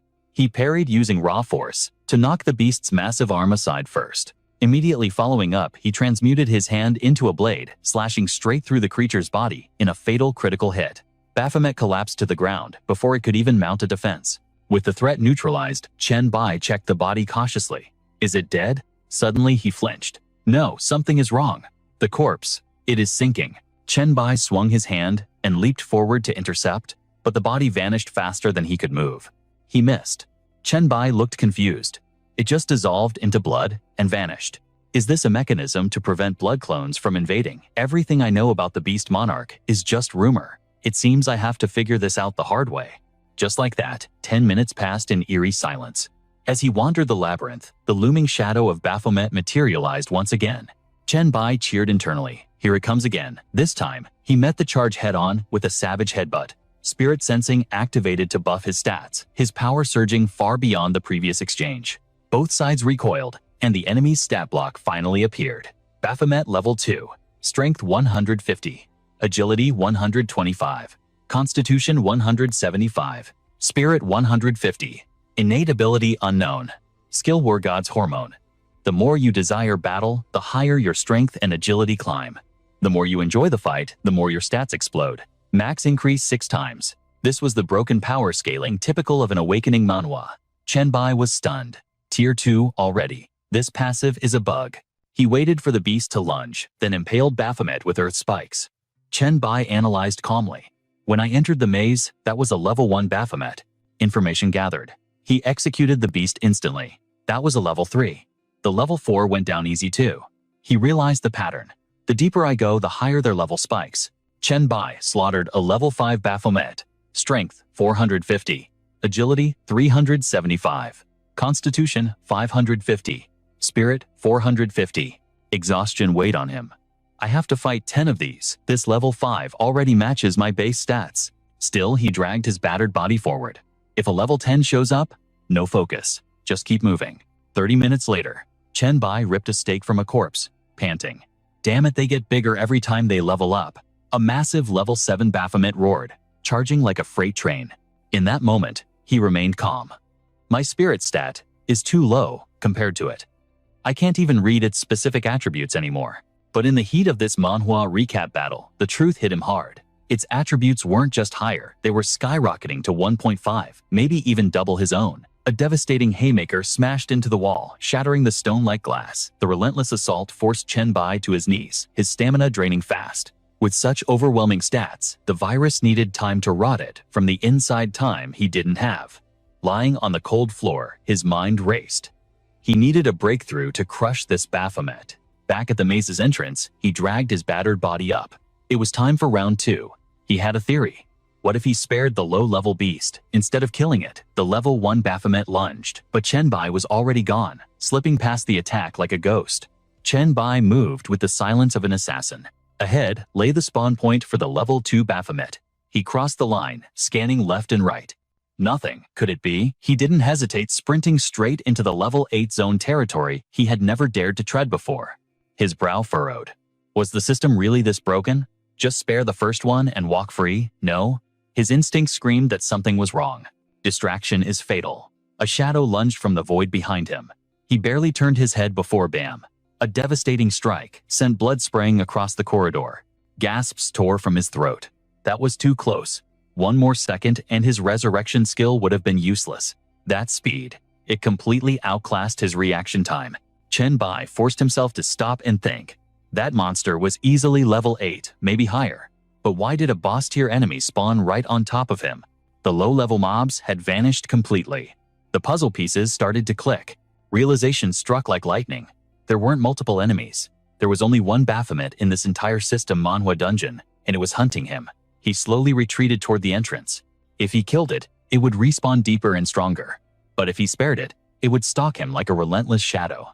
Chen Bai ran the numbers. At the entrance, its stats were garbage, making it easy to kite. But the deeper he went into the maze, the more the system buffed the beast. A smirk played on his lips. As its level rose, so did its speed. Being caught wasn't a possibility, it was an inevitability. He rubbed his chin, eyes gleaming. If it chased him, he had time to let the virus fester. But there was a catch. Every time it leveled up, it would gain a massive stat boost. He snapped his fingers, opening the system interface. He needed to check his virus points. Was there an upgrade that could turn the tide? A new skill card flashed: Mind Worm. Description: converts user's spiritual power into a parasite that infests the target's psyche. Effect: drastically reduces the target's mental stability. It breeds darkness, triggering psychotic breaks and driving the victim toward self-destruction. Chen Bai's expression turned predatory. He had overlooked this gem, a sub-skill unlocked alongside his telekinesis. Confidence surged through him. Mental instability would cripple the Baphomet's bloodlust and tank its attributes. It was the perfect counter.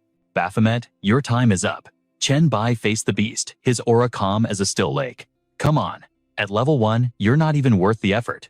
He grabbed the beast by its horns and dragged it along like a ragdoll. The level 1 creature was too mindless to resist his dominance. Chen Bai sneered. Don't worry, you'll get your power boost soon. He stopped at a shadowy junction. We're here. Suddenly, the beast convulsed, grinding its teeth in agony. Boom! The transformation hit. It ascended to level 2. Strength 45. Agility 36. Vitality 54. Spirit 45. Passive skill War. God's adrenaline tripled, but the mind worm was already digging into its brain. The Baphomet shook violently. A low, guttural growl, vibrating in its throat. You, wretched human, the system logs flashed rapidly. Lung infection active. Base stats plummeting. Fatigue setting in. Breathing critical. The mind worm was feasting on its sanity. Chen Bai watched coldly. His hypothesis was correct. In this awakening manhwa, leveling up broke the limits, but it didn't cleanse the debuffs. Evolution was just an unlock key, not a heal. He crossed his arms, the victory, already calculated in his mind. 1 hour later, they reached the heart of the maze, the central arena. The final stage was set. Chen Bai hurled the beast upward. Using his telekinesis, he suspended the Baphomet in midair as it evolved, controlling the battlefield. Just as planned, it hit level 9 while helpless in the sky. Now, Chen Bai drew his blade and launched himself into the air. A killing strike. But clang, the Baphomet blocked it effortlessly. Chen Bai's eyes widened. It stopped me. It should have been on death's door. Level 10 must have granted an insane attribute multiplier. The level 10 Baphomet roared, shaking the dungeon. Strength, 600. Agility, 560.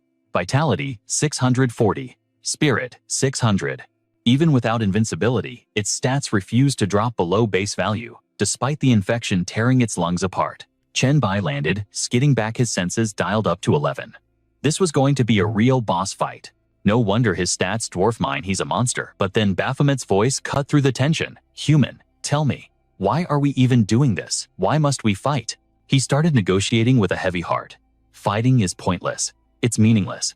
Beside him, the status window flashed. The active skill Mind Maggot was in full effect. It was inflicting chaos, depression, and crippling self-doubt. Chen Bai suppressed a grin. Mind Maggot, you absolute MVP. If he's having an existential crisis, I'm taking the easy win. Baphomet just collapsed onto the floor, totally defeated by his own thoughts. I've spent my whole life preparing for war. I even destroyed 44 floors of the abyss, just for the thrill of battle. He let out a soul-crushing sigh.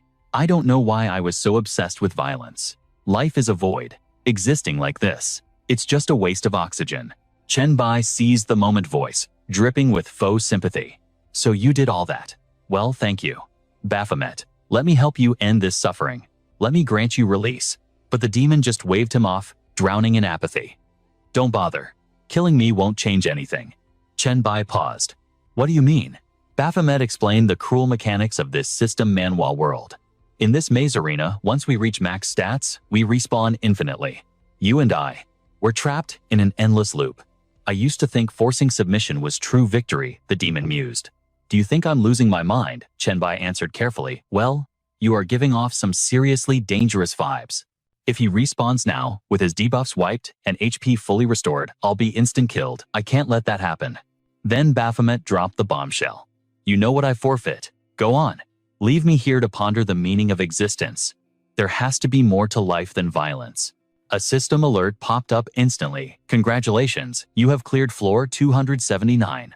Chenbai jolted awake in the safe zone, cold sweat soaking his back. That was terrifying. That monster's final stats must have hit 3,000. My average stats are barely over 500. If not for the mind maggot skill, I would have been dust. Chenbai turned to the interface, face serious. System, the first god is down. What kind of nightmare awaits me next? The system pinged a reply. Warning, floor 350 of the abyss. It's a dimension held together by massive pillars supporting entire continents.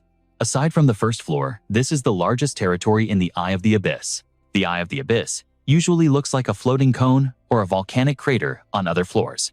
It's anchored by a pillar of violet light and shrouded in ominous black aura. His next destination was the desolate wasteland of Abyss Floor 350. He strode in with the confidence of a protagonist. Mind Maggot is basically a cheat code. Since floor 279, I've only had to regress 3 times. I wonder what kind of floor master rules this place. In the distance, a massive serpentine shadow loomed. Target identified. The boss data flashed before his eyes. Floor 350, Master Demon Serpent. The World Eater Unifrit. Level 10.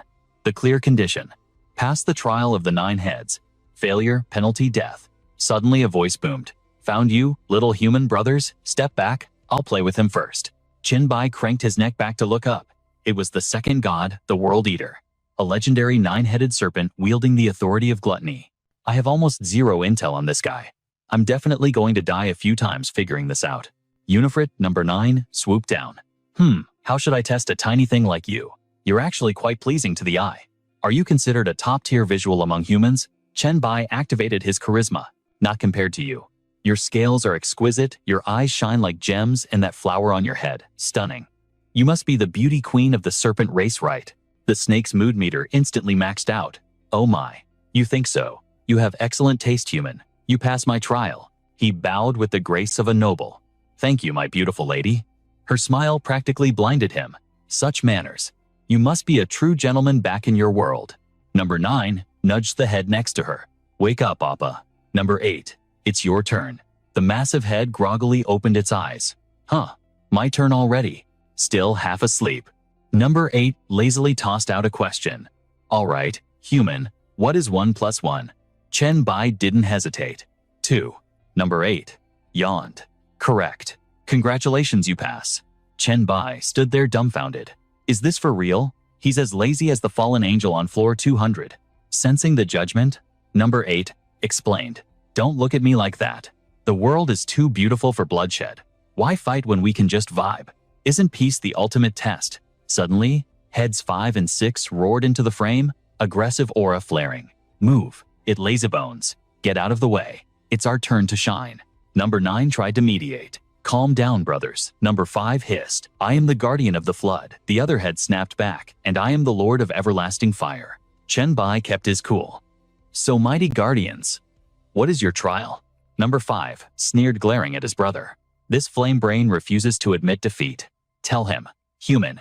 Isn't he an idiot? Everyone knows water extinguishes fire. Number 6 roared back, flames erupting. Nonsense. Enough heat evaporates any puddle. I don't fear his splashes. He just wants to be the superior head. You decide, human. Chenbai's smile froze on his face. This wasn't a quiz. It was a death trap. The system window dinged with the quest details. Trial of Water Support Head 5 and Force Head 6 to admit inferiority. Trial of Fire Support Head 6 and Force Head 5 to admit inferiority. Chenbai stared up at the 2 gargantuan heads. Cold sweat trickled down his temple. This was a logic deadlock. Failure means instant death. But this is a paradox. Seeing him motionless, one head hissed. Human, why are you stalling? Water beats fire, it's universal law. Are you dense? The other head screamed. Don't listen to that trash. Clearly I am the dominant element. Are you blind? Cornered, Chenbai gripped his arm, eyes narrowing. There's no diplomatic solution here. A dark realization hit him. If I want to pass, I have to remove one of the variables from the equation. In a split second, his arm morphed into a jagged blade. He launched himself off the ground like a cannonball. Slash. The blade bit deep into flesh, making the behemoths shriek in shock. "You treacherous worm. What are you doing?" Watching the chaos, head number 3 just sighed heavily. "Those two idiots." Head number 4 burst out laughing. "You gave the human an impossible choice. Of course, he tried to chop you up. It's basic logic." The two wounded heads yelled back. "What do you mean impossible? Our trial was perfect." But then realization dawned in their reptilian eyes. Number 5 spoke up, voice trembling. One of the serpents hissed, "I see. Perhaps he thinks any answer he gives us will lead to death." The other head nodded in agreement. "Precisely. A smart mortal." Chen Bai looked at the colossal twin serpents and forced a crooked smile. They loomed over him, their ancient rivalry still the only thing on their minds. "You have passed my trial," the first snake boomed. "Forget the riddles," the second interrupted. "Mine too. Just tell us who is the supreme one." Chen Bai had to make a choice. For world-devouring entities, they act like petty children, he thought. To survive, he flipped the script. Instead of answering, he asked a question of his own. "Do you even know your own limits? Have you never tested your strength against each other?" The serpent scoffed. "We share a body. A real battle would be suicide." "Exactly," the fire snake hissed. "If not for our shared existence, I would have incinerated him eons ago." Snake number 5 roared back. "Bullshit, I would drain the life out of you first." Chen Bai stood below, seizing the moment. "Isn't this the perfect opportunity? Why not use your astral projections to fight? Go all out without harming your physical body." He gave a thumbs up, looking like the voice of reason. "That settles it much better than asking a mere mortal, like me. After all, I can't comprehend your divine power." The serpent's eyes lit up with excitement. The bait was taken. "Human, you're absolutely right. This is the perfect opportunity to school you properly. I hope after this crushing defeat, you'll finally learn how to show respect to the absolute strong." The alpha serpent suddenly materialized, imposing its massive bulk between the two quarreling sides. "Enough. Save your bloodshed until the trials are concluded." The others bowed their heads in instant submission. "Understood, big brother." "Yes, boss." Without missing a beat, the sixth snake produced an ancient tome, launching into its inquiry for Chen Bai. "My test is simple. Born amidst the cosmos, I received an invitation to voyage among the stars. However, before the universal trials commenced, I never once set foot on the blue star. Can you regale me with the history and tales of your world?" The seventh snake slithered closer, eyes gleaming with curiosity. "Count me in too. Does the blue star have breathtaking scenery and delicious cuisine? Tell us everything. Satisfy my curiosity and consider my trial passed." The second snake joined the intellectual interrogation. "I prefer deep contemplation. Do you humans have any renowned thinkers or philosophers? If you can explain their ideologies to me, then consider my test cleared as well." But the third snake was practically vibrating with rage. He roared at his siblings. "Why the hell are we turning this into a tea party? Are you planning a storytelling festival? How long are these tests going to take? Step aside. I'll go first. I have no patience for this nonsense." He unhinged his massive jaw, unleashing a terrifying offensive immediately. "You filthy human, take this." He condensed a sphere of chaotic energy, sending waves of oppressive power rippling through the air. "When I hit level 10, the power of gluttony granted me this unique skill. Try to handle this trash, and don't you dare dodge." Chen Bai didn't flinch. Instead, a confident smirk played on his lips. A unique skill at only level 10, as expected of a god-tier entity. He extended both hands, manifesting a protective barrier to intercept the third snake's bombardment. This projectile is slow, and its devouring range is limited, but the gravitational pull is immense. I'll use psychokinesis to stall it first. But mere seconds later, his defense shattered like glass. "I can't block it. What kind of insane devouring attribute is this?" This force is far superior to the blacklight virus, which could only consume biological flesh. The third snake looked down with smug satisfaction. He taunted Chen Bai, "Human, this is merely the prototype of my devouring bomb capped at level 10. Do you really think you can withstand the mechanics of a high-tier system manhwa skill?" Chen Bai's arm morphed into a heavy shield to brace against the devouring bomb, his feet skidding backward across the ground. The second snake narrowed his eyes, analyzing the tactic. He's synchronizing with your skill's velocity, retreating slowly to let his regeneration factor outpace the damage. The third snake blinked in surprise. He's actually quite sharp, so he realized the skill has a consumption limit. The snake opened its maw again, ready to pump maximum output into the devouring bomb. However, when devouring energy hits critical mass, the skill is prone to boom. Chenbai's shield disintegrated as a catastrophic explosion engulfed the area, sending dust clouds billowing into the sky. The third snake scoffed confidently. The detonation damage is triple the absorbed energy. The ninth snake watched with wide eyes, asking Brother 3, "Did you just blow that human to smithereens?" The seventh snake turned its head away dramatically. As a pacifist, I simply cannot bear to watch such bloody scenes.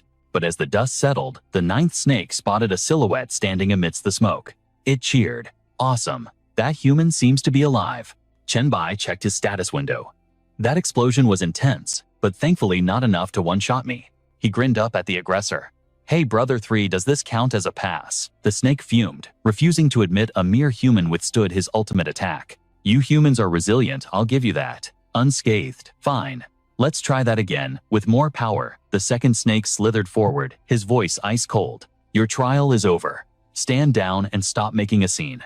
As the command fell, the energy gathering in the third snake's throat instantly dissipated. He flinched, grumbling, "Fine. If I'd known, I would have used the damn upgraded version from the start." The second snake then lowered its massive head toward Chenbai. "Now it is time to conclude our business. Enlighten us with the philosophy of mankind." Snakes 4 and 7 also chimed in with their demands. "I want history, scenery, delicacies." "Got it." Chenbai winked at them, oozing charisma. "Piece of cake." Moments later, after Chenbai wove his tales, the snakes chattered happily. "Human philosophy is fascinating. You pass my test. So, that is your history. You've officially passed. Move along." Chenbai, not wanting to waste a second, immediately asked, "So what is the final trial?" The Alpha Serpent replied, "I have no specific test for you. Number 5 and number 6 are currently going all out to decide a winner between them. If you can survive until their duel concludes, I will consider my trial passed." Chenbai accepted the condition instantly. "This floor is massive," he thought. "I just need to keep my distance." He crossed his arms, glancing up at the serpents, his expression hardening with suspicion. The solutions to these 9 trials were so obvious even a blind man could see them. Were these gods simply too lazy to act? Or was there a hidden conspiracy behind this manhwa recap scenario? Deep in the abyss, on floor 350, the battle had finally ended. Snake number 5 roared with laughter, having crushed number 6. He stared down at his defeated brother with pure arrogance. "I won. Do you acknowledge my strength now?" But number 6 spat back, refusing to yield. "It was only level 10. You only beat me when we were weaklings. I refuse to accept this." Snake number 5 merely scoffed, his serpentine eyes filled with mockery. "Your level was too low, the terrain was bad, you were in a bad mood, you had not awakened yet. You always have an excuse." Seeing them bicker like children, the fiery-tempered snake number 3 finally snapped. "Enough. Both of you shut your traps." His voice dripped with irritation. "Second, brother and old fourth, already decided to let the human pass. I am already in a foul mood, so do not tempt me to violence." Snake number 4, realizing he was being called out quickly, stepped in to clarify. "Third, brother, think of this as an investment. Letting the human clear the level brings us only benefits, no harm." His tone turned serious. "If this human can defeat the Guardians, he has a chance to clear the entire Abyss trials and become the new Lord of the Abyss." Snake number 3 instantly argued back. "Use your brain. A Lord of the Abyss who owes us a favor also has the power of devouring. Do you really think he will bring us benefits instead of eating us?" But eventually his anger subsided. "Fine, assume you are right. But I highly doubt he can even survive the next floor. Floor 375. That wolf god assassin. Who knows where he got his assassination authority? He is insidious and his stealth drains 0 energy." Snake number 3's eyes gleamed with sadistic glee. How can that brat possibly survive a manhwa recap boss like that? Meanwhile, Chenbai had arrived at the gateway to the 375th floor. The system immediately pinged him with the level details. Floor 375, the Wolf Lord. The God of Assassins, Zinogre level 10. Special clearing conditions? None. Chenbai paused, rubbing his chin as he analyzed the blue holographic screen. An assassin type. This is going to be a headache. His eyes darted left and right, scanning every shadow as he moved with extreme caution. My worst matchup is an invisible assassin who can end the fight in a single strike. But even with his guard up, he failed to notice the tripwire until his foot snagged the rope. The snare tightened around his ankle and violently yanked him forward. Chenbai panicked for a split second before instinct took over. His arm morphed, transforming into a razor-sharp blade. He slashed at the rope, binding his leg. It snapped instantly, but the sudden release threw off his balance, sending him tumbling backward. As he fell, he realized with horror that the ground beneath him was paved with lethal spikes. Chen Bai engaged his core, twisting his body in midair to dodge the bed of needles. He kicked off the air, propelling himself backward, and digging his feet into the ground to skid to a halt. But the trap chain had only just begun. A massive net dropped from the canopy above. Chen Bai sliced through it, with a clean cut and dashed out. But the enemy was relentless. Bad move. The black orbs attached to the net were not weights, they were proximity bombs. His blade triggered them. A deafening explosion ripped through the forest. Fire and black smoke instantly engulfed Chen Bai's vision. Blinded, he was forced to retreat, scrambling to find a safe path. He stayed low to the ground, gritting his teeth in frustration.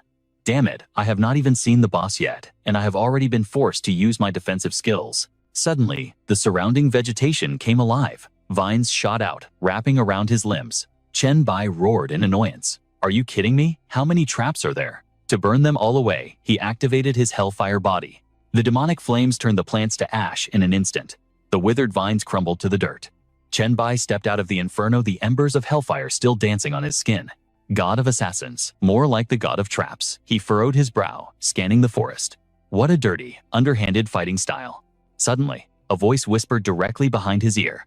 Thanks for the compliment. Chen Bai jumped, spinning around wildly, but there was nobody there. Desperate to find the source, he activated every detection skill he had. Thermal tracking, telekinetic vision. Finally, he caught a blur. A silhouette was diving from the canopy above, ready to strike. Die, human. He was too slow. The wolf god's claws tore through him before he could raise a defense. Reality warped. Time rewound. Chen Bai once again stood at the entrance of floor 375. He massaged his temples, a migraine setting in. This is insane. His base stats are way higher than mine. He has infinite traps and a stealth ability that bypasses my thermal sensors. The system mercilessly repeated the introduction. Floor 375. The Wolf Lord. The god of assassins, Zinogre. Special conditions, none. Chen Bai walked forward slowly, already formulating a new plan. Last time, the chain traps kept me too busy to release the virus. This time, biological warfare comes first. Chen Bai raised his hand, a confident smirk playing on his lips. If I can infect Zinogre, I can use my virus vision to lock onto his location. His arm shifted into battle mode. And as for the traps, I have a brute force solution for that. Chen Bai slammed his hand into the earth. The ground cracked and shattered as massive tentacles of earth spiked upward. His subterranean attack tore through the soil, triggering and destroying every trap the wolf god had laid. With the path cleared, Chen Bai used a movement skill to flash forward. Seeing the wreckage of the traps, he hissed through his teeth. Holy crap! Spike pits, nooses, heavenly nets, quicksand, razor leaves.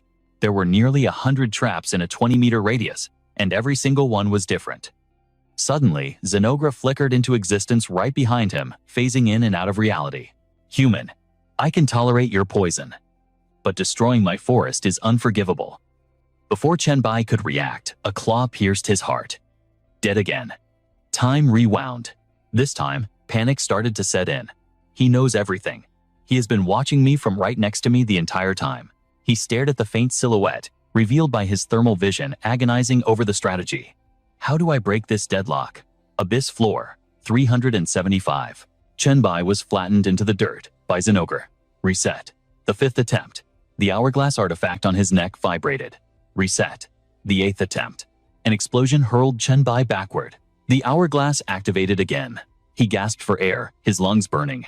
It is no use. He is not as strong as the third boss, but he is still 3 times faster than me.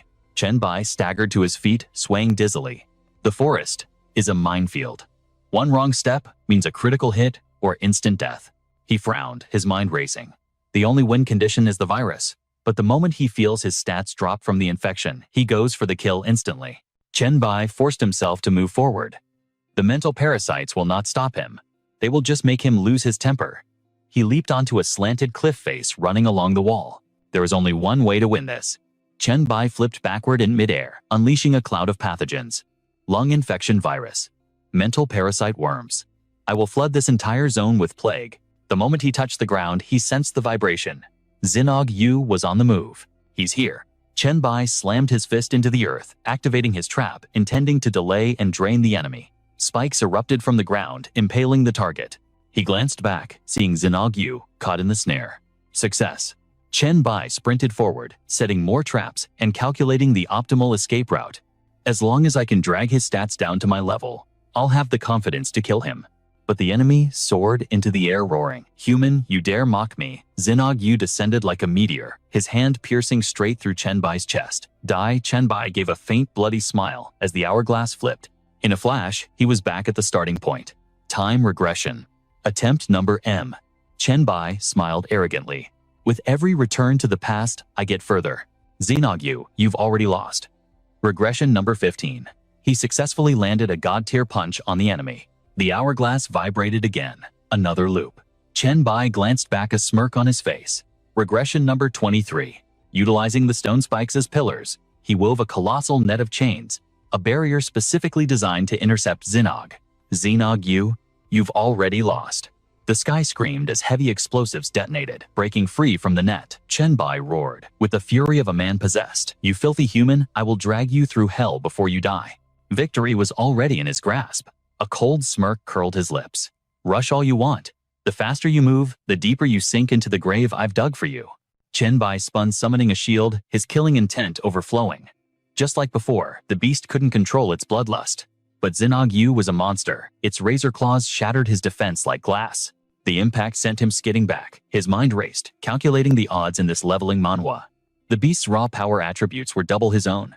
Will you keep charging into death, or wait for a miracle? He ignored the explosions erupting around him. The beast lunged like a mad dog, but Chen Bai's eyes burned with the thrill of the hunt. Gotcha! Chen Bai raised his left hand. Flesh and bone warped instantly, morphing his arm into a lethal gleaming blade. The stat gap didn't matter anymore. The beast was wounded, its dominance broken. It was time to gamble everything. Chen Bai launched himself into the air, driving his blade straight through Xinag Yu's heart. They clashed in mid-air, a dance of steel and blood. Moments later, battered and gasping for air, the protagonist collapsed. The battle was finally won.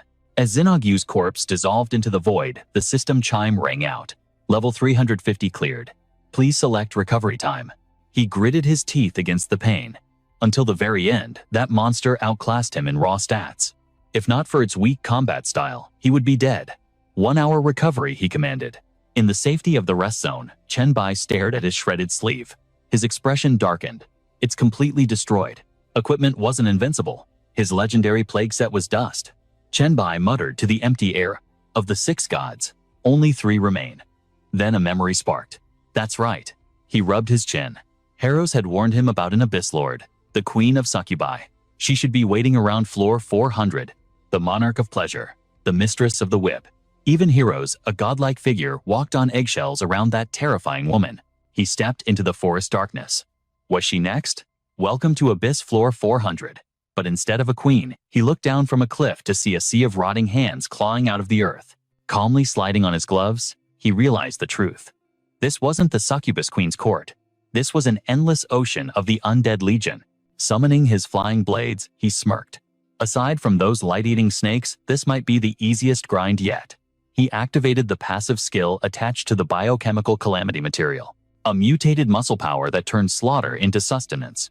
Every kill triggered a recovery state, refilling his special energy, mental force, and healing his wounds instantly. But the real cheat, every kill granted +1 to all basic attributes, unlimited, stacking duration 20 minutes. His swords became a meat grinder, harvesting the undead below. Chen Bai stood arrogantly, arms crossed, listening to the sweet symphony of system notifications. Strength +1, agility +1, physique +1. It was music to his ears. He tore through the zombie horde like a scythe through wheat. It felt like a classic tower defense game, but this time he didn't have a nexus to protect. He was the calamity. He scanned the battlefield. With his new flying sword adding range to his arsenal, he could easily keep his attribute buffs stacked over 2,000. Suddenly, Chen Bai launched himself skyward. He crashed down like a meteor, slamming both fists into the earth, unleashing a devastating seismic shockwave. Simultaneously, he deployed a psychokinetic barrier. Show yourself. The moment the thought formed, a shadow struck, shattering his mental defense in a single blow. Chen Bai exhaled sharply, blocked it. That was close. He glared at Gaben. That telekinetic spear was a monster, but with his buffed stats, he had to end this in a blitzkrieg. No hesitation, Chen Bai flashed forward, driving his claws deep into the enemy's gut. Gabun's eyes widened in shock. You actually found my real body. Chen Bai ripped his hand free, clutching a glowing sphere of light. Gabun whispered, fading. A human full of miracles and secrets. You aren't the strongest, but you always strike the fatal point at the perfect moment. Chen Bai crushed the soul sphere in his grip. His inner voice replied coldly. Of course I did. You've already killed me twice in this simulation, you bastard. The system manhwa interface flashed the floor results. Abyss floor 400. The ferryman Gabun. Resurrections used 2. A faint smile touched Chen Bai's lips. Thanks for the compliment, but I have a date with destiny. The phantom of Gabun knelt behind him. I will be waiting for your triumphant return at the real 400th floor. We shall speak properly then. He bowed his head. Now go. Macantus is waiting. Chen Bai repeated the name. Floor 437. The King of Pleasure Succubus, Race Macantus. Grade 10. Special conditions none. Macantus draped herself languidly over her bed, eyeing the intruder. A human challenging the abyss. My. You actually survived long enough to reach my chamber. Chen Bai walked forward, his steps slowing. He stared entranced, a flush creeping up his cheeks. Is this Macantus? She's breathtaking. Her aura alone made his heart hammer against his ribs like a war drum. Suddenly, a sharp flash of clarity, Chen Bai shook his head violently, shattering the illusion clouding his mind. Too close, Chen Bai furrowed his brows, his guard instantly maxed out. That charm technique. I can't let her seduce me into submission. Macantus lounged on the bed, a vision of absolute sin, curling her finger at him. Come here, darling. I can taste the desire radiating from your soul. It's your nature after all. Why fight the inevitable? Chen Bai's body burned as her voice bypassed his defenses, igniting his blood. Macantus rose her gaze, predatory. If you won't come to me, then I suppose I must come to you. She licked her lips, a predator eyeing its prey. Your desire is already tearing your body apart from the inside. The demoness extended her long tongue, tasting the air between them. Does it hurt? Holding it back must be agony. Just kneel. With a physique like yours, you would make an exquisite pet for my collection. She glided closer, her voice a devilish whisper that clouded his mind. On your knees. Worship me and kiss my toes. Let me brand you with my whip. Call me master, and I promise, obedient little pets are rewarded generously. Her tail brushed against him, sending shivers down his spine. Seeing his sluggish reaction, Macantus laughed triumphantly. Typical male. You lasted longer than the others, I'll give you that. But in the end, you're all willing to throw away everything just to satisfy your lust. As she looked down at his kneeling form, Chen Bai's consciousness drifted. His mind flashed back to a critical memory at Hiros's restaurant. The mental cultivation technique you taught me is incredible. That succubus I encountered on the mission couldn't even scratch my mental barriers. Hiros set her fork down with elegant precision. Naturally, I developed that technique specifically to counter the goddess of lust herself, Macantus. Her lips curled into a knowing smirk. There is a fascinating irony regarding that abyss demoness. Chen Bai raised a brow. Oh, do tell. She analyzed the situation calmly. When she inherited the authority of lust, the man she had admired for years instantly fell victim to her passive charm. Consumed by desire, he turned into a pathetic groveling mess just to please her. It completely shattered her perception of men. Hiros chuckled softly. Now, whenever she meets someone who catches her eye, she tests them with her full seductive power. It is a secret very few are privy to. She paused, locking eyes with him. The irony is the goddess of lust is actually a pure succubus who has never known the touch of a man. Chen Bai was stunned. You're kidding. Seriously. Hiros propped her chin on her hand. Chen, if you ever let yourself get charmed by her, the results might be quite entertaining. After all, deep in your bones, you are someone who would rather die with nothing than bow your head to someone you don't respect. Chen Bai gave a wry smile. You misunderstand me. I know when to submit. I'm loyal to those with true power. Like you, for instance. Hiros's eyes twinkled. Is that so? Back in the present, Chen Bai stood in silence for a beat, staring down the goddess. Then he gave his answer. Hell no. With his mutated left hand, the protagonist of this manhwa recap lunged forward. She flinched, retreating just in time, but her reflexes were god tier. Macantus backflipped gracefully, snapping a leather whip into existence. Foolish human, you cannot defeat me, just kneel. Surrender is the only way you'll find bliss. In a flash, the whip snaked out and bound Chen Bai tight. He roared, in your dreams, it's victory or death. I'll never lick your boots. Unfazed Macantus sat back on the bed, posing provocatively. Stubborn. Let's see how long that resolve lasts. I'm so terribly lonely, you see. It would be wonderful to have a good dog to play with. The thorns on the whip dug into his flesh. Chenbai gritted his teeth against the pain. Damn it. This whip. His body trembled. It was just a binding, so why was he completely paralyzed? Worse, the sharp pain from the thorns was shifting, morphing into an unbearable itch. This was getting dangerous. Mikantis ran her tongue along the handle of her weapon. How does it feel? This is the Whip of Love's punishment. It's enhanced by my divine authority. It exerts absolute control over anyone desperate to release their primal instincts. Chenbai growled low in his throat. If you want to break me, you'll need more than this. I'd give this opening act a passing grade. Barely. What other tricks do you have? Put some effort into it. Being sloppy just makes you look weak. Mikantis tightened her grip, the leather creaking as she sauntered toward him. Oh, your fighting spirit hasn't been extinguished yet. Still, talking big. You really are entertaining. She cupped his face and planted a kiss. Perhaps you need a little extra seasoning to truly understand your situation. Chenbai felt a sudden flush of embarrassment, and then his eyes rolled back white, consuming his vision. He plunged deep into his own subconscious. Floating in a chaotic void, the realization hit him. She was a goddess. If he faced her true power, there was no way he could escape her control. Suddenly, Hirose's image manifested in the endless space. Listen to me. Reason does not always have to strangle your instincts to death. Proper release isn't a crime. Hirose gazed at him, her voice echoing. As long as you maintain the will to pull yourself back from the brink at the very last moment, that is enough. Chenbai stared at his hand, then clenched it into a fist. Determination flooded his eyes. This was the turning point of this awakening manhwa. I'm ready. Let's do this. Back on floor 437, pitch-black armor materialized instantly around Chenbai. Mikantis lashed out, sending him flying, but she gritted her teeth in confusion. What is this? My influence should have turned his brain to mush. He should be begging for pleasure, not fighting. I've never met a male who could remain this rock-solid after being completely charmed.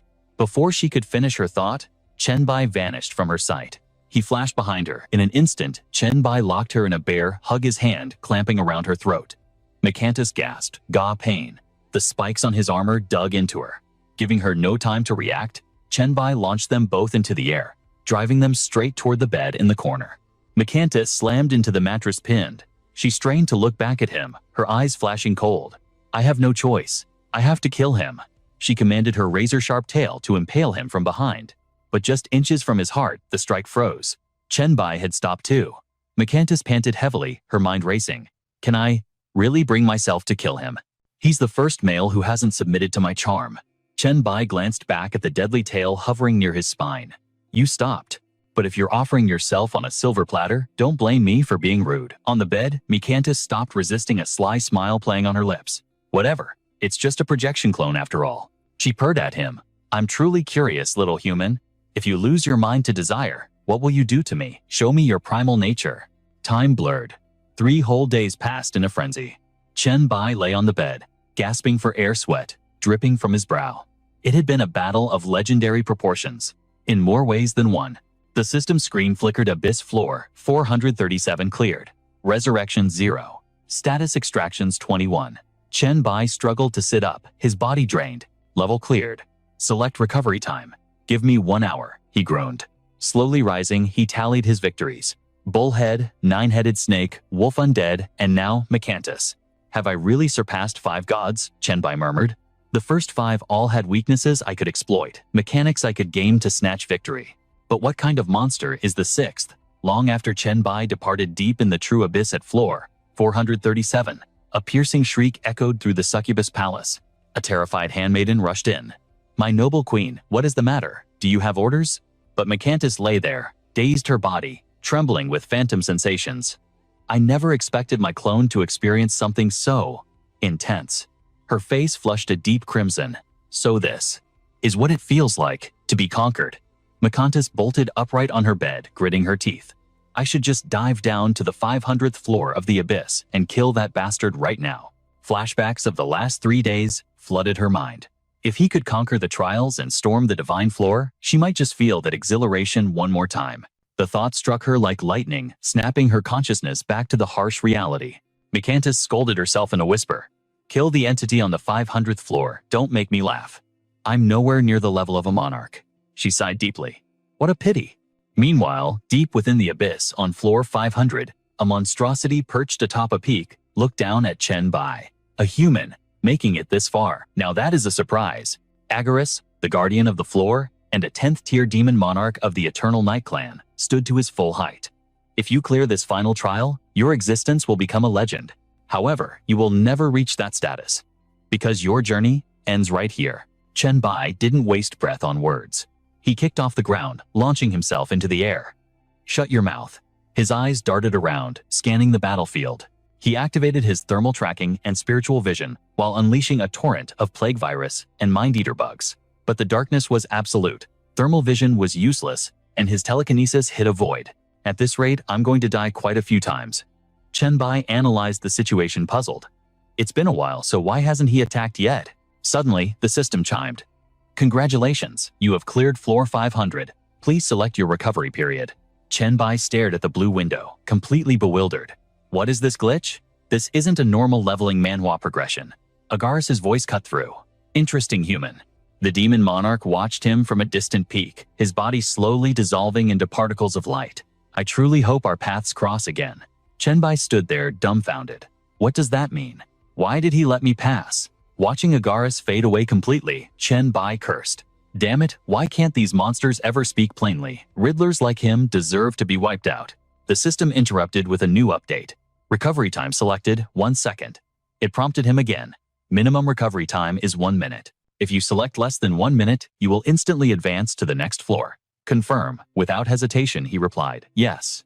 The moment he warped, a notification flashed, floor 501 has collapsed. Proceeding to floor 502. Chen Bai frowned.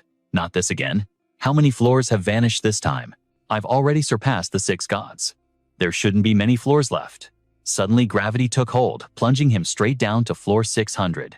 Current floor, Lord absent. Extracting data of the former demon lord. Manifesting void shadow. Please prepare for combat. Chen Bai's eyes narrowed. I skipped a whole 100 floors. The system announced floor 600 boss Satan, avatar of the 10th tier demon. Special conditions none. Chen Bai was stunned. Satan, impossible. The traitor of the abyss, the creator of hell, the evil god from the legends. A crimson flame erupted behind him, accompanied by a voice dripping with ancient power. I never expected my consciousness to be awakened within the abyss again. Satan materialized from the fire. So this wretched 600th floor still exists. Seeing the figure, Chen Bai's pupils constricted in fear. Satan locked eyes with him and slowly applauded. Oh, so a mortal actually survived the trials of the abyss to stand before me. He chuckled softly. Such astonishing power for a human. Tell me, what is your name? Chen Bai remained silent, staring him down. This guy talks too much. While Chen Bai secretly released his viruses behind his back, Satan continued his monologue. If my main body hadn't perished, I would have loved to meet you properly on the outside.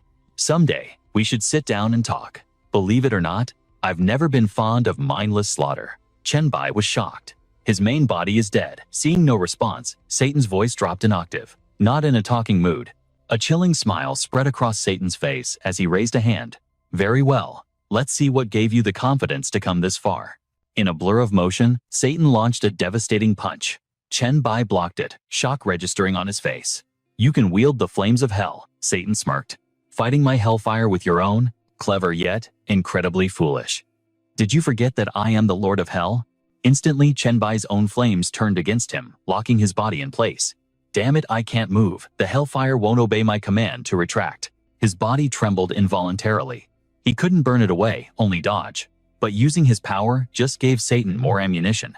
I need to find a way to reverse this situation. Satan circled him like a predator. You've come so far only to die again. What a tragic waste. How about a deal? Why don't we cooperate? Chen Bai glared at him. Is paralyzing me your idea of cooperation? Satan laughed. Ah, my apologies. That was rude of me. He waved a hand, and the hellfire binding Chen Bai vanished. Catching his breath, Chen Bai asked warily. Speak. What kind of cooperation? Satan's eyes gleamed. My physical form is long gone, but the abyss's trial has reconstituted my consciousness. This is a rare opportunity. Chen Bai reminded him coldly. You are just a phantom. Satan clicked his tongue. It is complex. The abyss constructs these illusions based on the life imprints of every entity it has devoured. If we can preserve my life imprint and smuggle it out of the abyss, A calculating glint appeared in his empty gaze. I could be reborn. Chen Bai didn't blink. And what is the price? Satan shrugged nonchalantly. No price. Just get me out of here. In return, you will receive a portion of my inheritance located in hell. Consider it a signing bonus. Chen Bai narrowed his eyes. 0 risk, and a massive reward. Do you take me for a fool? He sighed. Fine. How do I help you? Satan quickly materialized a ring. My life imprint will inhabit this vessel. You merely need to carry it out of the abyss. He handed the ring to Chen Bai. Once we escape, the ring is yours. Chen Bai accepted it. This ring, the system window popped up displaying the item's insane stats. Item King of Hell, Ring of Solomon. Rank, SSS. Agility and physique, increased by 50%. Spirit increased by 200. All attributes increased by 3,000. Sealed within are the soul imprints of the 72 legendary demon gods of the Inferno. It grants the power to summon and command them to a terrifying degree. The Ring of the Abyssal Sage. It reduces the requirement for learning any skill by 80%. Cooldown times for all skills are slashed by half, and minor skills see their cooldowns cut by 50% as well. When entering the Hell King, form all physical attributes skyrocket by 100%. Furthermore, skill cooldowns become non-existent for the entire duration. This godlike state lasts for 15 seconds. The gates of hell are a treasure intrinsically linked to a fragment of the hell god's own power. Inside hell, all personal abilities are amplified significantly. The gates can be opened at will. No equipment requirements. Just a single message. Wear this, and ascend the throne of the Hell King. Chen Bai's jaw dropped as he stared at the ring. What the hell? Why would he give me a god-tier artifact like this? He silently assessed Satan, his mind racing. I absolutely cannot trust him, but I can't defeat him either. I don't even know his true objective. How do I break this deadlock? Chen Bai slid the ring onto his finger and commanded Hell King mode, but nothing happened. The air remained still. He turned to Satan. Is this ring a fake? Satan shook his head, a sly grin forming. It doesn't fully belong to you yet. Regrettably, I have nothing else right now to prove my sincerity. He feigned helplessness. After all, I am merely a remnant soul born from a life imprint. Only I can truly utilize this ring. Before he could finish, Chen Bai launched a surprise attack. Sorry, but trust isn't in my vocabulary right now. Satan looked at him unfazed. Instead of anger, a cold, mocking smile played on his lips. He waved his hand, and hellfire erupted, engulfing Chen Bai instantly. Did you really think avoiding the hellfire meant you were safe? As long as the power of hellfire burns within your veins, you can never defy the commands of the Hell God. Chen Bai was instantly paralyzed, his status locked down by the overwhelming force. He collapsed to the ground, glaring up at the demon. And if I refuse to cooperate, Satan clicked his tongue in disappointment. Are you still trying to test my patience? Fine. I have no desire to kill you yet. Killing you means waiting for another candidate who can survive the Abyss trial. Who knows how many centuries that will take? He shrugged, his presence looming like a mountain. I can wait here for an eternity until someone else arrives willing to make a deal. Chen Bai glanced at Satan, calculating his odds. Fine. Let's not waste any more time. I agree to your terms. The system chimed in, marking a pivotal moment in this awakening manhwa saga. Floor 600 cleared. You have passed all tests of the Abyss Lord. Abyss trial complete. Chen Bai landed softly on the ground, taking in the new surroundings. Before him stood a stone pedestal, holding an object wrapped in a pulsating purple light. He stepped closer, his eyes narrowing. Is that the Void Scroll? Suddenly, a strange black aura gathered around the artifact. The ominous energy condensed, sinking into the scroll. Chen Bai watched in awe. It looks like it needs time to fully materialize. If that's the case, I need to organize my inventory first. He smirked confidently. My condition is stable, and the time reversal skill is ready to go. Chen Bai twisted the ring on his finger. Your Excellency, you can come out now. We have left the 600th floor of the Abyss. A crimson mist poured from the ring and Satan materialized, radiating dominating power. He surveyed the area and chuckled. Behold, this is the true authority of the Abyss. The Abyss Overlord class change scroll. He explained, his voice booming with pride. Chen Bai, your name will be sung across the myriad realms. You have completed a trial that no god was thought capable of clearing. Chen Bai replied humbly, no, I didn't truly defeat you. In fact, I played right into your schemes. Satan waved off the comment. No. The fact that you defeated Macantus is already a miracle. Chen Bai stayed silent for a moment, then smiled. So Agaris on the 500th floor? really was your subordinate. The demon admitted it freely. Correct. Among the 72 demon gods I conquered, Agaris was the second to fall. Chenbai pressed on. You've left the 600th floor. Can we consider our partnership concluded? Satan hurriedly interjected. Ah, no. There is one final step. You still haven't claimed the ring, nor the legacy I left behind in hell, have you? A twisted smile crept onto his face. Chenbai looked skeptical. Are you really going to give me all that? Satan nodded. Of course. I am a devil of my word. I guarantee it. His expression darkened, revealing his true sinister intent. I guarantee your body will enjoy those gifts. Not only that, but I will use your body to reach the highest pinnacle of existence. Satan dissolved into smoke and rushed back into the ring. Panic surged through Chenbai. Damn it. His goal is to devour my soul and hijack this vessel. He wants to seize my body. Satan's laughter echoed with manic glee. Finally, I've done it, Abyss Overlord. This is the fresh start I need to conquer the heavens. But suddenly, Chenbai's eyes shifted. The tension vanished. My soul has no protection, or so you thought. I need to rewind immediately. Satan screamed in horror. No, how can a mortal soul withstand this? Impossible. What is this power? The evil soul of Satan was crushed, forced back into the dormant state within the ring. Chenbai thought to himself, cool as ice. I can feel my soul is intact. The sands of time hourglass is bound to my soul. That's why Satan failed. But I can't confirm if he's been completely destroyed yet. Is he still lurking in the shadows waiting for a second chance? He looked at the ring and scoffed. You okay in there, Your Excellency? I'm still waiting for you to use my body to rule the universe. Silence. No movement. Chenbai muttered. Better not to gamble on whether he's dead or alive. Either way, this ring is his vessel. He slid the ring off his finger. I can't be greedy. I have to destroy it to ensure my safety. The atmosphere grew heavy as the system interface popped up. It displayed the data for the Ring of the Hell-Lord. Item name, Ring of Solomon D. Status damaged, accessory type ring. All attributes, +3. 72 seals active. The destruction of the seals has reduced this artifact's power to 1/10,000th of its original glory. Collect the souls of the 72 demon gods to lift the seals. Insufficient souls to unlock attributes. Ability. The gates of hell can be opened to traverse the underworld. Cooldown 10 days. Requirement. Level 5 equipment or higher. Tip. Wear this and sit upon the throne of the Hell-Lord. Prerequisite. Recover the lost power of the ring. Chenbai stared at the description and sneered. What kind of defective trash is this? Well, at least I won't feel any heartache destroying a broken item like this. Xia Wuzheng appeared shrunken and pathetic in his mini-demon form. Hold on. My dear Chenbai, surely we can come to an arrangement. He put on a desperate, ingratiating smile. Right. Chenbai's gaze was cold as ice. Speak. The demon groveled immediately. Oh glorious. Chenbai, you are the supreme existence across the myriad realms. Your power terrifies me, and your wisdom is beyond comprehension. Your legend echoes through every dimension. Xia Wuzheng begged, his pride completely shattered. I will offer you everything I own. I only ask for mercy, spare this lowly life. Chenbai looked away unimpressed. Cut the crap. Your word is worth nothing. Hand over the goods. Sweat beaded on Xia's forehead.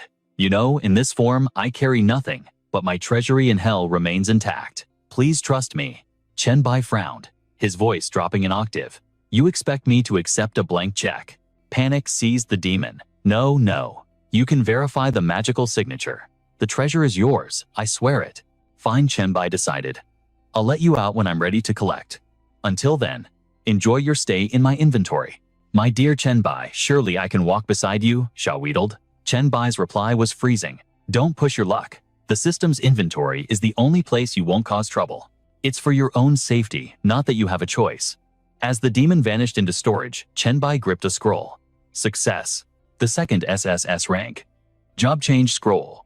The interface flared to life, the hallmark of a top-tier system manhwa. Class Lord of the Abyss. Rank SSS. The Abyss. The final destination of all things, the cradle of absolute despair. A realm of madness, tyranny and bloodshed formed the universe's shadow here.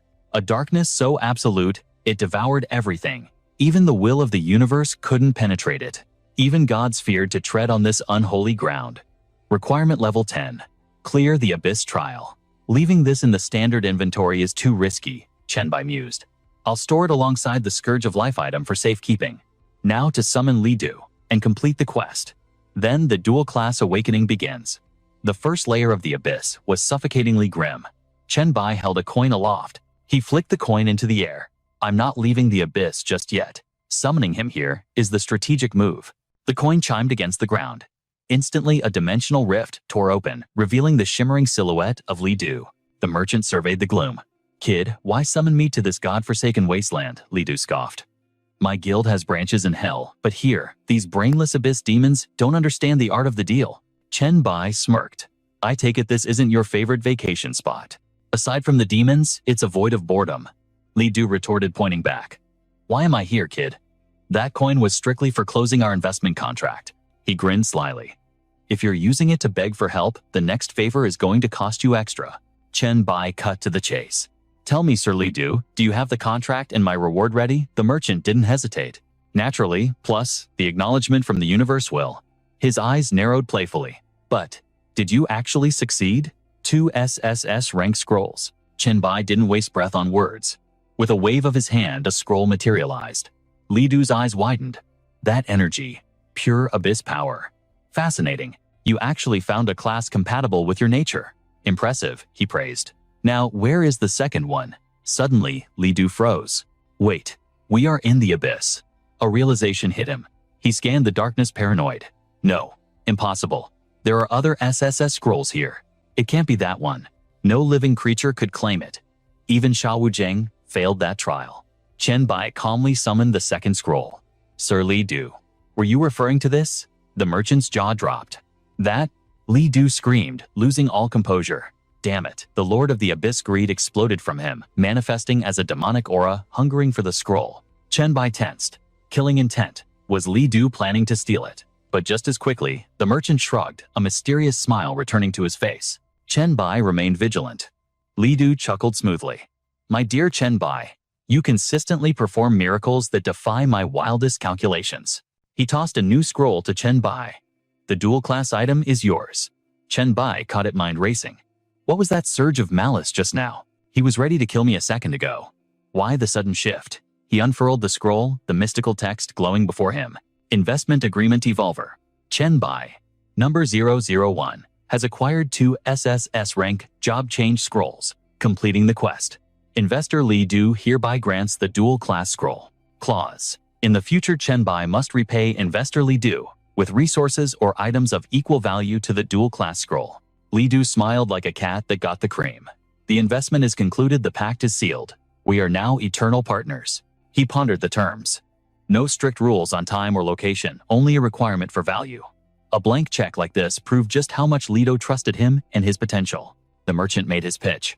My dear Mr. Tran, once you bring the abyss under control, allow me to open a trade guild there. We'll teach those demons the true meaning of commerce.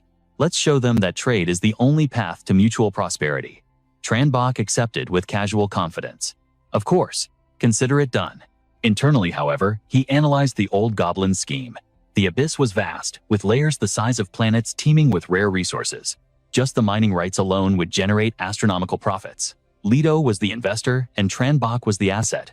They shook hands, sealing the pact. Lido beamed with greed and delight. My dear Mr. Tran, you wouldn't mind using it right now, would you? Let me witness a miracle. The system interface materialized, displaying the item. Special Prop SSS Rank Dual Class Scroll. This was the pinnacle of goblin alchemy and engineering. It allowed an evolver to hold 2 classes simultaneously, a game-breaking advantage.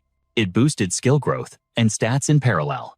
This was Lido's trump card, the treasure of the goblin god of commerce, usable only at level 10 before class transfer. Tran Bok crushed the scroll in his hand.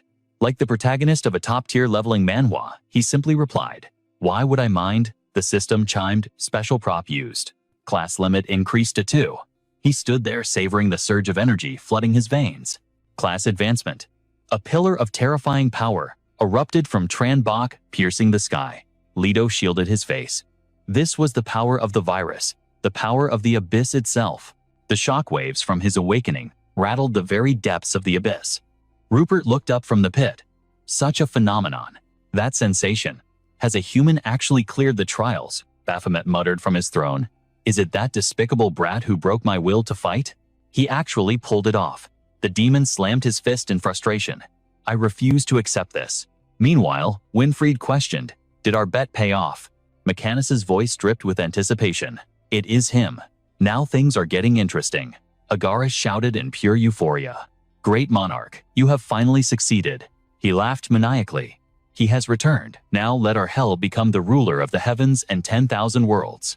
Suddenly, the will of the universe broadcasted a message. Congratulations, Evolver Tranbach, for completing the first class transfer. The Universal Trial Ground enters the next phase. Regional rankings unlocked.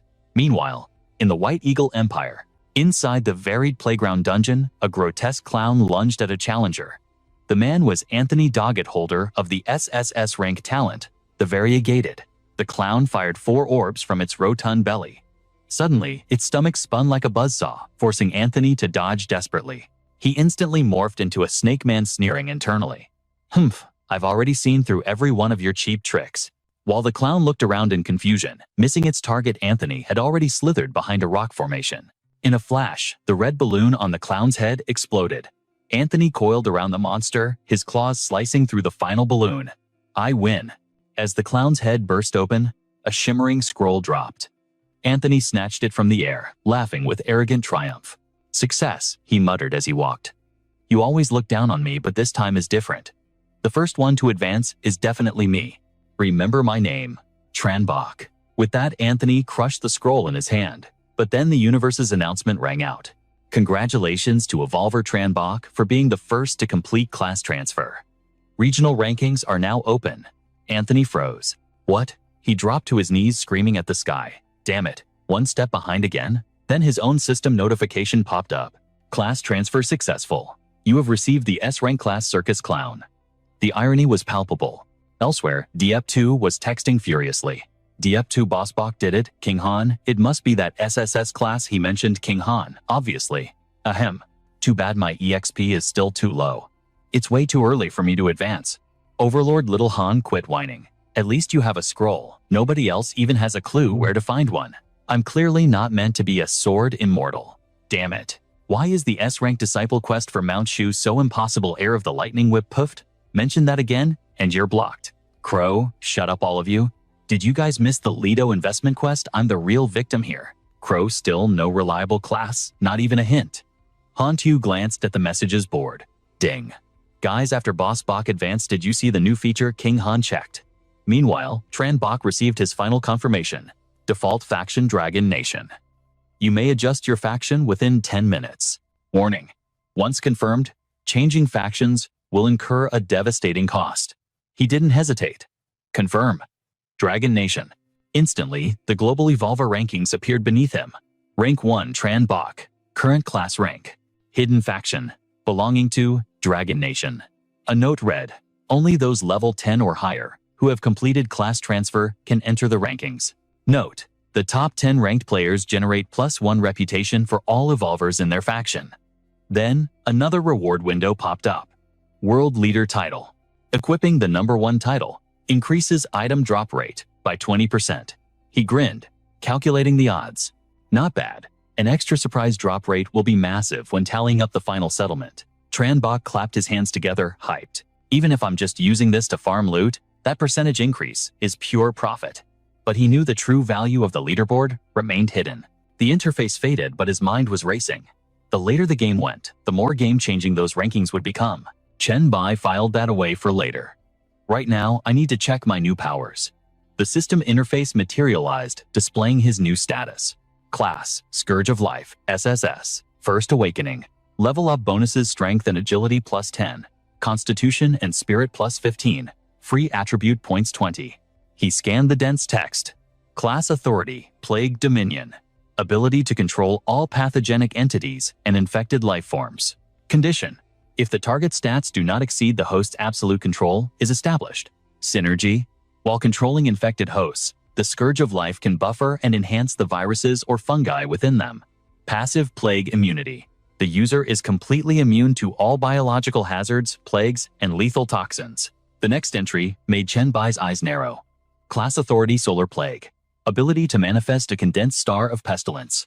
Wherever its light touches, infection spreads instantly. Consumes spirit power to maintain mass. Combo Skill: the Black Death. Targets infected by any virus trigger the Black Death effect. Necrotic black spots will manifest, signaling their doom. Each manifestation inflicts viral damage, with a low probability of instant death.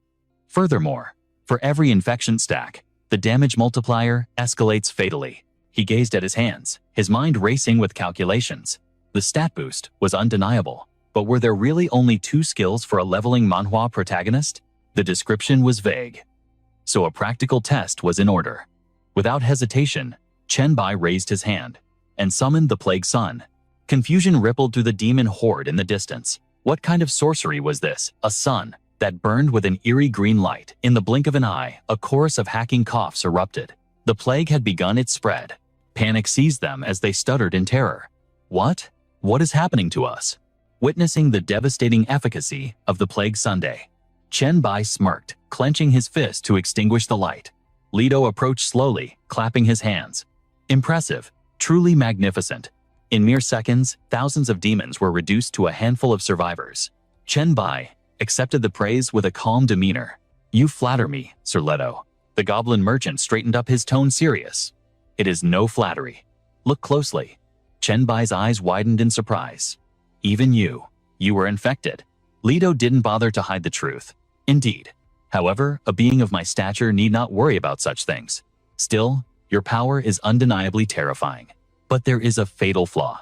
Your current spirit stat is insufficient to fully control the Plague Sun's domain. Therefore, I advise you to use this skill with extreme caution. Chen Bai weighed the words carefully. The goblin is right. Without vision of the battlefield hundreds of meters away, I could easily slaughter my own allies by mistake. Outwardly, he maintained his composure. Understood. Thank you for the guidance, Lido. Turning to his system interface, he prepared for the main event. Now, time to inspect the Abyss Lord class. With 2 distinct classes overlapping, the synergy would surely create miracles beyond expectation. The system displayed the class details. Abyss Lord, rank SSS. Special trait, no attribute points gained upon leveling up. No job advancements. Power scales strictly with the number of Abyss layers controlled. Chen Bai's eyes nearly popped out of his skull. What? I get absolutely nothing. He swiped the notification away, refusing to panic just yet. I need to see the authorities and skills first. Even for a system manhwa, this is weird. The system immediately flashed the authority panel Endless Abyss. Passive effect. Upon leveling up, all current attributes increase permanently by 2%. Level limit equal to the number of Abyss layers possessed. Lord of the Abyss. Conquering a layer grants absolute authority over that realm. Furthermore, attributes will permanently increase based on the total layers conquered. A wicked grin spread across his face. So that's how it works. Is this the glorious future awaiting me? My level cap will exceed normal players by hundreds of times. My stats will compound infinitely, and I will wield hundreds of divine authorities. Chen Bai's mind spun with the staggering potential. If I conquer the 600th floor, my stats would exceed 180,000. Another window popped up. Class skill, I am the Abyss. You may enter or exit any layer of the Abyss at will, from anywhere. As long as you do not initiate aggression, no creature of the Abyss can harm you. Priority, absolute. No crowd control skill can restrain the Abyss. Nothing can stop the Lord of the Abyss. Active effect. Traverse the Abyss. Assimilate with the Abyss. Activate the Abyss's power, and transform any object or being into a creation of the void. Potency depends on the user's level. Next was the passive Blood of the Abyss. The Abyss devours all. The Abyss encompasses all. Host can possess 9 different bloodline powers simultaneously without conflict. And finally, Undying Abyss. Upon death, you will respawn in the Abyss well with 0 penalties. As long as the Abyss remains. I am eternal. Chen Bai gazed at the necklace glowing faintly in his hand. I can come and go as I please. To any layer. At any time, 9 bloodlines. And a resurrection ability that rivals the hourglass of time. Chen Bai was more than satisfied with this kit. The assimilation ability is still a bit vague, but everything else, absolutely broken. Suddenly, Lido removed his iron mask, revealing his true face as he produced 2 glasses of wine. Chen Bai, my friend. I assume you've assessed your harvest for the day. Lido raised a glass of crimson liquid, his smile gleaming. Now, why don't we celebrate with a drink? The item description floated into view. Life wine, rank S. A supreme vintage brewed from the waters and fruits of life. Effect permanently increases all attributes by 50. Grants life protection and significantly boosts regeneration. Increases experience gain and drop rate by 30%. Chen Bai didn't hesitate. He took the glass, admiring the liquid. "Oh, now this is a true treasure." Lido laughed heartily. "Indeed. As both a friend and partner to Lido, you deserve nothing less." Instantly, a shopping interface materialized. Lido's Pocket Goblin Store. Manufactured by the Goblin Commerce Guild. With a mere thought, the Dimensional Pocket Shop opened. Time to negotiate with Lido for goods found only in the local trade federation. The merchant raised his glass high, a toast to profit. "Come by, my friend, to today's harvest and our glorious future cooperation. Cheers." The crystal glasses clinked, ringing with a crisp, joyful sound. Chen Bai's deep voice followed, smooth yet commanding. "To a happy partnership. Bottoms up." Back in reality, Chen Bai stomped his foot against the cold stone, lost in calculation. "I tried to shortcut it. Since the Abyss Lord's floor count wasn't visible, I thought I could skip straight to the conquest." Surrounded by a desolate landscape of rock and ruin, he had forced his way onto the 19th floor of the Abyss. Chen Bai's eyes swept the area coldly. In this classic leveling manhwa scenario, he had cleared everything leading up to this point. A total of 45 attribute points had been secured. He stared at the undulating terrain ahead, determination hardening his heart. Next up is this 19th floor. Suddenly, a hazy light enveloped the surroundings, startling him. A system alert flashed red before his eyes. "Conquest of Abyss. Floor 19 failed. Please conquer Abyss Floor 18 first." He clicked his tongue in annoyance. "So skipping levels isn't allowed. Fine then.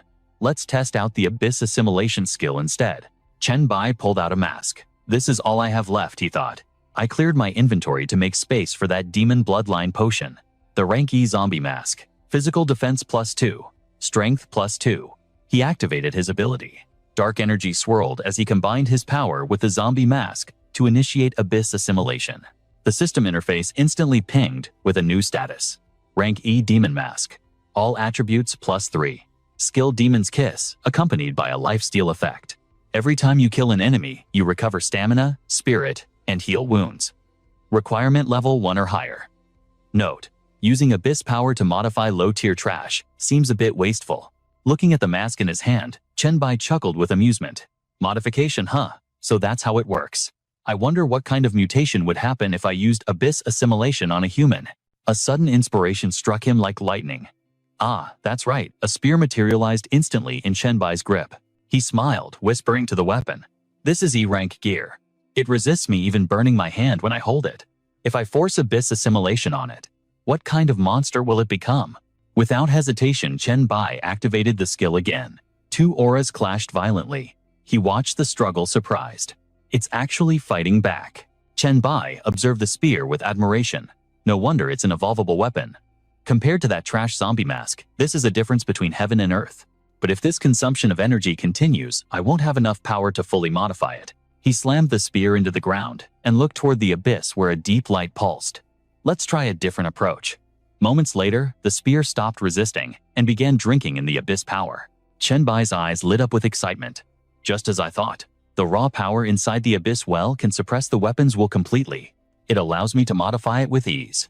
As the light faded, a new information panel popped up. Abyss assimilation complete. Rank E, Spear of Longinus. Special polearm. All attributes +2. Skill, Cry of Life. Damage increased by 100%. Slaughter Spear, gain experience points from killing living beings. Evolvable. Current experience value is under 10. Even holy relics could only drown and turn corrupt in the abyss. He swung the spear with a satisfied grin. This feels much better in my hand. Now, let's test it out. A humble voice interrupted his thoughts. Great Master, I am your most humble servant, Agaris. To witness your recovery is an honor beyond words. Chen Bai stood on the 500th floor of the abyss, thinking to himself. As expected, he still thinks I'm Satan. Maintaining the ruse, he gave a cold command. Agaris, we have plenty of time for celebration later. For now, show me your loyalty. Agaris responded instantly. Understood. He quickly summoned a flickering purple flame. Without a word, Agaris extended his arms, letting the flame float toward Chen Bai. The system screen flashed. The second pillar of the 72 demon pillars, soul of Agaris, monarch of eternal night, has returned. Hell's ruler Solomon's ring has been upgraded. Current grade rank A. He examined the flame in his palm. A massive boost. No wonder he holds the second seat. Let's see what other good stuff he's hiding. Chen Bai clenched the ring, raising an eyebrow inquiringly. My current vessel is still too weak. Do you have any method to improve my strength right now? As soon as he spoke, a bottle glowing with pink light appeared in the system interface. Essence of the Hell Monarch's bloodline. Rank SS. Agaris reported respectfully.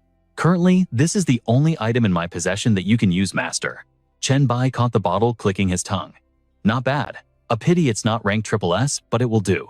I'll take it. The moment those words left his lips, the demon's face froze. Suspicion clouded Agaris's eyes. He straightened his back, his voice dropping to a menacing growl. Who are you? The master knows of this potion's existence, because he was the one who gave it to me. Realizing the deception, Agaris spread his wings, hovering in the air with a dark, gloomy aura. But listening to your tone, if you don't know what this potion is, where's my master right now? Chen Bai didn't flinch. Instead, he smiled provocatively. I am your master now. Why do you cling to a remnant soul of the past? Hearing the mockery, the sharp tips of Agaris's wings vibrated with rage. He lunged forward, shouting, You cannot force me to submit. Agaris's eyes glowed with lethal intent. Tell me where my master is, and I might spare your life. Chen Bai laughed, a sound full of disdain. You seem to have forgotten my class. Do you really think you can hurt me? Chen Bai spread his arms, tearing the very space around him. I am the Lord of the Abyss. I am the Abyss. Unless I harm an Abyss creature first, no Abyss creature can harm me. Agaris ground his teeth in fury, helpless against the laws of the world. Damn you. Even so, I will never submit to a fake. Chen Bai glanced at the system panel beside him, his voice low. Your methods aren't bad, Satan. To think you have a subordinate this loyal. Suddenly, Satan materialized, laughing cheerfully. Oh, is that my dear Bai? I sense Agaris's presence. You're talking about him, aren't you? Leto rested his chin on his hand, a cunning glint in his eyes. Complex schemes are unnecessary here. When he reaches that level, his loyalty will be the ladder I use to climb higher. The air between them grew heavy with unspoken ambition. Agar furrowed his brow, sensing a disturbance. I just felt the master's aura. Is he still alive? Chen Bai replied with chilling indifference. That's right. Satan lives. Perhaps one day you'll have the honor of serving me. But until then, stay put and wait. Scene shift, the 437th layer of the Abyss. Chen Bai stood before the massive, opulent bed of Macantus. She cast a seductive glance his way. I knew you would come. Chen Bai smiled, cutting straight to the chase. I needed someone intimate with the Abyss to answer a few questions. His gaze locked onto hers, demanding answers. Would Her Highness the Queen be willing to enlighten me? Macantus lowered her posture, accentuating her dangerous curves. Naturally. After all, you are the Abyss Lord, the possessor of infinite potential. Her tail flicked playfully, coiling around a leather whip. However, I despise boring conversations. You'll have to entertain me if you want me to speak. In a flash, Chen Bai reached out and snatched the whip directly from her tail. Chen Bai snapped the whip taut with a dark chuckle, his eyes gleaming. Interesting. Then allow me to demonstrate my personal techniques. The lashings left chaotic welts across Macantus's body, yet she lay back, her excitement only intensifying. Master, aren't you curious? I know secrets that could shake the world. Chen Bai felt further questions were pointless. Her submission was answer enough. Besides, wasn't this dominance meaningful in its own right? He gripped the leather, offering a backhanded compliment. After all, without this specific whip, I couldn't even scratch you. Macantus crawled closer, her pale hand sliding up his thigh. Then perhaps you should try harder, she purred, her other hand wandering dangerously. My avatar tasted this pleasure, but my true body craves the experience even more. His lips curled into a smirk. That depends on my mood. Can you handle the weight? Macantus embraced him from behind her hands, tracing the muscles of his powerful frame. I only discovered this delightful sensation because of you, she whispered. Let's keep this little secret between just the two of us. I trust you won't leave me starving for long. She nipped his earlobe, her voice dripping with sweet poison. If you make me wait, the one who suffers might just be you. The master of the Abyss, threatened by his own pet Chen Bai, leaned back, laughing with satisfaction. Ha ha ha, how entertaining. Meanwhile, in the demon capital's luxury district, inside a sprawling villa bathed in sunlight, Wei Hao locked his gaze on two trembling figures against the wall. His smile was twisted. Hey, what an unexpected surprise. Wei Hao's eyes bulged with manic glee. To think I'd find two such precious treasures hiding here. He spread his arms, stalking toward them like a predator. Yan Qi crouched in a defensive stance, eyes darting nervously. They had to escape immediately, or death would be the only mercy. Beside her, Yan Shui frowned, her face set in grim determination. Right, sister, we need to run. Wei Hao pointed 2 fingers at them, his aura flaring. You two will make excellent ghost slaves. You just need a little breaking in. He waved his hand provocatively. His S-rank talent, Ghost King's Edict, could boost mental power and enslave living beings a terrifying crowd control ability. Yan Qi and Yan Shui synchronized their energy, preparing their combo skill, the twin spirit of good and evil. Wei Hao channeled his energy and swung casually as if swatting a fly. Child's play. Blue and red shockwaves blasted the sisters, knocking them backward, but instead of hitting the wall, they phased right through it. Wei Hao blinked, completely blindsided by the maneuver. They went through the wall, seriously. He kicked the door open, his arrogance untouched. So what? I haven't even used my kill move yet. He rolled his eyes. Useless struggle. The system has already marked you as my property. Disobey me, and punishment will follow. Suddenly, his face froze. Inside the room, Chen Bai sat on the sofa like a king, his arms draped protectively around the twins. He said he wants to punish you. Chen Bai looked at the girls. So tell me, how would you like him to die? Yan Qi's eyes were hollow, her voice ice cold. Tear him apart with claws. Yan Shui's heart burned with rage. He's evil. Make him disappear. Now. Wei Hao scoffed, his pride blinding him to the danger. Ha! You think finding a master saves you? I'll turn all 3 of you into ghost slaves. You'll serve me for eternity. Chen Bai frowned, recognition dawning on him. It's him. A face from his past life, one of the 8 kings of the apocalypse, the Ghost King Wei Hao. He remembered Wei Hao's arrogance from the previous timeline. A murderous aura exploded from the villain. Watch closely as I toy with your wretched lives. In a blur of motion, Chen Bai buried his fist into Wei Hao's gut. The impact forced the Ghost King to cough up a fountain of blood, staggering him instantly. That power. Wei Hao gasped fear, finally replacing his ego. You are the White Emperor, Chen Bai replied coldly, bullseye. Chen Bai despised those who didn't know their place. This man was scum, cruel, selfish, a tyrant who tortured the weak to build his army of slaves. With a single ruthless claw strike, Chen Bai severed the villain's head. Soul destroyed. In this brutal leveling manhwa reality, the hundreds of victims Wei Hao had slaughtered were finally avenged. Done, Chen Bai thought. Cleaning up trash is a public service. Yan Sui threw herself into Chen Bai's arms, beaming. Thank you, big brother. Chen Bai then activated the goblin store, flooding the room with purple light. He turned to the sisters. You've both reached level 7. Let's see if we can find a hidden class change scroll that fits your unique constitution. Li Du stepped out of the portal, rubbing his hands together. My dearest friend, we only just parted ways. Do you have good news? Or are you buying? Chen Bai smirked, dropping a bombshell. I've completely conquered the abyss from floors 1 to 9. You can place your Goblin Guild branches wherever you like. But first, business. He gestured to the twins. I need suitable class change scrolls for these 2 ladies. The merchant's eyes sparkled like he'd found gold. Oh, twins in appearance, but a singular spiritual entity. I have the perfect profession for such a rarity. Li Du handed over a scroll.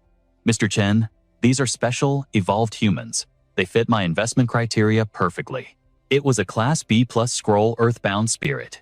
Even wandering souls deserve a home. A rare item typical of a high-tier system manhwa, granting the user power over their bound territory. Li Du handed over the scroll. Consider this a tribute for the Earth Spirit Guild's founding in the Abyss. But do not underestimate this item. This awakening path binds the user to the city itself, perhaps even to the Earth God. It is the gateway to the Great Earth Guardian class. Li Du glanced at Yan Qi and Yan Shui, planting seeds of hope. This class has 2 divergent evolution paths. With the right resources, they could become the second dual-class wielders right after you. Chen Bai inspected the scroll before storing it away into his inventory. It seems perfect. Truly a high-tier treasure. Thanks. Li Du, always the busy merchant, didn't linger. No need for formalities, my friend. I'll take my leave. Li Du bid farewell and vanished into thin air. Yan Shui clung to his arm, eyes shining with gratitude. Thank you, brother. Her cheeks flushed a soft pink. Yan Qi and I can now maintain our physical forms for much longer. I thought we were useless to you, but Chen Bai, of course, could provide everything. Oh, what is it you 2 want? Yan Qi crossed her arms, scowling. Don't look at me. She's the one who thinks you're worth trusting. I want no part of this. Chen Bai chuckled through gritted teeth.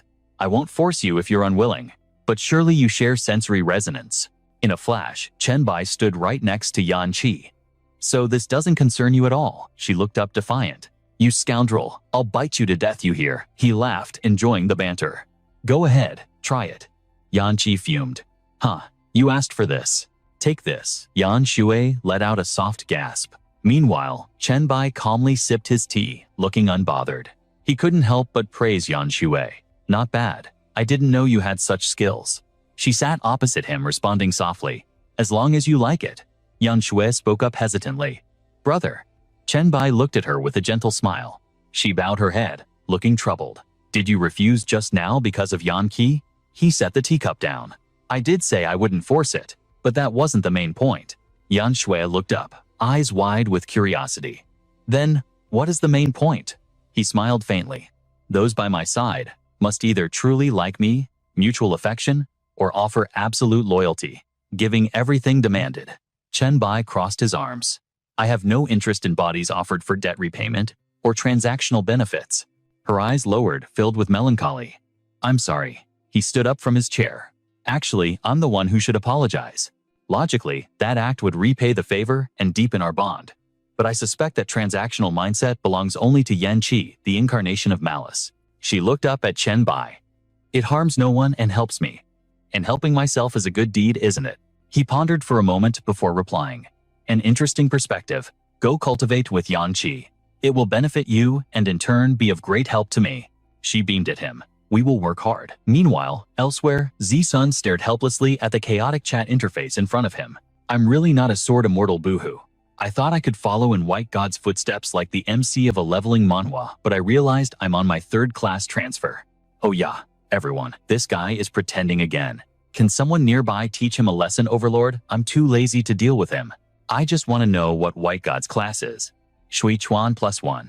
I'm also too lazy to deal with the Sword Immortal. You're King Han.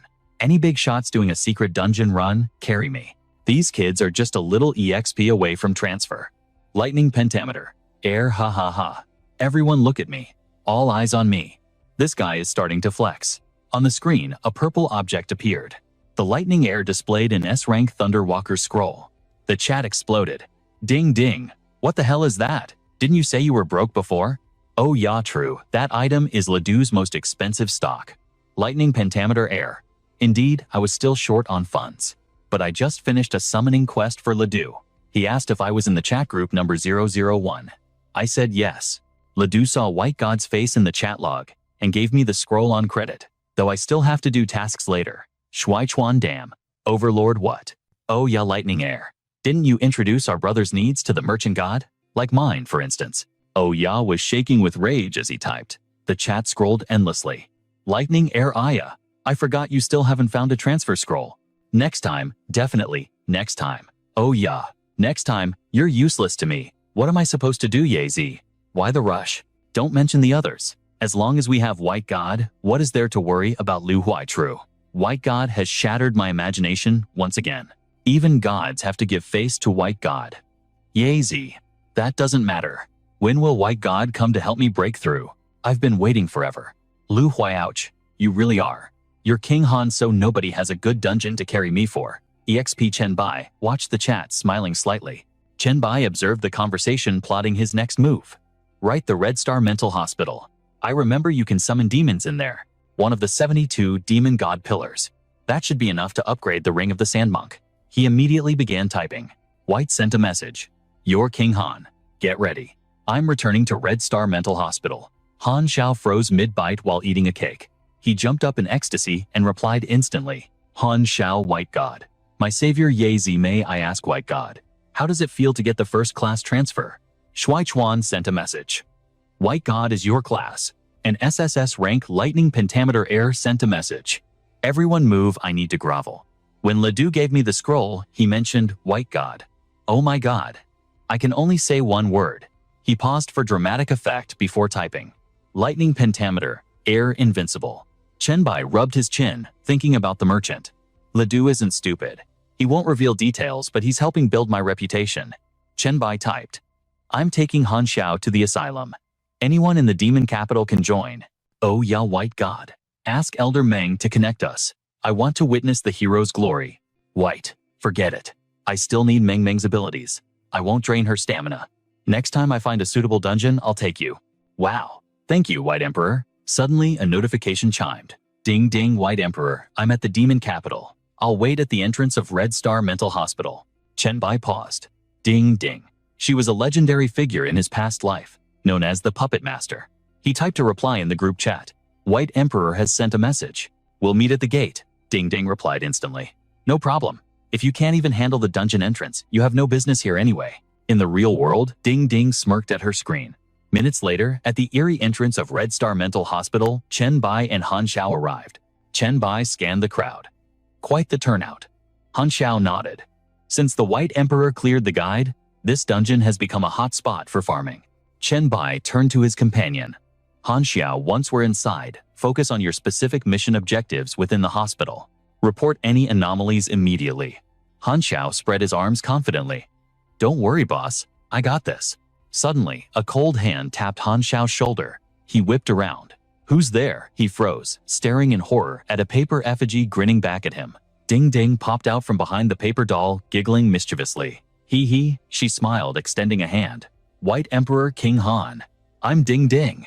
Han Xiao glared, his heart still racing. Ding Ding. What is wrong with you? Why not go scare the White Emperor? Or do you only have the guts to bully the weak? Ding Ding replied nonchalantly. If I threatened him, my paper dolls would incinerate instantly. So, naturally, you are the safer target. The weak Han Xiao snapped back indignantly. That is absolute nonsense. I just didn't sense any killing intent. If I had, I would have turned that paper toy into confetti in seconds. I'm a man of steel, you know. Chen Bai cut in smoothly. All right, if you're done bickering, let's start. Suddenly, a voice boomed from behind them. Hold on a second, you three. Chen Bai turned around. Is there a problem? The bald man pointed proudly at his own chest. I am Along. Surely you know the name. Chen Bai blinked blankly. Along, Han Xiao echoed, equally confused. Along, Ding Ding lit up with realization. Oh, the two recent normal dungeons in the Magic City plus a Hell Mode run. Apparently they were all cleared by a guy named Along. The man basked in the praise immediately. Exactly. Just call me Brother Long. Very few people have the guts to challenge the Red Star Mental Hospital. And my team is one of the few elite squads. Along got straight to the point. Some of my members had urgent business, so we have open slots. Do you want to join us? Chen Bai turned away without hesitation. No need. We have enough firepower. Chen Bai thought to himself, this guy has no malice, just terrifying levels of confidence. Along laughed awkwardly. Come on, even the top rankers follow the four-man meta in this leveling manhwa world. Why struggle with just three? Han Xiao shot him a freezing glare. Do you ever stop talking? A lackey whispered urgently. To Along, boss. That guy. Isn't he the flying dagger user? From the legendary chat group, 001. Clear video realization dawned on Along's face. Right. Along stuttered, frantically inventing an excuse. I'm not great at speeches. If you don't want to join, that's fine. He wisely chose not to push his luck. Fine. Realizing the guy meant no harm, Han Xiao waved as he walked toward the gate. We're entering the instance. Brother Long, do as you please. The minion whispered. They went in. I definitely didn't mistake them, Brother Long. Along smirked, pretending he knew all along. Of course not. I recognized them immediately. He turned to his crew with renewed swagger. Did you hear that? The top ranker from chat group 001 called me Brother Long. Stick with me and you'll be famous. Inside the Red Star Mental Hospital instance, Chen Bai issued orders. These mobs give too little XP for me. I'll leave the trash cleaning to you guys. Han Xiao nodded, a dozen blades floating around him. No problem. Ding Ding tossed a doll forward. Go. Chen Bai raised his ring. Oh right. You have a new teammate. Yan Qi materialized, trembling with excitement. Finally, is it slaughter time? I love this part. She clenched her fists, eager to test her new power. Perfect chance to try the new skill. Chen Bai paused, surprised. She learned a new skill. No, that flame carries the unmistakable scent of hellfire. Chen Bai glanced at the glowing ring. Sha Seng's doing. I stored him inside after leaving the abyss, since items can't hold souls forever. He smiled, fingers brushing the metal band. Teaching Yan Qi. It seems he is offering a tribute of loyalty. Perfect. I had questions anyway. He dissolved the ring's barrier. Sha Seng, is this technique you're doing? The demon answered reverently. Lord Chen, the girl's talent is terrifying. Her malice is so pure, it surpasses even the original Hellborn species. They noticed a strange violet aura pulsing around Yanqi. Sha Seng's voice carried a tone of apology. It is rare to see such potential, so I took the liberty of teaching her a few tricks. I apologize for the lack of notice. With the seal active, I could not communicate, Chen Bai observed calmly. I will lower the barrier when appropriate in the future. Did you sense Han Xiao's bloodline? Sha Seng's consciousness shifted. You mean the boy carrying the blood of hell? The demon laughed. I sense more than that. This secret realm reeks of the goat demon DPA. Chen Bai's lips curled into a knowing smile. Exactly. That is the very reason I came here. Yanqi dusted off her hands. The outside is clear. Time to go deeper. Han Xiao looked at her confused. White Emperor, who is this? Ding Ding squinted. She looks like a spirit body. Chen Bai explained. She is an evolver, like you just. Special. Chen Bai commanded, right Ding Ding Yanqi. Make sure you leave 10 monsters alive. I need them. Yanqi blinked. Spare them. Can you tell me why Yanqi pouted? Can I wipe them out? Boring. Han Xiao grinned. Because the White Emperor wants to summon the 16th of the 72 demon gods. DPA, the goat demon. We're about to trigger a massive boss fight. Ding Ding looked nervous. Summoning a demon god, Chen Bai reassured her. Relax. This dungeon caps at level 12. DPA's power will be significantly nerfed. Chen Bai gave a confident thumbs up. Even if the difficulty spikes to hell mode after the summon with me here, it's a walk in the park. Ding Ding felt dizzy. Demon god hell mode, Han Xiao teased her. What? Scared? She grit her teeth, clenching her fists. Terrified, but I trust the White Emperor. Chen Bai charged forward. Then, what are we waiting for? Time to crush the boss and clear this stage. Go go go. Yanqi clenched her fists, ready for action in this intense manhwa recap. Let's wipe them out. Total destruction. In the corridor outside the director's office, the monster corpses lay defeated on the ground. Han Xiao turned away from the carnage, ready for the next move. Chen Bai nodded with pride. Good work. You are leagues stronger than when we first arrived. He bowed his head in gratitude. I only survived thanks to Yanqi and Ding Ding's support. I still lacked the strength to win alone. But Yanqi was still buzzing with adrenaline. Who is next on the chopping block? Chen Bai cut through her excitement with a calm command. I kept 16 monsters alive for a reason. Don't go wild. Go rest inside the ring. Yanqi pouted, vanishing into thin air. Ding Ding giggled from the back. Inside the secret chamber, a summoning matrix began to glow. She looked around nervously. Is this where we summon Jeppa? It's so gloomy. The smell of blood and this strange energy is suffocating. Chen Bai eyed the bound demons. Thanks for the help. My psychokinesis is still unstable, so I have to process them one by one. Han Xiao observed. The White Emperor's spiritual force is simply too massive to control delicately. Chen Bai nodded. You have a point. Chen Bai produced a large coin. This is the final piece. He tossed it high. The matrix ignited, drinking the demon's blood. A bolt of lightning tore through the center, leaving the trio stunned into silence. System alert. Nightmare Dungeon Red Star Mental Hospital. Hidden condition triggered. This isn't just a standard system manhwa anymore. The difficulty has escalated to unique hell mode. A raspy voice echoed, dripping with resentment. Humanity, I am thoroughly displeased. Duke Jeppa stepped forth, eyes sharp as daggers. You dare offer such low-quality trash to a duke? My mood is foul. Bring me a worthy tribute, or I will harvest your lives instead. Seeing him, Han Xiao trembled instinctively. The pressure was suffocating, a mountain weighing down on his soul. The demon paused, looking at him with surprise. Interesting. This human carries my bloodline and even inherited a fraction of my power. Han Xiao gritted his teeth. Is my sister in your hands? Jeppa's face darkened with annoyance. Ha! You dare speak to me like that? Who do you think you are? Do not assume sharing my blood will save you from execution. You are sorely mistaken. Han Xiao's pupils quivered in terror. But Chen Bai raised a hand, blocking the fear. He scoffed. Jeppa, was it? Why didn't you answer my friend's question? Are you deaf? Chen Bai sneered. Jeppa spat out every word with contempt. Just another foolish, arrogant human. The demon threatened, I will make you realize your mistake before I bury you. Chen Bai switched to the demonic language, speaking to the ring spirit. Hey, aren't demons supposed to be intelligent and cunning? This guy looks stupidly arrogant. Is it a genetic mutation? The voice from the ring replied. Respected Chen, this fool simply doesn't realize he stands before greatness. Jeppa scoffed. Ha, pretending to be mysterious with a toy ring. Don't think knowing a few demon phrases makes you special. Suddenly, he froze, his eyes going pitch black with realization. Wait, that ring on your finger. Chen Bai held up his hand casually. Just an ordinary ring. Why is the great Duke Jeppa so rattled? Jeppa repeated in disbelief. Ordinary. Suddenly, he lunged. Chen Bai spun, delivering a devastating kick to the demon's face, sending him flying backward. Chen Bai dusted himself off, sighing sarcastically. Didn't you say you were going to bury us? You're taking forever. How disappointing.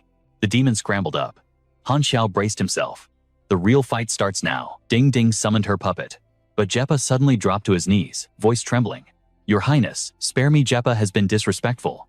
Han Xiao and Ding Ding stood frozen in shock. Chen Bai narrowed his eyes. If you only feared the existence of the ring, then stand up. Fight me.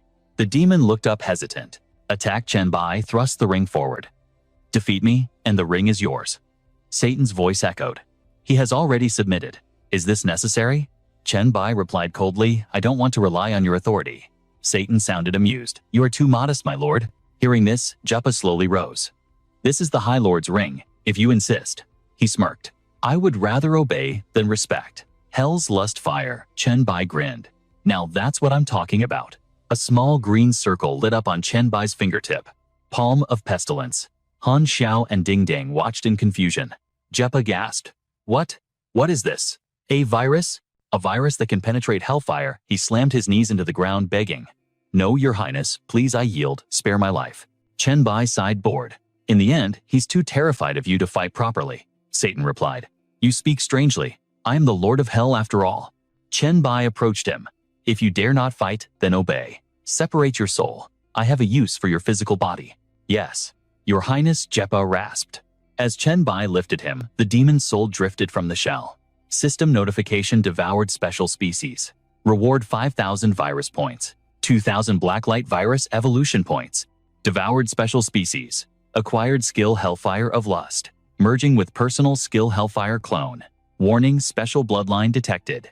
Please choose absorb bloodline or excrete it. Chen Bai chuckled, delighted. Now this feels like a top-tier leveling manhwa upgrade. He continued, offer a portion of your soul. Jeppa bowed, it is my honor, your highness. Jeppa extracted a fragment of his essence and infused it into the ring. System notification, 16th pillar of the 72 demon gods. Duke Jeppa. Soul returned to position. King Solomon's demonic ring leveled up. Current rank A+. Han Xiao stepped forward, stuttering, White Emperor. About my sister. Chen Bai looked at the soul. Right. Jeppa answered the question. Jeppa answered frankly. She is in hell, renamed Rick. I granted her freedom and resources. I do not know her exact location now, but I will report it the moment I find out. Chen Bai's voice dripped with sarcasm.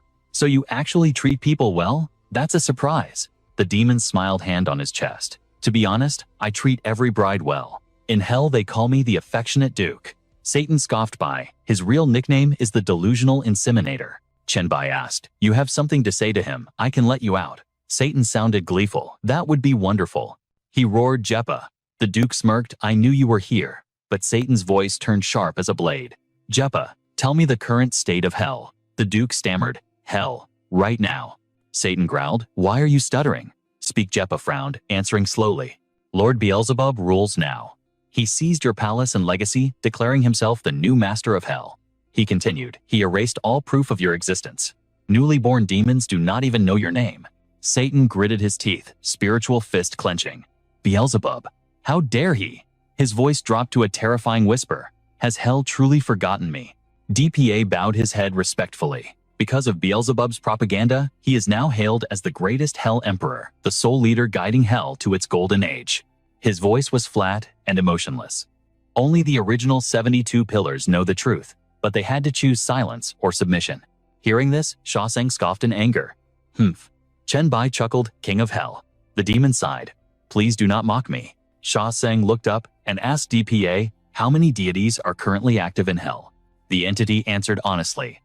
Besides Beelzebub, there is Prince Lucifer, Lord Vasigo, and Lord Paimon. Lucifer and Vasigo are currently imprisoned for rebellion. Sha Sang's expression darkened, his voice softening. I see. Chen Bai finally stepped in. You may return now. DPA report any major events in hell to me immediately. The demon bowed deeply. Understood. Suddenly, a typical system manhwa notification popped up. Hidden boss DPA defeated. 0 XP gained. Chen Bai thought 0 XP. Hidden boss DPA defeated. Received 0 experience points. Well, technically, he didn't actually die. Hell mode instance red star mental hospital. Hidden scenario cleared. Reward 10,000 XP. Chen Bai fell into deep thought. The experience points from this dungeon clear were underwhelming. However, the backlog from my class transfer finally kicked in. Level 12 achieved. Whatever, I'll take what I can get. Status window open, current level 12. Strength up by 17. Agility 17. Constitution 22. Spirit 23. And 20 free attribute points acquired. He turned a satisfied smirk on his face. Han Jiao, what's the status of your quest? The boy rushed over, eager to please. Ah, let me check the system log. The ancestor of devils opened his system manhwa interface. His face lit up with pure joy. It's done. The awakening quest is finally complete. It says, thanks to the aid of a great existence, the mystery of my bloodline is solved. And, oh God, my sister is still alive. She's in the abyss. Objective updated. Locate Han Li, now known as Rick. Reward ancestral devil bloodline high tier S rank. Han Xiao froze, the weight of the words sinking in. A great existence, is that how the will of the universe sees me? Even Chen Bai had to raise an eyebrow at that title. The White Emperor. Suddenly Han Xiao grabbed his leg in a death grip. The system says if I stick with the White Emperor, finding her will be a breeze. Ding ding, scoffed at the display. Wow, look at you bootlicking. Han Xiao ignored the jab Chin held high. What? You jealous? Chin Bai sighed, trying to shake him off. Let go of me. I need to loot the boss drops. She immediately sat down and hugged his other leg. Questing with you is just too easy, White Emperor. Next time you find a leveling manhwa glitch like this, count me in. Chen Bai bent down and retrieved a glowing scroll. He inspected it closely. Is this the only drop? Well, a super rare blueprint isn't bad. As he analyzed it, the system chimed. Blueprint Hellfire Netherwings. S-rank special defense gear. Wings forged from the flames of the abyss. Possesses tyrannical power. With these, you will conquer not just the skies, but the inferno itself. Materials Hellfire. Abyssal Flame 100. Phoenix Feathers, and a Flame Core. He unfurled the scroll, eyes narrowing. Wings. That's the rarest equipment slot in the game. This dungeon really is a treasure trove. It reminded him of a blueprint he obtained in his past life. In his memories, he had distributed the loot differently. The class change scroll suits Han Xiao's devil bloodline. The skill book is for Meng Meng. Wu Ya helped too, so he gets the gear. Hell's Roar Shepherd's Horn Blueprint. S-rank defense tool. Materials, pure blood devil horns, abyssal hellfire, and a dark crystal. Warning, item rank depends on material quality. The S-rank Shepherd's Horn is unique. Once crafted, it can never be replicated. Chen Bai smiled, a plan forming in his mind. I think I was only missing one material back then. But now, back outside the dungeon instance. I'm taking Yan Qi to power level. You guys coming? Ding Ding didn't hesitate. Absolutely. Han Xiao grinned. Who would say no to free XP? Hey Magic City native. Any spots with level 15 mobs? The local player stammered, useless. Ding Ding tapped her chin. Let me think. Suddenly, a stranger stepped forward. Brother Bai, I know a place. Ah Long spoke with enthusiasm. Lujiazui. It was full of high IQ elites before the apocalypse. Now it's packed with psychic-type monsters. High density, high level. It's all level 13s. Nobody dares to go there yet. Chen Bai nodded politely. Thanks for the info. The guy crossed his arms, beaming. No problem, happy to he. Let's move, Chen Bai commanded, grabbing his team. Han Xiao, mask our presence with your psychic power. On it, they launched into the sky like missiles. Ding Ding cheered as they vanished, leaving the crowd stunned. Once they were gone, the informant turned to the onlookers, flexing his muscles. Did you see that? Even the strongest evolver thanked me. Anyone else got the guts? Step up and say my name. Meanwhile, at the Great Desert outside Lujiazui, Chen Bai's squad stood atop a skyscraper scanning the ruin. He gave a cold smile. High-tier zombies everywhere. This is a perfect farming spot. He turned to issue orders. Keep your distance, but stay within the experience share range. Han Jiao gave a thumbs up. No problem, White Emperor. Copy that, White Emperor. Ding Ding added. Yan Qi's eyes dulled. I want to kill too. Chen Bai didn't wait. He leaped from the rooftop. Midair he calculated. If I use the Plague Sun, I could wipe this map in a second. But that would kill the others too. Better to test out the new powers I haven't mastered yet. Boom, he hit the ground, a magic barrier flaring around him. Chen Bai entered combat mode instantly. Time to focus. First, the allure of the succubus form enhanced by the blacklight virus. Let's call it full-body fortification. And then, the new Hellfire. Hellfire of Desire Wood. S-Rank. Contains the fires of hell and the power of rebellion. Active skill. Increases all attributes by 50% for 3 minutes. Burning Desire incinerates the target's soul. Uses the enemy's own lust to amplify damage. Includes stealth effects. Cooldown time 10 minutes. Adrenaline surged through his veins as he rushed forward. Blazing Fire Ascension activate. A tsunami of majestic mana crashed into the undead horde. One single strike, total annihilation. The zombie wave evaporated instantly. The survivors on the rooftop stood frozen, watching the legend at work. Oh my god. Just one punch. The system interface flickered to life. The user? Your King Han, typed frantically. Is this exclusive footage? Is this really how a pro grinds in a leveling manhwa? Ding, monster zone detected. Level 15. Wait, retract that. Do not send. I cannot miss a single second of this masterpiece. Shu Shun stared at the system screen, a nervous chuckle escaping his lips.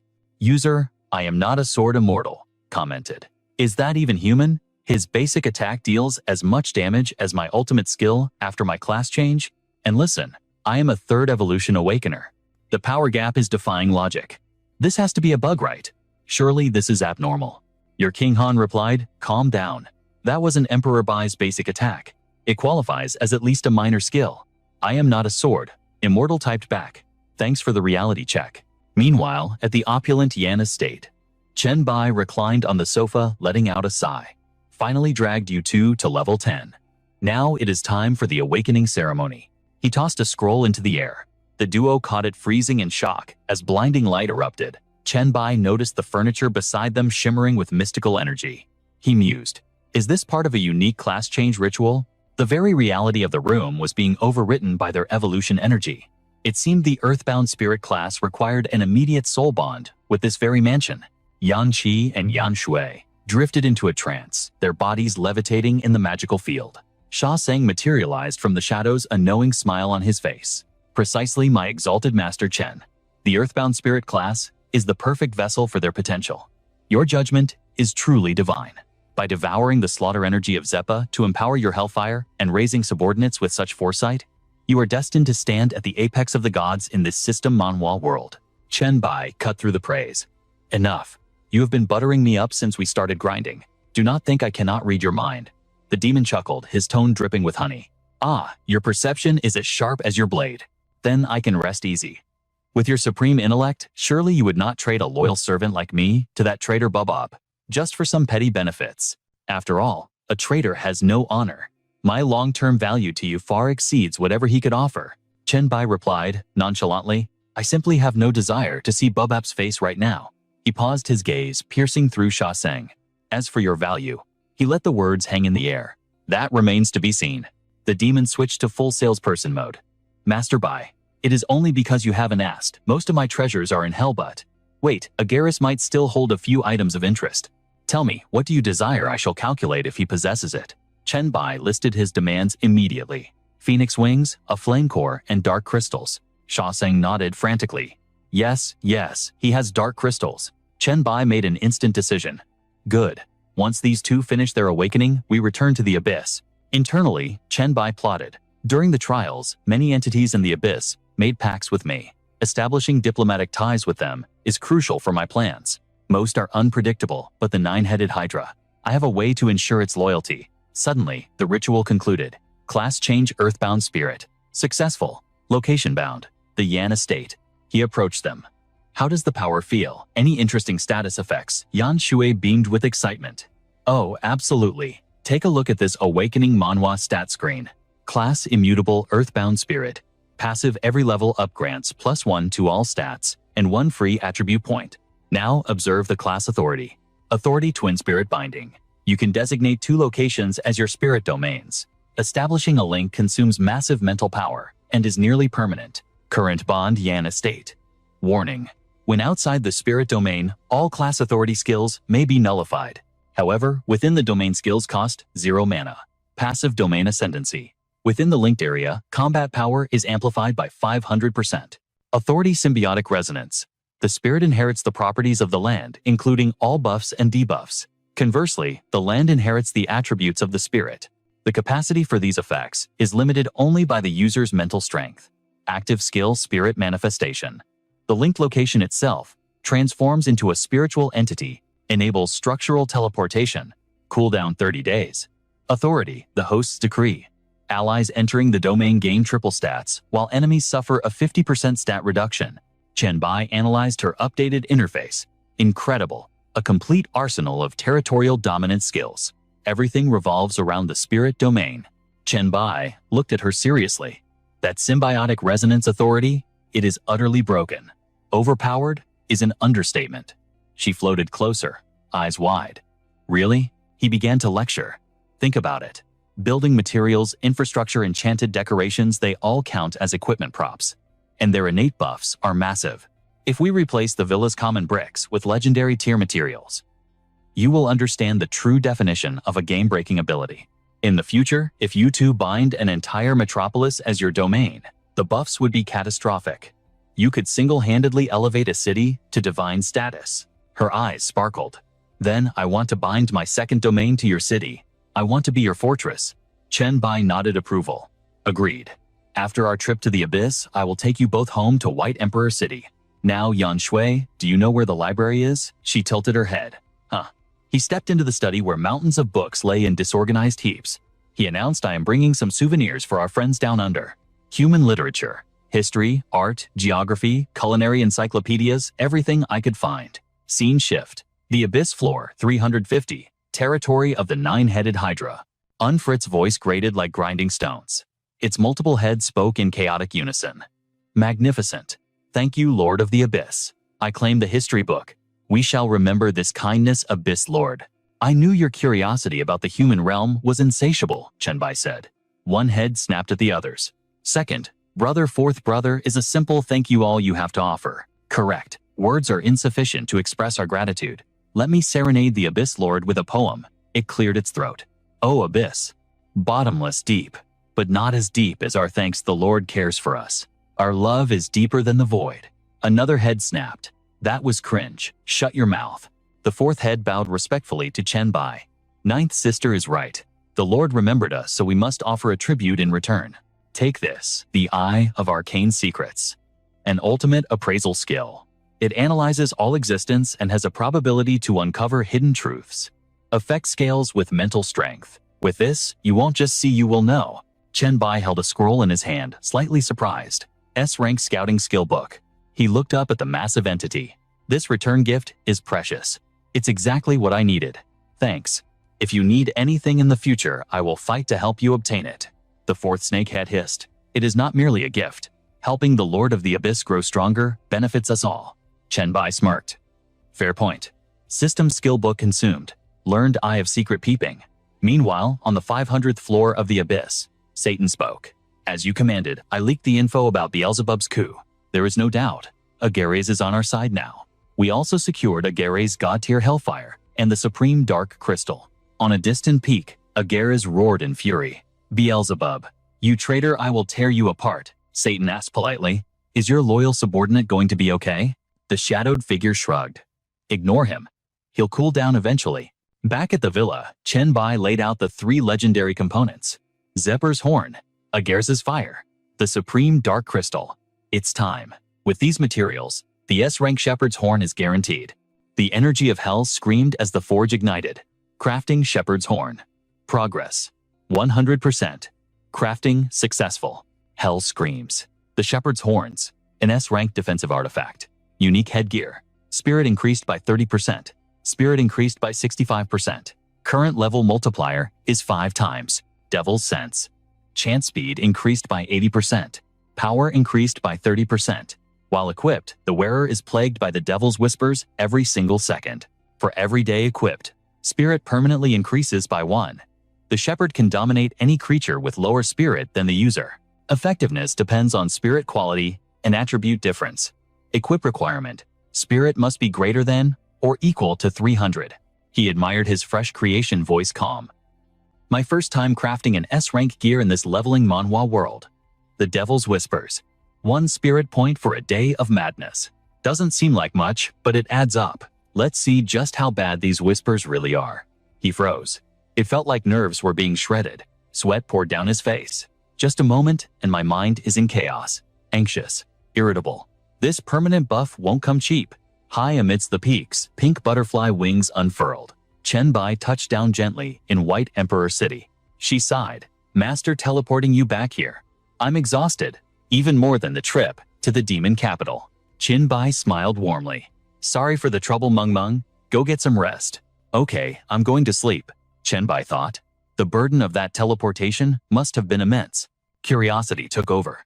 He hadn't been back in ages. I wonder how the city has developed. Skyscrapers pierce the blue sky like spears. They've built so much. Chen Bai marveled. Nearby, a weary voice called out. Schwanger still. No news on decent classes. A rank or higher is rare. Maybe we shouldn't rush. After all, the highest evolution level in Jiang City is only B rank, and there's only one of them. Zi Qiang shook her head. No, this is critical. We already have quite a few B rank evolvers in White Emperor City now. Her worry was palpable. If we get our classes too late, or if they're too weak, we won't command respect. Leng Cheng interjected. We have Chen Bai. Zi Qiang sighed. No, you don't understand. True, the master can suppress the city. No one dares rebel against him. Zi Qiang's eyes sharpened. But what about us? If we can't dominate the evolvers ourselves, we can't manage the city effectively. And if we can't do that, Chen Bai can't roam the world without worrying about home. Leng Cheng nodded, determined. I get it. I'll find clues for A-rank classes or higher immediately. Zi Qiang trusted her. I can't leave the city right now, so I'm counting on you. You really do think of everything a voice praised. Zi Qiang lit up. Chen Bai, you're back. Long time no see. She threw herself into his arms. It's been a whole month. Chen Bai paused. A month, really? A year and a half in the Plague Dungeon, Mount Shu, and the Abyss. He frowned. In my memory, it's been far longer than a month. Zi Qiang blinked, then smiled it away. Never mind that. Let me have Leng Cheng call everyone here. Chen Bai grinned. Sounds good. Welcome home. Ling Yu teased, voice sultry. I've perfected the laws of White Emperor City. The only thing missing are the rules for your bedroom. Master sets the house rules today, and I'll obey every one. Lu Li placed a hand on his chest. Chen Bai, our intelligence system hasn't updated your stamina and skill data in a long time. Chen Bai laughed. Then we'll have to update it thoroughly. Shi Wei nodded. Welcome back. Su Xin smiled gently. It must have been hard outside. Forget the world for today. He smirked. Then Song Ke stepped up. I'll show you how powerful I've become. I'm not the same as before. Chen Bai suddenly yanked her close, grinning. So powerful, huh? Won't listen without a spanking. She flushed crimson. Zi Qiang intervened. Chen Bai, everything here in the Central Peak sector was designed by us with great care. This is your private domain. Even the staff are handpicked. She whispered. You can do anything to anyone anywhere in this zone. Chen Bai raised an eyebrow. Aren't you afraid of being replaced by newcomers? She replied instantly. I have confidence. I've survived in the wild long enough. Just relax today. Chen Bai lay back, soaking it in. Right. Time for a vacation. He waved a hand. Business later. Though I heard you discussing classes when I arrived. She sighed. Yes, it's a headache. Jiang City hasn't found anything good either. Chen Bai shrugged. You should have just asked me. Zi Qiang hesitated. Wouldn't that be unreasonable? Unreasonable. You manage the city for me, losing your chance to explore. Providing this is the least I can do. He mentioned the scrolls casually. I actually have 4 class change scrolls. S rank and above. Zi Qiang gasped. 4 S rank and above. Left behind by Pukasumi after the sacrificial teleportation gate opened. Chen Bai lay there, thoughts drifting. He revealed the Demon Hunter scroll, obtained from the Abyss trial. Chen Bai asked, among you is Zi Qiang the only one who hit the level cap? She smiled bashfully. Actually, Bai Schwanger awakened her potential before I did. Do you have a class change scroll suitable for Schwanger? Also, she's actually a huge fan of that expert Xiang Meng. She's had a crush on him for ages. When will you make a move? Leng Cheng's face flushed crimson with embarrassment. Chen Bai was stunned. Really, she always wears that stoic expression. I thought she was devoid of emotion. Chen Bai grinned with a devilish glint in his eye. Call her in. I need to inspect her current combat power and attributes. He presented the options, selecting the supreme paths for them. Leng Cheng froze, staring at the S-rank Demon Hunter class. But for Ziqiang, it was the legendary SS rank Child of Misfortune. Chen Bai warned, the awakening process is unpredictable. Find an absolute sanctuary before you trigger the class change. Understood. They departed. Chen Bai calculated, my rest period ends now. However, Sha Sang was still instructing the sisters Yin Qi and Yan Shui in combat arts. He had to wait for Sha Sang's training to finish and break the seals, binding the sisters at the Jiang City Villa before setting out. The system interface flashed your friend Han Wang class Hell Messenger rank A+. Brothers, I have successfully awakened. Han Zhao lay back, grinning arrogantly at the screen. The chat exploded. Tyrant King wrote, Han Wang is invincible. I've never even heard of that bloodline. Meanwhile, poor Wu Ya still hadn't secured a class. Truly the shame of the Willow King group. I've heard of that bloodline. It's rarer than the class itself. Wu Ya was still classless, the laughingstock of the squad. He slammed his fist into the ground in fury. Damn it, Chen Bai raised an eyebrow. Liu Wang's class is actually the Little Heavenly Palace. In my past life we were close. He was an A-rank spirit medium then. Chen Bai recalled. He once mentioned giving up a chance at an S-rank class because the trial was too deadly. Chen Bai chuckled amused. It seems the competitive pressure of this chat group is forcing everyone to risk their lives for power in this leveling manhwa world. Otherwise, they'd be left behind as trash. The system chimed white. Everyone has completed their class change. Congratulations to all. A notification popped up. I remember Han Wang mentioning upgrading this basic chat group. Now that the conditions are met, we can evolve it directly into an alliance. What do you think? Your friend Han Wang replied instantly. No problem. If Big Brother White leads, who would dare object? I already asked around. Everyone is on board. Successor of the Five Thunders Immortal raised all 5 hands in agreement. Ding upgrade initiated. She watched the system prompt with a satisfied smile. All right, upgrading now. The name remains 001, dominating all leaderboards. Everyone can toggle the Alliance logo in front of their names.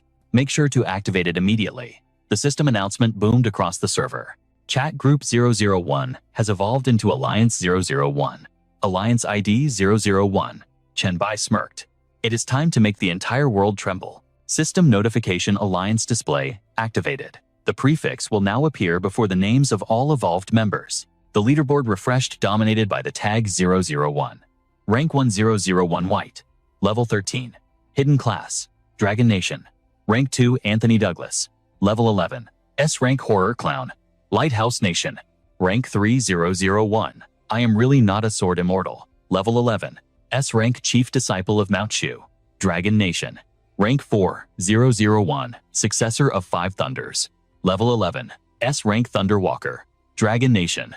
Rank 5001. Tyrant King. Level 10. Class Tigermite General. Dragon Nation. Rank 6001 Tyrant King. Level 10. Class S rank Sailor. Dragon Nation. Rank 7001 Shui Chuan. Level 10. Class S rank Nether Sailor. Dragon Nation. Rank 8001. Your friend Han Wang. Level 10. Class S rank Hell Messenger. Dragon Nation. Rank 9001G. Level 10. Class S rank Glorious Angel. Lighthouse Nation. Rank 10001 Sukim Sakura. Level 10. Class S rank Nightwalker. Sakura Nation. Han Xiao roared with excitement. This is insane. The system interface displayed your friend Han Wang, dominating the leaderboard. Tyrant King typed. Brothers, keep pushing. Anyone on this list not from 001 is an eyesore. 5 Thunders White Emperor is eternal. Liu Huai interrupted. Guys, look at this. Rank 58 White Emperor Palace Lang Cheng. Level 10. Class S rank Demon Hunter. Dragon Nation. Ding White Emperor Palace.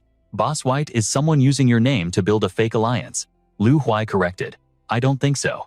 Are you blind? Look closer. Rank 64. White Emperor Palace C. Level 10. Class SS rank Child of Misfortune. Dragon Nation. Shui Chuan analyzed the data.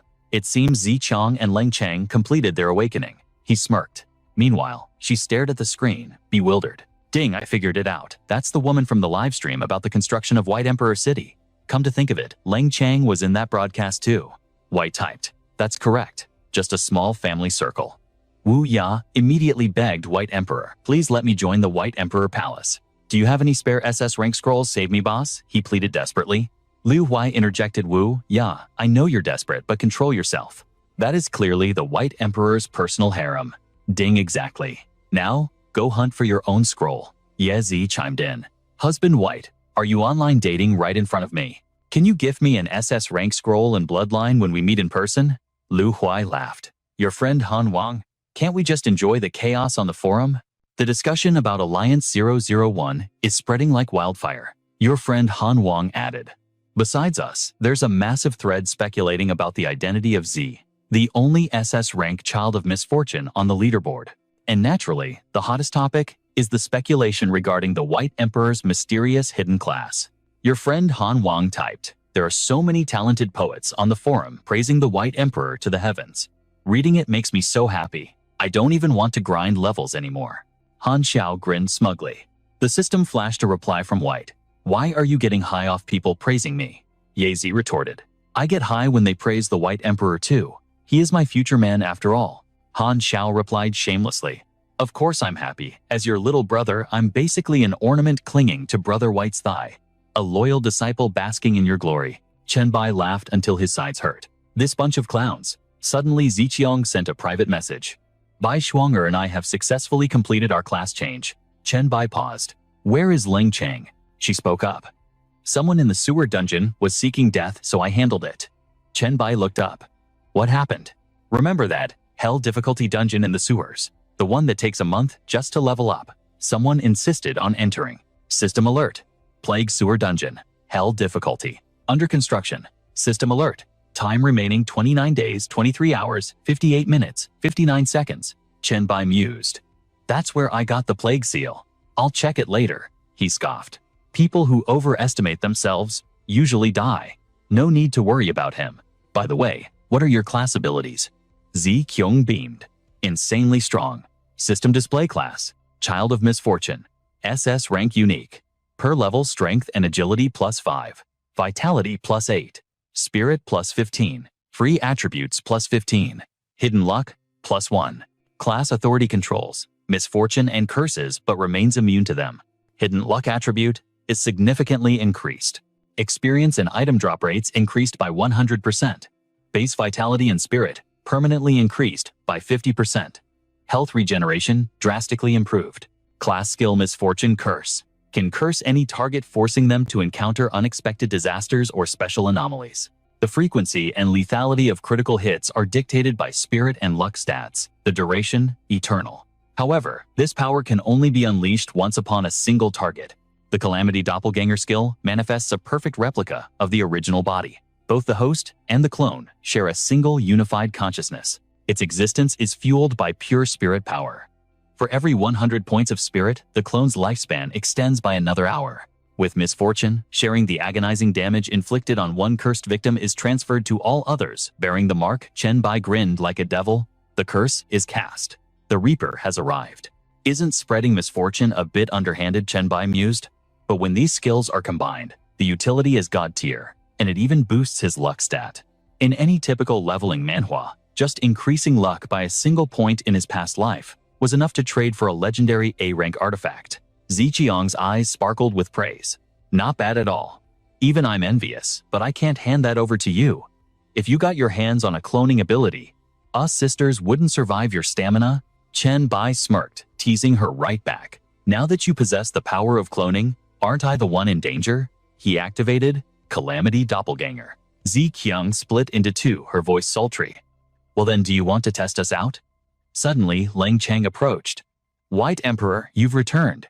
About the intruders at the Plague Sewer Dungeon. Have they been dealt with? Lang Chang reported the situation. The guards let them pass because they claimed they'd only peek at the entrance. But the moment they stepped inside, they lasted less than 3 seconds before fleeing. When they crawled out, they were limp as noodles. Their physical stats had plummeted to near zero instantly. I might have accidentally snapped a few of their bones while tossing them onto the stretchers, she added. Chen Bai frowned. With so many people in this villa, and you being the strongest fighter of my harem guard, showing weakness is unacceptable. Stop wasting time on trivial matters. Focus on your own cultivation and level up. She bowed her head. Understood. White Emperor. Chen Bai commanded. I'm entering the instance now. When I return, make sure the menial tasks are delegated to others. Yes, sir, she replied dutifully. A holographic interface flashed entering hidden instance plague sewer. Difficulty hell mode. Level range 15 to 35. The atmosphere shifted instantly. Chenbai scoffed. No wonder mortals couldn't last 3 seconds. The toxicity here was suffocating. Ordinary awakeners would rot and die within 3 breaths. A shadow lunged from the darkness. Chenbai activated his Eye of Insight. Target Mutant Plague Ratman. Level 17. This was no ordinary beast. It was a special variation, twisted and mutated by an incredibly potent fungal virus. Unlike the mindless puppets, fully consumed by the plague, these creatures adapted. They retained their consciousness and intellect, evolving into a new species. Talents Hyper-Regeneration Speed Boost, Plague Breath Wall Climbing, Skills Venom Claws Acid Spit Swift Combo. Chenbai's lips curled into a smile. A plague-type creature, you say? Fear dawned on the monster's face. Chenbai unleashed his authority, Plague Control. The system description materialized before him. Effect: any plague creature or infected being with total stats equal to or lower than the user can be absolutely dominated. For every controlled beast, his disaster class skills would be enhanced with their specific viral and fungal strains. Chenbai marveled. The authority of the disaster monarch is truly broken. If I could build an army of these things, I'd be unstoppable. It's a shame this is just an instance dungeon. If only the abyss had a floor teeming with my controlled plague monsters. He paused, a wicked idea forming. Wait, if the abyss doesn't have one, I'll just build it myself. After all, I am the Lord of the Abyss. The plan was set. The Great Abyss Plague Floor renovation project had officially begun. Chenbai stood tall, ignoring the trembling giant rat, and began analyzing the enemy's skill set. Power Bash, Shadow Melding, Rending Claws, Sonic Shriek. He smirked, shifting his gaze to the mutated fungi in the background. Spore Proliferation, Acid Bomb, Hypergrowth Plague, Aura Grand Self-Destruction. His smile widened into pure arrogance. He had already enslaved nearly 100 monsters in these sewers. Standing before his new legion, he declared, "We are close. I can feel the plague mark calling to me." Suddenly, Chenbai spun around. His instinct screamed danger. A monster. Must be a boss or an elite. He instantly activated his Eye of Insight. His irises glowing with azure light. A massive figure emerged from the murky water, a rat man wielding a bow. The system window popped up with a warning. Boss source of the plague? Ratman Archer. Level 25. This was Patient Zero, the first rat to be infected, possessing intelligence and power far surpassing its kin. It stood as the guardian of the inner sewers, slaughtering any creature foolish enough to approach. Strength 672. Agility 854. Vitality 521. Spirit 195. Skills Rapid Fire, Full Burst, Ambush Chaos, Shot Toxic Saliva Biohazard Transformation. Chenbai stared at the beast, calculating his odds. It's a boss all right. My average stats are hovering around 650, but this thing's strength and agility are completely overwhelming me. First, let's see if you can be tamed. With eyes full of killing intent, Chenbai cast Plague Control. The system interface flashed rapidly. Attempting to control plague creature, he amplified the effect with his Shepherd Equipment skill, causing his crimson horns to glow ominously. Condition control targets with spirit lower than user. Meanwhile, the rat boss expertly coated its arrow with lethal drooling venom. Chenbai stood amidst the flames of hell, drowned by a flood of system alerts. Target level 25 boss. Level gap warning. Difference exceeds 10 levels. Judgment stats. Reduced by 50%. Target type single boss unit. Judgment stats further reduced by 50%. Control failed. Chenbai didn't flinch. Instead, he tightened his gauntlets, a thrill running through his veins. The level gap is still too wide, huh? Fine then. We do this the hard way. He crouched low and roared, unleashing a shockwave that forced the monster back. Skill activated Plague Domain. The rat boss, radiating pure bloodlust, drew its bow. Chenbai froze for a split second, locking eyes with the arrow flying toward him like a streak of lightning. Instinct took over. He twisted his body in midair, barely evading the projectile. His mind raced. Its vitality is massive, and it's a plague-type organism. My Plague Sun and Black Death skills won't do much damage against their own kind. If I want to clear this boss, I have to finish this with brute force. Curses. My 3 spirit swords were shattered back in the trial of the abyss. Without a long-range technique to harass the enemy, I'm stuck playing defense. His eyes widened in shock. It's a barrage. Chenbai stared at the rain of death descending upon him, his resolve hardening. Evasion is impossible. The only path is through. Answering his call, the great shield materialized, deflecting every toxic bolt. Standing waist-deep in the filth of the sewers, Chen Bai's mind raced. Its agility stats eclipse mine, but we are in the sewers now. It's guarding the deep entrance, meaning it can't kite me effectively here. He cast the shield aside, his gaze burning with murderous intent. Thermal tracking active. Why is it retreating? Silence fell as man and beast locked eyes over the dark water. Then Chen Bai unleashed a psychic shockwave. The pressure blasted the rat monster backward, leaving it reeling. With a spirit stat of 195, he launched himself into the air. Flames engulfed his body, transforming him into a living weapon. Form Hellfire Heavy Hammer. Boom. He delivered a devastating blow to the beast's skull. Earth-shattering strike. The monster collapsed into the water, green slime oozing from its shattered head. Chen Bai gripped his blade, adrenaline pumping. Wait. Even after that catastrophe, there's no system notification. It needs one final strike. Suddenly, the jaws of the beast snapped open. But Chen Bai was faster.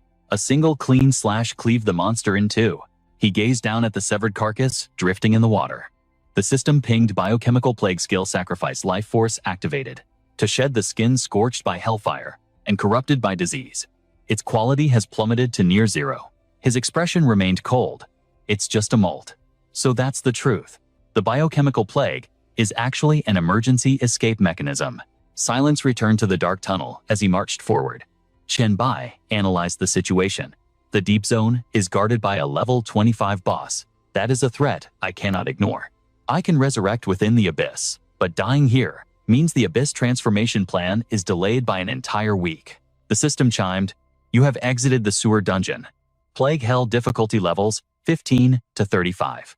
Re-entry cooldown 7 days." Chen Bai stood at the edge watching monsters leap into the darkness below. He turned his gaze to the final one, the first god of the abyss. A smirk played on his lips. "Using my authority, I command all plague creatures under my control. Fall into the abyss." It worked. This was the gamble.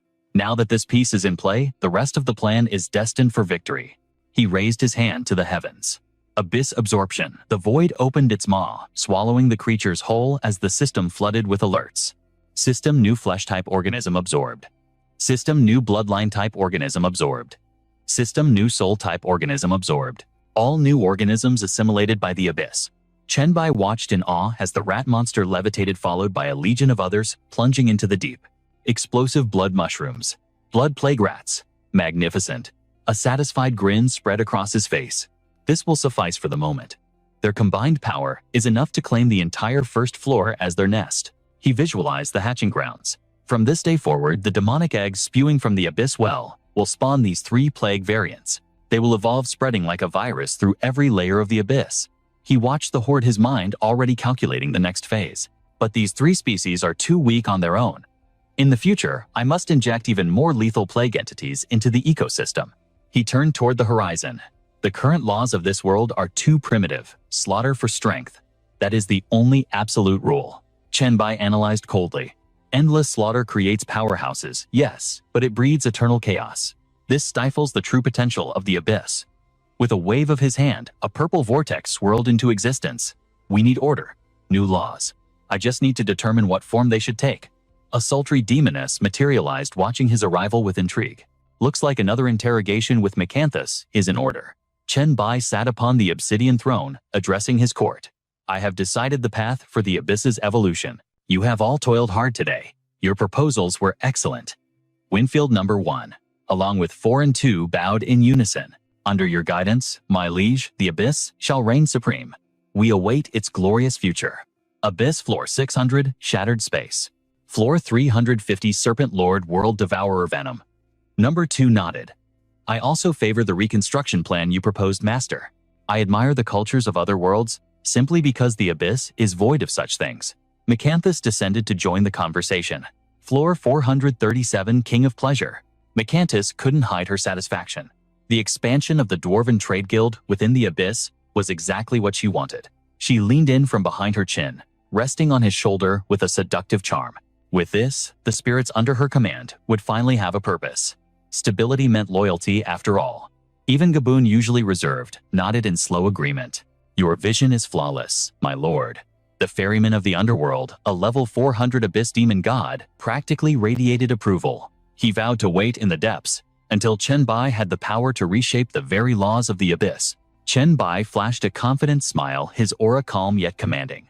Rest assured, as long as I sit on the throne, the abyss will evolve under my rule. Perched casually on a stone spire, he began distributing the spoils of war.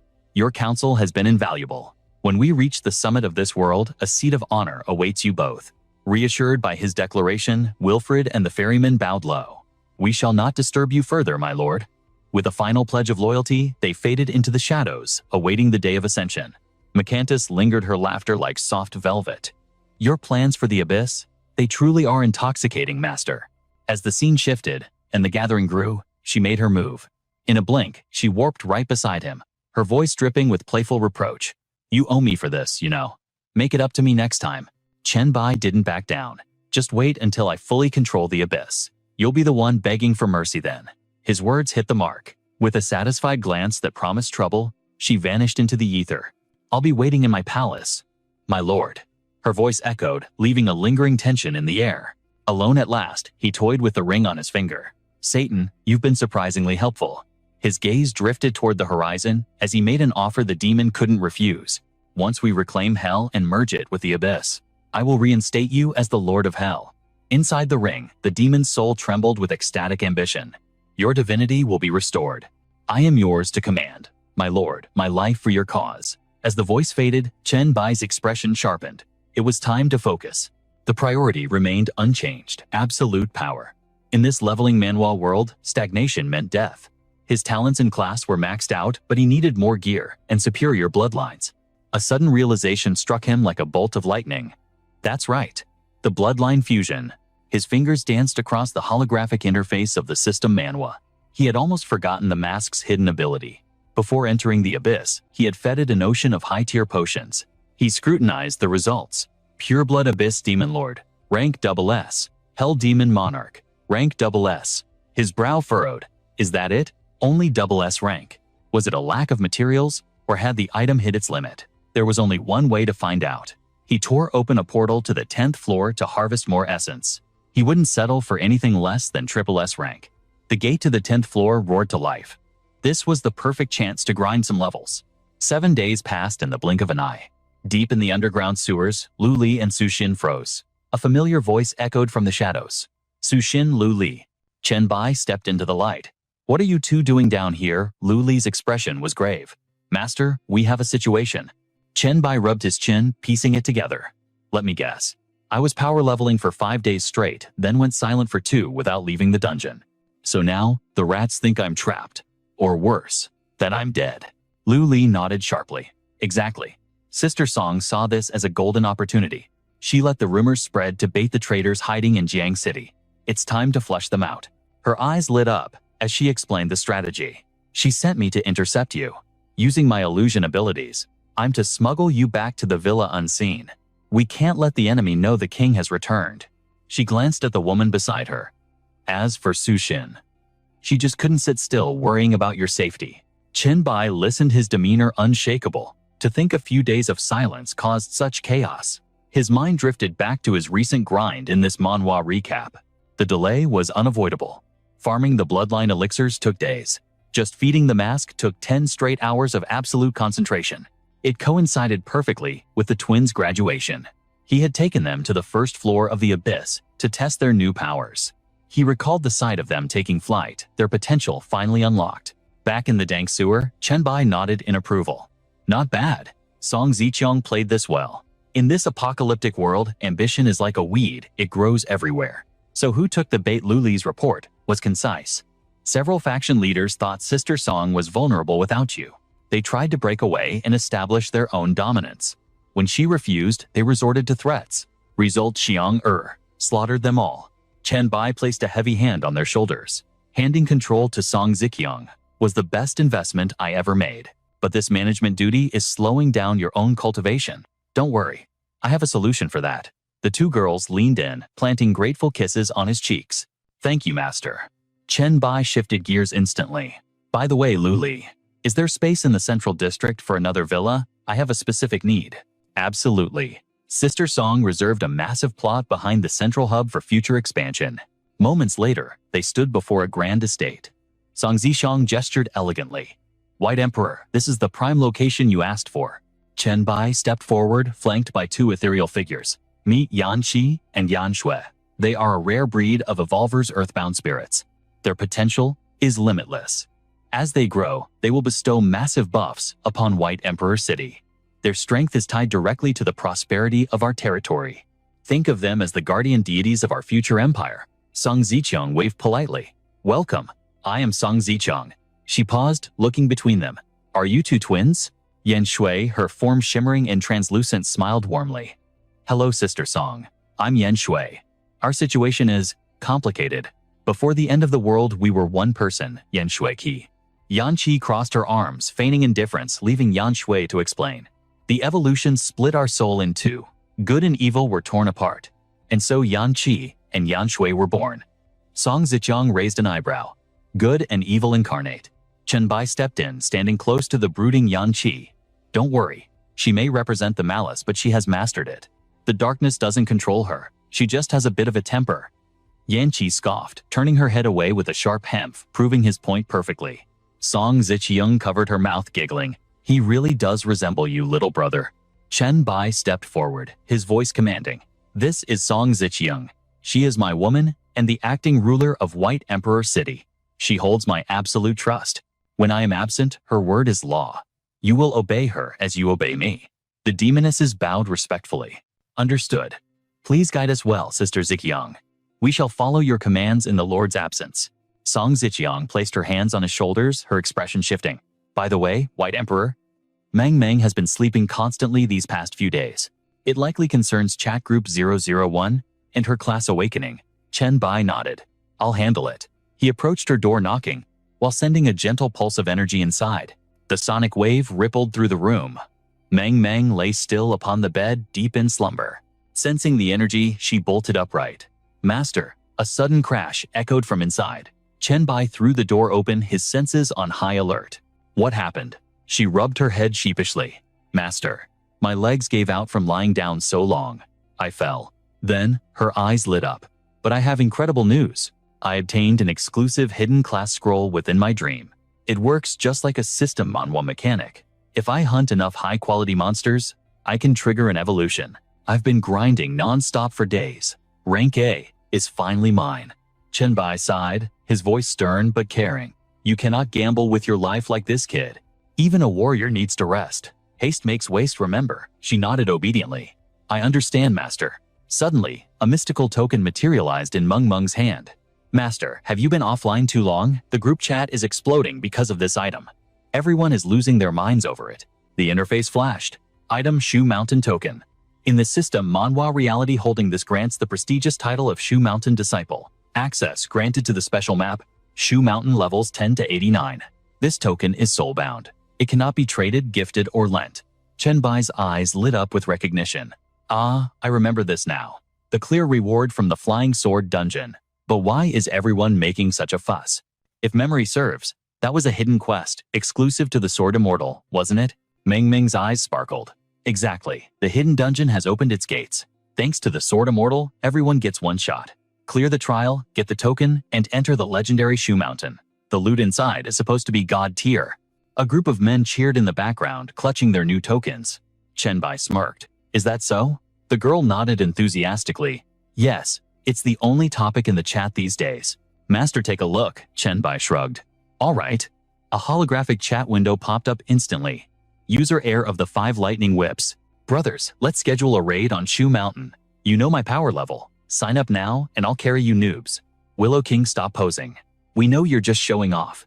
Last time, if I hadn't used the Heavenly Light Edict to lock down the boss, your trash lightning wouldn't have hit anything. Shui Chuan, it took your whole squad to down a mob on the first floor of the Demon Locking Tower. You guys are way too hyped. Cold King, why are the monsters in the Sword Tomb immune to psychic attacks? I'm losing my mind here.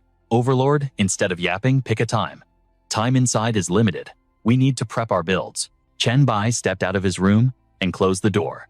A faint smile played on his lips, lively as always. He tapped the join button. Looks interesting. I'm free today. Count me in, Overlord replied instantly. Nice. If Emperor Bai is free, what are we waiting for? Assemble at Shu Mountain in 1 hour. Sound off if you're coming. Shui Chuan, I'm in. Willow King, signed up. Heir of the 5 lightning whips, if Emperor Bai is going, you know I can't miss it. Ding ding, last time we teamed up with Emperor Bai, it was too short. Can't wait to run it back. Count me in. I am not the sword immortal. Damn, I have to cultivate in the sect leader's closed room. Have to sit this one out. Taoist, Jin Shu count, this humble priest in. Chen Bai calculated. 1 hour to assemble. Perfect timing. My blacklight virus points have been stacking up nicely. I have an hour to optimize my build and upgrade some skills. This leveling manhwa grind never stops. I can test the new powers inside the dungeon. Location Shu Mountain Special Map. Levels 10 to 89.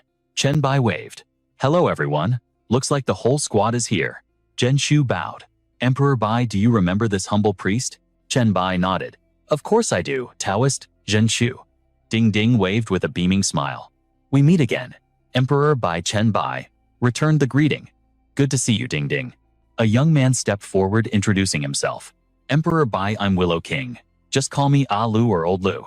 Chen Bai nodded. Old Lu it is. Chen Bai's inner thoughts raced. Willow King. His real name is Chang Liu. One of the few true friends I had in my past life. Another man approached softly. I am Shui Chuan. Beside him, a towering figure spoke up. Emperor Bai, I am Overlord. Chen Bai smiled. A pleasure to meet you all, Brother Overlord and Brother Shui Chuan. Chen Bai noted silently. These two were also legendary rankers in my previous timeline. The lightning air rushed over, vibrating with excitement. Emperor Bai, heir of the 5 lightning whips at your service, Chen Bai observed him. The Thunder, Saint of the Future. This group chat is truly filled with hidden dragons and sleeping tigers. The lightning air practically tackled him. I finally get to meet you, Emperor Bai. My savior Chen Bai stood there completely bewildered. Is this really the world-renowned Thunder Saint from my past life? He felt awkward. The Thunder Saint was a peerless warrior who made demons tremble. Why is he acting like a puppy? Chen Bai laughed nervously. We're all friends in the group. You don't need to be this intense. The guy hugged his leg tighter. Savior, my benefactor Ding Ding giggled. Emperor Bai, don't you know? Chen Bai blinked. Know what? She crouched down to explain. Back when you traded the Divine Lightning, you gave him the Thunder Walker class scroll on credit. If you hadn't, he'd still be risking his neck doing that suicidal investment quest. The lightning heir nodded violently. That quest would have killed me for sure. Emperor Bai, from now on, your command is my law. Chen Bai smiled continuously. We are in the same alliance. Helping each other is only natural.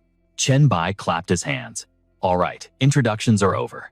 Let's head straight to this demon locking tower you mentioned. Time is money in Shu Mountain. Let's not waste it. System announcement. Remaining time. 1 hour, 56 minutes, 58 seconds. The demon locking tower seals countless boss-tier monsters. Each monster dominates its own territory. Annihilate all floor 1 bosses to ascend. Location, demon locking tower. Levels 10 to 89. Difficulty hell mode. System query. Lead the party into the Shu Mountain demon locking tower instance. Chen Bai selected yes. They stepped inside. A desolate landscape of ancient ruins, overgrown vines, and massive boulders greeted them. Zhen Shu marveled at the scenery, calling it a true paradise on earth, and Lian Xian couldn't help but agree. Indeed, the space inside the demon-locking tower felt vastly larger than its exterior suggested. Suddenly, the surface of the water exploded. Chen Bai's eyes lit up with excitement as he activated his secret eye. The system interface flashed river-swallowing toad, a level 15 boss. This suppressed monster possessed a body of steel and a tongue like a whip, mastering the arts of water control. Its only weakness was its movement. Relying solely on jumping, its crawling speed was pathetic, and it feared lightning attacks. Its skills included Giant Tongue Projectile River, Swallowing Heaven and Earth, and Mount Tai Press. Chen Bai grinned, recalling that this was the very same toad that blocked their path last time. Lian Xian shouted, "Brothers, we have to capture this thing. It's the perfect chance to show Boss Chen our true strength in this leveling manhwa." Liu Wang didn't hesitate. He charged forward with the Snake Willow Phoenix technique, launching a serpent manifestation to bind the giant toad. He unleashed a barrage of lightning strikes, focusing every volt of electricity into the beast's massive frame. But suddenly, a massive tidal wave surged from behind the beast. The river swallowing heaven and earth skill. Shuichuan remained calm, raising his hand with the grace of a master. He chanted, "Wind dissipates, waves settle." Seeing the opening, Lian Xian rushed in, with adrenaline pumping through his veins. He barked out orders. "Everyone charge, capture it now. Do not let it escape back into the water." Zhenshu tossed a flurry of talismans forward, chanting the incantation for the divine speed charm. The system chimed, alerting Ding Ding and Ba Wang that their speed had increased by 40%. Excellent work, Zhenshu Ba Wang praised. She waved happily, "You're welcome." Meanwhile, Ding Ding commanded her army of paper dolls. With a subtle smile, she whispered, "Puppet Art 5 Ghosts, Dismemberment." Her paper dolls shot out pitch-black threads, binding the giant toad's head and limbs tight. Ba Wang seized the moment, his voice booming. Great crowd control. Ba Wang leaped high into the air, summoning a colossal spear that radiated martial intent. This was the warlord's soldier soul, the overlord spear. He hurled the weapon with devastating force, directly at the toad. But suddenly, Ba Wang's expression turned to panic. "Damn it, I can't dodge in midair. I have to tank this hit." The giant toad lashed out with its massive giant tongue projectile. Just then, one of Ding Ding's paper dolls flew in to intercept the blow, getting torn in half instantly. Ba Wang landed stunned to see her standing protectively before him. Ba Wang let out a breath. "Thanks, little sister Ding Ding, but I could have handled it. No need to waste your substitute paper dolls on me." She chuckled softly. It is a level 15 boss skill after all. Better safe than sorry. Regaining his confidence, Ba Wang roared, "All right, everyone press the attack." The giant toad was bombarded from all sides, forced to stand still and take the beating. The paper dolls danced happily around the chaotic battlefield. Loot dropped a monster core to boost all attributes, a contribution token exchangeable for treasures at the pavilion, and a skill book water escape technique. Lian Xian grinned from ear to ear. "Less than 10 minutes, and we already took it down," he boasted. "A little frog like this is no match for our squad." The giant toad's body began to disintegrate into particles of light. Shui Chuan snatched the scroll from a paper doll's hands. The system displayed water escape technique, swallow water sources, and store them in the body, eliminating the need to condense water energy for spells. He ignored the paper doll, trying to cling to the scroll. "I'm taking the skill book," he declared. "Time is tight, we can settle the loot distribution after we leave. Nobody is going to fight you for a water-type book anyway." Lian Xian shrugged, looking around. He frowned, suddenly realized something. "Wait, has anyone seen Boss Chen?" The group fell silent. Zhenshu pointed toward the distance. Earlier, when victory was certain, Boss Chen said he wanted to explore the deeper regions alone. "We should just keep moving forward." Chen Bai had crossed to the mountainous region on the far shore. On the first floor of the Demon Suppression Tower, he stood alone, facing a ferocious white fox, a giant bull, and a massive python. Lian Xian, watching from a high vantage point, saw the standoff and screamed in terror. Emperor Chen is surrounded. Panic set in. "Damn it! Isn't every monster in this tower supposed to have its own territory? Are these three from the same family, or something? Quick, we have to save him." Zhenshu used her divination skill, her face turning pale. "Those are bosses level 17, 18, and 19. Ignoring the warning, Lian Xian leaped down to join the fray. "Boss Chen, hold on, we're coming." But Chen Bai just smiled faintly, muttering to himself, "It's time to end this." Chen Bai formed a small circle at his fingertip, the Plague Sunday. The green ring expanded rapidly, firing beams of sickly light that splattered across the battlefield like corrupting rain. The three monsters instinctively recoiled, sensing danger. They hesitated to attack, and moments later, all three simultaneously collapsed to the ground, writhing in agony. Lian Xian skidded to a halt, dumbfounded. "Boss Chen, were you just toying with them?" Chen Bai replied calmly. "I learned some new skills and wanted to test them. You guys arrived just as I was finishing up." Ding Ding teased. "Lian Xian, I told you nothing could happen to Emperor Chen. He is the successor of the Chen Dian sect. You were just too impatient." Zhenshu sighed in relief. "I suspected Boss Chen lured them here on purpose. I just didn't dare to believe it at first." A system window popped up, detailing the effects. Dysentery, upon infection, induces severe abdominal pain and reduces action capacity. Over time, the target enters a state of uncontrollable diarrhea. Movement speed is reduced by 80%. Every second, all attributes decrease by 1. Then hepatitis A permanent buff.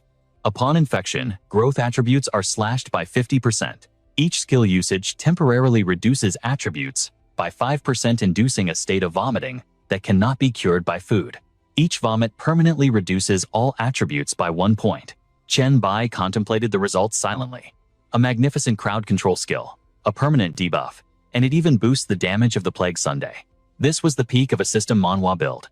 He looked at Ding Ding and Lian Xian with a wry smile. "You guys came at the right time. If I kept testing, this whole place would have been covered in filth. It gets pretty disgusting." Chen Bai spoke up. Wait for me to clean this up, then we continue. Lian Xian and Lu Wang responded in unison. Yes, Boss Chen. Meanwhile, Chen Bai thought, time to test the Earth Spike after its upgrade. Chen Bai observed the changes in his body and stomped his foot gently on the ground.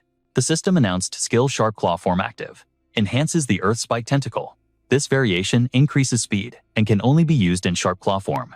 It allowed for power accumulation, increasing the storage limit and making the Earth Spike more precise. It also removed the casting motion of inserting claws into the ground. He grinned. This is much more convenient. Chen Bai mused. Not only that, but after stabbing with the Earth Spike, I can still manipulate it. I can even use it to directly devour the monster. The monster was impaled. From the sharp claws, tiny tendrils shot out, twisting and latching onto the beast, slowly consuming it. Lu Wang stepped forward and asked Boss Chen, can I borrow that python's corpse for a moment? Of course, Chen Bai replied. He mentally slapped himself. He had almost forgotten. Liu Wang's ability in his past life was intrinsically linked to the species of the heaven protection snake. Suddenly, Willow King transformed into a colossal serpent. He grinned with a hiss. Thanks for the meal, Boss Bai. Willow King flicked his massive tongue. Little Liu did great. This soul is incredibly pure. This power will push my cultivation to the next level. Feels amazing. Willow King focused, absorbing the spiritual energy of the giant snake Chen Bai had just slain. Ding Ding looked at Zhen Shu, puzzled. Northeast Snake Deity Arts. Zhen Shu explained. The Willow Immortal is one of the guardian deities worshipped in the Northeast. Willow King dissolved his snake form, drifting gently to the ground. He chuckled. Please, forgive the display. My family's eating habits aren't exactly elegant. He signaled to Emperor Bai. Chen Bai unleashed a surge of energy, enveloping the serpent's corpse. The system chimed. Devoured special entity. Gained 350 Blacklight virus points. Alert. This entity contains a special bloodline. Choose to devour or extract. Chen Bai smirked. Extract bloodline. System notification acquired low-tier demon bloodline rank D. The demon race consists of mutated beasts with erratic abilities. Each blood sample has unknown potency. Warning. Careless use may lead to catastrophic consequences. Chen Bai eyed the test tube of glowing blood. Perfect. Another farming spot to harvest bloodlines. The lightning hares shouted, grabbing his attention. Boss Bai, he pointed excitedly. Look. It's a massive loot drop. The paper dolls played amidst the spoils of war. 3 beast cores and 2 contribution tokens lay on the ground. Lian Xian spoke up. But the real treasure is this. He leaned in to inspect the loot. A skill scroll and 2 pieces of equipment appeared. The system chimed in. Rank C skill Bull Demon Blood Explosion. Active skill. All attributes increased by 50% for 100 seconds. Cooldown is 15 minutes. Rank C Black Scale. Soft Armor. All attributes plus 45. Includes Snake Scale Protection and Scale Blast skills. Requirement level 15 or higher. Rank D Foxtail Whip. Strength and Agility plus 25. Switches between hard and soft attack modes with unique effects. Tranbok nudged Lian Xian. I will keep the contribution tokens and cores. You guys divide the skills and equipment among yourselves. Shui Chuan protested immediately. That is not right. Boss Bok hunted these 3 bosses all by himself. Even if you do not need them, we cannot just take them for free. How about we bid for them? Whoever pays the highest price gets the item. Ba Wang agreed instantly. Exactly. Shui Chuan is right. Even though Boss Bok leads our party, we cannot simply loot his hard-earned rewards for nothing, he declared loudly. If anyone here thinks of taking advantage, I, Ba Wang, will be the first to stop them. Tranbok nodded. Fine. We will handle the loot distribution after we leave. Time is short. We need to squeeze every bit of profit from this demon locking tower first. This is a classic leveling manhwa strategy after all. He proposed a plan. You guys lure the monsters here. I will handle the slaughter. Let us maximize our gains. What do you say? The paper dolls responded. Agreed. Shui Chuan added. No objections. Zhen Shu beamed with confidence. This place is huge. Boss Bok, wait here.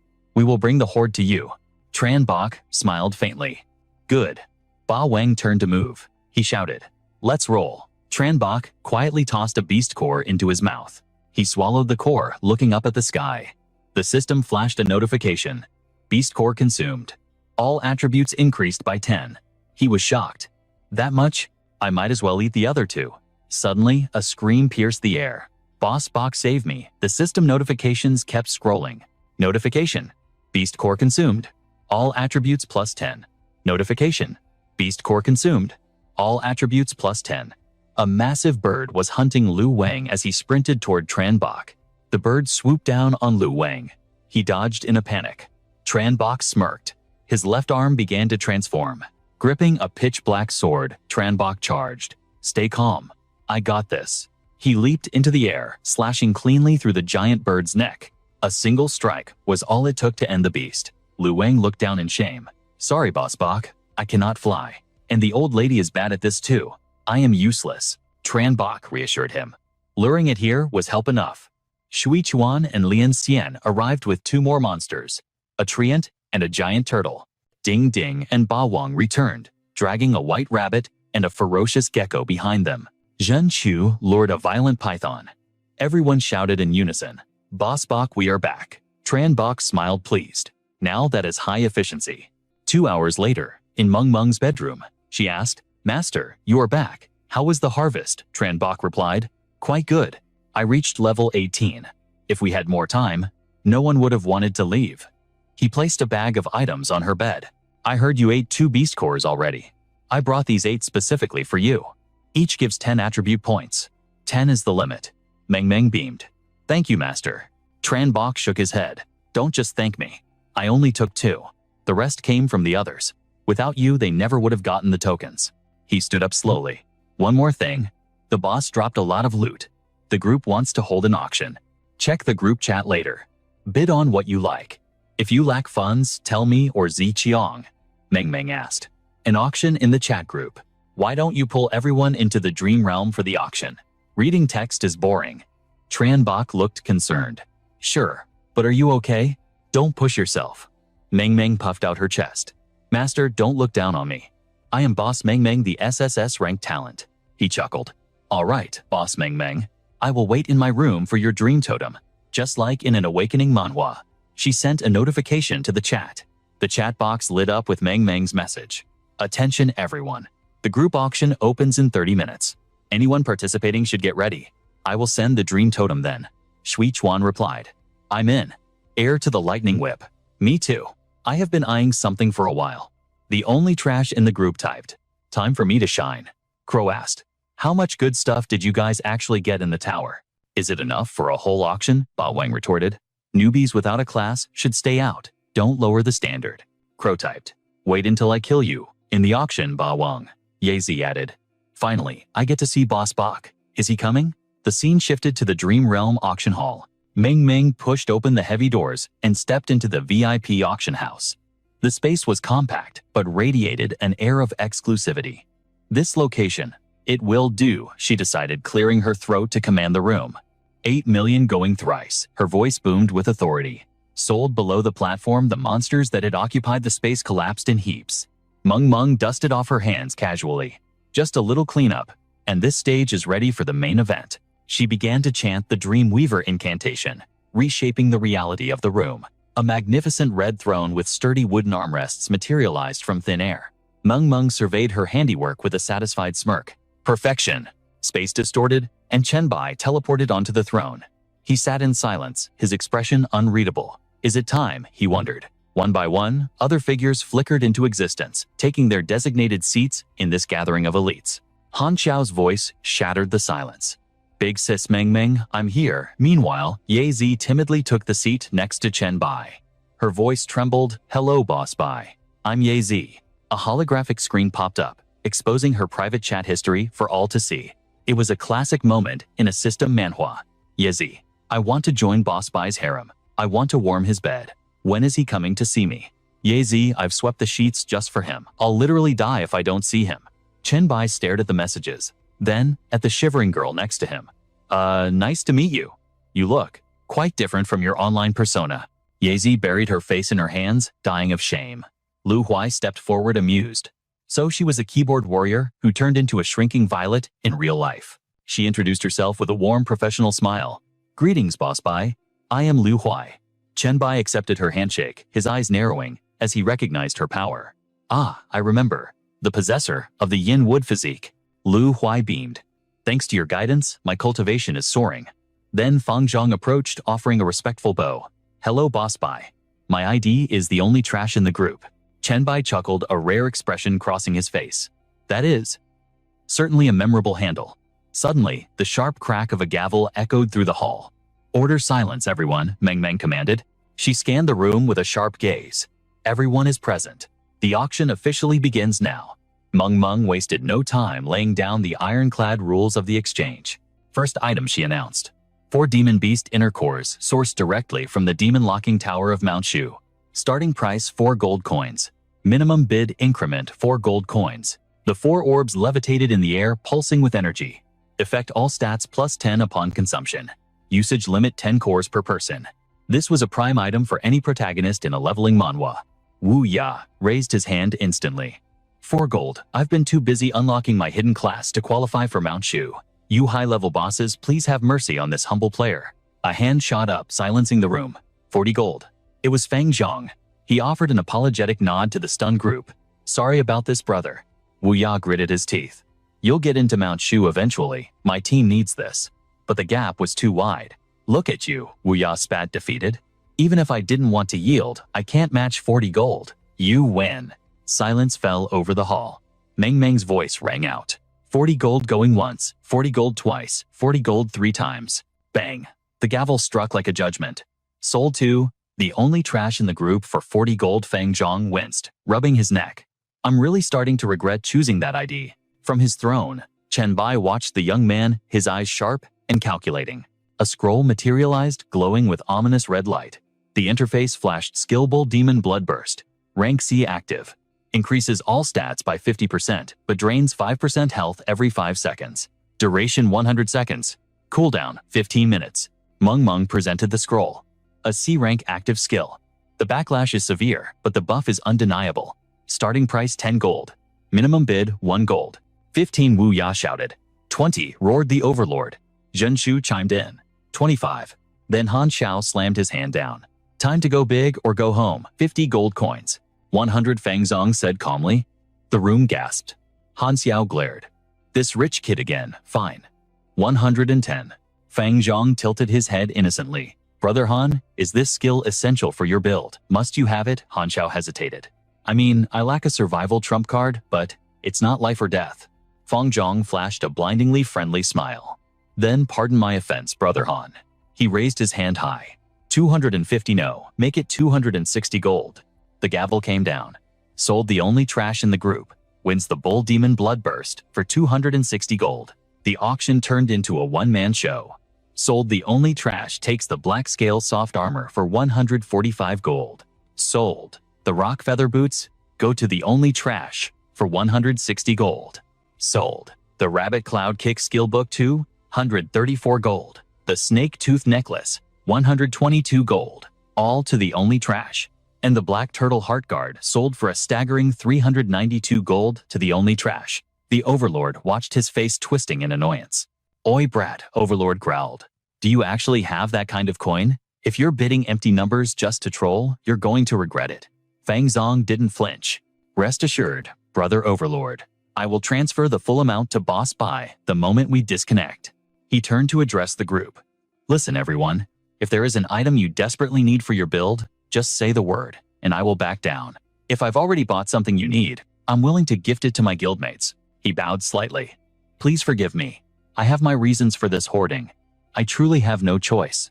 For anything you don't strictly need, I promise to drive the price up so the sellers profit maximally. I won't let you lose out. Wu Lianxian nodded. No worries. The prices are better than market value anyway. However, I absolutely must have that foxtail whip. Fang Zhang smiled. Understood, Brother Five Lotus. I will not compete with you for it. Chen Bai leaned back, analyzing the situation. This kid's wealth is abnormal. Even with my revenue from exclusive strategy guides and monster farming, I can't match his liquidity. Does he possess a wealth-generating talent? Or is there a massive organization bankrolling him from the shadows? I need to verify his allegiance. If he's a puppet for a foreign power or a dark guild. Chen Bai stood up, his presence dominating the room. Trash. We need to talk after this. Fang Zhang nodded respectfully. Of course. There are matters I've been meaning to discuss with you as well, Boss Bai. On stage, Meng announced, next item, the foxtail whip. Wu Lianxian instantly bid. 20 gold. Having secured his prize, he waved. Boss Bai, we're heading out first. Boss bye, this humble Taoist takes his leave. Ding ding chimed in, see you next time, can't wait, others forced awkward smiles. We're going too. Bye boss. Yazi scurried away with a shy wave. Alone with Fang Zhong, Chen Bai broke the silence. You noticed the atmosphere, didn't you? No one enjoyed that. You turned a guild auction into a solo shopping spree. Fang Zhong looked crestfallen. I'm sorry, boss bye. That was my mistake. Chen Bai's gaze was icy. You definitely owe an apology, but I'm not the one you should be saying it to. Tran Bok was puzzled. Why buy these items for more than they are worth, and where did this massive fortune come from? The boy looked guilty. Boss Bok, I was wrong. I will make it up to everyone. Please don't kick me out. I will explain everything now. No more secrets. Tran Bok nodded. Go on, he explained. I am from the imperial capital. My family is unique. My father, uncle, and sister all work for the imperial court. My talent is related to gold. Tran Bok checked the system panel. Talent, money begets money. Gold drop rate plus 200%. Inventory gold increases by 1% daily. All skill effectiveness minus 30%. Fang Zhong confessed. Because of this talent, the court uses me as a living treasury and purchasing agent. He looked down. I saw so much good gear. I just lost my head. I really didn't mean any harm. Boss Bok, I beg you. Tran Bok was stunned. The imperial court. The boy hesitated. Boss Bok, do you not want people from other factions in the group? Tran Bok reassured him. Don't worry. We don't discriminate against factions here. Eventually, everyone will join or build a force, right? He fell into thought. In his past life, the imperial court built Dragon City in the capital. Their wealth secured massive benefits for the Dragon Nation.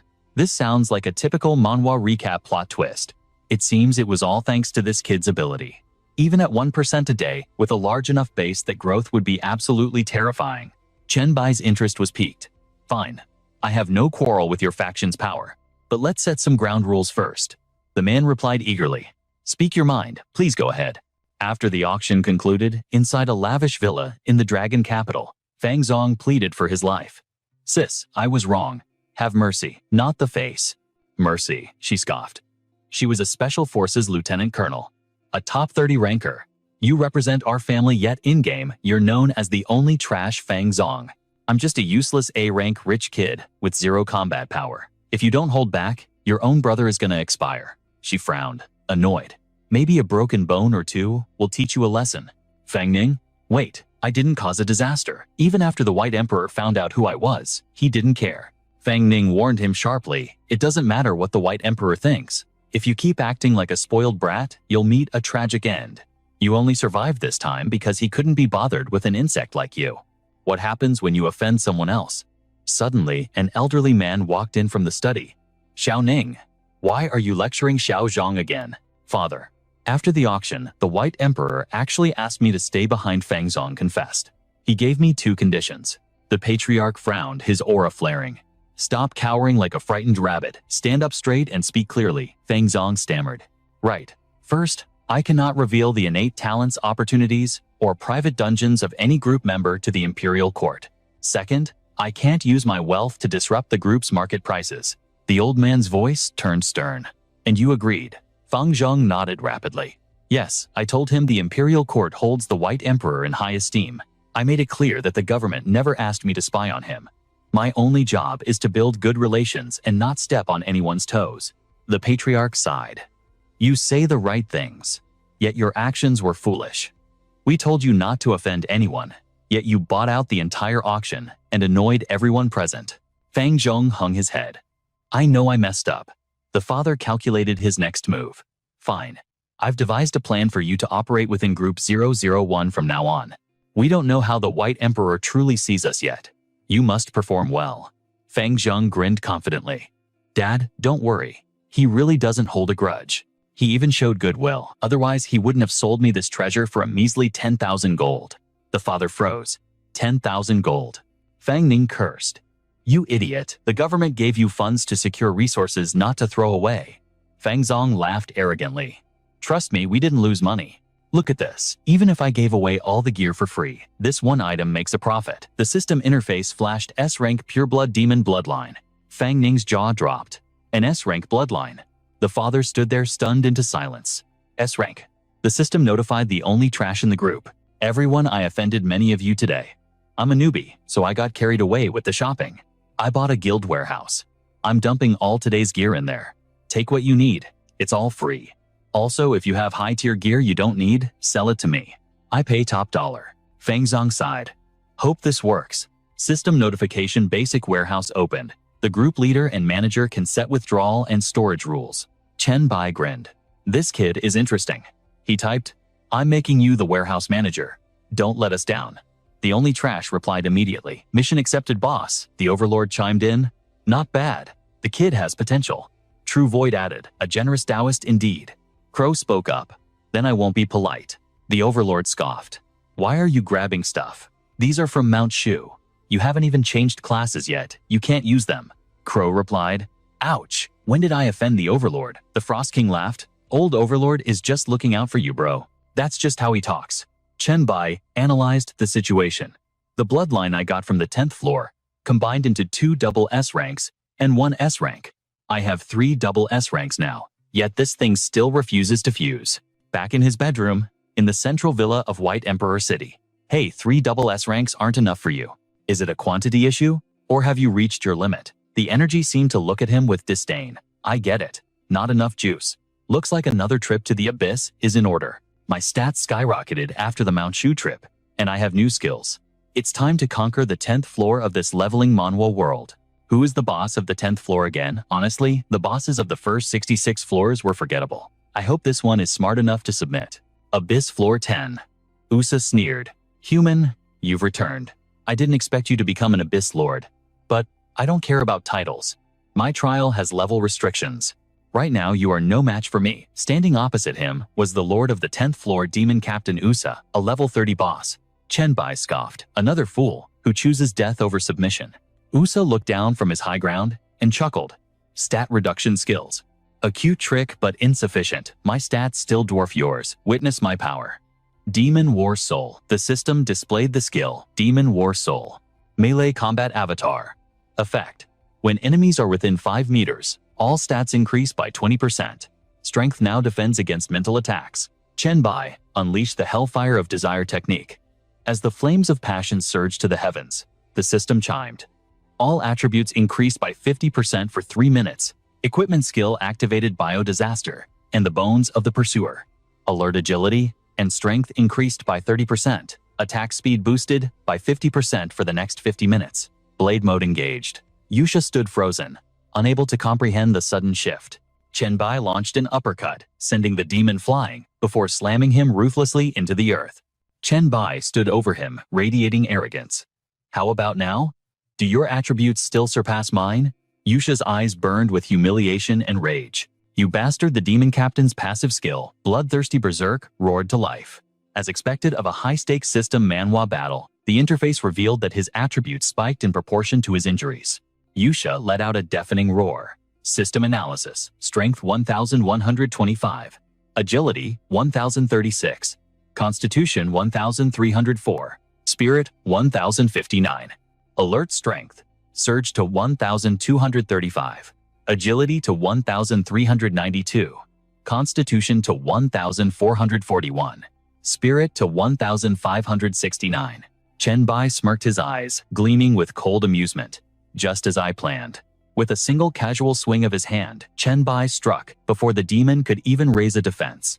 It was a simple strike yet devastatingly fast. Yusha couldn't react in time.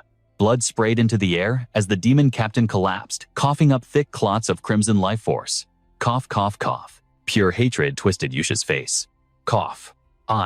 Chen Bai glanced down coldly. Any last words? Yusha wheezed uncontrollably. Cough. Cough. I yield. You have won. I admit defeat. Lord of the Abyss.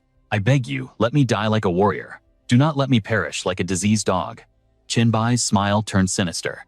You are indeed a warrior. Very well, I shall grant your wish. The blade flashed.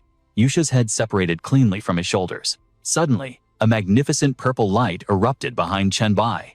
System notification. You have conquered the 10th floor of the Abyss. Obtained supreme control authority for the current tier. All attributes increased by 10. Announcement. The Great Abyss Lord has completed the first step of total conquest. A legendary feat in this leveling manhwa.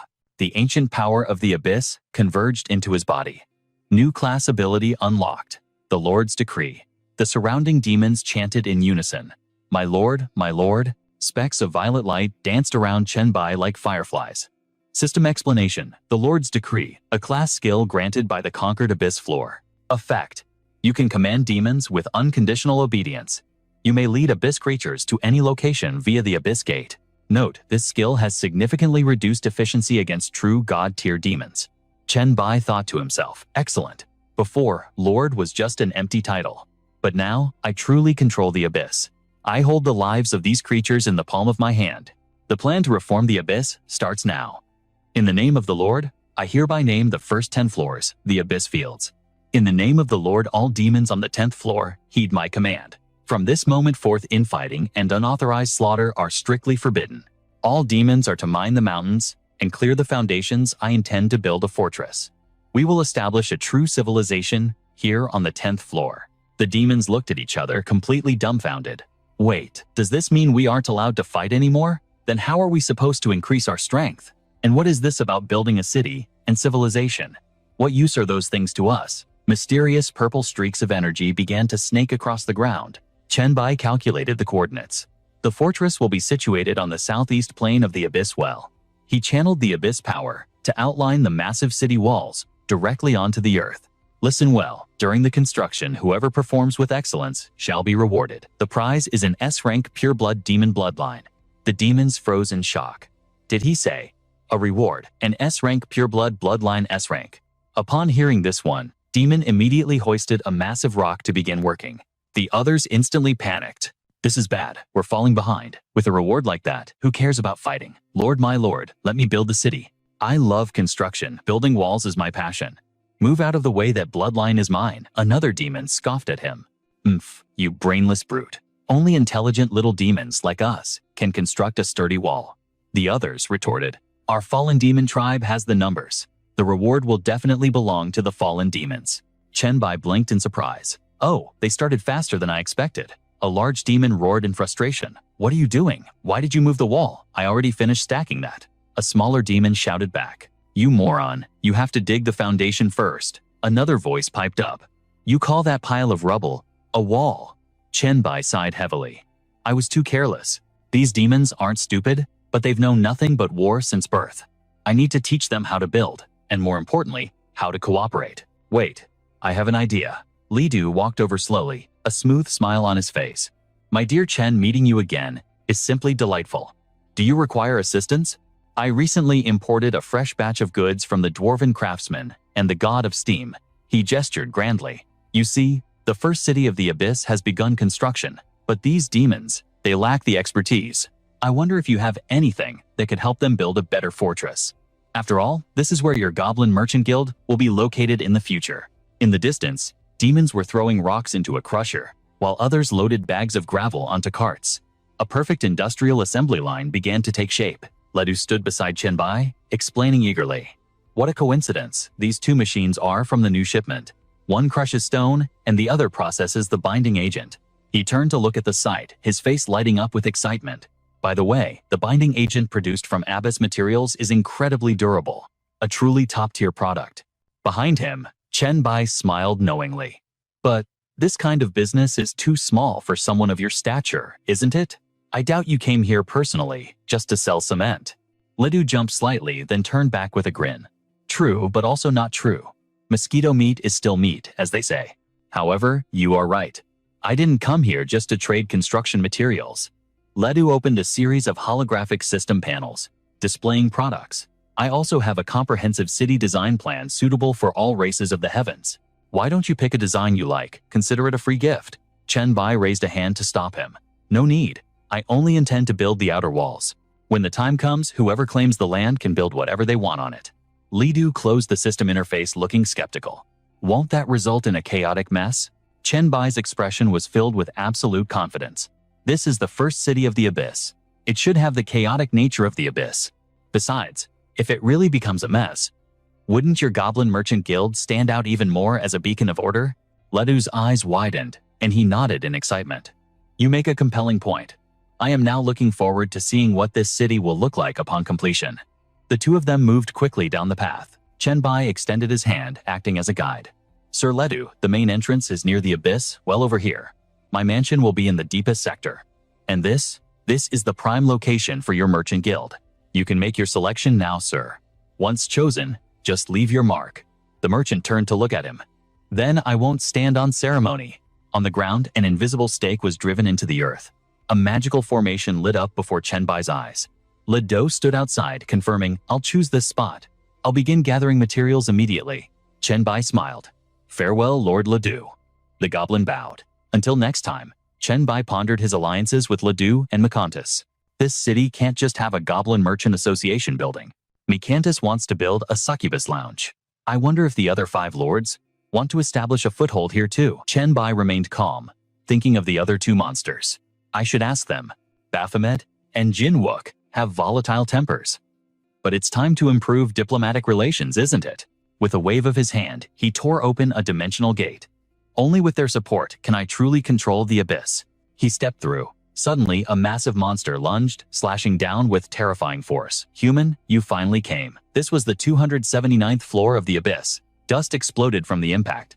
Chenbai stood amidst the chaos, calmly catching the giant blade with one hand. He smiled. Lord Baphomet, I didn't come here to fight. Seeing his unwavering calm, the demon lost interest, letting his blade vanish. If you didn't come here to bleed, then get lost. We have nothing left to discuss. You may have crushed my shadow, but until you defeat my true form in this arena, do not expect me to ever bow to you. Chenbai placed his hands on his hips. Lord Baphomet, the power of the abyss is already mine. The demon scowled deeply. I know that. If you didn't possess it, my last strike would have already claimed your head. Chenbai smiled, opening his arms wide in a gesture of peace. That is not what I meant. I can liberate every demon from this abyss right now. With the right method, the realms are ours to roam. The demon sneered with contempt. So what? That sounds dreadfully boring. But Chenbai's smile only deepened. Is it truly boring? My lord, eyes lighting up with excitement, he stepped forward with absolute confidence. What if I told you? I could transport your entire temple there, endless battles, and the authority of the war god himself. Yet Baphomet raised his head in arrogance. Even with that offer, you have given me no reason to serve you. Chenbai kept his smile, walking toward the beast with terrifying calm. But knowing your nature, you would surely lend a hand for the glory and development of the abyss. Chenbai looked up, his gaze piercing. Am I wrong? Baphomet loomed over him, the pressure immense. Very well. If you can make the abyss evolve into something greater, then I shall happily grant you my aid. Silence descended as the 2 powerhouses faced off. Chenbai broke the tension. Then, does my lord wish to hear the grand plan? Speak, the demon growled. I have no patience for riddles. Jinwoo looked on in confusion. Chenbai stood his ground, gazing up at the entity perched on the dark tree. I am not here to demand your submission. I came here to offer you a gift. I have built a citadel on the 10th floor. I wish to erect statues of the 6 abyss gods there to harvest the power of faith.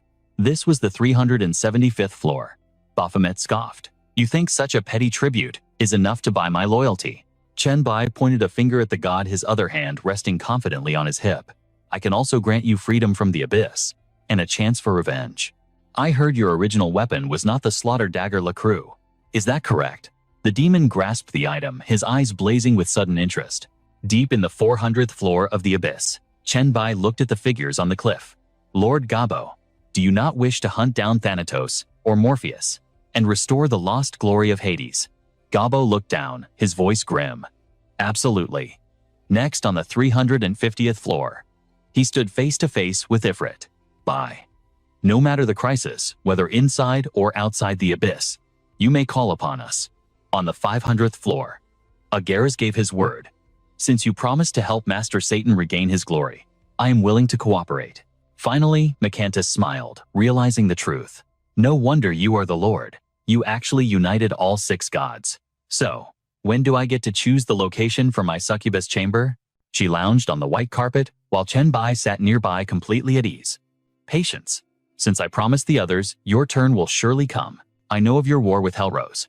Because you are bound to the abyss. You have always been at a disadvantage, haven't you? This was the 437th floor.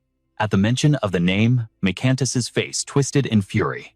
That wrench stole one of the fundamental authorities of the universe from me. The power of reproduction.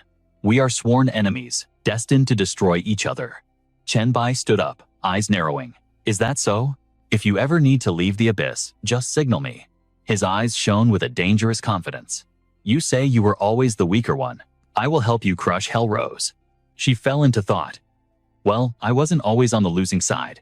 To avoid the corruption of my Slaanesh authority, he maintained his purity. She looked up at him, a seductive glint in her eyes.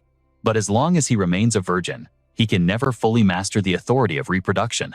So we are in a stalemate. But now, I have the aid of the Lord. The abyss is about to rise. Tell me, my lord, when we win, shall we make that wrench our maid? Chenbai nodded coldly. A maid? That would be too merciful for her. Mikantis gasped in excitement. Do you have darker tastes? Her cheeks flushed as she looked around. True. My lord has already shown me so many new sensations. Chenbai looked down at her with pity. You were born in the abyss as a god. You possess immense power. Yet your knowledge of the world is pitifully small, compared to the simple joys of slavery. There are far more exquisite pleasures to be found. Later, Chenbai led Baphomet to his domain. Lord Baphomet, welcome to the heart of the 10th floor citadel. With a wave of his hand, he tore open a spatial rift. The gate opened directly toward the abyss well. He pointed to the glowing formation etched into the earth. That territory was claimed by the merchant god Leto. The remaining locations are yours to choose. The demon realized the implication. You actually brought the merchant god into the abyss. Chenbai glanced at him, smirking. Why do you have a grudge against Leto? The axe-wielding god stood in silent shock. As long as his actions benefit the abyss and adhere to its iron laws, I have no reason to cast him aside.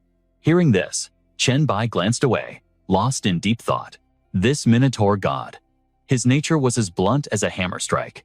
With a deafening crash, he slammed the haft of his axe into the earth, shattering the ground beneath. As he raised his hand, the axe stood tall like a monolith. Suddenly, massive walls erupted from the ground, forming a perfect circular coliseum. The surrounding demons watched in confusion. Chenbai dusted off his hands as a holographic notification flared to life. Congratulations, the Gladiator Arena, the first construct of the Abyss City, is complete. His work done, Baphomet turned his back to the scene. So what now? Send me back from whence I came. His gaze locked onto Chenbai, his voice calm, but heavy with intent. I will await you in the Gladiator Arena. Do not forget your promise to challenge me properly one day. Chenbai turned a confident smirk, playing on his lips. Count on it. Until next time, Lord Baphomet. With a wave of his hand, a dimensional rift tore open, and the demon lord stepped through. As the rift vanished, Chenbai's expression shifted to pure satisfaction. Time to get to work, he thought. I need to harvest 10 SS rank demon bloodlines to attempt the legendary triple S rank fusion. He stroked his chin, calculating his next move. Which floor should I farm first? Suddenly, the earth trembled. The volcano behind him roared to life. Violent energy boiled beneath the surface. He looked up, eyes widening. The abyss. Well, it's about to erupt. Chenbai rushed to inspect the phenomenon. This was a core mechanic. When the demon population drops the well, spews out demon eggs to replenish the numbers until equilibrium is restored. Why didn't I think of exploiting this sooner? He frowned, sensing the shift in air pressure. Here they come. A dark projectile shot from the depths of the well. Before it could land, a sharp spike pierced it in midair. Chenbai extended his hand, commanding a forest of spikes to intercept every single projectile. As long as I kill them instantly, the system will keep trying to respawn them indefinitely. It's the perfect manhwa recap farming strategy. It might drain the Abyss's reserves, but the trade-off is worth it to boost my own power as the Lord of the Abyss tentacles writhed around the shattered remains, greedily absorbing the essence. Half a month later, Chenbai lay back watching the endless stream of energy orbs floating from the well. A look of supreme contentment washed over him. Finally, the harvest is complete. He opened his system interface, revealing a peculiar smiling face. Chenbai sat perched on a rock, pulling the concentrated energy orbs closer. Oh, you're finally awake. Not being picky this time, huh? Here, try not to drool too much. The entity opened its maw, devouring the energy with gusto. Seeing it eat so happily put Chenbai's mind at ease. Chenbai watched with a calculating gaze. He opened a portal while the creature continued its feast. There's no telling how long the triple S rank bloodline synthesis will take. While I wait for the system manhwa mechanics to do their thing, I might as well visit Mount Shu. In a flash of light, he teleported away. He gazed up at the majestic peaks towering before him. Mount Shu was colossal. Although others had shared their findings in the chat group, the location of the myriad treasure pavilion was still a mystery. Chen Bai rested his chin on his hand, plotting his route through this massive instance. I racked up a ton of contribution tokens from the Demon Locking Tower run. That Hell Mode dungeon from floors 10 to 89 was a goldmine. He sprinted forward, a blur of motion. I need to cash in these points and see what treasures are hiding in there. Moments later, he skidded to a halt in front of an ancient structure. The Myriad Treasure Pavilion. You were hard to find. He wiped sweat from his brow. I searched 4 different peaks. My time limit is almost up, but I finally got you. He pushed open the heavy doors. Inside lay a vast dimension filled with towering stacks of ancient tomes. Chen Bai walked in, puzzled by the silence. A visitor to Mount Shu. Is the heavenly gate opening again? Are you a successor of the sect? A voice echoed as a figure materialized from thin air. No. Wait. You do not bear the aura of a true successor. Chen Bai turned to face the speaker. The spirit of the pavilion smiled calmly. Ah, I see. You are a fated one who passed the trials. Welcome. A system tag appeared. Spirit of the Treasure Pavilion. Level 60 Special Entity. Chen Bai offered a polite smile. Dare I ask, Senior Mei, I exchange my contribution points here. The old spirit descended with a benevolent air. Naturally. As long as you possess the tokens, the treasury is open to you. The spirit waved a hand, summoning a holographic store interface. Let us see what you require. The screen flickered to life. Standard Outer Disciple Gear. Rank E. Cost 5 points. Standard Outer Disciple Weapon Choice. Rank E. Cost 5 points. Mount Shu Green Talisman. Consumable. Rank E. Cost 5 points. Fasting Pill. Homemade Mount Shu Recipe. Rank E. Cost 5 points. Body Tempering Pill.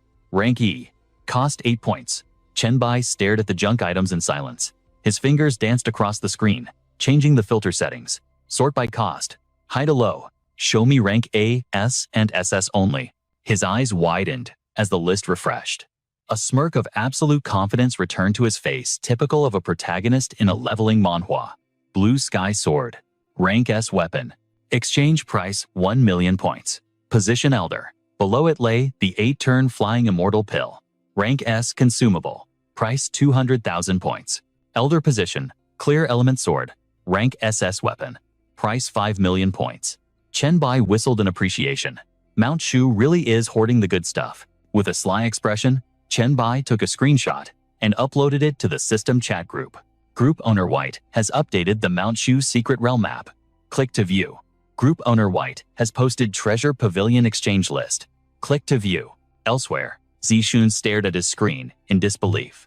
Aren't I the Sword Immortal here? What the hell? I'm the future sect leader and Boss Bai. Still found the location before me. Another member chimed in. Our instance time is precious. Boss Bai is the GOAT for sharing these coordinates. Boss Bai is supreme. Another message popped up. Thanks, Boss Bai. Also, Ye Z is so strong yet gentle. She really knows how to take care of people. I think I'm in love. Oh. Not acting all shy and subservient like at the auction house anymore. As for Yazy, I've been simping for her for ages. Meanwhile, Yazy sat in a red chair, blushing furiously, too shy to reply. Back in the central zone of White Emperor City, Jiang City, Chen Bai sat back monitoring the chaos he caused. Chen Bai smiled, checking his interface like the protagonist of a system manhwa. All right, everyone settle down. I have a major announcement. A storm is coming that will change everything. If you are engaged in long-term tasks, drop them immediately. If you don't, you will miss a legendary opportunity. Suddenly, Zi Qiang sat beside him, her hand resting gently on his shoulder. Emperor Bai, everyone has gathered. She looked at the harem of powerful women staring at him. Why have you summoned us all? Chen Bai tossed a pile of cloth pouches onto the table. These are for you. Lu Li picked one up, her eyes widening. These items increase all attributes by 10 points. Su Xin gasped, witnessing a power-up worthy of a top-tier leveling manhwa. There are 10 pills here. That is a massive 100-point attribute boost. Chen Bai closed his eyes, a knowing smile on his lips. There is one more thing. According to my intel, a World Fusion event is approaching. Zi Qiang stepped forward, confusion on her face. World Fusion. What does that mean? He teleported them out of the dimension to explain. Blue Star is the central trial ground of the universe. But it is not the only one. Many worlds fail to meet the strict standards of the trial. When they fall, they are forcibly fused into Blue Star. Below them, helpless humans battled winged horrors filling the sky. These are the worlds that are already in a state of collapse. As the monster count multiplied, their strength surged, yet fate allowed a lucky few to survive the carnage. Chen Bai, with absolute resolve, extended his hand and warped space to teleport them back to the safety of the room. The key detail was that every world fusion event opened a secret dungeon. This was a massive opportunity, a classic leveling manhwa scenario, especially since he remembered they hadn't completed their class transfers yet. Zicheng looked at him in total shock as Chen Bai announced that anyone wanting to test their limits in the dungeon should prepare immediately. Beside him, Su Xin instantly declined, admitting she wasn't built for the battlefield. Lu Li added a strategic point, noting that among them only Sister Zi, Qiang, and Leng Cheng possessed real combat power. The two of them should go, while the rest stayed behind to guard White Emperor City. Hearing the plan, Ziqiang's eyes lit up with excitement. She and Leng Cheng were definitely up for the challenge. She quickly listed Xinli Lingyu and Shi Wei. Until they returned, she needed everyone to manage White Emperor City. Suddenly, Song Ji popped up in the back, pointing at herself with frantic energy, asking where she fit into the plan. Her mother turned to her voice, dropping to a gentle scold, calling her a foolish girl, and asking the others to watch her so she wouldn't cause a disaster. Songye blushed with embarrassment, grumbling about whether she was even her biological daughter. After the discussion wrapped up, Chen Bai made the final call. All calculations pointed to the secret dungeon opening within the next few days. If Ziqiang and Leng Cheng wanted to join, they needed to be battle-ready. He turned to Ziqiang and told her to find a location. He needed to test their current power levels personally. She calmly suggested they head to the ravine west of the Back Mountain in the Central District, where they had a private training ground. Chen Bai nodded, confirming his trust in her choice. He told her to lead the way. As Chen Bai followed her silhouette, his mind drifted to the zombie world fusion, admitting to himself that he wasn't actually an expert on this specific event. In his past life, when this fusion began, he was deep in the abyss, grinding to become a demon hunter, so he had completely missed out on this catastrophe. He smiled, thinking of his own arsenal. If he hadn't seen the high-tier equipment at Mount Shu, and remembered his bio-calamity gear hadn't leveled up yet, he might have forgotten this fusion entirely. The bio-calamity gauntlets, a tool of evolutionary disaster. In true system, manhwa fashion, killing 100,000 mutant enemies, and 100 high-tier variants would evolve this artifact into a mature soul weapon. The objective of eliminating 100,000 mutant enemies was already fully completed. However, the high-tier variant count was stuck at 26 out of 100. His face lit up with anticipation for what was coming. Once the fusion started, he could finally upgrade it, hoping for a legendary surprise. Moments later, they arrived at an open clearing. This was the White Emperor training ground. Chen Bai extended his hand, signaling Zicheng to start first, and warning her to attack with full force and no mercy. She didn't hesitate, launching herself forward instantly.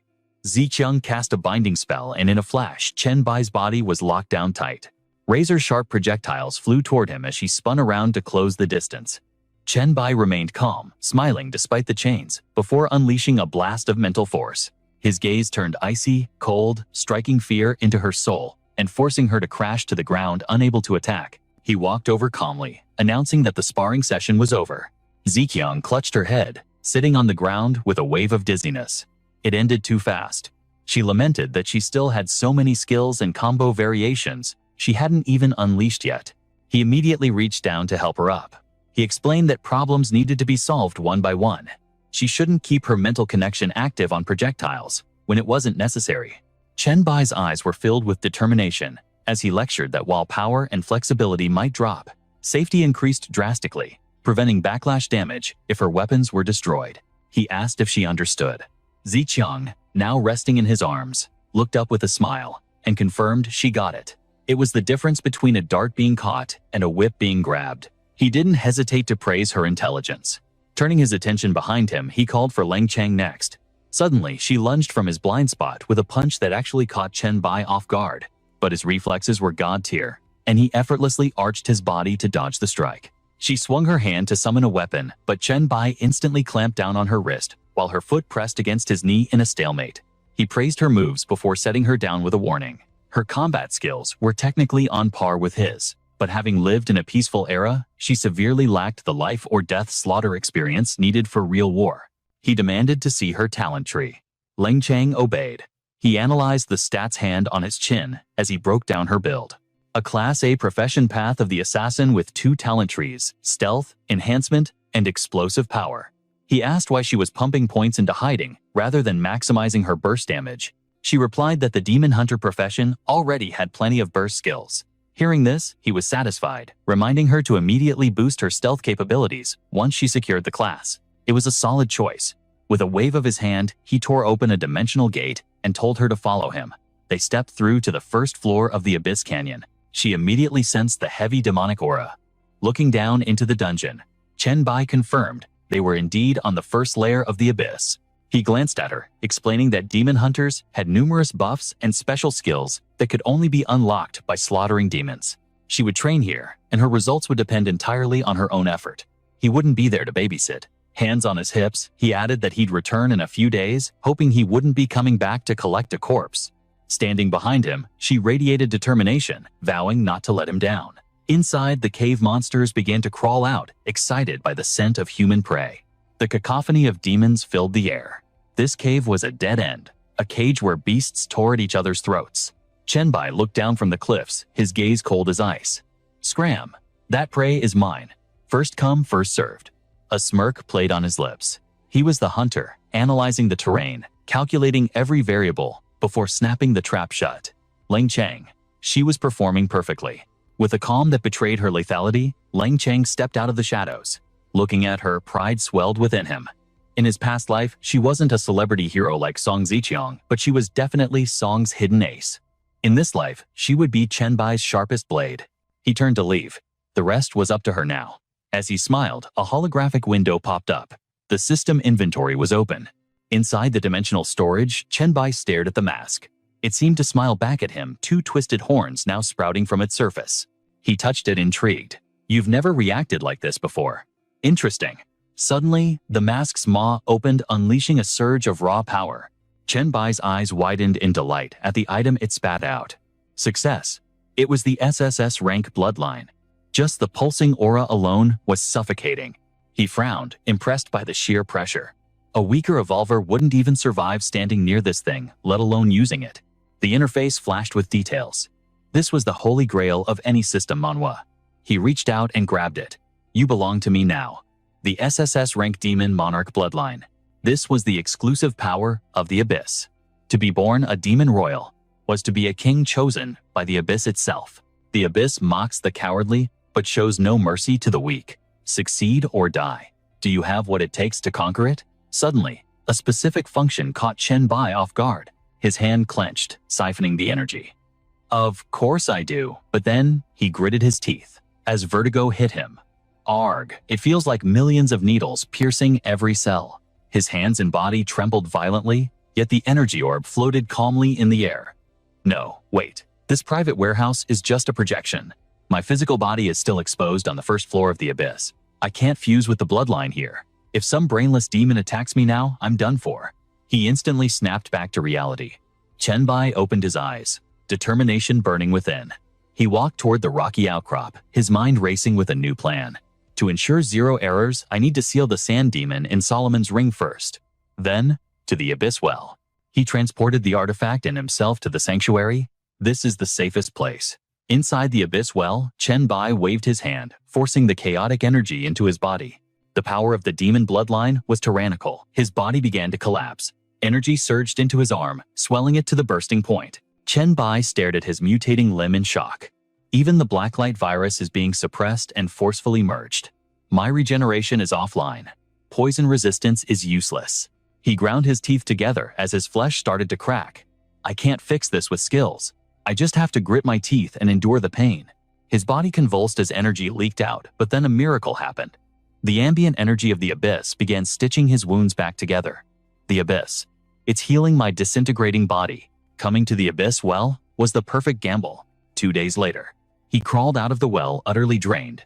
The sensation of being flayed alive had finally stopped. It's been 2 days. Every inch of my flesh, my mental power, even my very soul, shattered and rebuilt from scratch. Deep in his chest, a new energy core fused with his veins. His heart had transformed into a demon core. The fusion was complete. But then, a voice whispered from the darkness within. Chen Bai's eyes widened in confusion. Slaughter. Why is my mind suddenly flooded with the desire to murder? The voice screamed in his psyche. Kill them all, his body shuddered. No. This is the primal bloodlust of the lineage. Damn it, the urge is too sudden, too violent. A murderous aura exploded from him, threatening to swallow his sanity. Chenbai panicked, unable to suppress the rising tide. He clenched his jaw, but his pupils were already swallowed by an inky blackness. One thought remained, kill. Another 2 days passed. A portal ripped open. A winged demon flew out, while another looked up in confusion. It was the lord of the second floor. He screamed in terror. A pureblood monarch. In a flash, Chenbai's berserk body lunged at him, letting out a savage, demonic laugh. Blood sprayed like rain. The system chimed Abyss Floor 2 conquered. Authority obtained. All stats plus 11. It was the rapid progression of a leveling manhwa, but the voice kept screaming, kill. His body continued the frenzy. Deep inside his mind, the real Chenbai watched the carnage. I see. The bloodlust is the final trial of the inheritance. Luckily, I kept a fragment of my consciousness awake. The demons outside stood no chance against his mindless avatar. System notification Abyss Floor. 13 conquered. Authority obtained. All stats plus 13. Inside the mentalscape, Chenbai frowned. I need to regain control quickly. Otherwise, this vessel will just slaughter until it drops dead from exhaustion. He gripped the strands of energy, a confident smirk returning to his face. It's just conquering desire. I've done this before. Notifications flooded in. Floor 14 conquered stats plus 14. Floor 15 conquered stats plus 15. He floated in the void, waiting for the perfect split second. Just need one opening, the moment my body's stamina dips. In the physical world, his avatar threw its head back and roared over a mountain of demon corpses. Abyss Floor, 19 conquered. Authority obtained. All stats plus 19. Inside, Chenbai made a fist.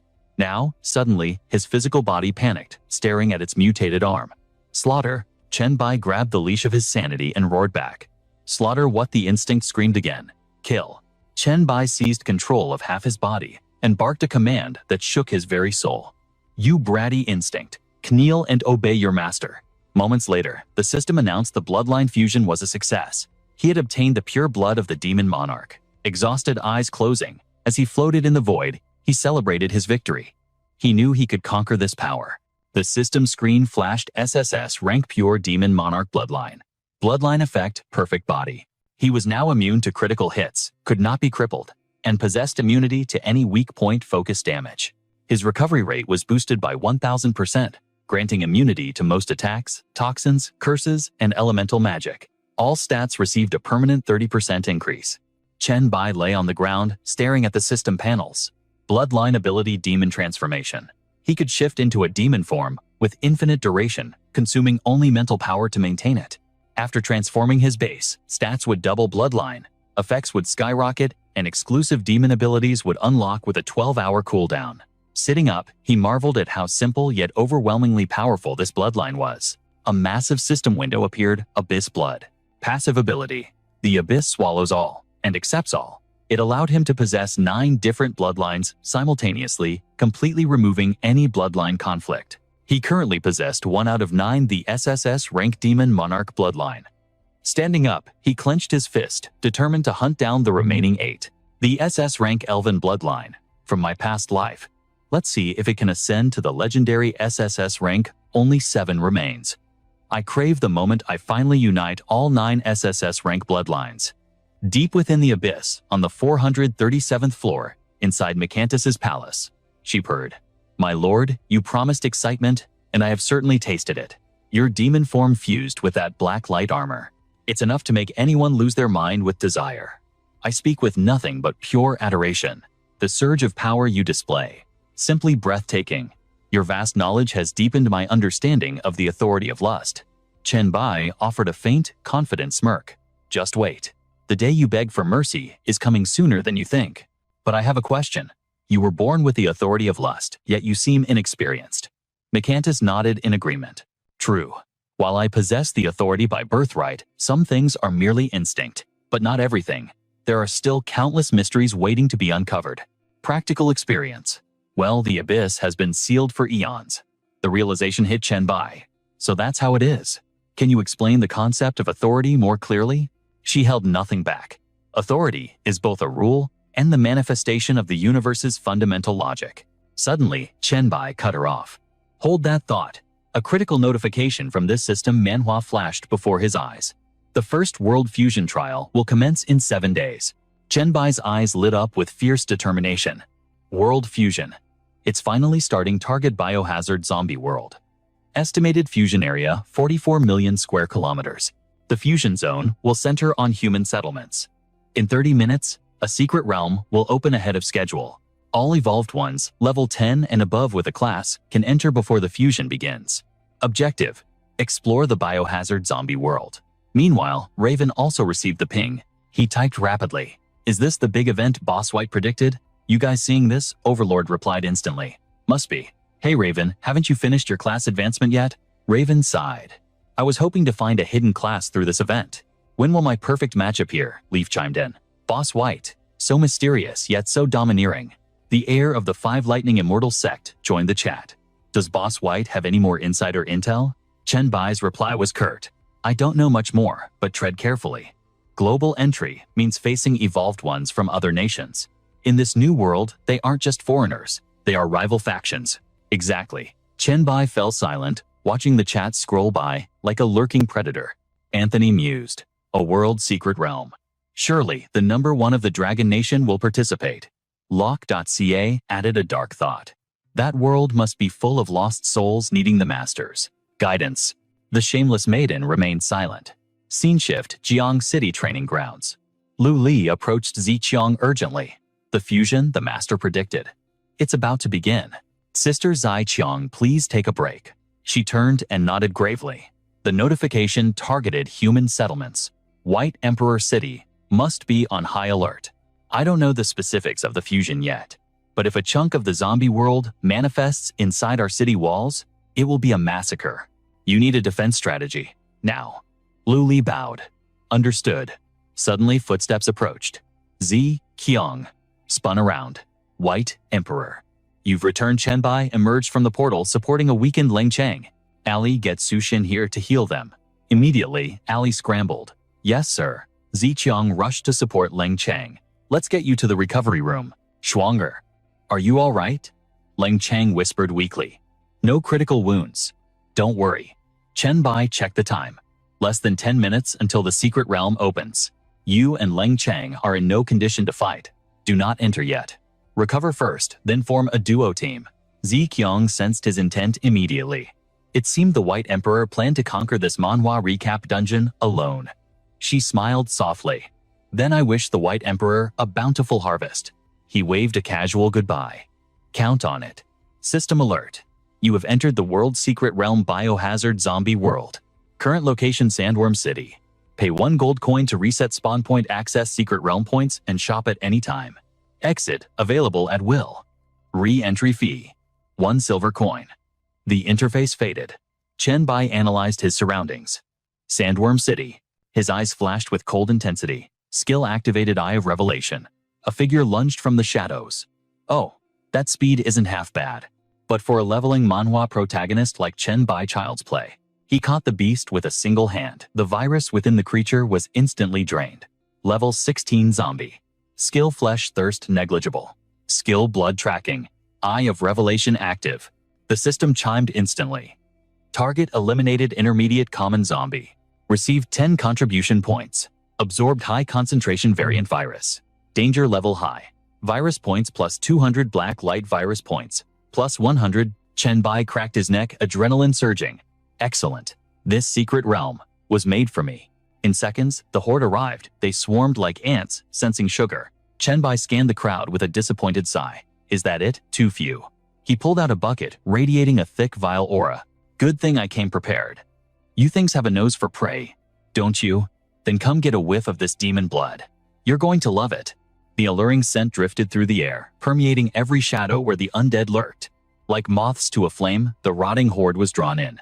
Chenbai's lips curled into a confident smile, his eyes burning with unwavering resolve. Come and get it, you filth. He gripped a bucket of fresh blood, the perfect bait to lead the lambs to the slaughter. Destination, the city center where the real carnage would begin. Suddenly, Anthony descended from the heavens like a twisted angel, clutching a cluster of innocent-looking balloons. Die, you mindless trash. The balloons burst, unleashing a devastation that sent the zombie horde into absolute chaos. Perched high above, he laughed maniacally at his own destruction. Ha ha ha. In just 1 hour, I've slaughtered hundreds.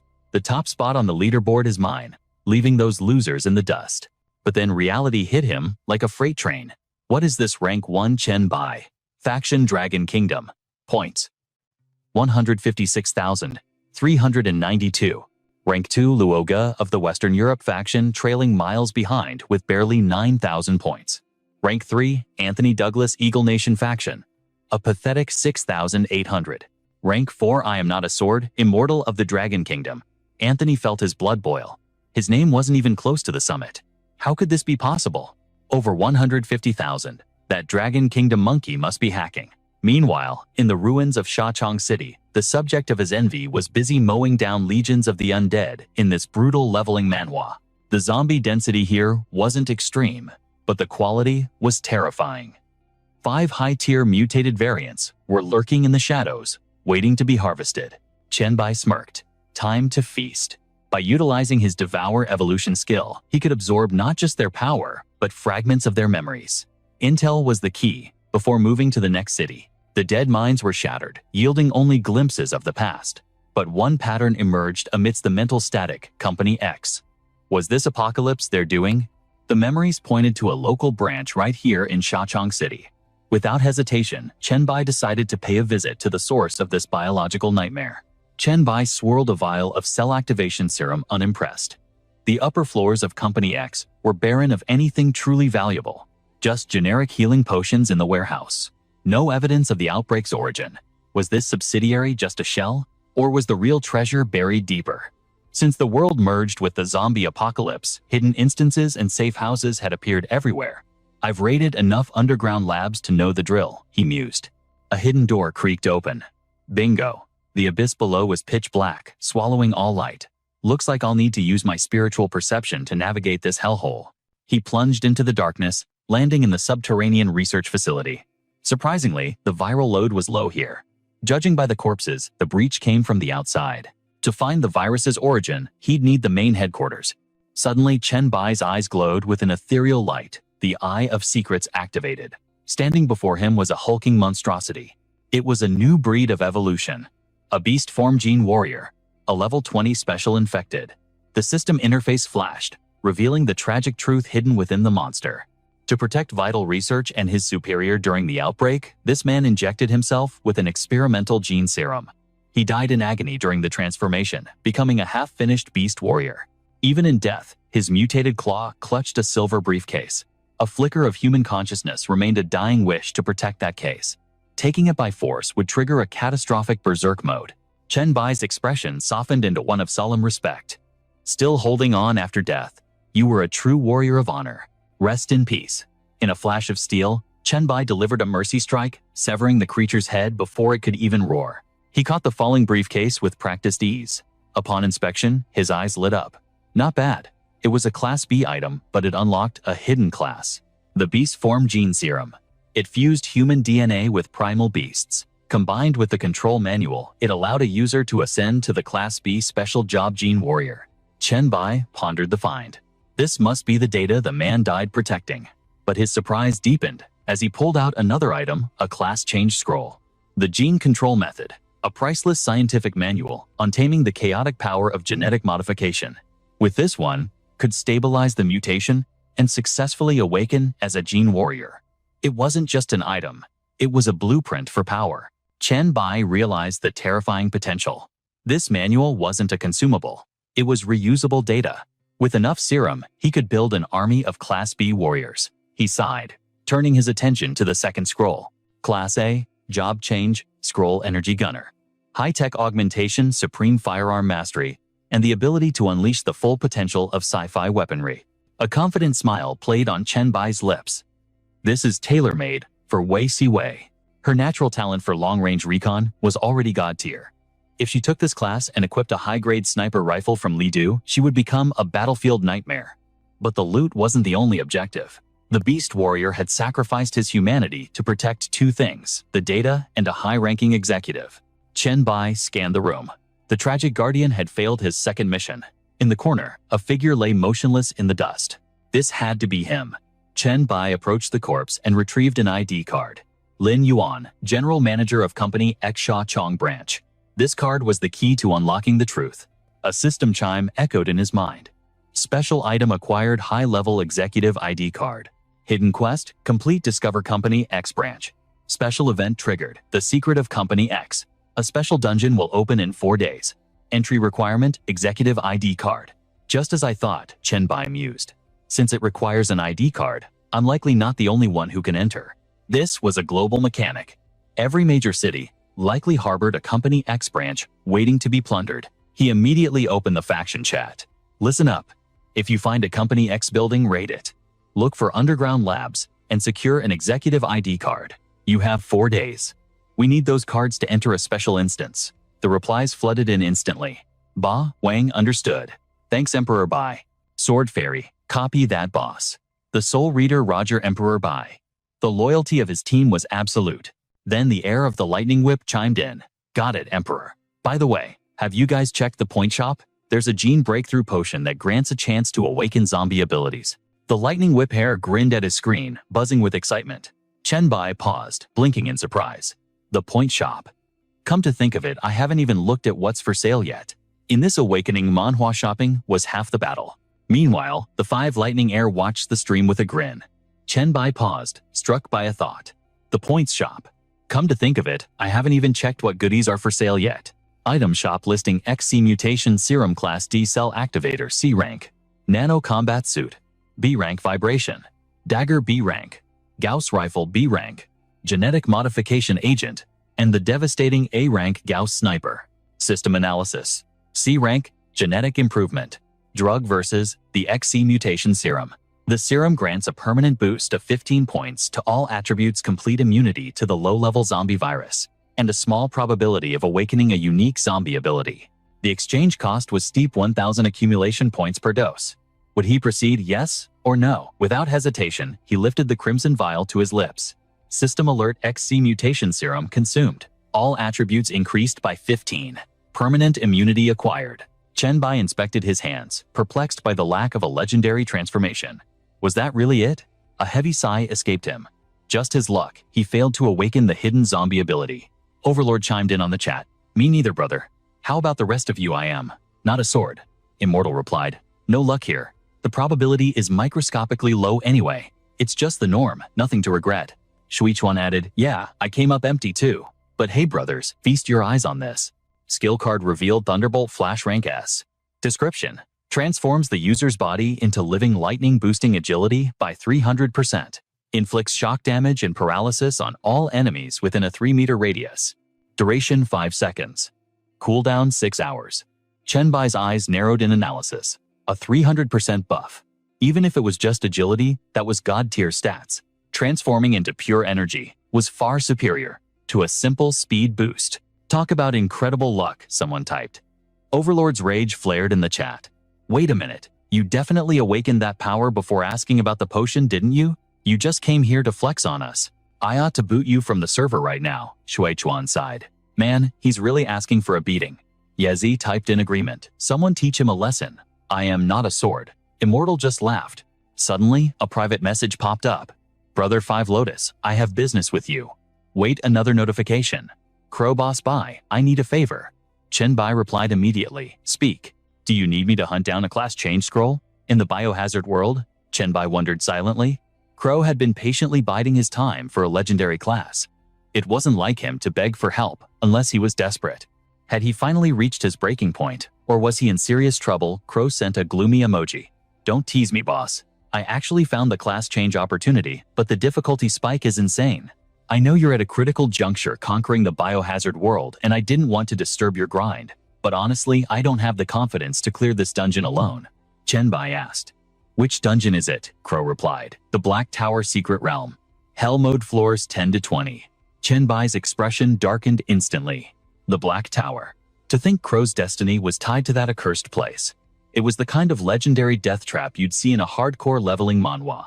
In his past life, over 100,000 evolved warriors had perished within those walls.